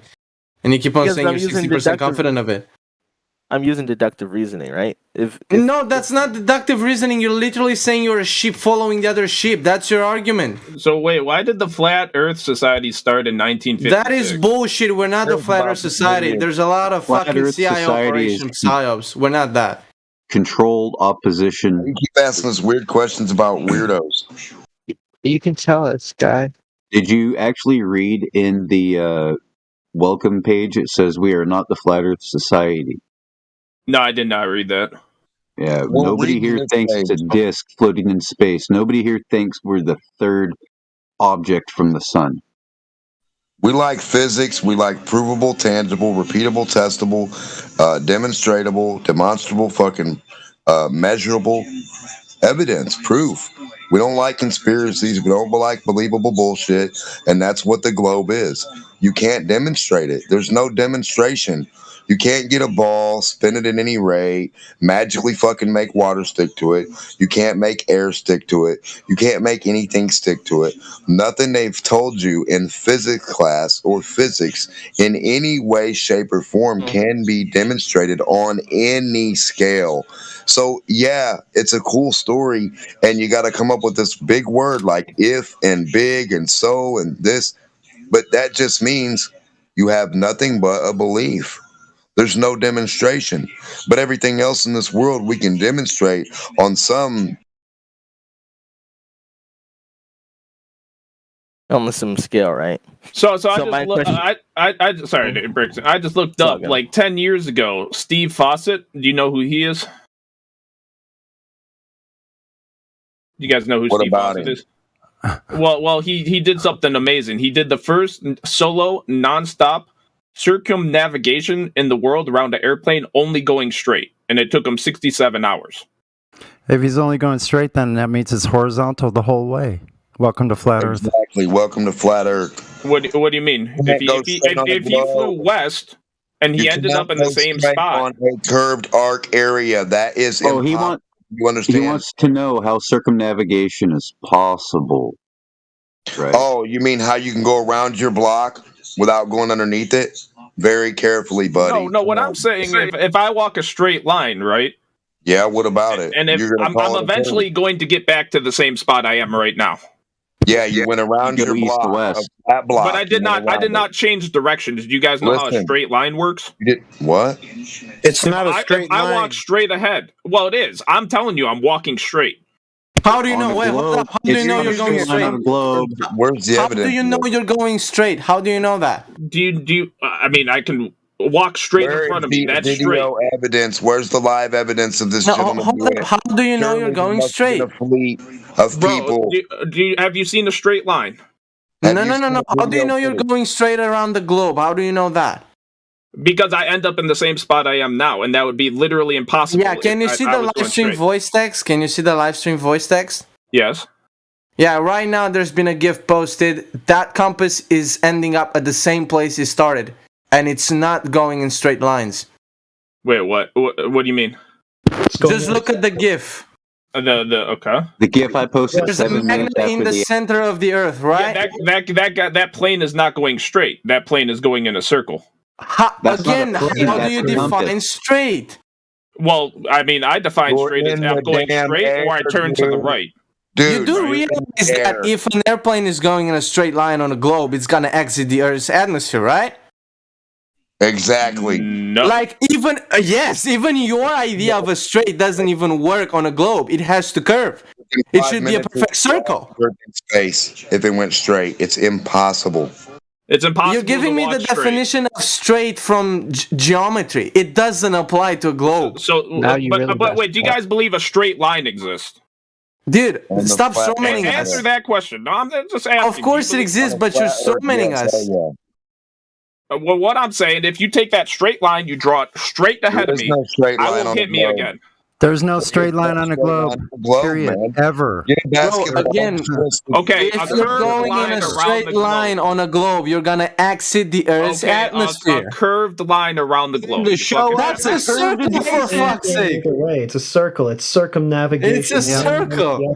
Yeah, exactly. It's circle in whether it's a globe. Have you ever seen a flat quarter? It's circle. Show me the curved addition. Okay, wait. You guys believe in the XYZ plane of existence? Dude, stop red herring us. What the fuck is this question? Let me get it real quick. What are you talking about? Stop straw manning. Okay. Yeah, a bird can fly in the air, dude, around your fucking house. Does that mean it's orbiting? Yes. What? Oh my God! Get this recorded. Somebody get a clip of this. So let me get this straight. A bird just flew in a circle around my house. Yeah. And you think that means orbit? It's going around, right? It's going around in orbit. Oh my God. Bro. Okay, wait, you gotta get your definition straight. Hold on, I need an answer for that. Is going around something an orbit? Please answer. I think so, yeah. Okay, so when you go around your block, so you're in orbit? Well, that's not around my block. That's a square. You just said around. Exactly around your block. No. That's me taking a rectangular path. You said it, not me. I asked you the question. My block. I said is going around something in orbit. You said yes. Okay. I said have a circle block. The same word is going around your block in orbit. You said yes. So I guess I'm orbiting around my neighborhood then. That's you're what not. You're walking around it. You're not orbiting shit. You don't know what orbit means, apparently. You just use any word for orbit. Like I saw a butterfly fly past my face. It must be orbiting. I mean, maybe. The beach ball past my nose. It must be orbiting. Is the hummingbird orbiting the flower? Fuck, man. Come on, enough with the philosophy. Let's get him on to the sextant. But okay, in physics, you guys believe that in definitions we have reality. You don't know what physics is. Okay, but you believe like a force that. No, we don't believe. We Stop saying belief. Look, buddy. What you're doing is we're saying things and then you never rebuttal anything we're saying. You're just red herring, which you can look up the definition of red herring, which means simply changing the subject of the debate. And you're moving it away and you're putting the goalpost always at the same kind of question structure. Do you guys believe in? Do you guys think? Stop doing that. We're just trying to push the conversation in very simple manners and you should just simply answer them. Yeah, we're not either with I don't know or something else. Yeah, we're not talking about religions and beliefs. Does Newton's first law exist? Dude, what did I just say 10 seconds ago? I'm asking a question. That's exactly what I was saying don't do. Religion program, we're not believing. You don't want me to ask questions? No, okay, fine. Go with Newton. What did you say? Does Newton's first law exist? Force equals ma in vectors? No, I'm asking if an object will not change its motion unless a force acts upon it. No, that's not true. Do you know you're 106 years out of date, bro? 106 years out of date. Yeah, Newton was debunked anyway. Superseded. You know that's been superseded. Newton was insane. In 1915. So what is the new if it got superseded? Einstein. You guys tell him. Relativity. Time and space warping. Mass warping and bending space and time. It's just hot shit, boy. This doesn't exist. Yeah, you gotta be like high on a lot of mushrooms to believe this shit. Space does not exist. We're inside of a plane. Dimensional plane. No, hold on. No, so like, listen. What your mainstream science believes is that there is something called the fabric of space-time continuum. So there's a fabric of two concepts, and that fabric of the two concepts bends around physical things, and it affects physical things. Bro, if you believe that, you're high as fuck. All right, one more thing. I just want to make sure you guys are good faith. Do any of you believe in God? Yes or no? I just want to make sure we're all in good faith here. Hold on. Draw us a picture of God real quick, please.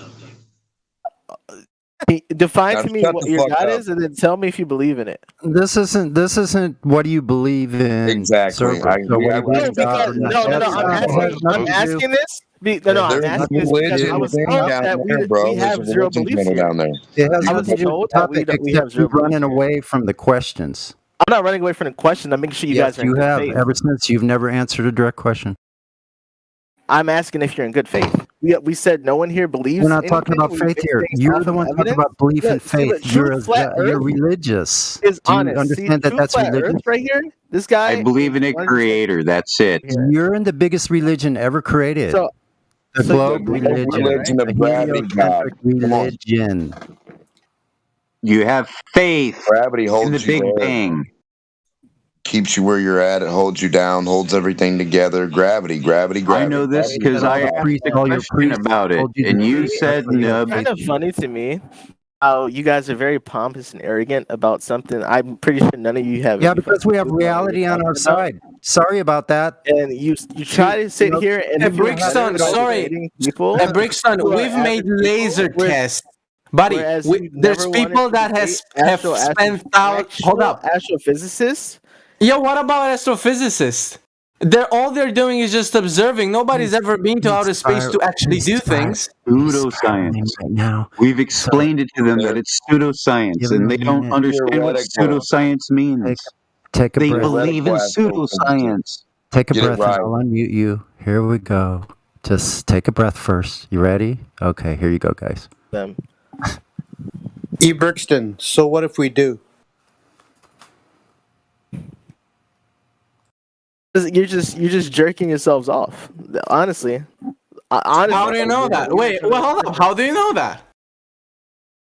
How do you know that we're not full of shit? That's How? what I've observed. That's what I've observed. You are full of shit. That's You haven't seen the Prove facts us wrong. yet. You haven't seen Really? the Prove evidence. us wrong. Where the curve You haven't starts. seen our evidence where it's yet curved, because and you know haven't where gotten it starts. past your logical fallacies and your biased convictions. Which Okay, I want to do the black swan with the guy. I want to see how he's going to react after this. They still You can't ready, buddy? figure out how gas pressure can exist without a container. No, we're not going there because that's too 1 complicated. second. That's next. Can you see the live stream voice text? Yeah, I see it. Yeah. Yeah, you see those things with the balls, bye-bye ball, big red, and 2 oil rigs? You see them? What did Yeah. you say? 2 oil It says one of them says bye ball. It's big red in the middle, and it's 2 oil rigs. Whatever. It's like 2 of them. I That's posted where another the one. horizon's at. Right. So you're seeing them. Both of you are seeing that. Yeah. Okay. Cool. Can you just read for like 30 seconds the modus tollens, or you want me to go through with it with you? Can you read it to me? I like story time. All right. Fine. Whatever. I'll be your bitch. They like talking. Right, so this is a very simple logical structure. It's called the modus tollens. And it basically has an A and a B structures. It's basically P and Q, whatever. P is what you're saying should happen or should not happen, and then Q is in a relationship with the P. So the P proposition that we're making is if the Earth is a sphere with a radius of 3959. That's the P1. And your Q says that every single horizon distance measurement must be no more than 1.225 times the square root of the observer's height in feet. So let's say you get your eyeball's height from absolute ground level, you measure that in feet, you get the square root of that, you multiply it by 1.225. That is the exact distance to which you can no longer see any more than that. That's the ultimate point. Now that's the Q1. From the current horizon you're looking at ground level? So that height, foot observer height. So again, you see that 1.225 times the square root of the observer's height. That observer height means from ground level, like sea level 0, to your eyeballs. That's what it means. Okay? Yeah. You're not measuring from like the top of your house to your eye. No, you're measuring from absolute 0 level to your eyeballs. All right. Okay. Now you do the math, and that's the distance to the horizon that you'll get. Now, if you measure anything higher than that, not lower, because lower can be very easily achieved. Anything higher than that, which simply debunks the statement of Q, implicitly debunks the statement of P, which was that the Earth is a sphere with a radius of 3959 miles. Okay, what Can I about ask like you a light wait, refraction hold on. in the Yeah, atmosphere? hold on real quick. So- Andrew, can I ask you a question? You're asking me? Yeah, it's very pertinent to the. Sure, main sure. question. Do observations necessarily correlate with reality? What do you mean by that? Could you observe something contrary to reality? Again, what do you mean by that? I understood the first question. My question is, be more specific. Do you need an example? Like somebody seeing something that's red and they're colorblind, and that thing is actually purple or something. Correct. That'd be a good example. Yeah. Whatever. That's not. Hold up, because I know where you guys are going with the refraction. I'm gonna say how that's actually debunking your globe, because that's why this argument is so powerful. No, Andrew, the point of it is the thing that you posted, like these. It's giving this syllogism and saying, "Look, here's the syllogism." And no, you can Daniel, I'm not saying this is reality. I'm not saying this is exactly what it is like. Listen, it's an actual direct measurement. Hold on. Hold on. It's a direct measurement because there are known distances, known heights. Using the Pythagorean theorem, then it's geometry, simple geometry. There is no fucking whatever. This is a direct measurement. I know your argument. Hold up, no, you don't, Andrew. Because all I'm saying is that the syllogism that you posted. Okay, here we go. Oh, you're making shit up. That's not direct measurement. It's a direct measurement because we have exact data on the distances from the observer. We have the exact camera height of 1 foot above the water from the actual camera operator. To be honest, that photo looks kind of photoshopped. If I'm being completely honest. It's not. We can give you the video, but it's not. And bro, here it is. I mean, if they can fake space, they can fake that video too. So no, you can't fake that, bro.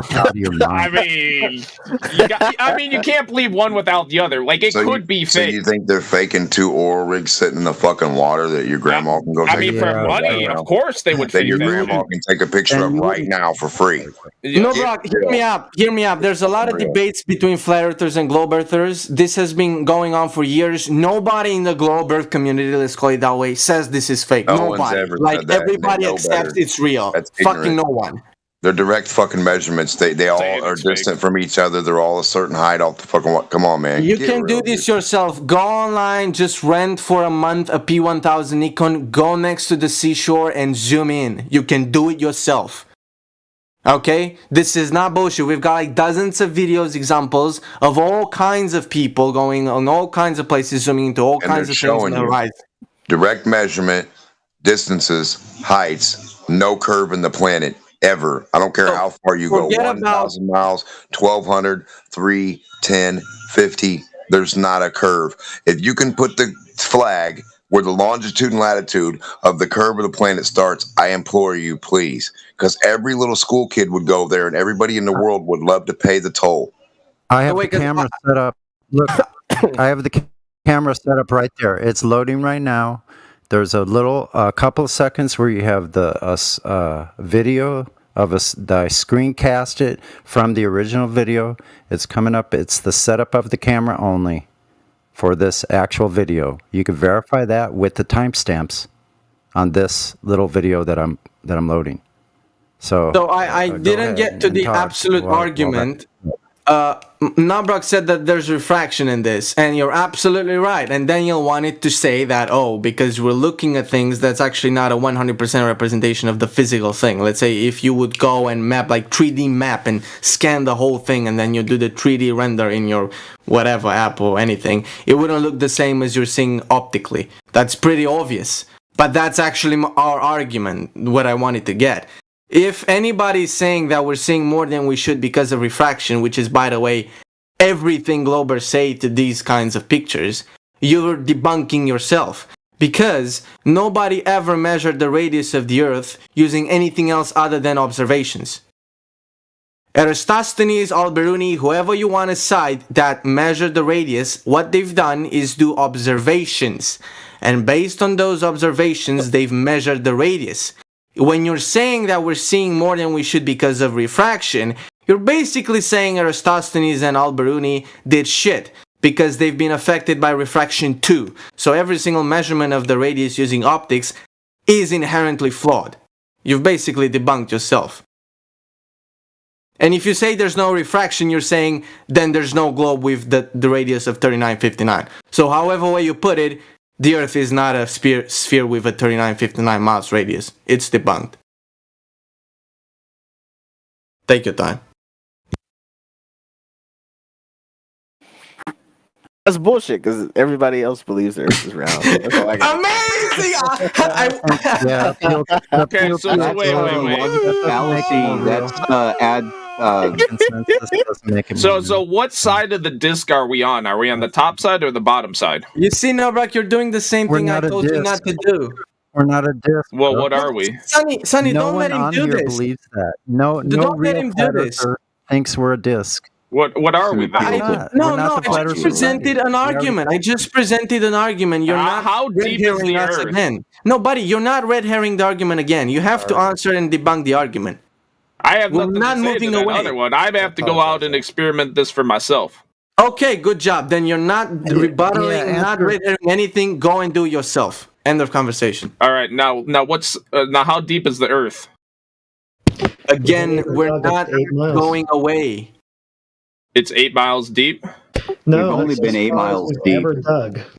And I mean, what do you guys? That's the farthest What are you guys guessing? wanna That's clear below those Furthest that? we going have on been 4,000 is 8 miles deep. The And what do furthest you we have guys think is sampled beyond that? Is 8 what I'm saying. miles deep. We don't know. We've never been past 8 miles. Do you know what that means? The Wait, so you don't furthest we think have that all of that sampled is speculation. 8 miles. So you don't think that we have like this lava or molten core? We don't know. You can't go there. That is don't know about a core. pseudoscience. Wait, something very interesting. It You is believe verified. that gravity is created by that molten Unverifiable. iron in the middle of the Earth, right? The gravity. Did you hear what he said? Did you hear what he said? They've only drilled down 8 miles. So Right, we I know get what's that. down until 8. So we don't know what's beyond that. Anything beyond that is purely speculation. Did you hear that? Well, how is the Earth able to keep and maintain all this heat? That's giving us this Well, hold heat on, no, on bro. this So atmosphere I to want to live. give you a red pill. You believe in gravity, right? Yeah, and I do. think you believe that molten iron core creates that gravity, right?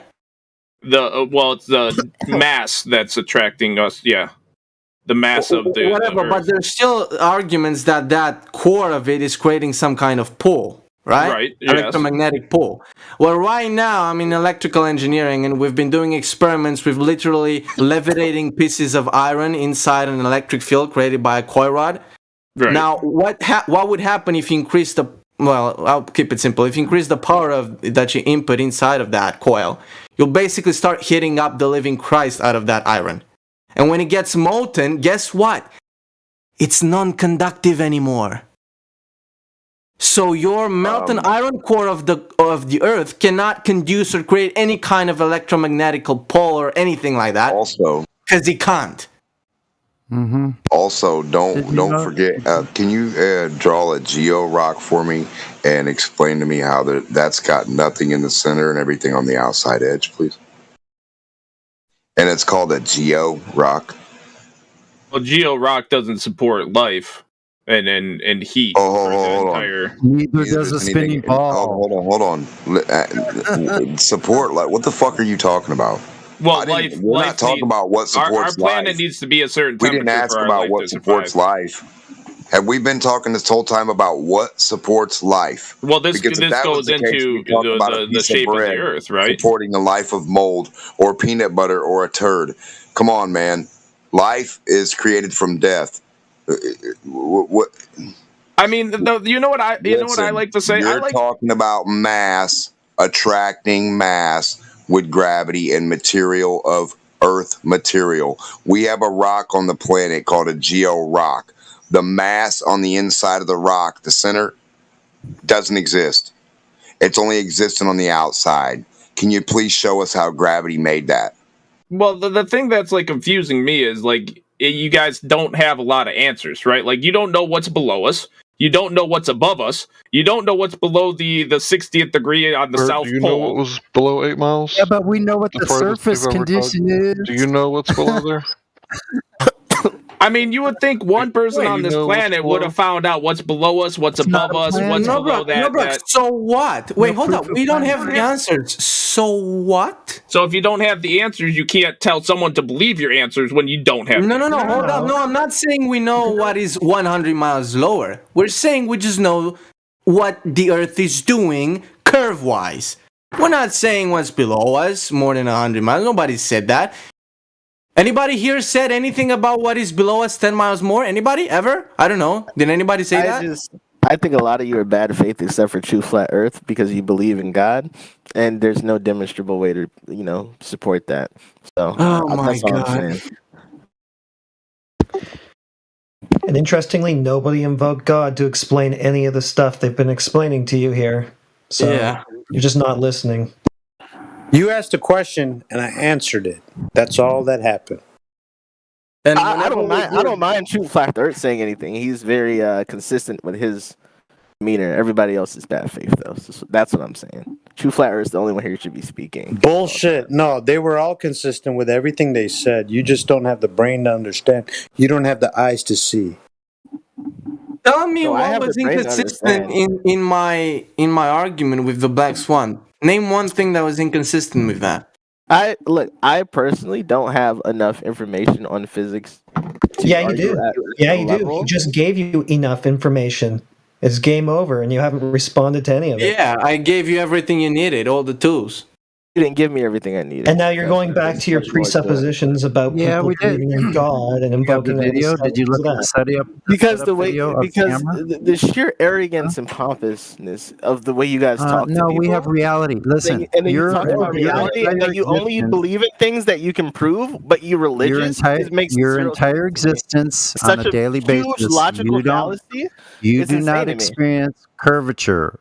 You do not experience rotation. Well, I have a woman in my life, so I experience some curvature. Sonny, did you hear what he just said? You guys might not. Hold on 1 second. I'm gonna finish. We're gonna finish this. We'll unmute you in a second. But you have, in your experience in life, you have no experience of seeing curvature ever, and has any other human in existence now or ever before. And the same thing applies to motion or rotation. You have a vestibular system in your head that's aligned to down on a flat horizontal plane.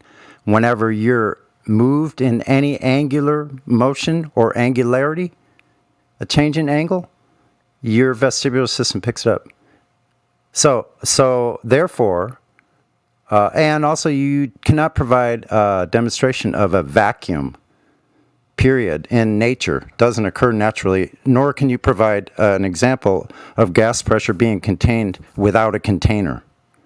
So those three things you don't experience at all. So the burden of proof is on you because the axiom of all humans is that we live in a flat stationary plane and we're contained because gas pressure cannot exist without a container. So the burden of proof is entirely on you. Go ahead. Hold on. Did they just say that they were Satanists? I guess indirectly, yes. But it's funny. The guy that just left, claiming to be atheist, right? Which is basically the same thing as Satanist. Philosophical belief system based on the belief that there is no God, that they are the God of their own body, did someone their own actually say that? Should I unmute Newbrack? I don't know if Daniel left, but he left. It's okay. Newbrack left. So here we go. Ebrixon left too. Here's Newbrack. Got anything to say? No, not really. Not right now. Okay, that's probably wise. It's the wisest thing I heard you say. It's funny because the guy that left said that we only believe in things that we have proof for, and I'm like, Technically, enough, we not believe. If you don't get the comedy, claims that he has a non-religious position. Over. Bro. A doctrine, a false doctrine, the doctrine of man is what they practice, yes. I wonder if hell is like below 8 miles. Don't know. As far as I can tell, they said that the drill bit didn't melt or anything. It just got stuck. Like the material down there just got stuck like Play-Doh, and it just stopped working. Jammed it up. They couldn't lubricate it anymore. Well, wouldn't that be due to like high immense pressure? Well, it's almost. I'm thinking like an oobleck. type material. That's well, what because basically the mantle you is. know, like because like I'm still, you know, I mostly believe there's so like all the gravity is creating this immense pressure the deeper and deeper you go into the ground, right? Like, why is that? That's a problem if we're what is it, 65 billion years old or something like that. So pressure just builds up over time, then?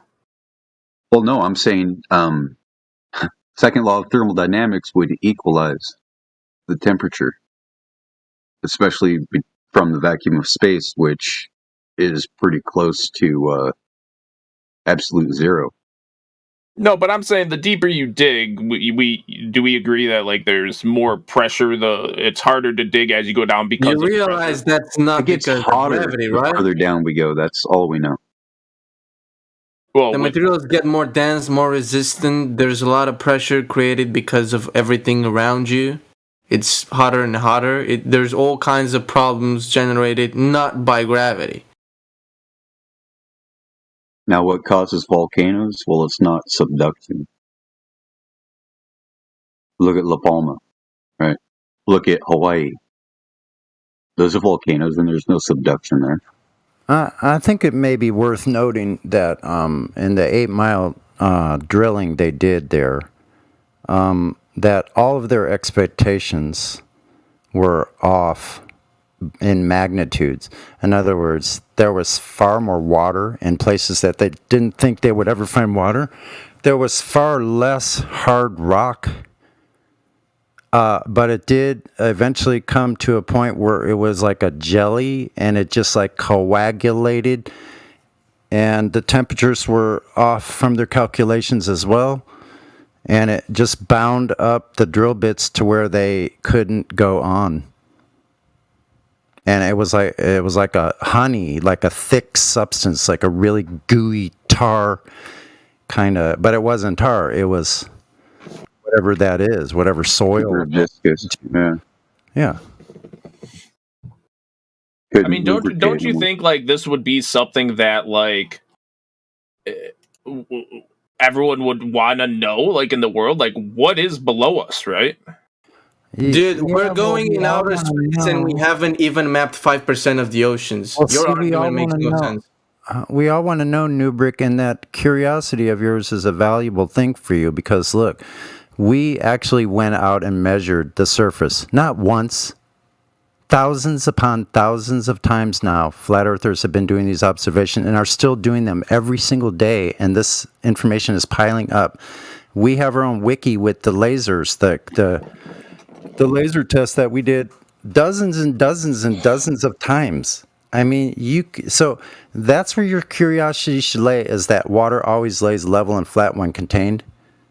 And that includes the oceans, or your swimming pool, or your kitchen sink, or your bathtub. We know water is nature. And also water never obtains the shape on the outside of any object, period. So this is a big deal. That means we're in a pressurized system that's flat and stationary. So the skies move around us. The luminaries move around us. They reset in a clock-like fashion every single year over the same exact geographical location for thousands upon thousands of years. Did you know that? No. Yes. Did you know they laid out the city of Baghdad with an astrolabe that uses the very same elevations of those very same stars over the exact geographical locations? You could go there with astrolabe today or sextant, and you could duplicate the very same thing with the very same stars from 2000 BC or whenever 1000 BC, whenever they laid out that city, and the same exact location. If we're on a spinning ball in 4 different vectors going at a total speed of 1.5 million miles an hour or something crazy like that, in 4 different vectors, how could the stars possibly be in the exact same physical location above Earth? How? When they're all whirling around at those speeds too. You can do the same thing with a sextant today. Sailors are navigating exactly the same way as they use the astrolabe. It was a predecessor of the sextant. You could do it today yourself, and you'll find yourself in the same location within probably less than 100 yards. Well, supposedly the stars that we see, and I was taught anyways, that it's light that we're seeing from billions of years ago. So the stars that we see in the sky might not even be there anymore, right? Well, then Because how that's come they're in the billions of same years exact- ago. Well, why are they in the same exact place as they were thousands of years ago? And you Well, can that's just light locate hitting your- us billions of years later. You can find your location using the same stars. How is that possible with all those motions? Is that a belief or a fact? How is it possible? You tell me. Billions of light years away? Are you kidding me? That's part of the whole thing, man. I know this. I used to know those numbers by heart. All of them. I could tell you how far away the farthest nebula was, how large it was supposed to be in light years. All that, like I'm a nerd. All of us here are. So were most of you like round or globers, as you guys call us? We all were. Every single one of us. Yeah, every single one of us. Every single flat earther used to be a globe earther. Yes. Except the because ones we're that were all born. taught the same thing. We all want truth. Except the ones that were born in geocentric families. And there's a couple of us in here. Not me. I was a glober my whole life. Listen, 58 years. I thought I was on a globe. Do you know how much life that is? That's me. You know when they say, once you go flat, you can never go back, baby. Yeah, I mean, I don't know what kind of women you've been with, but nah, I prefer the curves. Yeah, So there are you're- those of us too.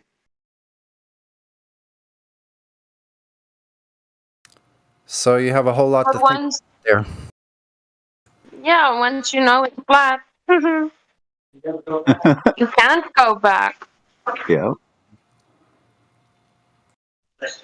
So Do the you thing like about retarded women? Do I like what? Retarded women. Do I like retarded women? I mean, I like to be smarter than what my woman, because otherwise she can outsmart me, you know? Then you should hang out here. So you're saying I should hang out here because there's women that are less intelligent than me? It shouldn't be hard for No, women. there's actually women here who can figure things out. that are smarter than you. It shouldn't be hard for a woman to outsmart you. Hey, P There man. you go. Is that more to your speed? What? Sonic.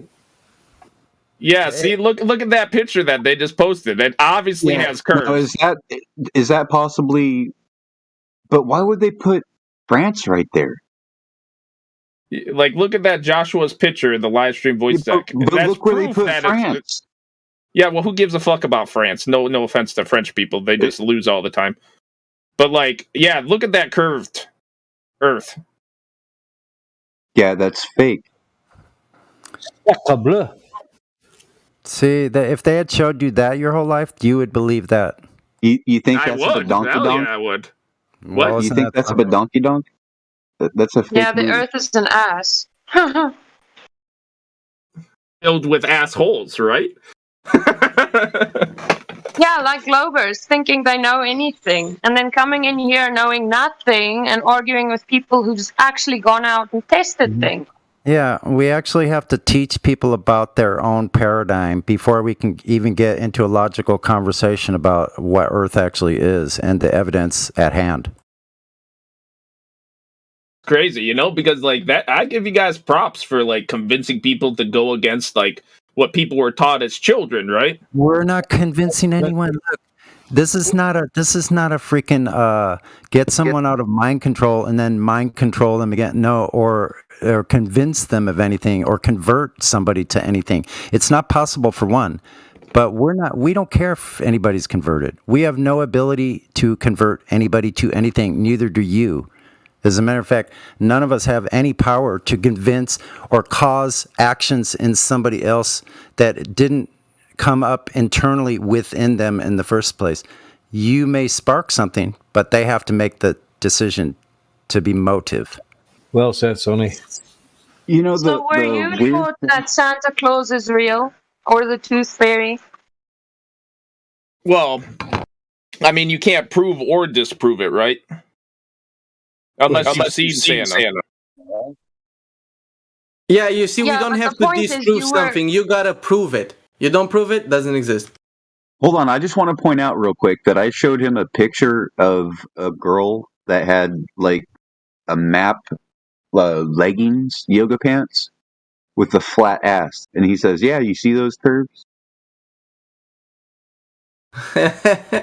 I'm still looking at them. I mean, for the size ratio, there's still some curve there. Like, whether you want to believe that's flat or not, there's definitely a curve there. Okay, you see what Aether 9000 bot just posted, Skunk Bay time lapse? No, I don't see that. Where's that at? It's you got to scroll down a little bit. It's a bot. It posted it.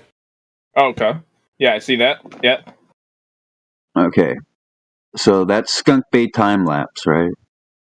Now this is also the same, right? Now this is due to atmospheric refraction. Now, would what you am I say seeing here? that the water is rising above the land? I mean, it looks like the water's pretty much in the same spot throughout this. What about the second line? You know, the second horizon in the background, because the foreground is a false horizon, right? You want the back horizon, the far horizon, right? Oh, okay. Oh, yeah. Does that move as well? No, it looks pretty much the same. Are you sure? I mean, there's even a white line there that you can like. I'm watching the footage. I don't see the barely. You don't see the mountains going up to that top line back there? You don't see a change in size in between there? Getting closer to the line? Sure it is. Oh, okay. Think You're about you're that. saying the line in front of the strip. There's No, a yeah, wide there's line two as a lines. red You have line. a short line and a longer line, right? They're like dotted lines, kind of. The dotted line, that's the white one on the bottom, shows you the first time. Oh, okay. Sorry, I was looking at the wrong image. I was looking at the one above it, the GIF. Oh, okay. So now all right. yeah. So it's kind of obvious, isn't it? What's obvious here? That the horizon is changing location. The water level. Well, that's not a horizon, That's but not the water level either. So what is that then? Atmospheric That's your refraction. That's your refraction? That's the refraction that you guys are quoting. It's not bending the light up. It's actually warping it and bending it down. How could it change like that if that's what we're being quoted as being curvature? How could that be? Is the ball going in and out? Is it breathing? No, it's not. I guess the There's Earth is an old dude smoking cigarettes. flat. It's flat like water. The reason why it appears like that, why you see that shimmer, is like a heat sheen, a heat shimmer. Is Right. because It's like a mirage water- when you're driving, right? Well, kind of. You're not actually seeing a mirage. You're seeing a heat sheen.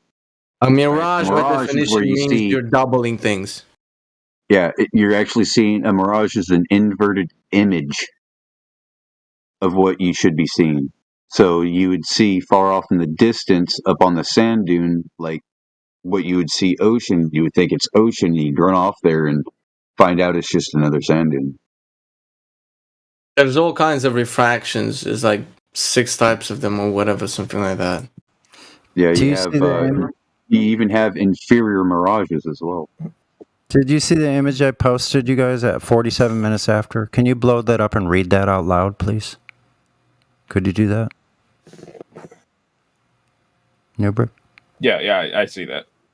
Can you blow it up and read it out first, would you? For light to travel around a curve from point A to point B, the light would have to continually refract in a downward direction. From the light to keep refracting in a downward direction, it would be necessary for atmosphere to keep becoming denser. As shown in the diagram below, 1, the least dense air, to 5, most dense air. The yellow and black dots indicate light moving from less dense to more dense atmosphere and refracting it in a downward direction. The black dotted line indicates the direction of the light would have continued to take the refraction had not occurred. The atmosphere is not layered in such vertical sections, so light cannot travel in this manner. Now, what did you understand out of that? I was just reading it. I wasn't really like comprehending. Yeah, good job. Very nice. Yeah. Now, can you actually comprehend what you're reading? All right. Can you just explain it to me, please? Yeah, you're a very good auditor, but Just said it like I was reading it and understanding it in the same time. So, light can't. It's basically saying light can't bend, right? So it's telling you it can, but to do it, it's so fucking impossible. It just won't happen. Right, because what you're claiming is Snell's law. Snell's law only can work if it has this thing where, like, if you're pointing a light down into an aquarium, or the light, like you see the bending of a pencil when you dip it in some water, right? So it only goes off in one direction. So what this is saying is true. It's saying that it would have to look like this in order for what you're telling us is happening to happen around a curved surface. It would have to do this, and the atmosphere doesn't do that, because from an observer to the thing to the object isn't changing the density in that direction.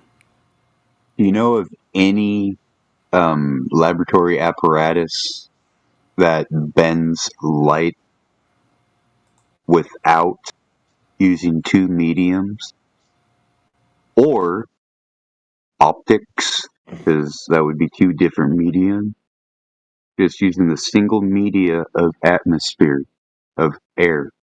An atmosphere is a misnomer. It denotes air as a circle or air as a sphere. Gas is not a shape. So that's actually an oxymoron in itself. Like planet Earth. Earth is dirt. That's all it means, right? It simply means dirt. And planet means wandering star. I don't think we are moving at all. And they tell you that we're spinning at 1,059 miles per hour at the equator. That's faster than the speed of sound. Uh-oh. How do you go from, like, the equator to somewhere up north, going from, faster than the speed of sound to 250 mile an hour and land the plane? And then how do you go towards that without hitting that shear speed? Now remember, if it's a ball, it's got to be moving that fast, because wherever we are, the sun moves. You know what rate the sun moves in the sky? 15 degrees per hour. I like the fact that he's desperately Googling things to try to come up with some kind of... I'm always Googling stuff. Yeah. Now, you have to be aware also of Wikipedia. It's just something to be aware of, okay? If you're in higher education, you should not use Wikipedia as a citation. No, Wikipedia's ass, because it's written by people. Right. Lord, my university. Have you seen this before? I'm going to post a Wikipedia article. I don't know if you've seen this Wikipedia article before, right? I like it. It's Wikipedia is not a reliable source. On Wikipedia. Yeah.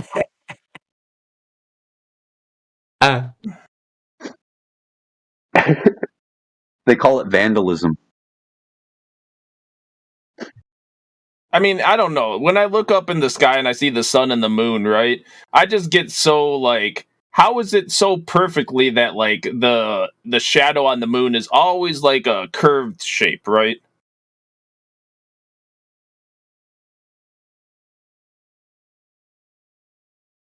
Say that again.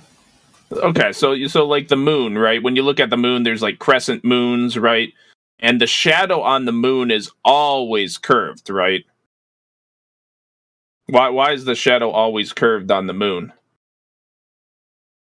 What is question? Do you know what moon is? Is it curved on a new moon? What is the moon? There's no moon at all. Is it shadow curved? Right, but you know, like the different the crescent moons, right? It's always a curved shadow phases of the moon. Yeah, but we don't know what the source of energy is for the moon, and we know it's not the shadow of Earth. That's been clearly demonstrated, especially with the selenium, the impossible eclipse that the globe has no. It just lines up so perfectly, though. You know how what I'm the saying? fuck does the shadow go the opposite direction on the selenium? Opposite direction. The shadow's coming down from the top side when And furthermore, how come the Earth's shadow is much smaller than it should be? Are you? Well, we can shine like a laser on the moon, right? So we can technically That's what I want to. That's what I want to try. I'm glad you said that. Right? If we can get a glober and a flat earther on the same observation, that would be awesome. See, what would need to happen is there needs to be identical laser equipment, high power infrared laser equipment with FAA window of clearance, right? So that we don't hit any planes or anything, and it's infrared, and it'll mess with their instruments. So it can't be seen by the naked eye, so nobody else will be able to see it unless they have a special camera aimed at the moon, the dark side of a crescent moon, or the shadow side, right? And it'll light up clear as day on the camera if it's a physical surface. Understand? Can you repeat that, please? I'm sorry, I got distracted. If the moon is a physical surface, and if the moon is a reflection, like the light of the moon is a reflection of the sunlight, then it should be a highly reflective surface, right? Right, and that's So why it should be able to supposedly we reflect- have moonlight, right? Right. So it should be able to reflect infrared light, right? Technically, yeah, I believe that. So, yes. if we had infrared lasers, high-powered infrared lasers, each of us, like you and I, and we aimed it at the moon when it's at the crescent phase, where we can clearly see a lit portion and a shadow portion, right? And we Right. fire these lasers at the shadow portion, right? I will fire mine, and then you will fire up your camera and aim it at the moon and see if you can see the flash. Right, that'd be cool. And then you record your data, and then you'll turn yours on and fire it at the moon, and you'll let me know, and I'll turn my camera on and see if I can record the flashes. That way we have independent data. Yeah, no, that would be cool. Yeah. When can we do that shit? We got to come up with the lasers, and it costs a lot of money. Dude, Nubright, we've presented to you literally hundreds of reasons why it can't be a spinning globe. You've presented nothing other than just crying. Yeah. I mean, I haven't cried. So we got more. There's more, though. There's more. So do you know that a reflective surface, what shape it must be? You only have two choices. Do you know what those two choices are? No. Either flat or concave is the only way something can reflect. A ball or spherical does not reflect. Exactly. Light. I'm going to show you a video. I'm going to post a video, right? And it kind of... Oh, no, that's on my phone. Fuck. Never mind. Also, something else, you can find out the formula for how quickly light intensity in candles, that's the international accepted unit, how quickly the intensity of light decreases, and you'll find in the formula that you're dividing whatever you're amplifying upwards by the radius squared.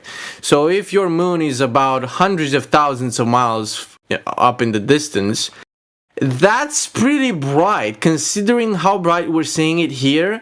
At level surface, like on the moon, it should be literally billions of times brighter than it is from here. Can you even comprehend what that will look like?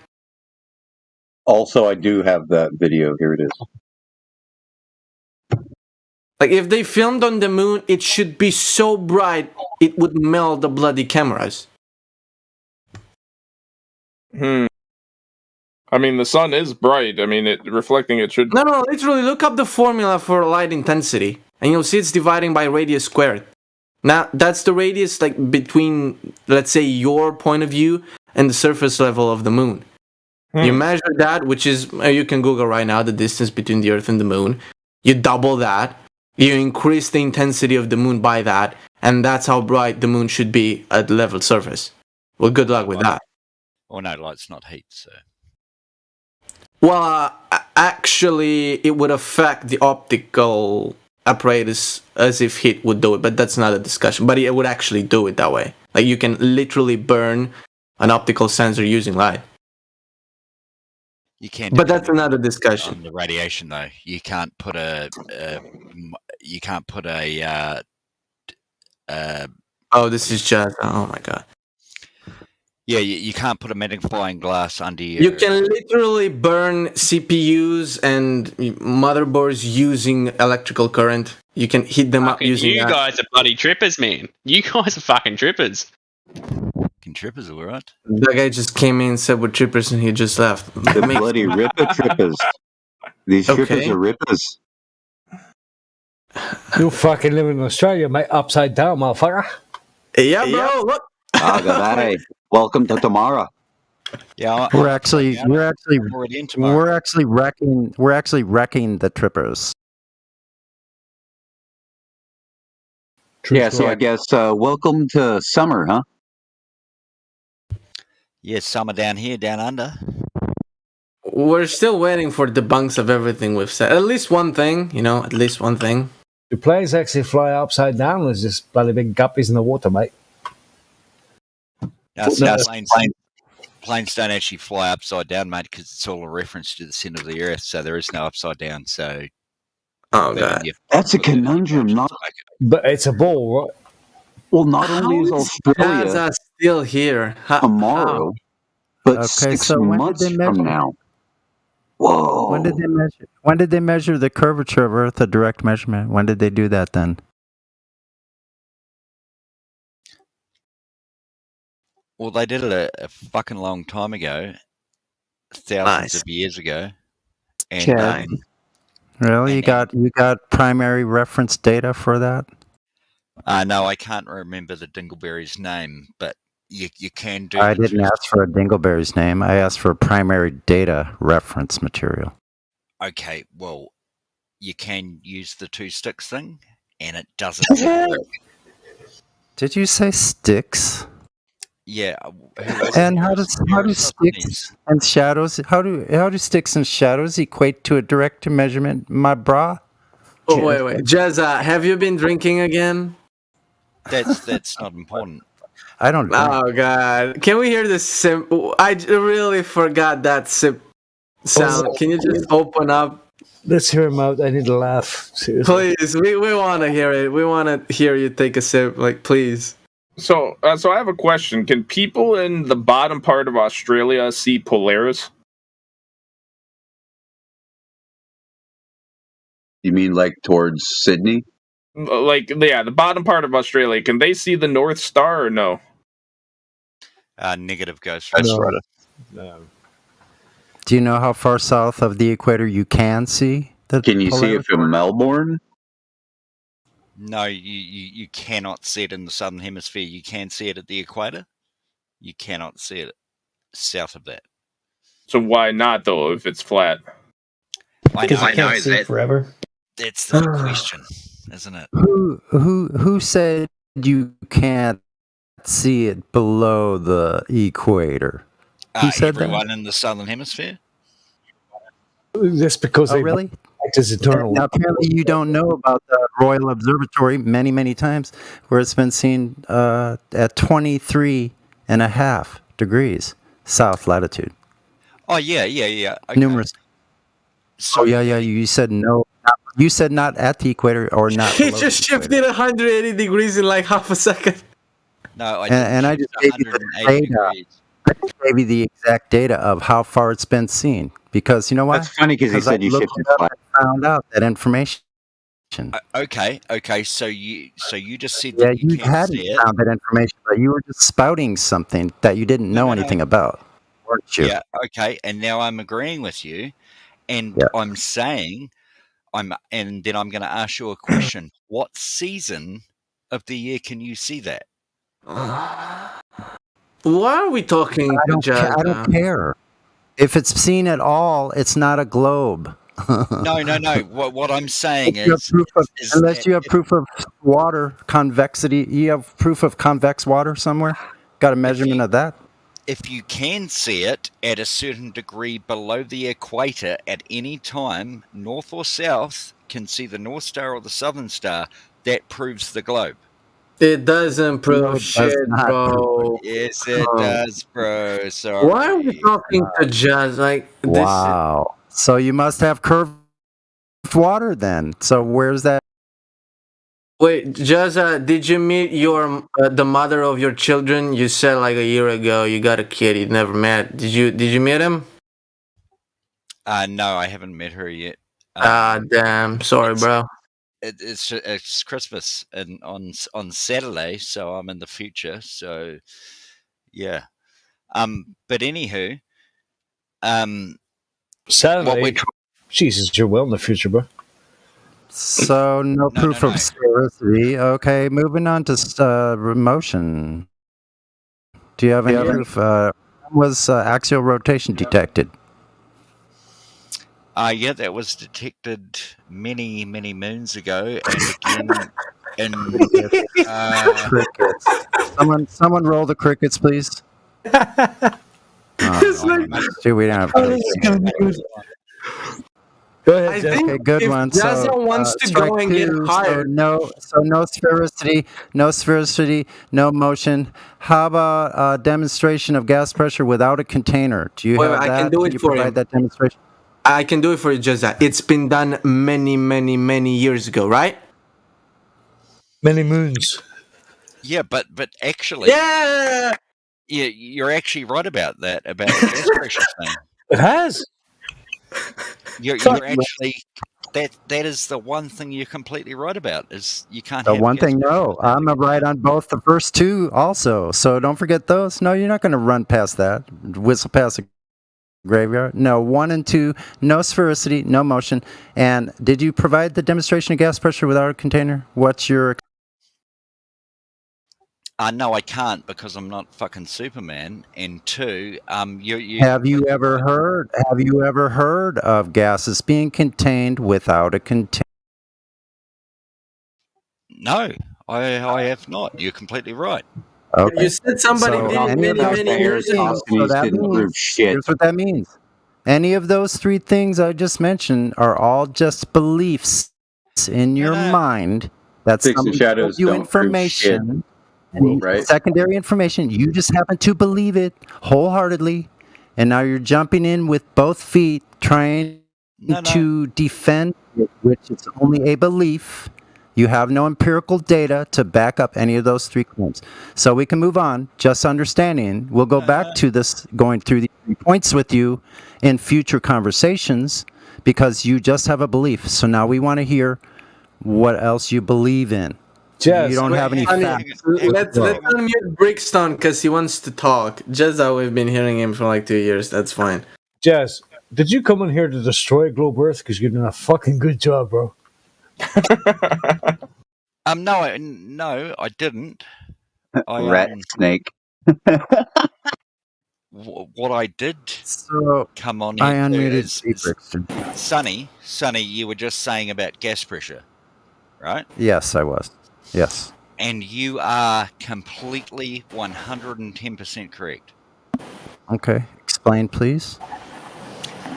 Every gas within the atmosphere under gas pressure is under gas pressure. If we take the propane tank scenario, every particle of gas is producing an equal amount of pressure within all walls of that fucking of that container. Walls. So walls of the walls of the walls of the container. Right. So what would that mean? What would that mean?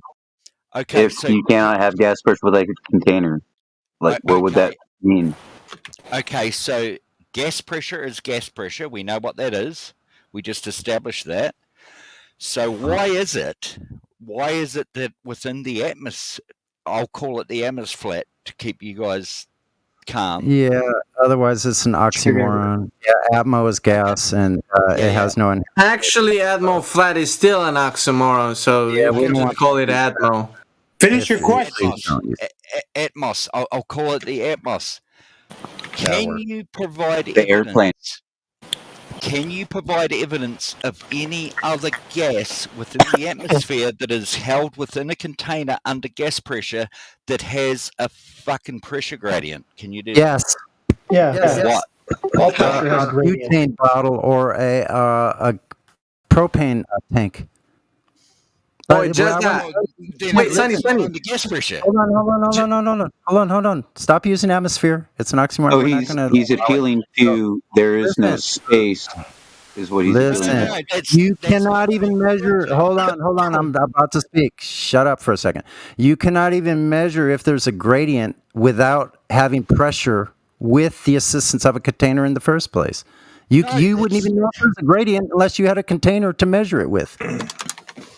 So what you're saying is that a propane tank that I've heard used many times is that there is a pressure gradient between the top and the bottom of the bottle. Yep. Because if that's what you're saying, if you take off the valve at the top, then there's going to be some propane left in the bottom of the bottle. Is that what you're saying?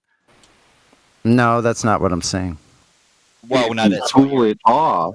No, I didn't imply that. Hold on. The colder said something within a gets, the container, less pressure there is. The there has hotter to be something gets, pressure. the more pressure there is. It's warmer at the surface than it is up there in the sky, right? Pressure inside a propane tank. Right. There's liquid propane. Above it, there's gas. Could that be the cause of the pressure gradient? Temperature. And then if you open it, where does the gas go? In what directions does the gas go? Okay, so just answer. What directions does gases go if they're uncontained? they equalize. This is what I'm trying to say to you. Omnidirectionally. Yeah, they Yeah. equalize. I don't have to say omnidirectionally. They equalize to what? Well, that's the scientific definition of the direction they move in. At this fucking pressure they're in. They equalize to that. Yeah. So you live in pressure, so therefore you are contained. No. Yeah. No.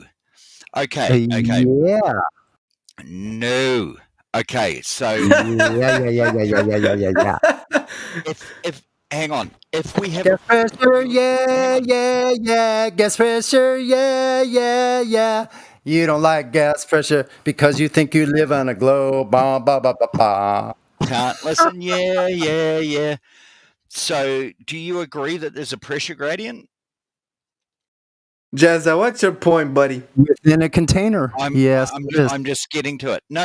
Hang on, Sonny. There is you have to have pressure first. There is no pressure gradient in a container under gas pressure. There is no pressure gradient. Pressure in the air, there's a gradient. We're in a contained system.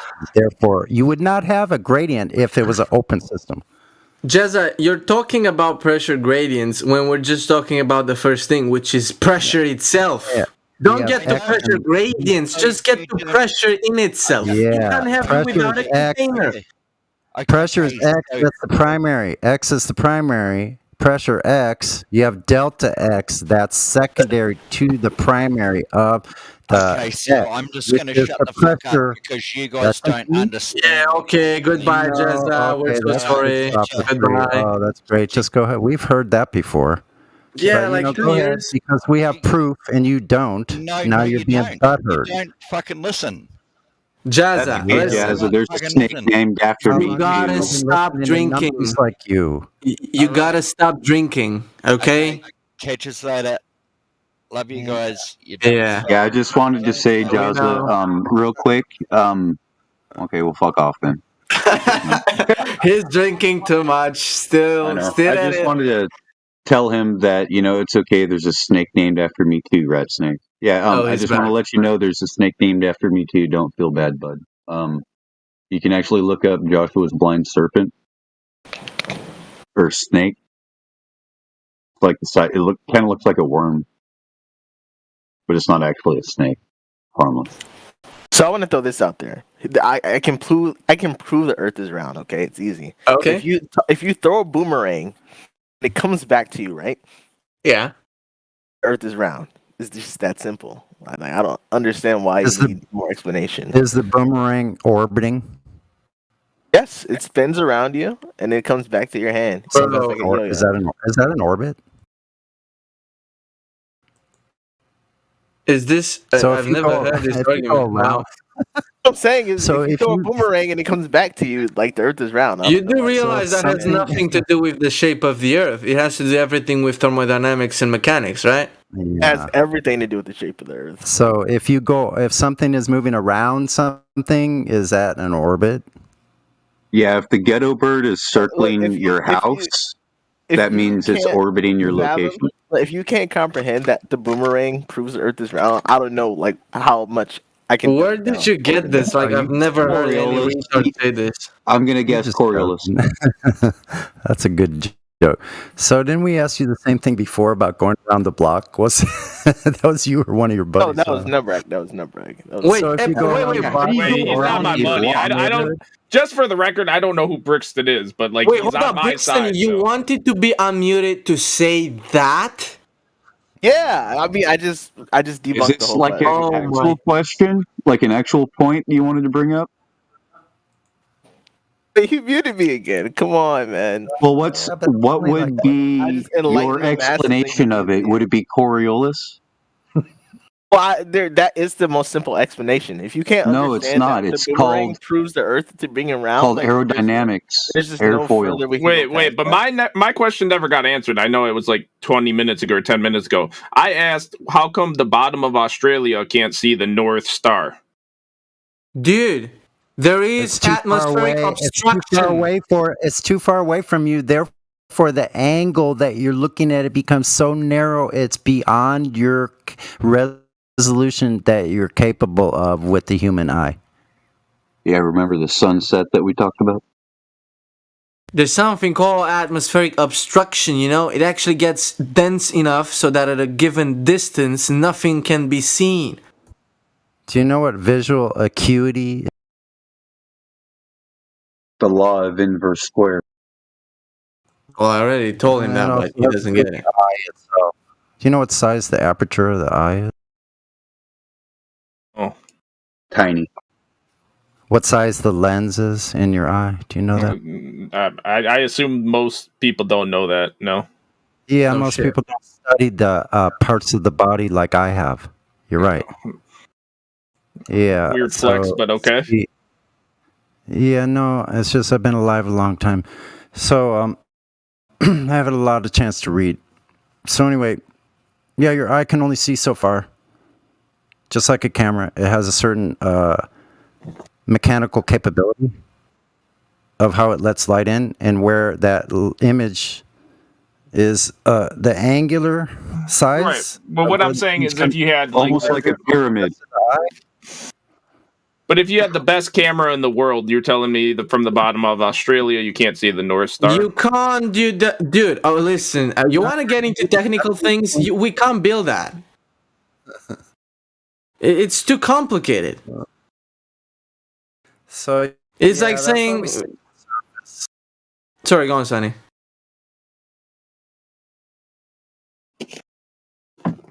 Well, I was just going to say, yeah, that's why we stick to like. Did the you know nature- at the South Pole they actually have something called, or South Pole, they call it the South Pole, but in Australia they can actually see something that they can see something just like it in South Africa called the Southern Cross. And what is that? That's the Southern Star. It's a constellation. It's called the Southern Cross. Can you see that anywhere on that latitudinal You position? cannot see it anywhere in the Northern Hemisphere. No, but anywhere in the southern hemisphere you can see it. Why are we even entertaining these conversations of what can you see from where? Hold on. I'm just saying this. There's no parallax. But No can you angular see that parallax. anywhere in the bottom hemisphere? The You South can Star. line up a monument that will showcase these stars, and it will be like that forever. Right, The Egyptians set one up down there in New Zealand. Right, no, but what I'm saying is, anywhere in the southern hemisphere, can you see the Southern Star? Yeah, I want to find the shape of my ceiling. Okay, I'm wait, gonna wait, look at the door, bro. You're trying to find the shape of a wall looking at your cell phone or looking at, I don't know, some teddy bear in the room. What's the fucking relevance? So what I'm I know, saying right? is if you could see it anywhere in the sun. I just wanted to entertain this for a little bit. I want to stop this because it's gonna get completely degenerate. Like, just answer the question straight up. We're not going with something that's completely useless to the shape of the earth. What's the question? See, you're not even paying attention to what I said. You're trying to find the shape of the earth. No, I'm not interrupting you. Okay, I started asking you about what you want to look at if you want to find the shape of that thing. You're looking at something else? You're looking at a teddy bear if you want to find out the color and the shape of your wall?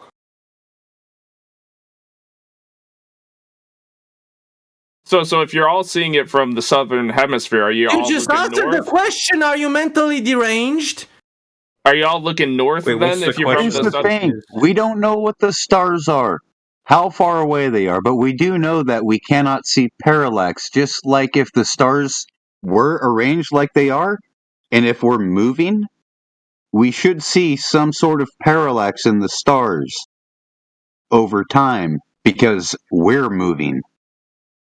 Just like if we're on Earth and we're driving down the highway and you look out the window and you see the foreground moving fast, the midground moving a little bit slower, and the background moving even slower, and then the far background, like the far off distance mountains where you can't see anymore, is moving even slower. That is called parallax. Nubrak, there's no stellar. I mean, I have parallax. a very simple question that none of you can seem to answer. If you are in the southern hemisphere looking at the southern star, which direction are you looking? I'm going to tell you something. That's a simple question. I don't know why you're getting so mad. This is called the Southern just like Star. There is anything no fucking Southern Star. Well, hold on, someone else in this Discord said there was a southern star. So no, it's not about a constellation. The Southern Cross. Okay, the Southern Cross. So which way are you looking at the Southern Cross? Which direction? I don't know. Probably south. Well, yeah, I mean, okay. So probably 30 degrees, and it rotates in that direction. How? So just like a North Star. everywhere, Well, how? If we are flat, The and thing the edges are is the bottom. hold on. That's Hold on. different directions. Hold on. You're thinking that the luminaries that we see above our head have anything to do with the reality that we can observe here. That's in a completely separate realm that we cannot get to. It's a hospitable environment according to scientists. You know, D&D. space, it's hospitable. Right? Right. Now, what if it's a crystalline sky?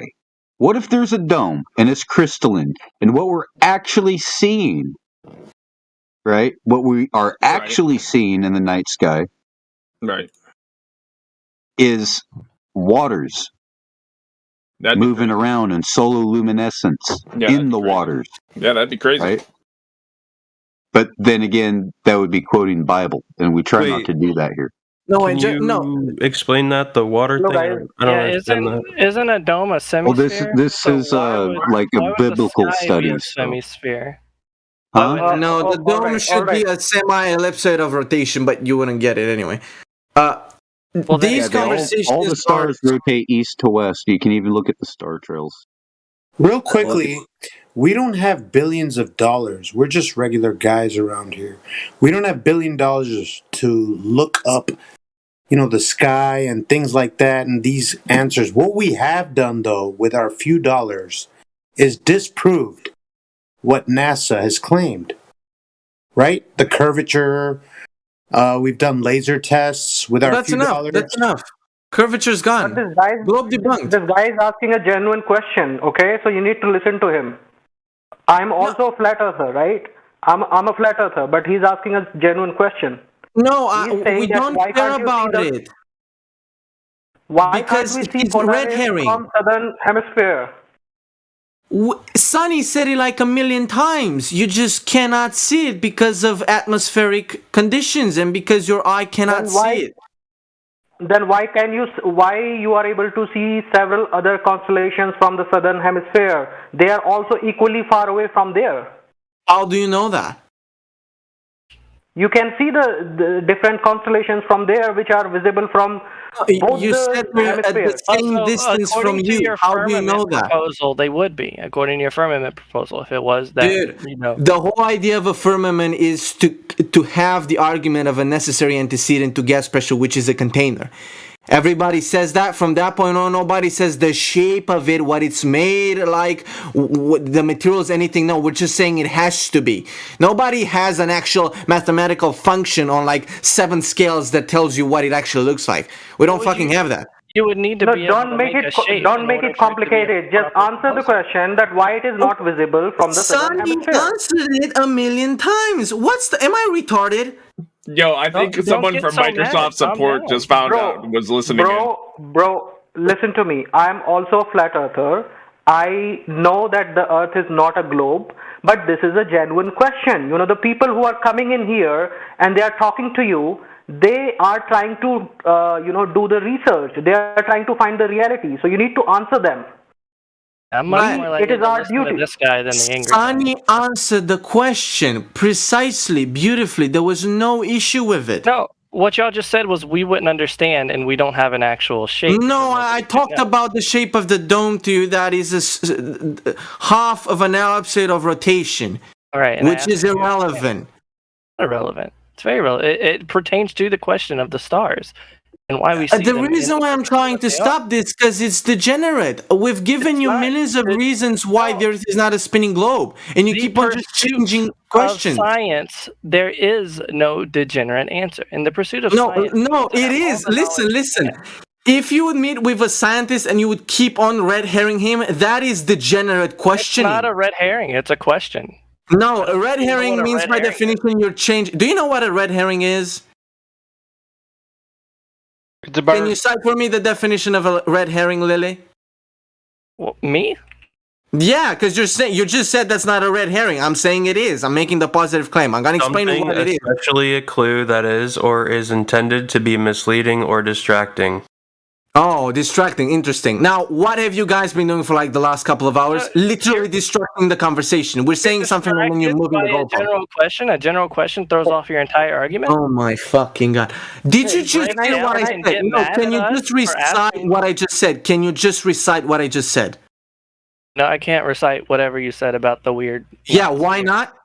Because you're paying attention. Because you won't explain it. Oh my fucking god! I asked you to explain it, and you said no. That's a red herring. No, and you said, you know, guys, I've been a flat earther for last 3 years, and this is for the first time I'm actually doubting my belief. Microsoft Okay, support just doesn't because sound of- like he's a flat earther, to be honest. No, I'm Okay, not a flat earther. You can ask me all. You can ask me anything. His name's Microsoft supporter? Wait a minute, what? Wait, why would you doubt your belief just on this thing? Because this is for the No, first time I'm hearing this fact. I remember you. know, You're a flat earther, aren't you?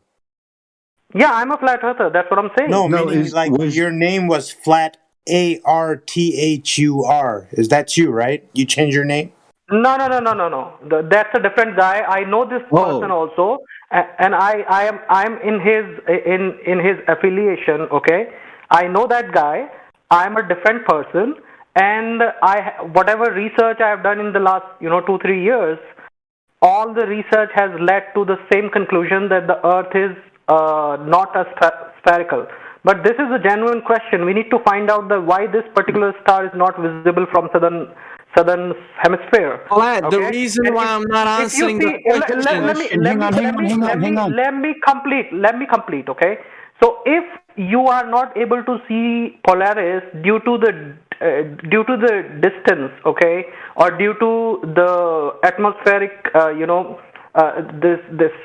atmospheric, hindrance, yeah. So why then you can see the constellation which is called the Big Dipper constellation, which is further down north. Yeah, okay, I'll just entertain this 1 second and then we're over. So when you're looking upwards, you're looking through a given volume of air. If you're looking parallel to the ground, you're looking through literally dozens of times more volume of air. Ergo, your obstruction is way bigger this way. When you're looking upwards, you're looking through far less air than you would look if you actually looked at the horizon. But the closest Hang distance on. between 2 points is No, okay, we're done. You Where just is he- digest what I said and we move on. I'm fucking done with this. Where is he? Like Where is he seriously, located? if you were a real flat earther and this thing made you to question your belief tonight, you're not a real flat earther, dude. No, Sorry. that's gaslighting. Flat That's Discord. gaslighting right there. That's not cool. That's gatekeeping. That's kind of gatekeeping. Okay, what is gaslighting? No, because That's Lily kinda- just keeps on saying logical fallacies. Cite That's for kinda me the gatekeeping. definition of gaslighting, please, Lily. Yo, Lily, Wait, please stop wait, using wait. logical fallacies if you don't know what you're talking about. Okay, thank you. Gosh. Hang on, Flat Discord. I'm just wondering, what's your physical location? Would it be I'm in India. 3 p.m.? Yes, it 3:30? is 4 p.m. 4 p.m. Okay, yeah. Excuse me, Josh. Arthur, you said you were having some troubles, right? Some doubts. Have you actually went out and measured it yourself? What? The water for curvature?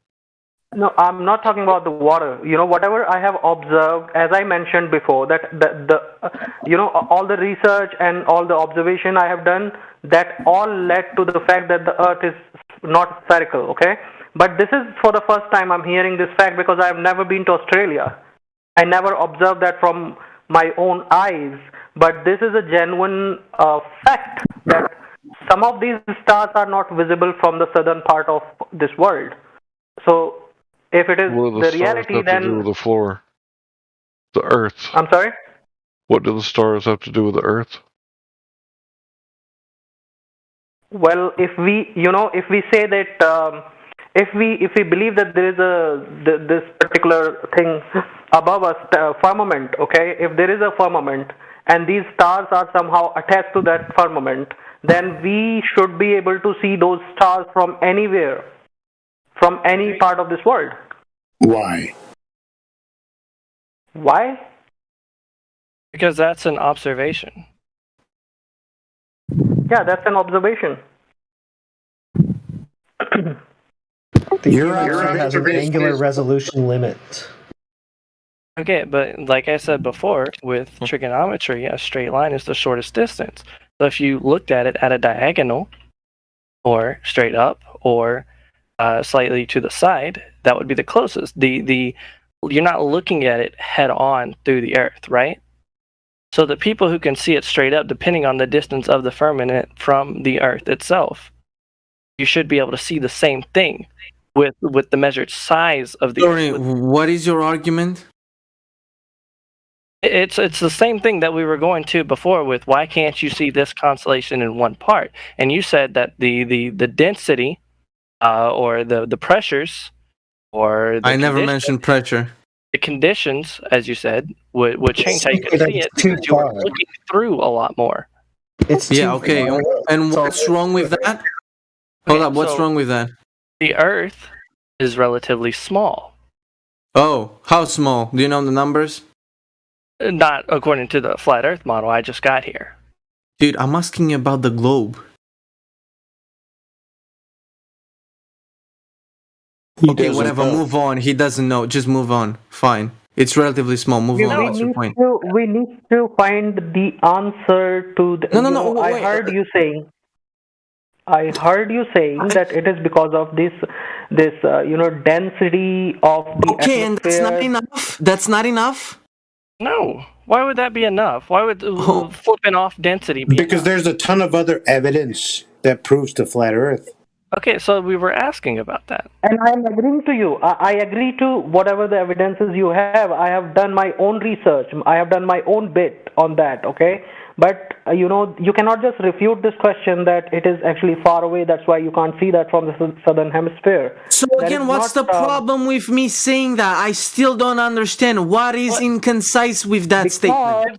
Because you can see the other stars from the southern part, but you cannot see certain constellations and this. Your argument polarity. makes no sense. We don't know the distance between the observer and those things to have any kind of positive claim. What the fuck?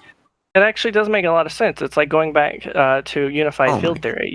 We don't have that, and that's why scientists are ready to completely disregard current physics if it would line up with something that can actually combine the macroscopic scale with the quantum scale. It's the same thing here with Dude, with how the many flat Earth mushrooms theory. did you take? We were talking about stars, and now you're talking about No, unified. yeah, I'm trying to explain why this question is relevant. It's because you want a complete theory, a complete model. I don't need a complete model to know the Earth is not a spinning fucking geoid sphere. No, that's right. We don't need to have all the answers. Why are we talking about this? We don't need to give all the answers, but that is a genuine question, okay? You can If see we the North believe that Star there is from a firmament, India, which is south of the equator, from Mumbai. Thank you. we can see this. We can see that, yeah. We can see that from India. But it still doesn't have anything to do. Looking at the lights in the sky or the lights in your ceiling doesn't have anything to do with the floor. Period. That's right. Then we don't have to. We then don't need to discuss the firmament, because if we are just talking about the floor, we don't have to come up with this theory that there is a firmament above the sky, above the clouds. Nobody did that though. So I mean, if we don't have the answers, that why certain things are not visible from a particular part of this world, then we don't have to come up with this theory that there is a firmament above us. True. That's true. Anything other than that, we have gas pressure at sea level, period. Gas pressure is pressing upon the walls of a container, the square inches of a container, physical wall. Yeah. Of a container. I agree to that. I'm with you with that point, yeah. Mm-hmm. But Awesome. if we are talking about... That's the other thing, as I mentioned, we don't have billions of dollars to explore this, We have, with what few dollars we have, we've done what we've done. Okay, well, what about Bob Donnell? Bob Donnell spent $20,000 on a gyroscope, and he found out there was a 15-degree-per-hour drift. Okay, can you tell us the details of how that worked? Yeah, he had a... How does the device work? It's a laser gyroscope, so it's I know what more it is. accurate. I want you to tell me how it works. Exactly what I was just saying. It's a gyroscope. Gyroscopes, they want the center of mass, or in this that case, it was laser measured for higher accuracy. You have several assumptions in there about what it's doing. I've had a gyroscope as a child. I don't know what you're talking. Girls could tell you how a Yeah, gyroscope you works. haven't explained to me how the technology of how it works, but that's besides the point. It's secondary as well.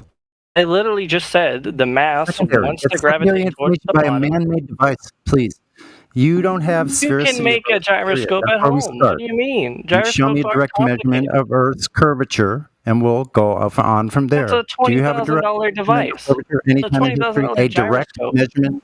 You're interrupting me. Boy, I do this all the time. You're interrupting me. Don't do it again. You interrupted me. Don't do Okay, it again. well, I was literally I'm a referee. Guess what? You did interrupt him though, because he was explaining his point and you interrupted him. Okay, I'm probably a little tired. I probably need to back off. I've probably been on a little bit too long, maybe. I'll unmute him. I'm just gonna recede here. Guys, that I'm in touch with a couple of these prominent flat earth proponents, okay? So I'll ask this question to them. This is really Okay, can you actually create a concise question? Can you just make it now? From beginning to the end, what's the question? No, make it very concise, because I'll explain to you why it's stupid. See, that's not well. The question is that why you are not able to see Polaris from southern part of this world. We gave the explanation for that. Move on. What else? No, that's not acceptable. That is not acceptable actually, because you then see the other stars. No, because what? Well, if you are saying that we cannot see Polaris from Australia because it is very far away from there, then why can you see the Big Dipper? The constellation of 7 stars. Okay, your question is based on one presupposition, which is that those two things are equally distant from your eyeballs, correct? But how do you know that it is not? It is. There is difference of distance between those objects. That's what I'm fucking saying. You don't. Not right above the north, right? Okay. It's off by a few degrees, right? The one thing that is true, though, is the ecliptic plane. Do you know what the ecliptic plane is? No. Tell me. It's where the sun, moon, the planets, the zodiac, all of these travel along the ecliptic plane. East to west. Big old All strip, right. right? And this right there should tell you something, right? You don't need to worry about North Star, South Star. You have compass, right? You have other zeniths for navigation. You don't really use the North Star for sextant navigation. You use the zenith star. Yeah, but that is not the question. The question is that why it is not.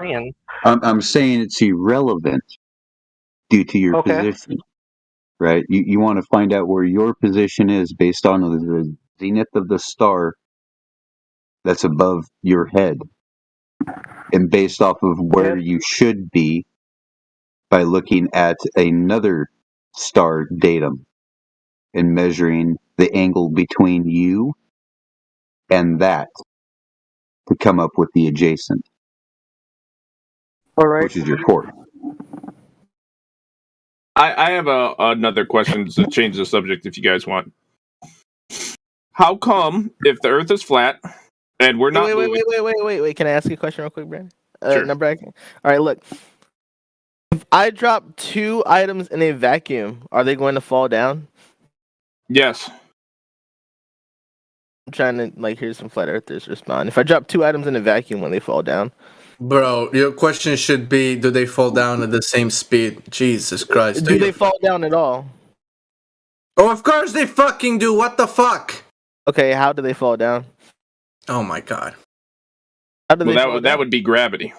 That would be relative. Well, I'm fucking retarded. How is it specific? No, you're gonna say specific gravity, but how is it specific gravity when? No, we're saying relative density. Nobody's saying gravity. Density and buoyancy. When it's a vacuum, there's nothing. Yes, there is a big difference between the density of the object and a vacuum. That's why they're going at the same rate.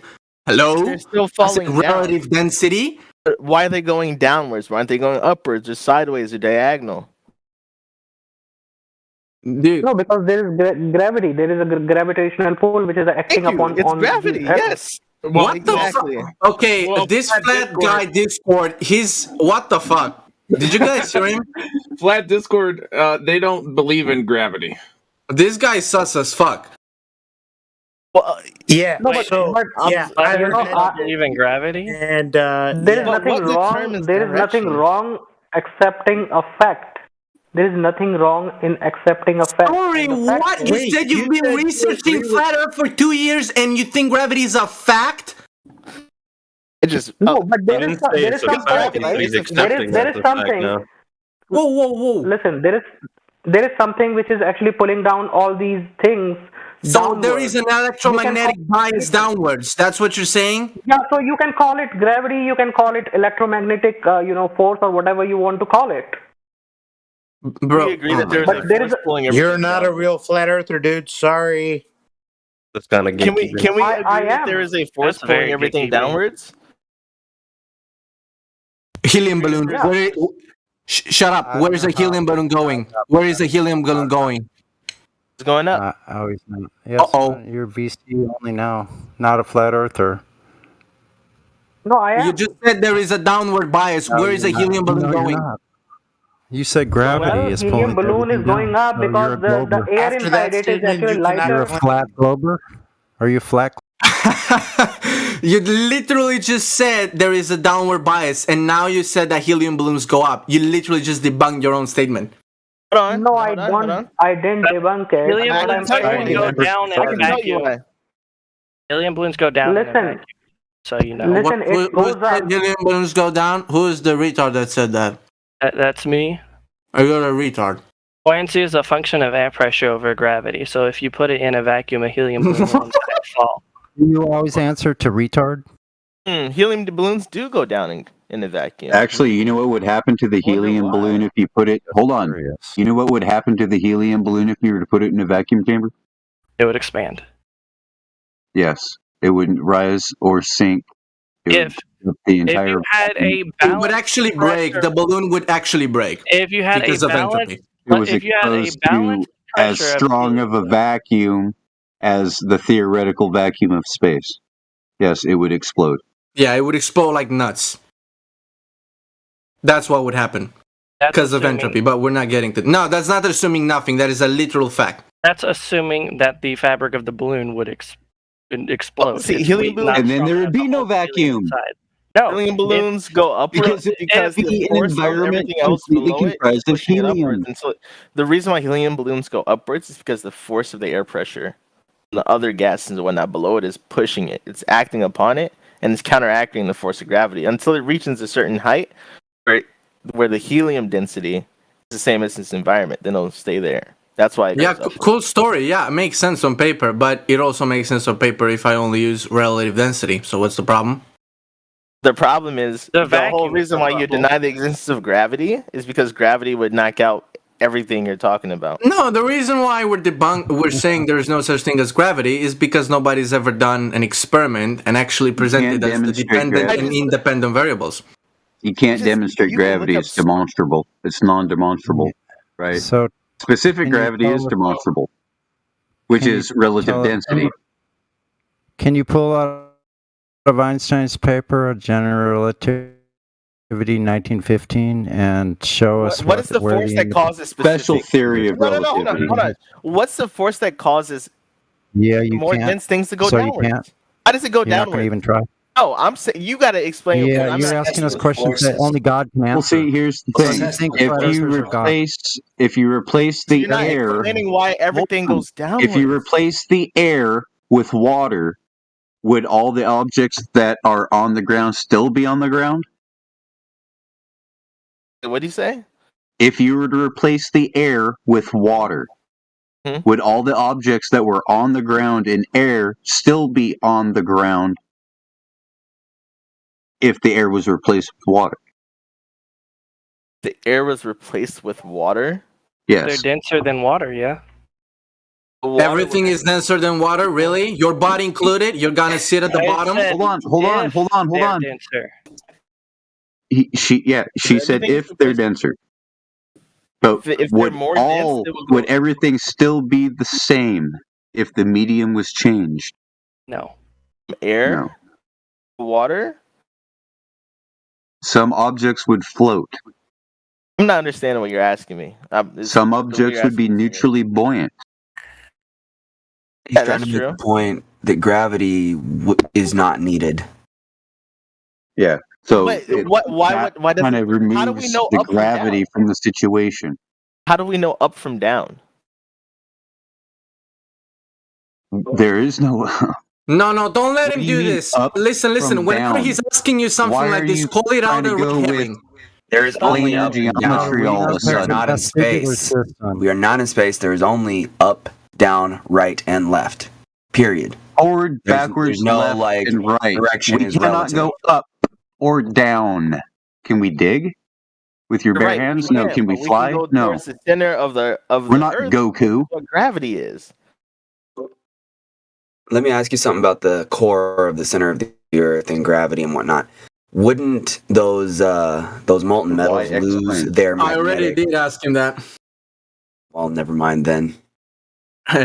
They couldn't get it anyway. You can ask it again if you want.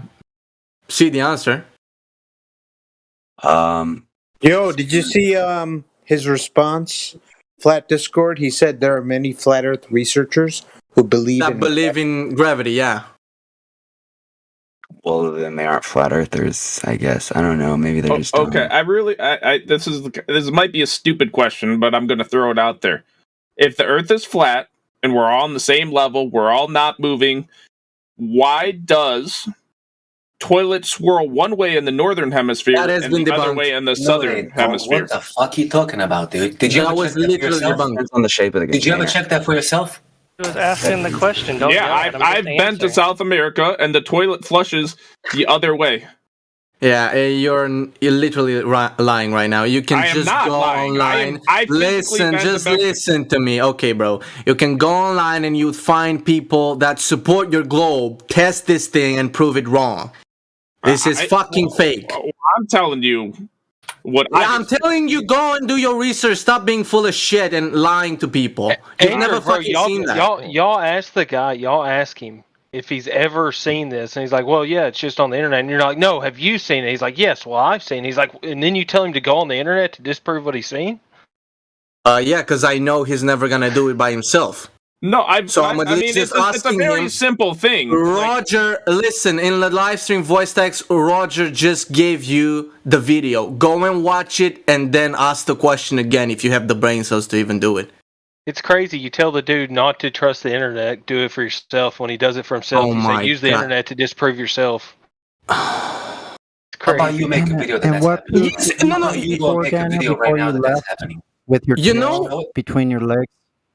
What proof did you bring before you left earlier with your tail between your legs? What are you talking to me, Sonny? Yeah, I'm talking to you, Daniel. That's right. When I went and talked to what's his What name? proof did you bring? What proof did you bring for the globe for your spinning space monkey religion? Before? When I went and talked to Did you the bere other guy in the other chat? Is that what you're Were talking you about? the 95%er or the 65%? I was curious. Oh, wait, I want Sonny, I want to answer to Danny why I pointed out to the internet. This guy asked me why when you push on your toilet it's going leftwards or rightwards if you're in the northern or southern hemisphere. He has that from the internet. No, the reason I've why I literally pointed done that. Okay, I've literally fine. done that. No, you haven't. Then You know what? No, this guy's No. just full of shit. No, he's not. It actually depends on your toilet pressure. Okay, it's there you go. I didn't know what causes it. And the I'm not angle of saying, the- and the but angle I'm of the saying what I surface. the saw. rotation. Yeah. I was gonna say the there's a wind lot. blowing. It has a lot to do with the container itself. Well, hold on. No, but if you're seeing a cricket literally, I don't know, starting to sing when it's like morning, does that mean the cricket is causing the sun to go up? I mean, shit. I mean, based on some of this logic here, maybe. Based on Oh, because that's your fucking logic. That's what I'm saying. globe logic, dude. You may be so I mean, annoyed you're left literally hold on, observe hold for on. yourself, and now You're you're literally saying telling if me you something observe that it- I saw was not real, and that's fucking. No, I'm bullshit. telling you, you've seen it happen once or twice, and you made a generalization on that. This is the way You're it's working saying it's right something now. that's He not. observed it He to is happen. giving But wait, you he something he's observed it. observed, and you're Yeah, he going to say observed it. it's wrong, what the fuck? and then you're going to Dude, give him no, something you listen, observed. listen, and then that's you're not gonna the way it say, works. "Please don't Okay, speak over can, me, What's sir." happening is Hey, can you listen, let me I- actually? No, Can you I was- let me actually explain to him? Thank you. Okay. Somebody should mute the angry dude. He's really immature. Yeah, thank you. So the way you prove something is you keep on following the scientific experiment many times. You don't do it twice. By the way, he didn't even do any scientific experiment, but let's just presume he actually followed the scientific method. You should do it thousands of times, Wait, we not the believe in 5 science times here? you've done it. Oh my god. Can you just okay, say what I just said. Just there. I'm sorry. I was leaving there. I'm sorry. Okay, fine. You did a meme. You did a meme. Can you just repeat what I just said? You said that you need to follow the scientific method. What else? I added something else to that. And you can't do it more than twice, more than 2 times. Is that what I said, everybody in here? Is that what I said? That's what you said. No. What did I say? Absolutely not. Rewind the freaking tape. These guys are lying now. So you don't have proof for your globe, and now you're lying to defend your belief system. That Lying about we what? already previously pointed out is a religious belief system because you have zero proof to back up your claims. I mean, I went to the bathroom at least it. like 5 or 10 times not while I was down there. It's not personal. It's not personal. It's just by definition. By definition, that's what you are, and that's what you're doing. You're presenting to us religious zealotry. I mean, I'm not religious, so. Okay, Textbook. You are. let's You believe the ignore globe, the right? toilet thing and put it on a larger You scale. believe the globe, right? Oh yeah, You wait, believe in wait, the globe? wait, hold up. Yeah, bro. Hold up. Wait, he has a point. Let's take the toilet thing, bring it to a larger scale. Why do typhoons go one way and why do hurricanes go the other way? Yeah, that's exactly what I was going to point out. You guys Yeah, fucking- mute Lily too, because he's gonna talk to. Yeah, ridiculous. You guys Mute people for really Fucking want retards, yeah. so it's really like, I mean, sometimes in the server we've let this go for a really long time, and it's fine. I mean, it's a good conversation actually. It can go on for a while, and we've got much better at handling it. But you know, used to be in Miggy's day when we were doing that, and I know it's not that right now, and it's fine because we are progressing. But however long you want to let religious zealotry go on and on and on and on, think about the bandwidth being taken up that somebody who's actually really interested in not just trolling could benefit from the information. If people aren't That's willing so to bad take in the faith that you're information, saying that, and all they're because there's doing so is many people fighting who are their, religious. you're fighting their cognitive bias, then it goes nowhere. It never will, because they're just a Even bunch if of we're not weasels. talking about They're the globe, cowards. They're how can liars, you have and they don't religion care like if they that? are. Even if we're not talking about the globe, how can you shit on religion like that when there's so many religious people in this Discord? Religion is I'm talking about religious zealotry, where you're professing something that is only a belief with zero proof. I believe in a creator 100%. You know why? I have empirical data, scientific data. The Earth itself is The only proof of data you could have of a creator is watching him create the Earth. There's no other way the you creation. can prove Earth, no, that's not true. We have flat stationary Earth that's contained. That didn't happen by accident. How do you know that? Wait, how do you know it didn't happen by accident? We've been literally explaining to you for 2 hours. Is that a flat executor asking this shit? Design doesn't come You from didn't nowhere. see the Earth Information doesn't created, come from though. nowhere. Information has to have an informer. A design has to have Says a who? designer. Says who? Says the Earth itself. Look at all the design in your body. Earth- Look at the the Earth cellular told you- arrangement. You know what the Fibonacci sequence How does is. the seed have all Wait, that Sonny, inside Sonny, of it? don't- That creates sequence is, 100-ton but tree. what I'm saying is, 2,000 Sonny, don't go with this thing. Sonny, you gotta mute Abixstan. Mute Abixstan so you can speak, bro. how do you know? Yeah, just How do mute you him. know Just mute like Abixstan, bro. something can't randomly be created? And then why are you muting people for asking genuine questions? Because we just want to talk and be heard cleanly. You know, if you keep on interrupting, we can't talk and actually You be guys are heard. the one interrupting us, though. We're Bro, asking Sonny genuine was monologuing and you just jumped in. He was trying Because to he explain was something. insulting people who are religious. If you believe Okay, in you God, can that is a talk religion. after. Just let him finally talk after an hour of. Get the point, yeah. He's been talking way longer than I have. First and foremost. Second of all, Oh if my you're, how are you going to insult religious people when damn near everyone in the Discord is religious? That doesn't Because make you're any lying sense to me. about your own religion. That's why. Not what? You're lying How am I about lying it. about my You're religion? lying. And Sorry. it's not a religion. It's not a religion. Why don't you guys believe? Because we believe. What do you come in here asking flatters? What do you guys believe? Because we don't believe. We're Because not it's talking about very belief bad here. faith to say that You're we the one don't that has have, the we entire don't make belief. conclusions based off of. You Can I say? are I in let your you talk. Can I talk, entirety please? in a belief system. That's it. Just be honest about I it. let That's you the talk. problem. May You I global talk, not please? be honest. You're inherently deceptive and dishonest. No one here isn't okay. Okay, let me ask you. Okay, why do hurricanes and typhoons go opposite directions? Genuine question. Okay, no, Don't mute we're me, not just doing this. explain that. No, listen, Just buddy. explain it. Can Just I just explain can it. I just It's a respond genuine to this question. quickly? Just quickly. Okay, All sorry. right. So you see that there's a breeze coming from the southeast, and then later the same day you see a breeze coming from the northwest. Does that mean that I'm standing on a spherical object because the breeze changed direction? So what are you even trying to imply when you say one storm system might go from an easterly direction and another storm system might go from a westerly? It's got to do with high pressure and low pressure. What are you even trying to imply? Or how do you see it logically making what's below your feet round if the wind changed direction? Because if the Earth was flat, why would the direction of the winds change if it's all about higher and Low lower? pressure and high pressure, moron. Why I does the just said wind... higher and lower. What are you talking about? If Okay, it's so about now higher and lower Answer this pressure, question. if it's about higher and listen, lower couldn't pressure, you why would answer the this wind question? direction ever Hold on, I'm going to change? shut you up. You never stop. So why can't you answer his question instead of asking another question? Asking another question after someone asks you a question is dishonest. Yep. Do you get that? Yep. Yeah. And just to take that That's one step dishonest. further to show you how illogically you guys are thinking, your model presupposes that the air is stuck to your ball.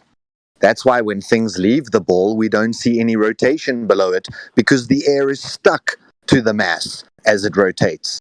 So how exactly do you have hurricane Winds. storm Just systems winds. traveling in opposite directions, or even just a breeze, any breeze, if your air is supposedly stuck to your spinning sphere? You wouldn't have winds in all directions, which we do have. We do have hurricanes moving in different directions, generally due to a high pressure and a low pressure system. It's irrelevant about the ground level, as in sea level, the same way that that storm system will move across the sea level. It's just try and follow the logic here. Okay, you tell me, does the air move with your sphere? Or does the air move in opposite hemispheres in different ways? And try and wrap your head around the fact that no matter which way you go on this answer, you're going to contradict something else. You believe gravity exists? Brixton answered the question. Well, I need to ask. No! Stop fucking! I'm done. Can we just ban these people? You guys are excommunicating important factors in science. And saying you can't use important factors in science. That's like playing a video game. You don't know what science is, bro. Wait a second. Okay? I just won a bet tonight. Wait a minute. Let me speak. Brixton, That's like shut playing a up, video you game. Brixton. That's like playing a video game and saying, "Oh, I this just won character is broken $1,000 because of a specific ability they have, and if they didn't have that ability, they wouldn't be overpowered." Brixton, Solar asked you a very beautifully presented question. You provided nada answers. You instantly I won began in a red herring. I won $1,000 from one of you numpties tonight, testing their science acumen. You want to go for that? No, first I want to hear Brixton give the answer to Solar because he had a brilliant point. It was so perfectly presented. I want to hear the rebuttal to that. I am muted. So does gravity, like you asked me, do I believe in gravity? Let's say yes. Now back to my question I asked you. Does gravity hold the air to your spinning sphere? Or do you have counter-rotating storm cycles in different hemispheres? Pick one. Gravity holds the air to the atmosphere. Yeah, absolutely. It holds. Okay, so you've destroyed your point about counter-rotating storm cycles, storm systems in different hemispheres, because they can't be counter-rotating if gravity is holding the air to the spinning sphere. In fact, we have no wind, right? We've never experienced a breeze because the air is always tidally locked with a rotating spinning sphere. So then that would mean the water can't move either, right? We're talking about air. Stay on topic. I'm just using your logic. That would mean water can't move, right? In your imagination, because this is only where this exists, in your imagination, does the gravity imaginary force hold the air to a spinning sphere, so much so that we have no wind? Or, like your original point, we do see counter-rotating storm systems, so therefore gravity can't be holding the air, but we also see counter-rotating storm systems in the same hemisphere. And when you actually go into the research, you'll see it matters not which hemisphere you're in. It's about the high pressure, low pressure system. And high pressure will always flow to low pressure, like the high pressure gas that you're breathing now would flow to the low pressure vacuum every single time to equilibrate. High pressure always goes to low pressure. That is why we have wind systems. Path of least resistance. He asked about water in the ocean. You're actually right? Because your Earth is spinning at 1,050 miles at the equator. The rate all of these big doesn't matter if it's hold up, dude. Let me add something because you said this and it's also debunking yourselves. We shouldn't have the water moving either because of gravity. That don't matter. What? If a bus is moving at 10,000 miles per hour, the constant rate, are you gonna feel the change? Did you just listen? Okay, stop, Brixton, stop. You're inferring to rectilinear movement. The Earth is spinning in a circular movement. There is an inherent difference between the two. First point. Second point, you didn't even understand what Solar said. Can you recite what he said? Can you make in your own words what he said? His point. Spin in a circle for No, bro! Stop red herring, please, for the love of Jesus Christ! The shit you're saying is retarded. Why? You're putting a red herring, bro. I was trying to be nice, but a lot of the stuff you guys are saying is very fucking stupid. And you're making. Okay, repeat what Solar said. You just said it's stupid. Can you repeat what he said that's stupid? Faculties of science to prove your point. Can you just fucking repeat what Solar said? You guys are bad faith. I'm done here. Wow. Yeah, no intellectual honesty. Run. Demonstrated again. You got to pick one. Either the air is glued to a spinning sphere or you have wind. We experience wind, so therefore the air cannot be stuck to your spinning sphere. And when I presented that option to him, he still went with the air is stuck to the spinning sphere, even though the entire point he was trying to make was that air moves differently in different hemispheres because of spinning sphere. So if he can't even understand that in the simplest form, then yes, he is done here because he was never competing at this level in the first place. Now, these people, this is what I hate, and I would like to propose that we make this some kind of a built in our blood thing. Whenever we point out an argument or anything we might say, if anybody's red herring the living Christ of that, we point it out and we go back to the discussion each and every single time. We don't let the conversation change. I agree with you. Every logical fallacy, stop it right there. Exactly. Point it out. It's illogical. It needs to be stopped and then directed back to the basics of the first thing we were asking. And please don't let them change the conversation. Yeah, don't let them do it. Because then we all get in the weeds and then we have 6 flat earthers all in the weeds going deeper and deeper into the weeds. And we lost the first question. It was never answered. I mean, we've presented, I think genuinely on paper, 100 reasons why it can't be a spinning globe. None of them have been interacted with. None. We could have stopped at the first one.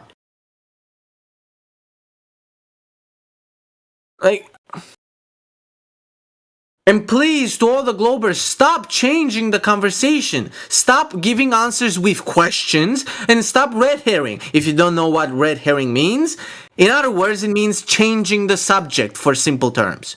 Stop doing those two things, please. Andrew. Yes. I agree with you. It's because they cannot answer it that they need to obfuscate. That's the only... So when they're doing that, they're demonstrating they have no rebuttal for the question you posed. So therefore, they're going to ask their own question so that they don't seem incompetent not knowing the answer to yours, but that they somehow seem important by now being the question asker. Andrew, I agree with you, but at the same time, telling people like what to do doesn't work that well from personal experience. Well, I know, but they gotta understand why what I'm asking them to do is objectively good. It's not like they have to do because I want it to be done. It's the only way in which any conversation can work. Like, what are you getting with politicians? Everybody's first hand. At homes, second hand. Straw man's third hand. Changing the subject all the time. Do these conversations ever feel in any way enjoyable? Never ever. Why? Because you're not supposed to do those. Don't not do those because I'm saying so. It's just obviously bad to do them. So please, in any conversation you're having, don't do those two things. Changing the subject and then answering with another question. Just stop.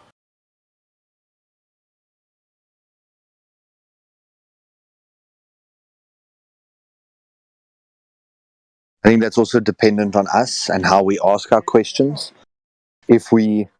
What I've seen is that their attention span is normally about 15 seconds. So if you can't get your question out in the 15 seconds, they're already thinking about the next thing.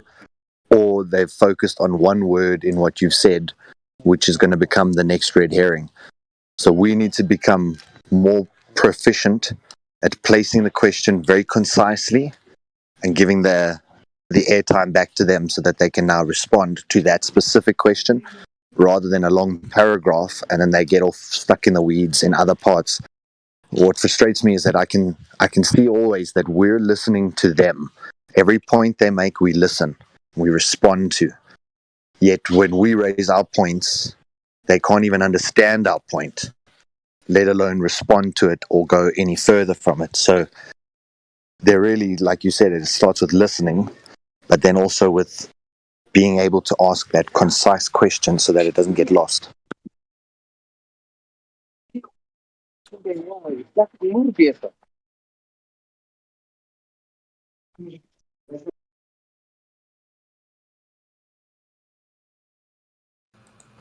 So now you're giving us your resume. I think I'm just going to erase it.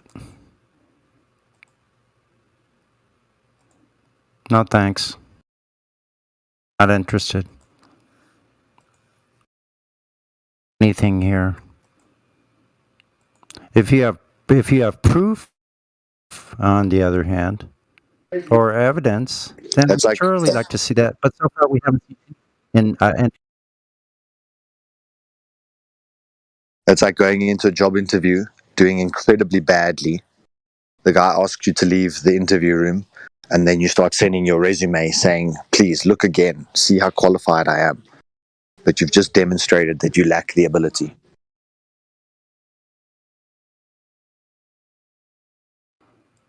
you couldn't navigate your way around a paper bag with your credentials, bro. With the thought processes you have going on.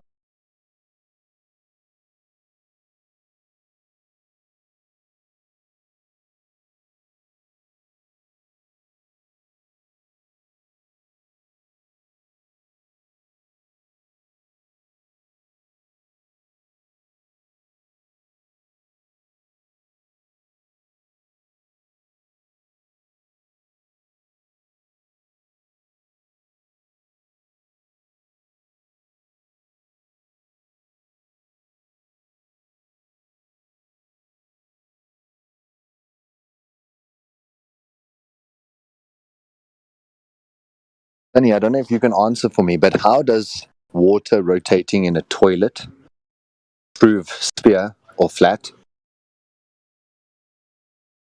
I understand that it's implied that it's got to do with rotation, or that there's axial rotation, which is somehow responsible for that. But how does water in a toilet prove flat or spherical? Because that's where globe earthers' heads are, in the toilet. I've never heard of any... got rid of curvature and they look in the toilet to prove their ball. That's what's going on. How that correlates with anything. You should just see a picture of a plumbing. Standing there with in the toilet. So what you could do is you could take an observation of a plumbing phenomena.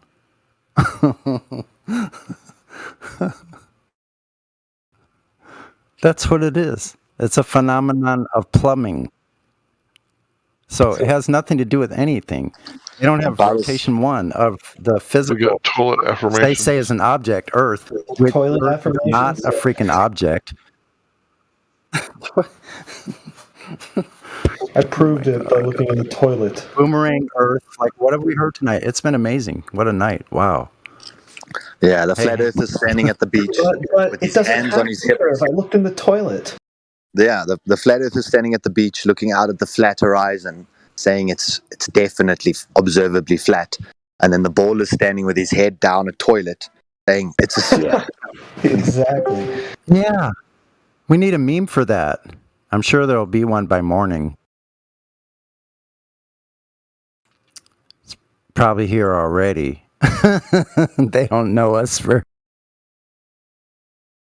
See, my thoughts, I had the image of the flat earther doing his thing on the beach. And then you have the ballers sitting, taking a crap, trying to prove the globe, looks down in the middle of that bowl. There's two floating magic balls. I'm just kidding. I know. I'll tell you what exactly is going to happen.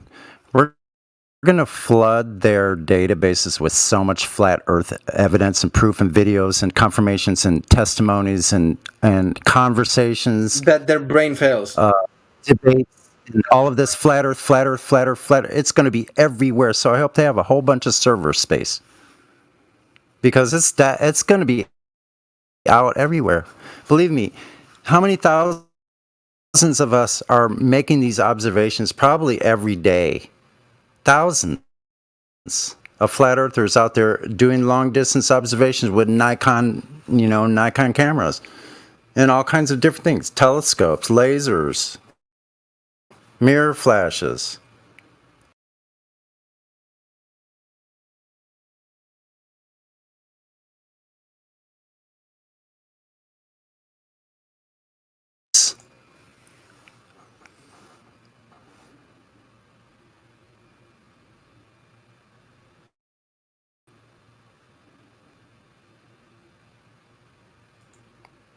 Then I look up and there's a name, Goose. Let's see if he has anything to say.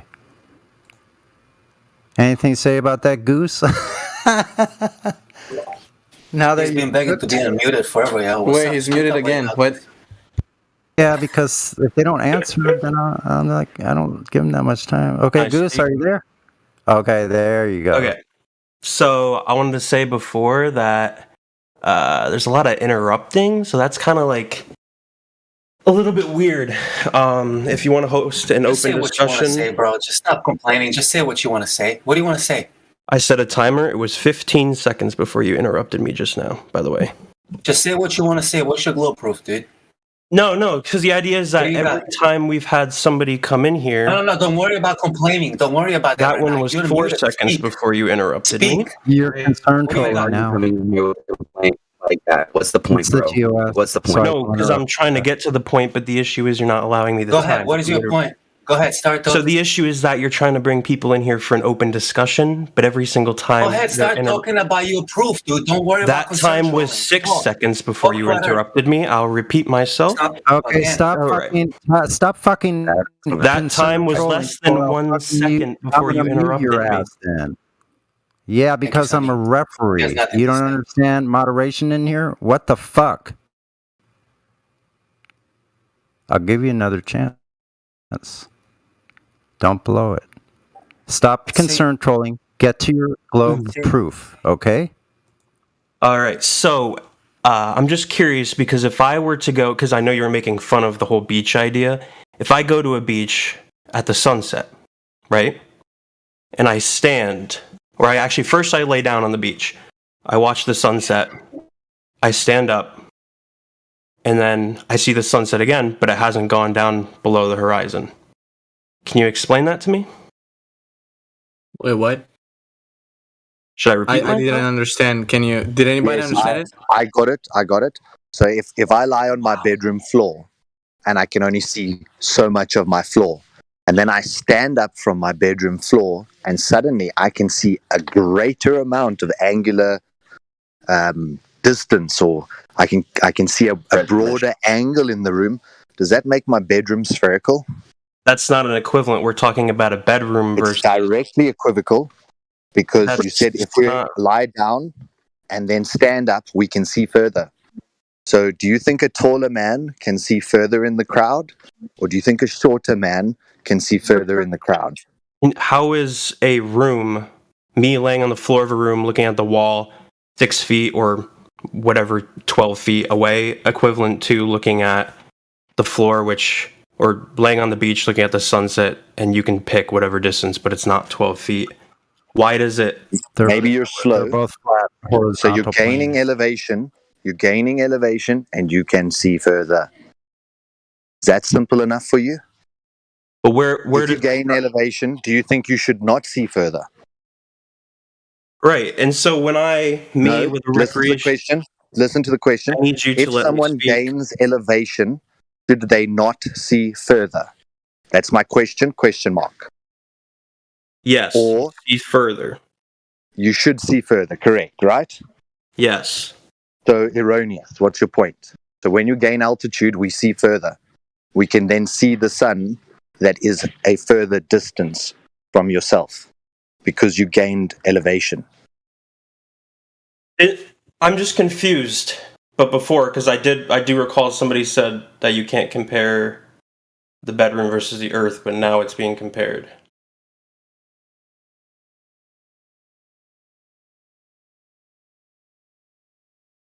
Sorry, what? You needed me to repeat it? Yeah, What don't what you the understand last thing here? you said. How about you explain what's happening in your He's- model? What's happening he's with the trying to sun on the ball? He's trying to assume that something in the real world, like your bedroom, is not equivocal to this fantasy ball model you have in your mind. So if someone can do a demonstration in their bedroom and prove that it is not the religious assumption which you assumed it to be, then yes, a bedroom can be used as a demonstration to show how flawed your logic is, that you don't even need to leave the room that you're in right now to disprove what you were trying to claim. So if I stand on a ladder on the 10th rung, you think I can or can't see further than when I'm standing on the ground? And does that have anything to do with the shape of what that ladder is resting on? No, but that's not the difference there. So that was the right answer. I'm confused Now you've because answered your question. earlier it was wasn't me. All right, and you obviously misunderstood what was stated earlier. So but just stay on point. It was your point that you raised. If you gain elevation, it has to be a sphere because you can see further. That was your point.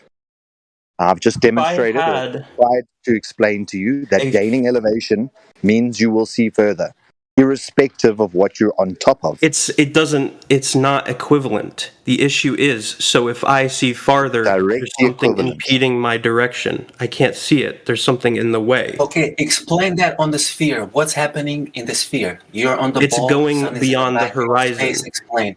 What's If I take wait, the sun is moving. The sun is rotating. So the sun is moving in your. Oh, really? Sun is moving. The sun's rotating. We got that on So record. the sun is moving, right? And you believe in a heliocentric model?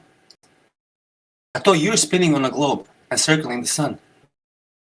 The black swan. So when I lay on the floor and I stand back up, the sun is moving back up. You're saying? Is that what you're saying? I'm trying to reference. What is happening on your globe model? What are you experiencing in reality? Tell me. Because we're telling you what we're experiencing. Us on a level, motionless ground, sun disappearing in the western horizon. Now explain to me what's happening on the globe. I think he's trying to The say sun is that you burning. can lay Sun is down. hydrogen, helium. It's a burning, similar right? idea. While It's a you're similar tilting, idea. spinning, and orbiting around sun, correct? I think That's what's happening? you're not understanding me here. I'm not saying the sun isn't moving. Go ahead, explain. I'm not saying the sun Explain isn't. yourself. That's what I'm doing right now. I'm not saying the sun isn't going behind the Don't earth. tell I'm me not what you're saying- not saying. Tell me what you are saying. No, I wanna know because what you are I have saying. to clarify. Otherwise, you're going to claim that I'm saying it. Claim. So I need want you your to claim. I need you to let me explain it here. Okay, we're good. You're going to let me explain it. Make a claim, clown. Okay, the Go name ahead. calling really Explain it. doesn't help your point here. Explain it. Go ahead. We'll go on further. So, if I sit here if I'm laying on the ground and the sun is setting, the sun sets beyond the horizon, I stand Is back that up. how you explain what's happening on your globe? You model? need to let me. If You asked lay me down? to explain what I mean, what I'm arguing. That's how you explain what's happening in your model. You're telling me if you lay Vlad, down, right? That's the Vlad. explanation. I need you to let me explain. You cannot keep interrupting me.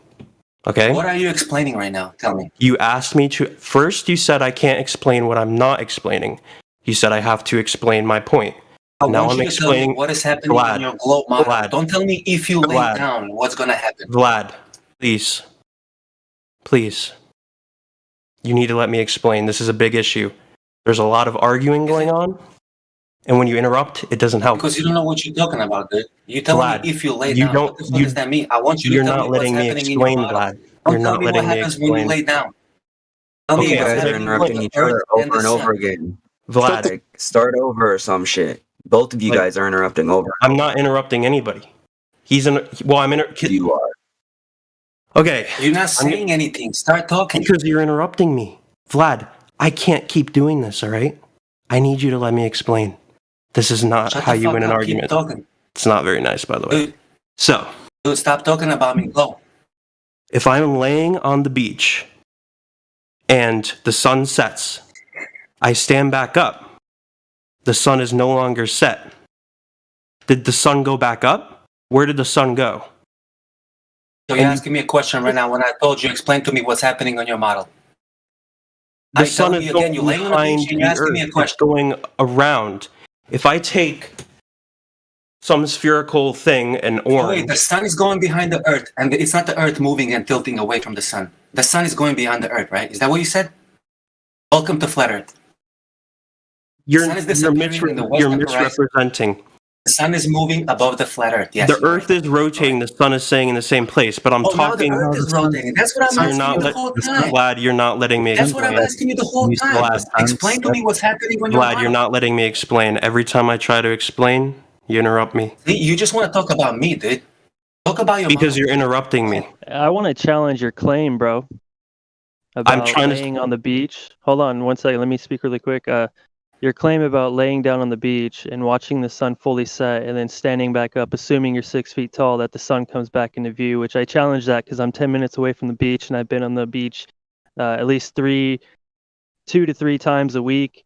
At least one time a week is during sunset, and I've never observed anything like that in my life. If you observe the sun you're just talking disappear beyond nonsense, the dude. He's telling me horizon, what he's simply doing. Laying standing down on up the is beach, not going to getting bring the sun back into view.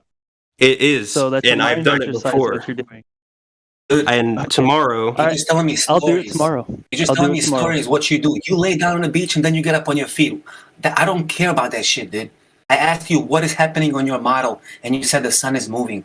Thank you very much. The sun is moving, dude. Vlad, on your model, sun is a burning ball of hydrogen, helium in the vacuum, and you are rotating and spinning and wobbling on the ball around sun. When Yeah, you are stand you back falling up, does the sun backwards? come back into full view? Is that what Vlad, I need you guys to let me explain my point. This isn't gonna I work. need you guys to Every stop time I talking try and to listen to explain me something, about how I lay down. And I can see the sun when I get up on my feet. I need you to listen to me okay, and the stop mocking, interrupting. dude, the mocking. I'm gonna keep talking. I'm not How gonna old say are you? anything for 2 hours. I'm Moderation gonna lay is down. required. Hold on. It was already We addressed. need a little bit of a reset here. Who can see further in the crowd, the tall guy or the short guy? This was addressed before you even began.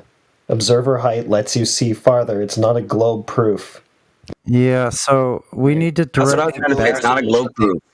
because listen, Angular the resolution light thing. sky, no matter what they're saying about them, have little correlation to the condition of the surface, which is what we're getting at, which is what they always escape without answering to.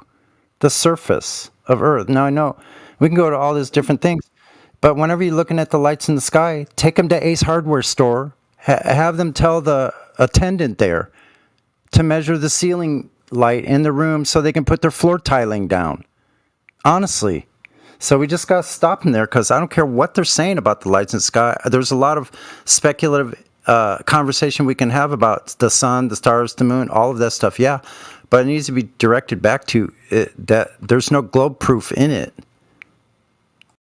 Correct. It doesn't Oh, prove Sonny, it. you gotta lay down. Sonny, you this gotta lay is down on the not- floor, and then you gotta get up on your feet, and then you're gonna see the globe proof. Is anything to avoid talking about the surface of the Earth and its complete lack of curvature. That's all they're doing. Exactly, bro. Correct. Exactly. But what I wanted to raise here, the guy started off his whole point with that we interrupt. We interrupt when we've heard the question before several times, and we know the question probably better than you're going to ask it. This is not your point. And you come in here saying, oh, let me make my point, because you guys aren't even listening to my point. This gaining altitude to see further, probably the first thing that you discussed back in 2015, maybe even 2014. It's almost 7 years ago now. And it doesn't take a rocket scientist to realize the tallest guy in the crowd can see further. So, curvature. Why can they see further? Is there something in the way, Curvature. maybe? Goose, I got a question for you. What's that? You believe you live on a globe, so resolution. where You is the place amount of curvature? surface we can see below you, dude. How fucking simple. Where is the curvature? The curvature's on the face of the globe. If I took an orange Show me. and I looked real close, Oh, it doesn't look like it.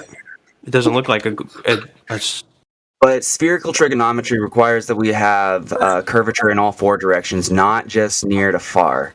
And there is not curvature in all four directions. There is only, allegedly, curvature near to far. That's the directions. Far is any direction. You look any far is not a. I'm not sure what you're explaining here, because if I was to stand up on every time you look in a direction, you should see curvature on the edges of your vision, right to left, but we don't. So if we don't see it there, then we're not seeing what you think you are seeing when you think are looking out and saying, "Oh, look, the Earth is curving." You can tell. Was this guy here for the Black Swan like an hour ago? Because this has also been dealt with ad nauseum just now in this conversation. Point. This is the main point, though. Regardless of if it's been dealt with, like the Black Swan is like it's almost as good as it gets next to the sextant. Paper towel rules shaped Earth. It's a good one. That meme doesn't really make any sense, because if you look, towards the end of the rule, you also No, it doesn't make sense if you're trying to look at it as a ball earther. I mean, that's what he's talking about. That's what he's talking about. Hold on, shut the fuck up. That's what he's talking about. Near to far, left to right. The paper towel rule. You can speak. If you're looking at it expecting curvature, assuming that you're on a ball, you're right. It doesn't make sense. But that is ignoring that if I was, so I'm looking at the coast, I can obviously... You're ignoring that there's no curvature. Isn't that the whole argument? Yeah. So you're just going to say that there's the Black Swan. If I'm in the middle of the ocean on a boat, I see it all directions. You know what I'm saying? Yeah. Have you seen that picture before? Are you talking about the Black Swan or the paper towel?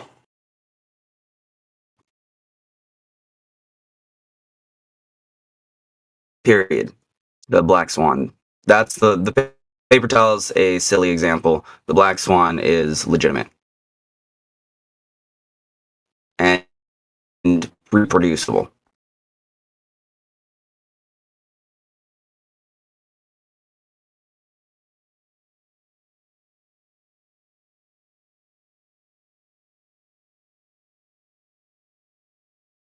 I have a question. When was the last time that anyone in here heard an original ball earther question? All repeated. All the time. Hey, lay down on the beach and get up on your feet, man. I think it was today. Oh, yes. That's his idea, right? And he's the first one to raise this point. Okay, great. Good point. When someone asks if it's not a ball, then how do boomerangs work?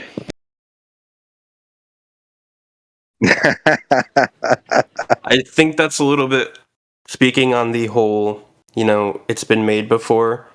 If I'm theorizing something, the fact that somebody has argued it before doesn't mean it's wrong. You know what I'm saying? The question was originality. Do you understand the definition of original? When you come in opposing that this is your original idea. When did I say it was my idea? You did it multiple times. When did I say? I never cited it as my own invention. So you're just going off for someone else's bullshit that you never checked yourself. I've done it. I've done it myself. You've done it. Lacking. I've laid on the beach and I've stood up. And that happens, right? You see further, right? And a tall man in a crowd should not see further, right? He's going to see above the people that are in front of him. And no further, though. He won't be able to see a greater distance around him compared He's going to see things that were previously blocked. He's not going to see further because of the atmospheric, whatever term for not being able to see beyond a distance. But he's obviously going to see above. You know what I'm saying? He can see above the heads because he's taller. Okay, so in all of our calculations, the observer's height is taken into consideration. This isn't rocket science. He's only adding 3 miles of distance, which to bring and a sun back into view, I think is just completely bogus. I'm going to do it tomorrow. just for shits and giggles. Hey, Goose, you and I in the middle of the ocean, 2 islands. Listen, Goose, you and I in the middle of the ocean, 2 islands, 10 miles apart. We're standing at the beach looking at each other. We both have a drop. Who has a drop? It depends on how far away. If it's 10 miles. A what? How much Let's say 20 miles away. Let's say 20 miles away. We can't see each other, okay? My Earth goes down, your Earth goes down. Meanwhile, we're looking at each other. Whose Earth is going down? It's relative. That's just a trick question. Ooh, it's relative. Really? Mocking Okay. isn't really an Thanks for the argument, FYI. Okay, So- thanks for the answer. Thanks for being So honest. in the real world, you have real answers, and then in fairy tale world, you say, "Oh, everything's relative. Light speed is traveling at light speed, and even if I'm traveling at light speed away Is it from not light, relative? it's I'm still- confused. Is it not listen to relative? that point. It's not relative. Of course not. Distance is not relative. A dip is not relative. The Earth curve. You're which not should be a asking- physical, you're geometric asking- edge. Okay, I hear you. You're not even listening to me, right? Okay, you talk. No, continue. I want to listen to what you're saying.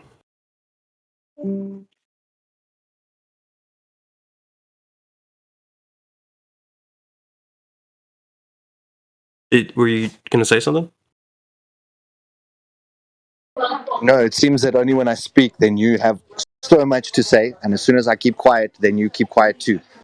So either you don't 'cause he want to doesn't want listen to to hear. what I'm actually saying, or you're not trying to have a conversation, or you're actually not being genuine and wanting to hear the answer, which is very simple, buddy. We've explained this to you. If I stand on a step ladder with 1 step, or I stand on a step ladder with 10 steps, am I going to see further on the higher elevation height? Answer is yes. Does that have any bearing to do with ground shape? No. So elevation means increased viewing distance. In all of our calculations, we take observer height into consideration. You guys are saying that you can lie down at the beach and the sun will disappear and then you stand up and the sun's back. That's also wrong. Been provided to you by your faulty sources of information. When you go and look at the actual definition, the sun, just in its angular size, is about 5 degrees. And for you to have that full 5 degrees below the horizon, and then for that 5 degrees to come back up above the horizon, is something like 30-story building. So you need to go from ground level, observe the sunset, then go up to the 30th story of that building, and then you can see the sun again. But your false misinformation providers will tell you simply lying on the beach and then you stand up and now you can see the sun again. It's wrong. So I urge you, please do go test it. And when it doesn't do what your information provider said it would, please be intellectually honest and ask, why would the guy that I believe every word coming out of his mouth, why would he lie to me and say I can experience this just on the beach? You can see more of the sun from lying on the ground and standing up, but you will never see the sun set and then simply stand up as a 6-foot observer and now the sun is fully back into view. Can I speak? It'll never occur. That's insane. And you're talking bare eyes, right? No optics. You're talking bare eyes.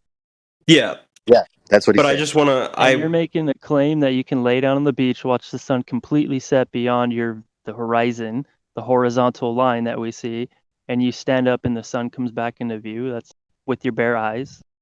Yeah. I'm like appalled. It's so crazy that's insane. Well, like I said, I'm gonna do that tomorrow just for fun. What the hell? I like sunsets anyways. So I'm gonna go ahead and Yeah. test that in real life tomorrow.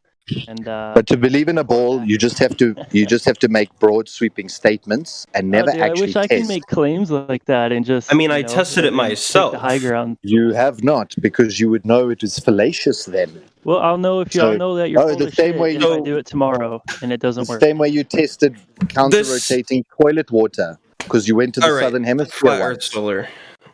This is the cycle. I tell you something. You tell me it's fake. I tell you another thing. You tell me it's fake. Incorrect. You tell- Incorrect. You provide Very no simple. empirical data. We provide you very My simple empirical data is me laying on the beach. explanations Like, as to why what is it's your wrong. definition of empirical data? Let's see your video of you laying at the beach with known heights and known distances, and then go. Yeah. Do you have a He video of said you his laying on the empirical data beach? is laying on the beach, yo. I don't need it because there's actually direct measurements. The black swan is an actual direct measurement. So with you known don't need it, distances. but You I interrupted do. me. You just interrupted me, Goose. So known distances and known heights. All you have to do is use Pythagorean theorem, and voila, simple geometry. So I need a See, video. the thing is, though, we've proved Guys, that please. with measurements, Please let me optical answer this measurements, question. recordings for years Or now, a statement. and they disregard all of them. You know, if you're an honest person and you look at stuff honestly, you have to look at that and say, okay, well, there's some maybe the Earth is a little bigger. You know, I still believe in the ball, but maybe it's a little bit bigger. You know, there's something that might be there, and you should look at it. But if you disregard everything completely, then you're just being dishonest with yourself, because there's a lot out there for you to look at. There truly is, and if you really have an honest heart about this, you know, it has to pique your interest. If it doesn't pique your interest, then something's wrong. Vlad, I saw your message in the chat. I wanted to talk about that. You said empirical laying on the beach. I get that you're mocking it. Dude, you're Google too funny, empirical. bro. I can't. Vlad, you need to let me speak, buddy. Empirical. You gotta stop saying that, dude, and just talk, man. Just talk your shit, dude. But you're gonna keep talking over me You gotta let unless me I. speak. You gotta let me speak. There it is again. There. Stop, bro. Just Now talk you're your shit, fortune man. telling and mind reading. Okay, good job, Goose. Hey, Goose, can you go to where is it? You guys 38 gotta let me minutes speak after the here. hour. This is the issue. Can you go to I 38 gotta- minutes after the hour and see where me, Sonny, has posted a link? And when you go on that link, there's going to be a little video of this camera setup for the Black Swan. Will you just look at that little video for a second? Hey Goose, have you seen any of JT Nolan's observations? Listen, guys. All right. This can't be a No, dog I'm pile. asking a question. I'm not making making statements or asking proofs or whatever. I'm All in just asking a media. question Yeah, if we you've know ever- infrared photography from, Yeah, we no, know. I'm asking All in. Goose if he's actually seen any. of You this guys stuff. can't see. This is part of. Yeah, Goose, we're No, back no, on. Goose, I'm just we're asking a talking to question, Goose bro. I'm here. You not guys aren't letting attacking me you. answer, and when I try to answer, I'm hit with another What are you question. trying to answer, Goose? What are you trying to answer? What was the You have question? nothing to say. Goose, I you have nothing to say because you're If not you did, allowing you me would to. already This say is it. part of You the would deal already say here. it if you had something to You're say. gonna ask me a question. You're not gonna let me answer. No, Somebody's because gonna follow up you're with a shown question. to be a zealot. I've been You're hit shown to 50, be a zealot. 50 You're a questions religious in a zealot. row, You and I lose can't interest possibly really answer them. quickly, and now you will be muted.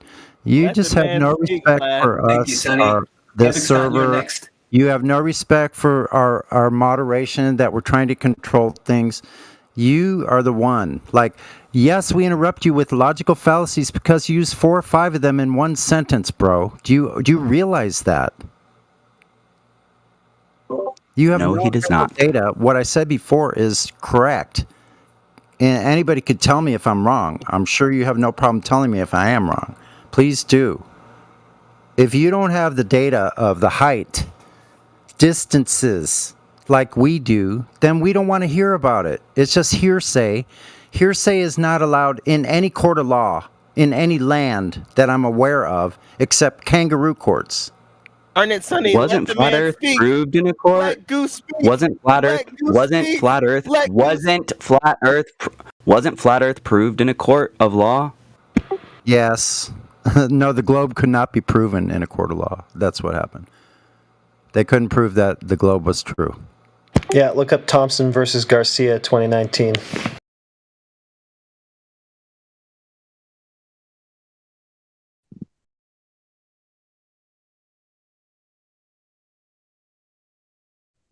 There's an image of it.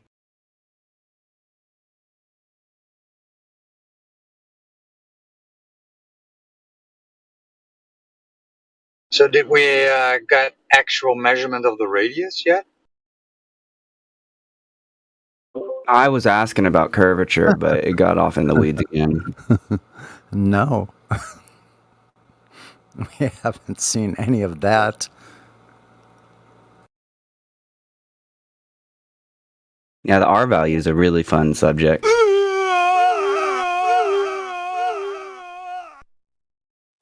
Wow, that was a good one. Holy mackerel. I thought that was someone.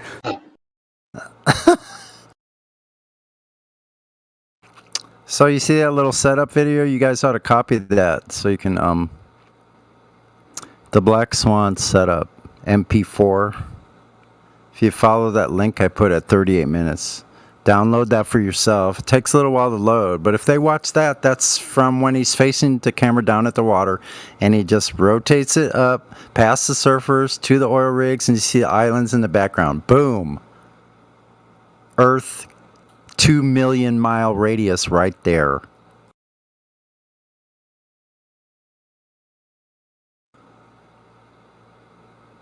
That means the surface of Earth, because of that observation, would be 8 times further out than the moon.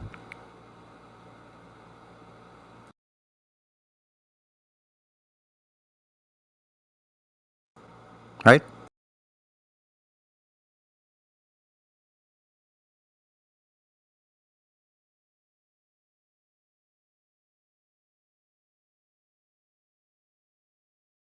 What is quite interesting is Goose mentioned the format, that he comes in here asking, quote unquote, an original question, to which we just deny.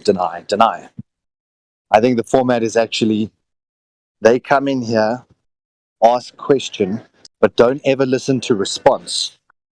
So that tomorrow they can ask the same question, making it as though there's actually points against this. So the repetition that's going on here now is actually, they come in, ask some repeated question, but assuming that it's their own idea, or that they've come to this realization themselves. We then thoroughly debunk from multiple sides. They claim they didn't hear any point raised. So it goes round and round for 2 hours. Then they use a scattergun approach to ask multiple unoriginal questions again, to which each one has a concise answer, but they don't listen to the answer so that they can continue to claim that there's still 5 unanswered questions.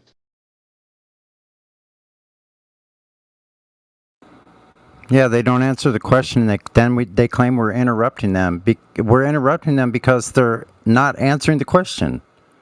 And we interrupt them multiple times because they multiply don't answer the question multiple times, right? Yeah, and he was trying to imply that no matter what valuable original question he asks, we just sort of hand wave dismiss, saying, no, that's not true. Whereas we actually provide the citation and sources for why that's not true. Mm-hmm. And when we request from them to provide anything that substantiates that idea, they can't, but yet they still claim the victory lap, saying that they come to us with questions, valuable questions, and we just don't want to give them an answer. We just want to tell them they're wrong, whereas we've given them like 30 answers. They haven't understood even the first one out of the 30, which means we can't even get onto the complex part of that question. Hey, I and have then a question. claim that no more questions. Let Solar finish. Are you done? Yeah, I'm basically done. I wanted to say something real quick. So Goose at 45 minutes after text chat, I never claimed to have an original question. Yeah, we know that, Goose. You didn't have an original question. We've heard these parroted over and over, the same exact things you're quoting. It's not from your mouth. Yeah. How did all of you guys get the same thing to squawk back to us? Blah, blah, blah, blah, blah, blah, blah, blah, blah. I mean, each one of you, this very same thing. How is that possible? Did you go to the same parrot school, how to parrot back information, regurgitate stuff like a bird? I have a question. Sure, go ahead. So this is a general Earth question, not inherently about shape. How come in the distance, like mountains and stuff, look blue? What? Look blue? Yeah, like mountains in the distance, they look blue. Because the air is full of water vapor, and there's so much of it that it changes, alters the color. And what happens when you look at a bunch of water collected together? It turns blue. So does that mean in the afternoon, like on really cool sunset Wait, days, you should have said in the afternoon. That's specific. Oh no, I just meant general. Well, it depends, because for example, when the sun is going down, we can see close to the whole spectrum light. Like you can see violet, blue, red, yellow, literally. Purple, orange, red. Yeah, it depends where you're looking. I think what that guy was asking is that the subsequent mountain ranges become more and more blue until eventually they become so opaque that you can't see the mountain range. Is that what you're talking about? That as things get further and further away from us visually, there's more air between us, and eventually it becomes occluded or occulted just simply due to the bluish air, the water. Yeah, it's the water. Yeah. Rich air? Is that what you were asking in your question of things turn blue? No, I just thought when you went further away from them, they changed colors.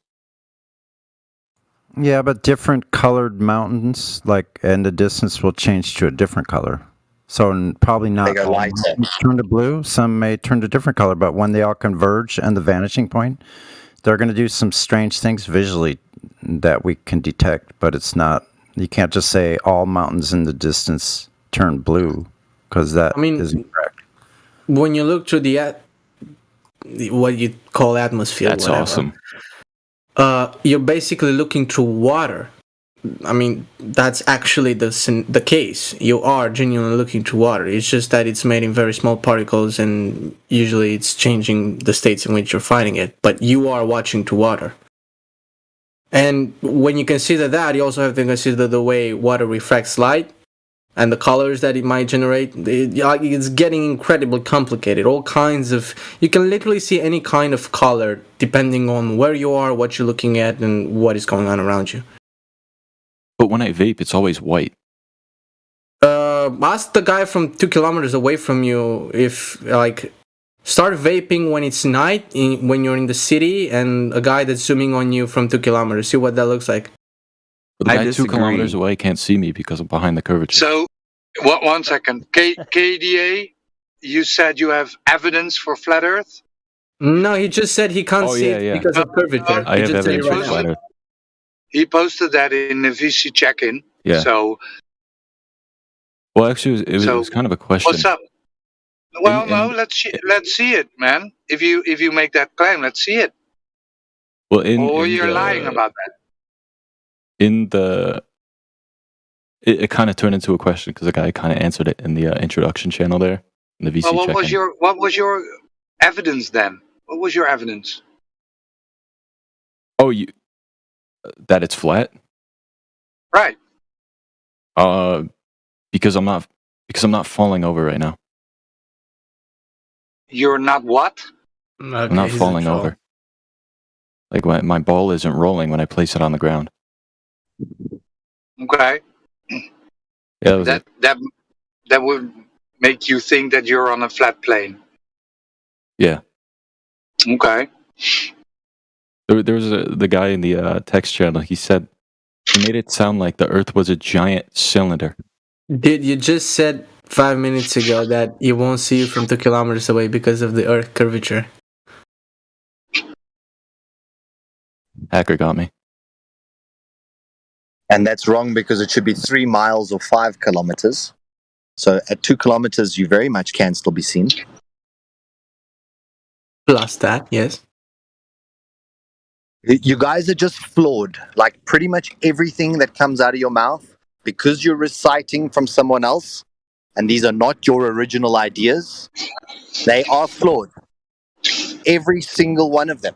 Yet the people in this room, when they come to you with actual evidence, it's often their own experienced evidence. So it's not a reciting or a recitation of some erroneous bullshit that someone spewed to you that made you laugh at flat earthers because you probably didn't even understand the point he was making. And then when you come to a room like this where we want to actually challenge every point on its merits, and that you can take the same argument down 5 or 6 different avenues, and that we've got answers for every single question you stupid globers can throw at us. We have answers for. I have And a if you question. only had the listening strength to hear the answers, you would no longer be assuming you're living on a spherical ball. What So you I know just the said Earth is now, flat. the ball not moving, that's probably was one of my great evidences as well. If you think about a conveyor belt, when a surface is moving and a wheel comes in contact with a moving surface, the wheel starts to rotate.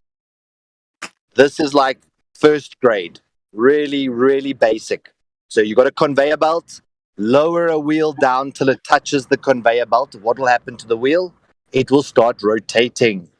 Okay, now take your vehicle, place it east or west, or north or south.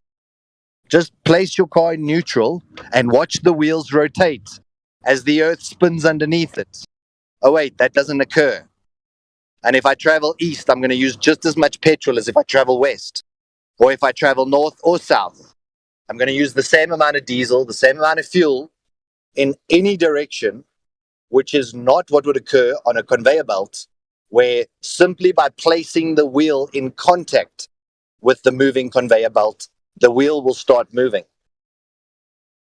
So if you were on a spinning sphere Earth and it was moving easterly at a consistent rate, which we're told, simply placing the car in neutral, you would start to experience the moving Earth underneath your free moving wheel. Did you I have a question. understand that? So I Did know you the Earth is understand? flat. Oh yeah, yeah, Just respond to the point that's been said, and then you can go on to your question for sure. yeah. I understand. But it makes sense that if something underneath you is moving, that simply placing the wheel there would cause the wheel to move. Yeah. And do we see that in the real world? Like if we suspended a wheel from a balloon, a helium balloon, that this wheel is just resting on the earth, we should Why would a start to see balloon that. have a wheel? So I'm saying to take it so that it's buoyant, so that the wheel is literally floating above the earth, Oh, so I know that what you there's mean.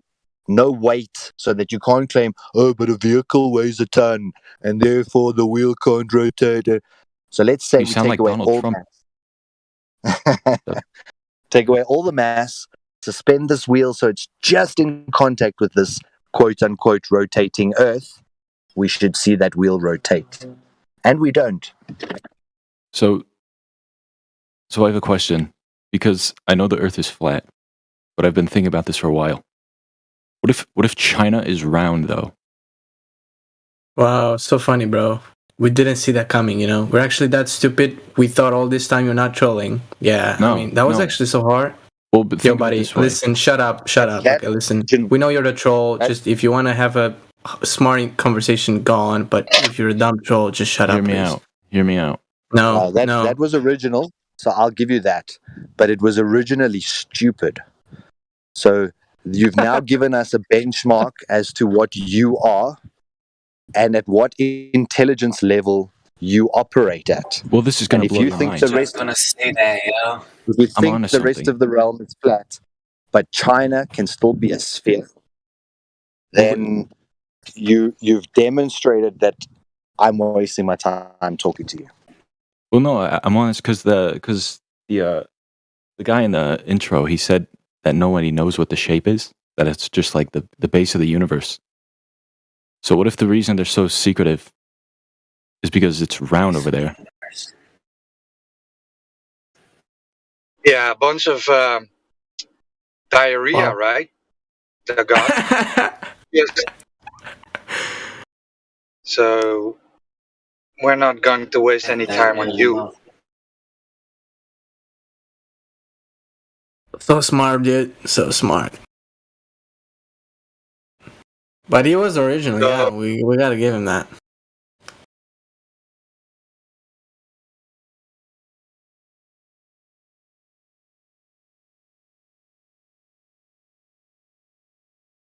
we're not going to post day videos in the live stream chat. That's not what we're going to do. So Ericsson is now in Cogdis. We can talk Thank you, to Roger.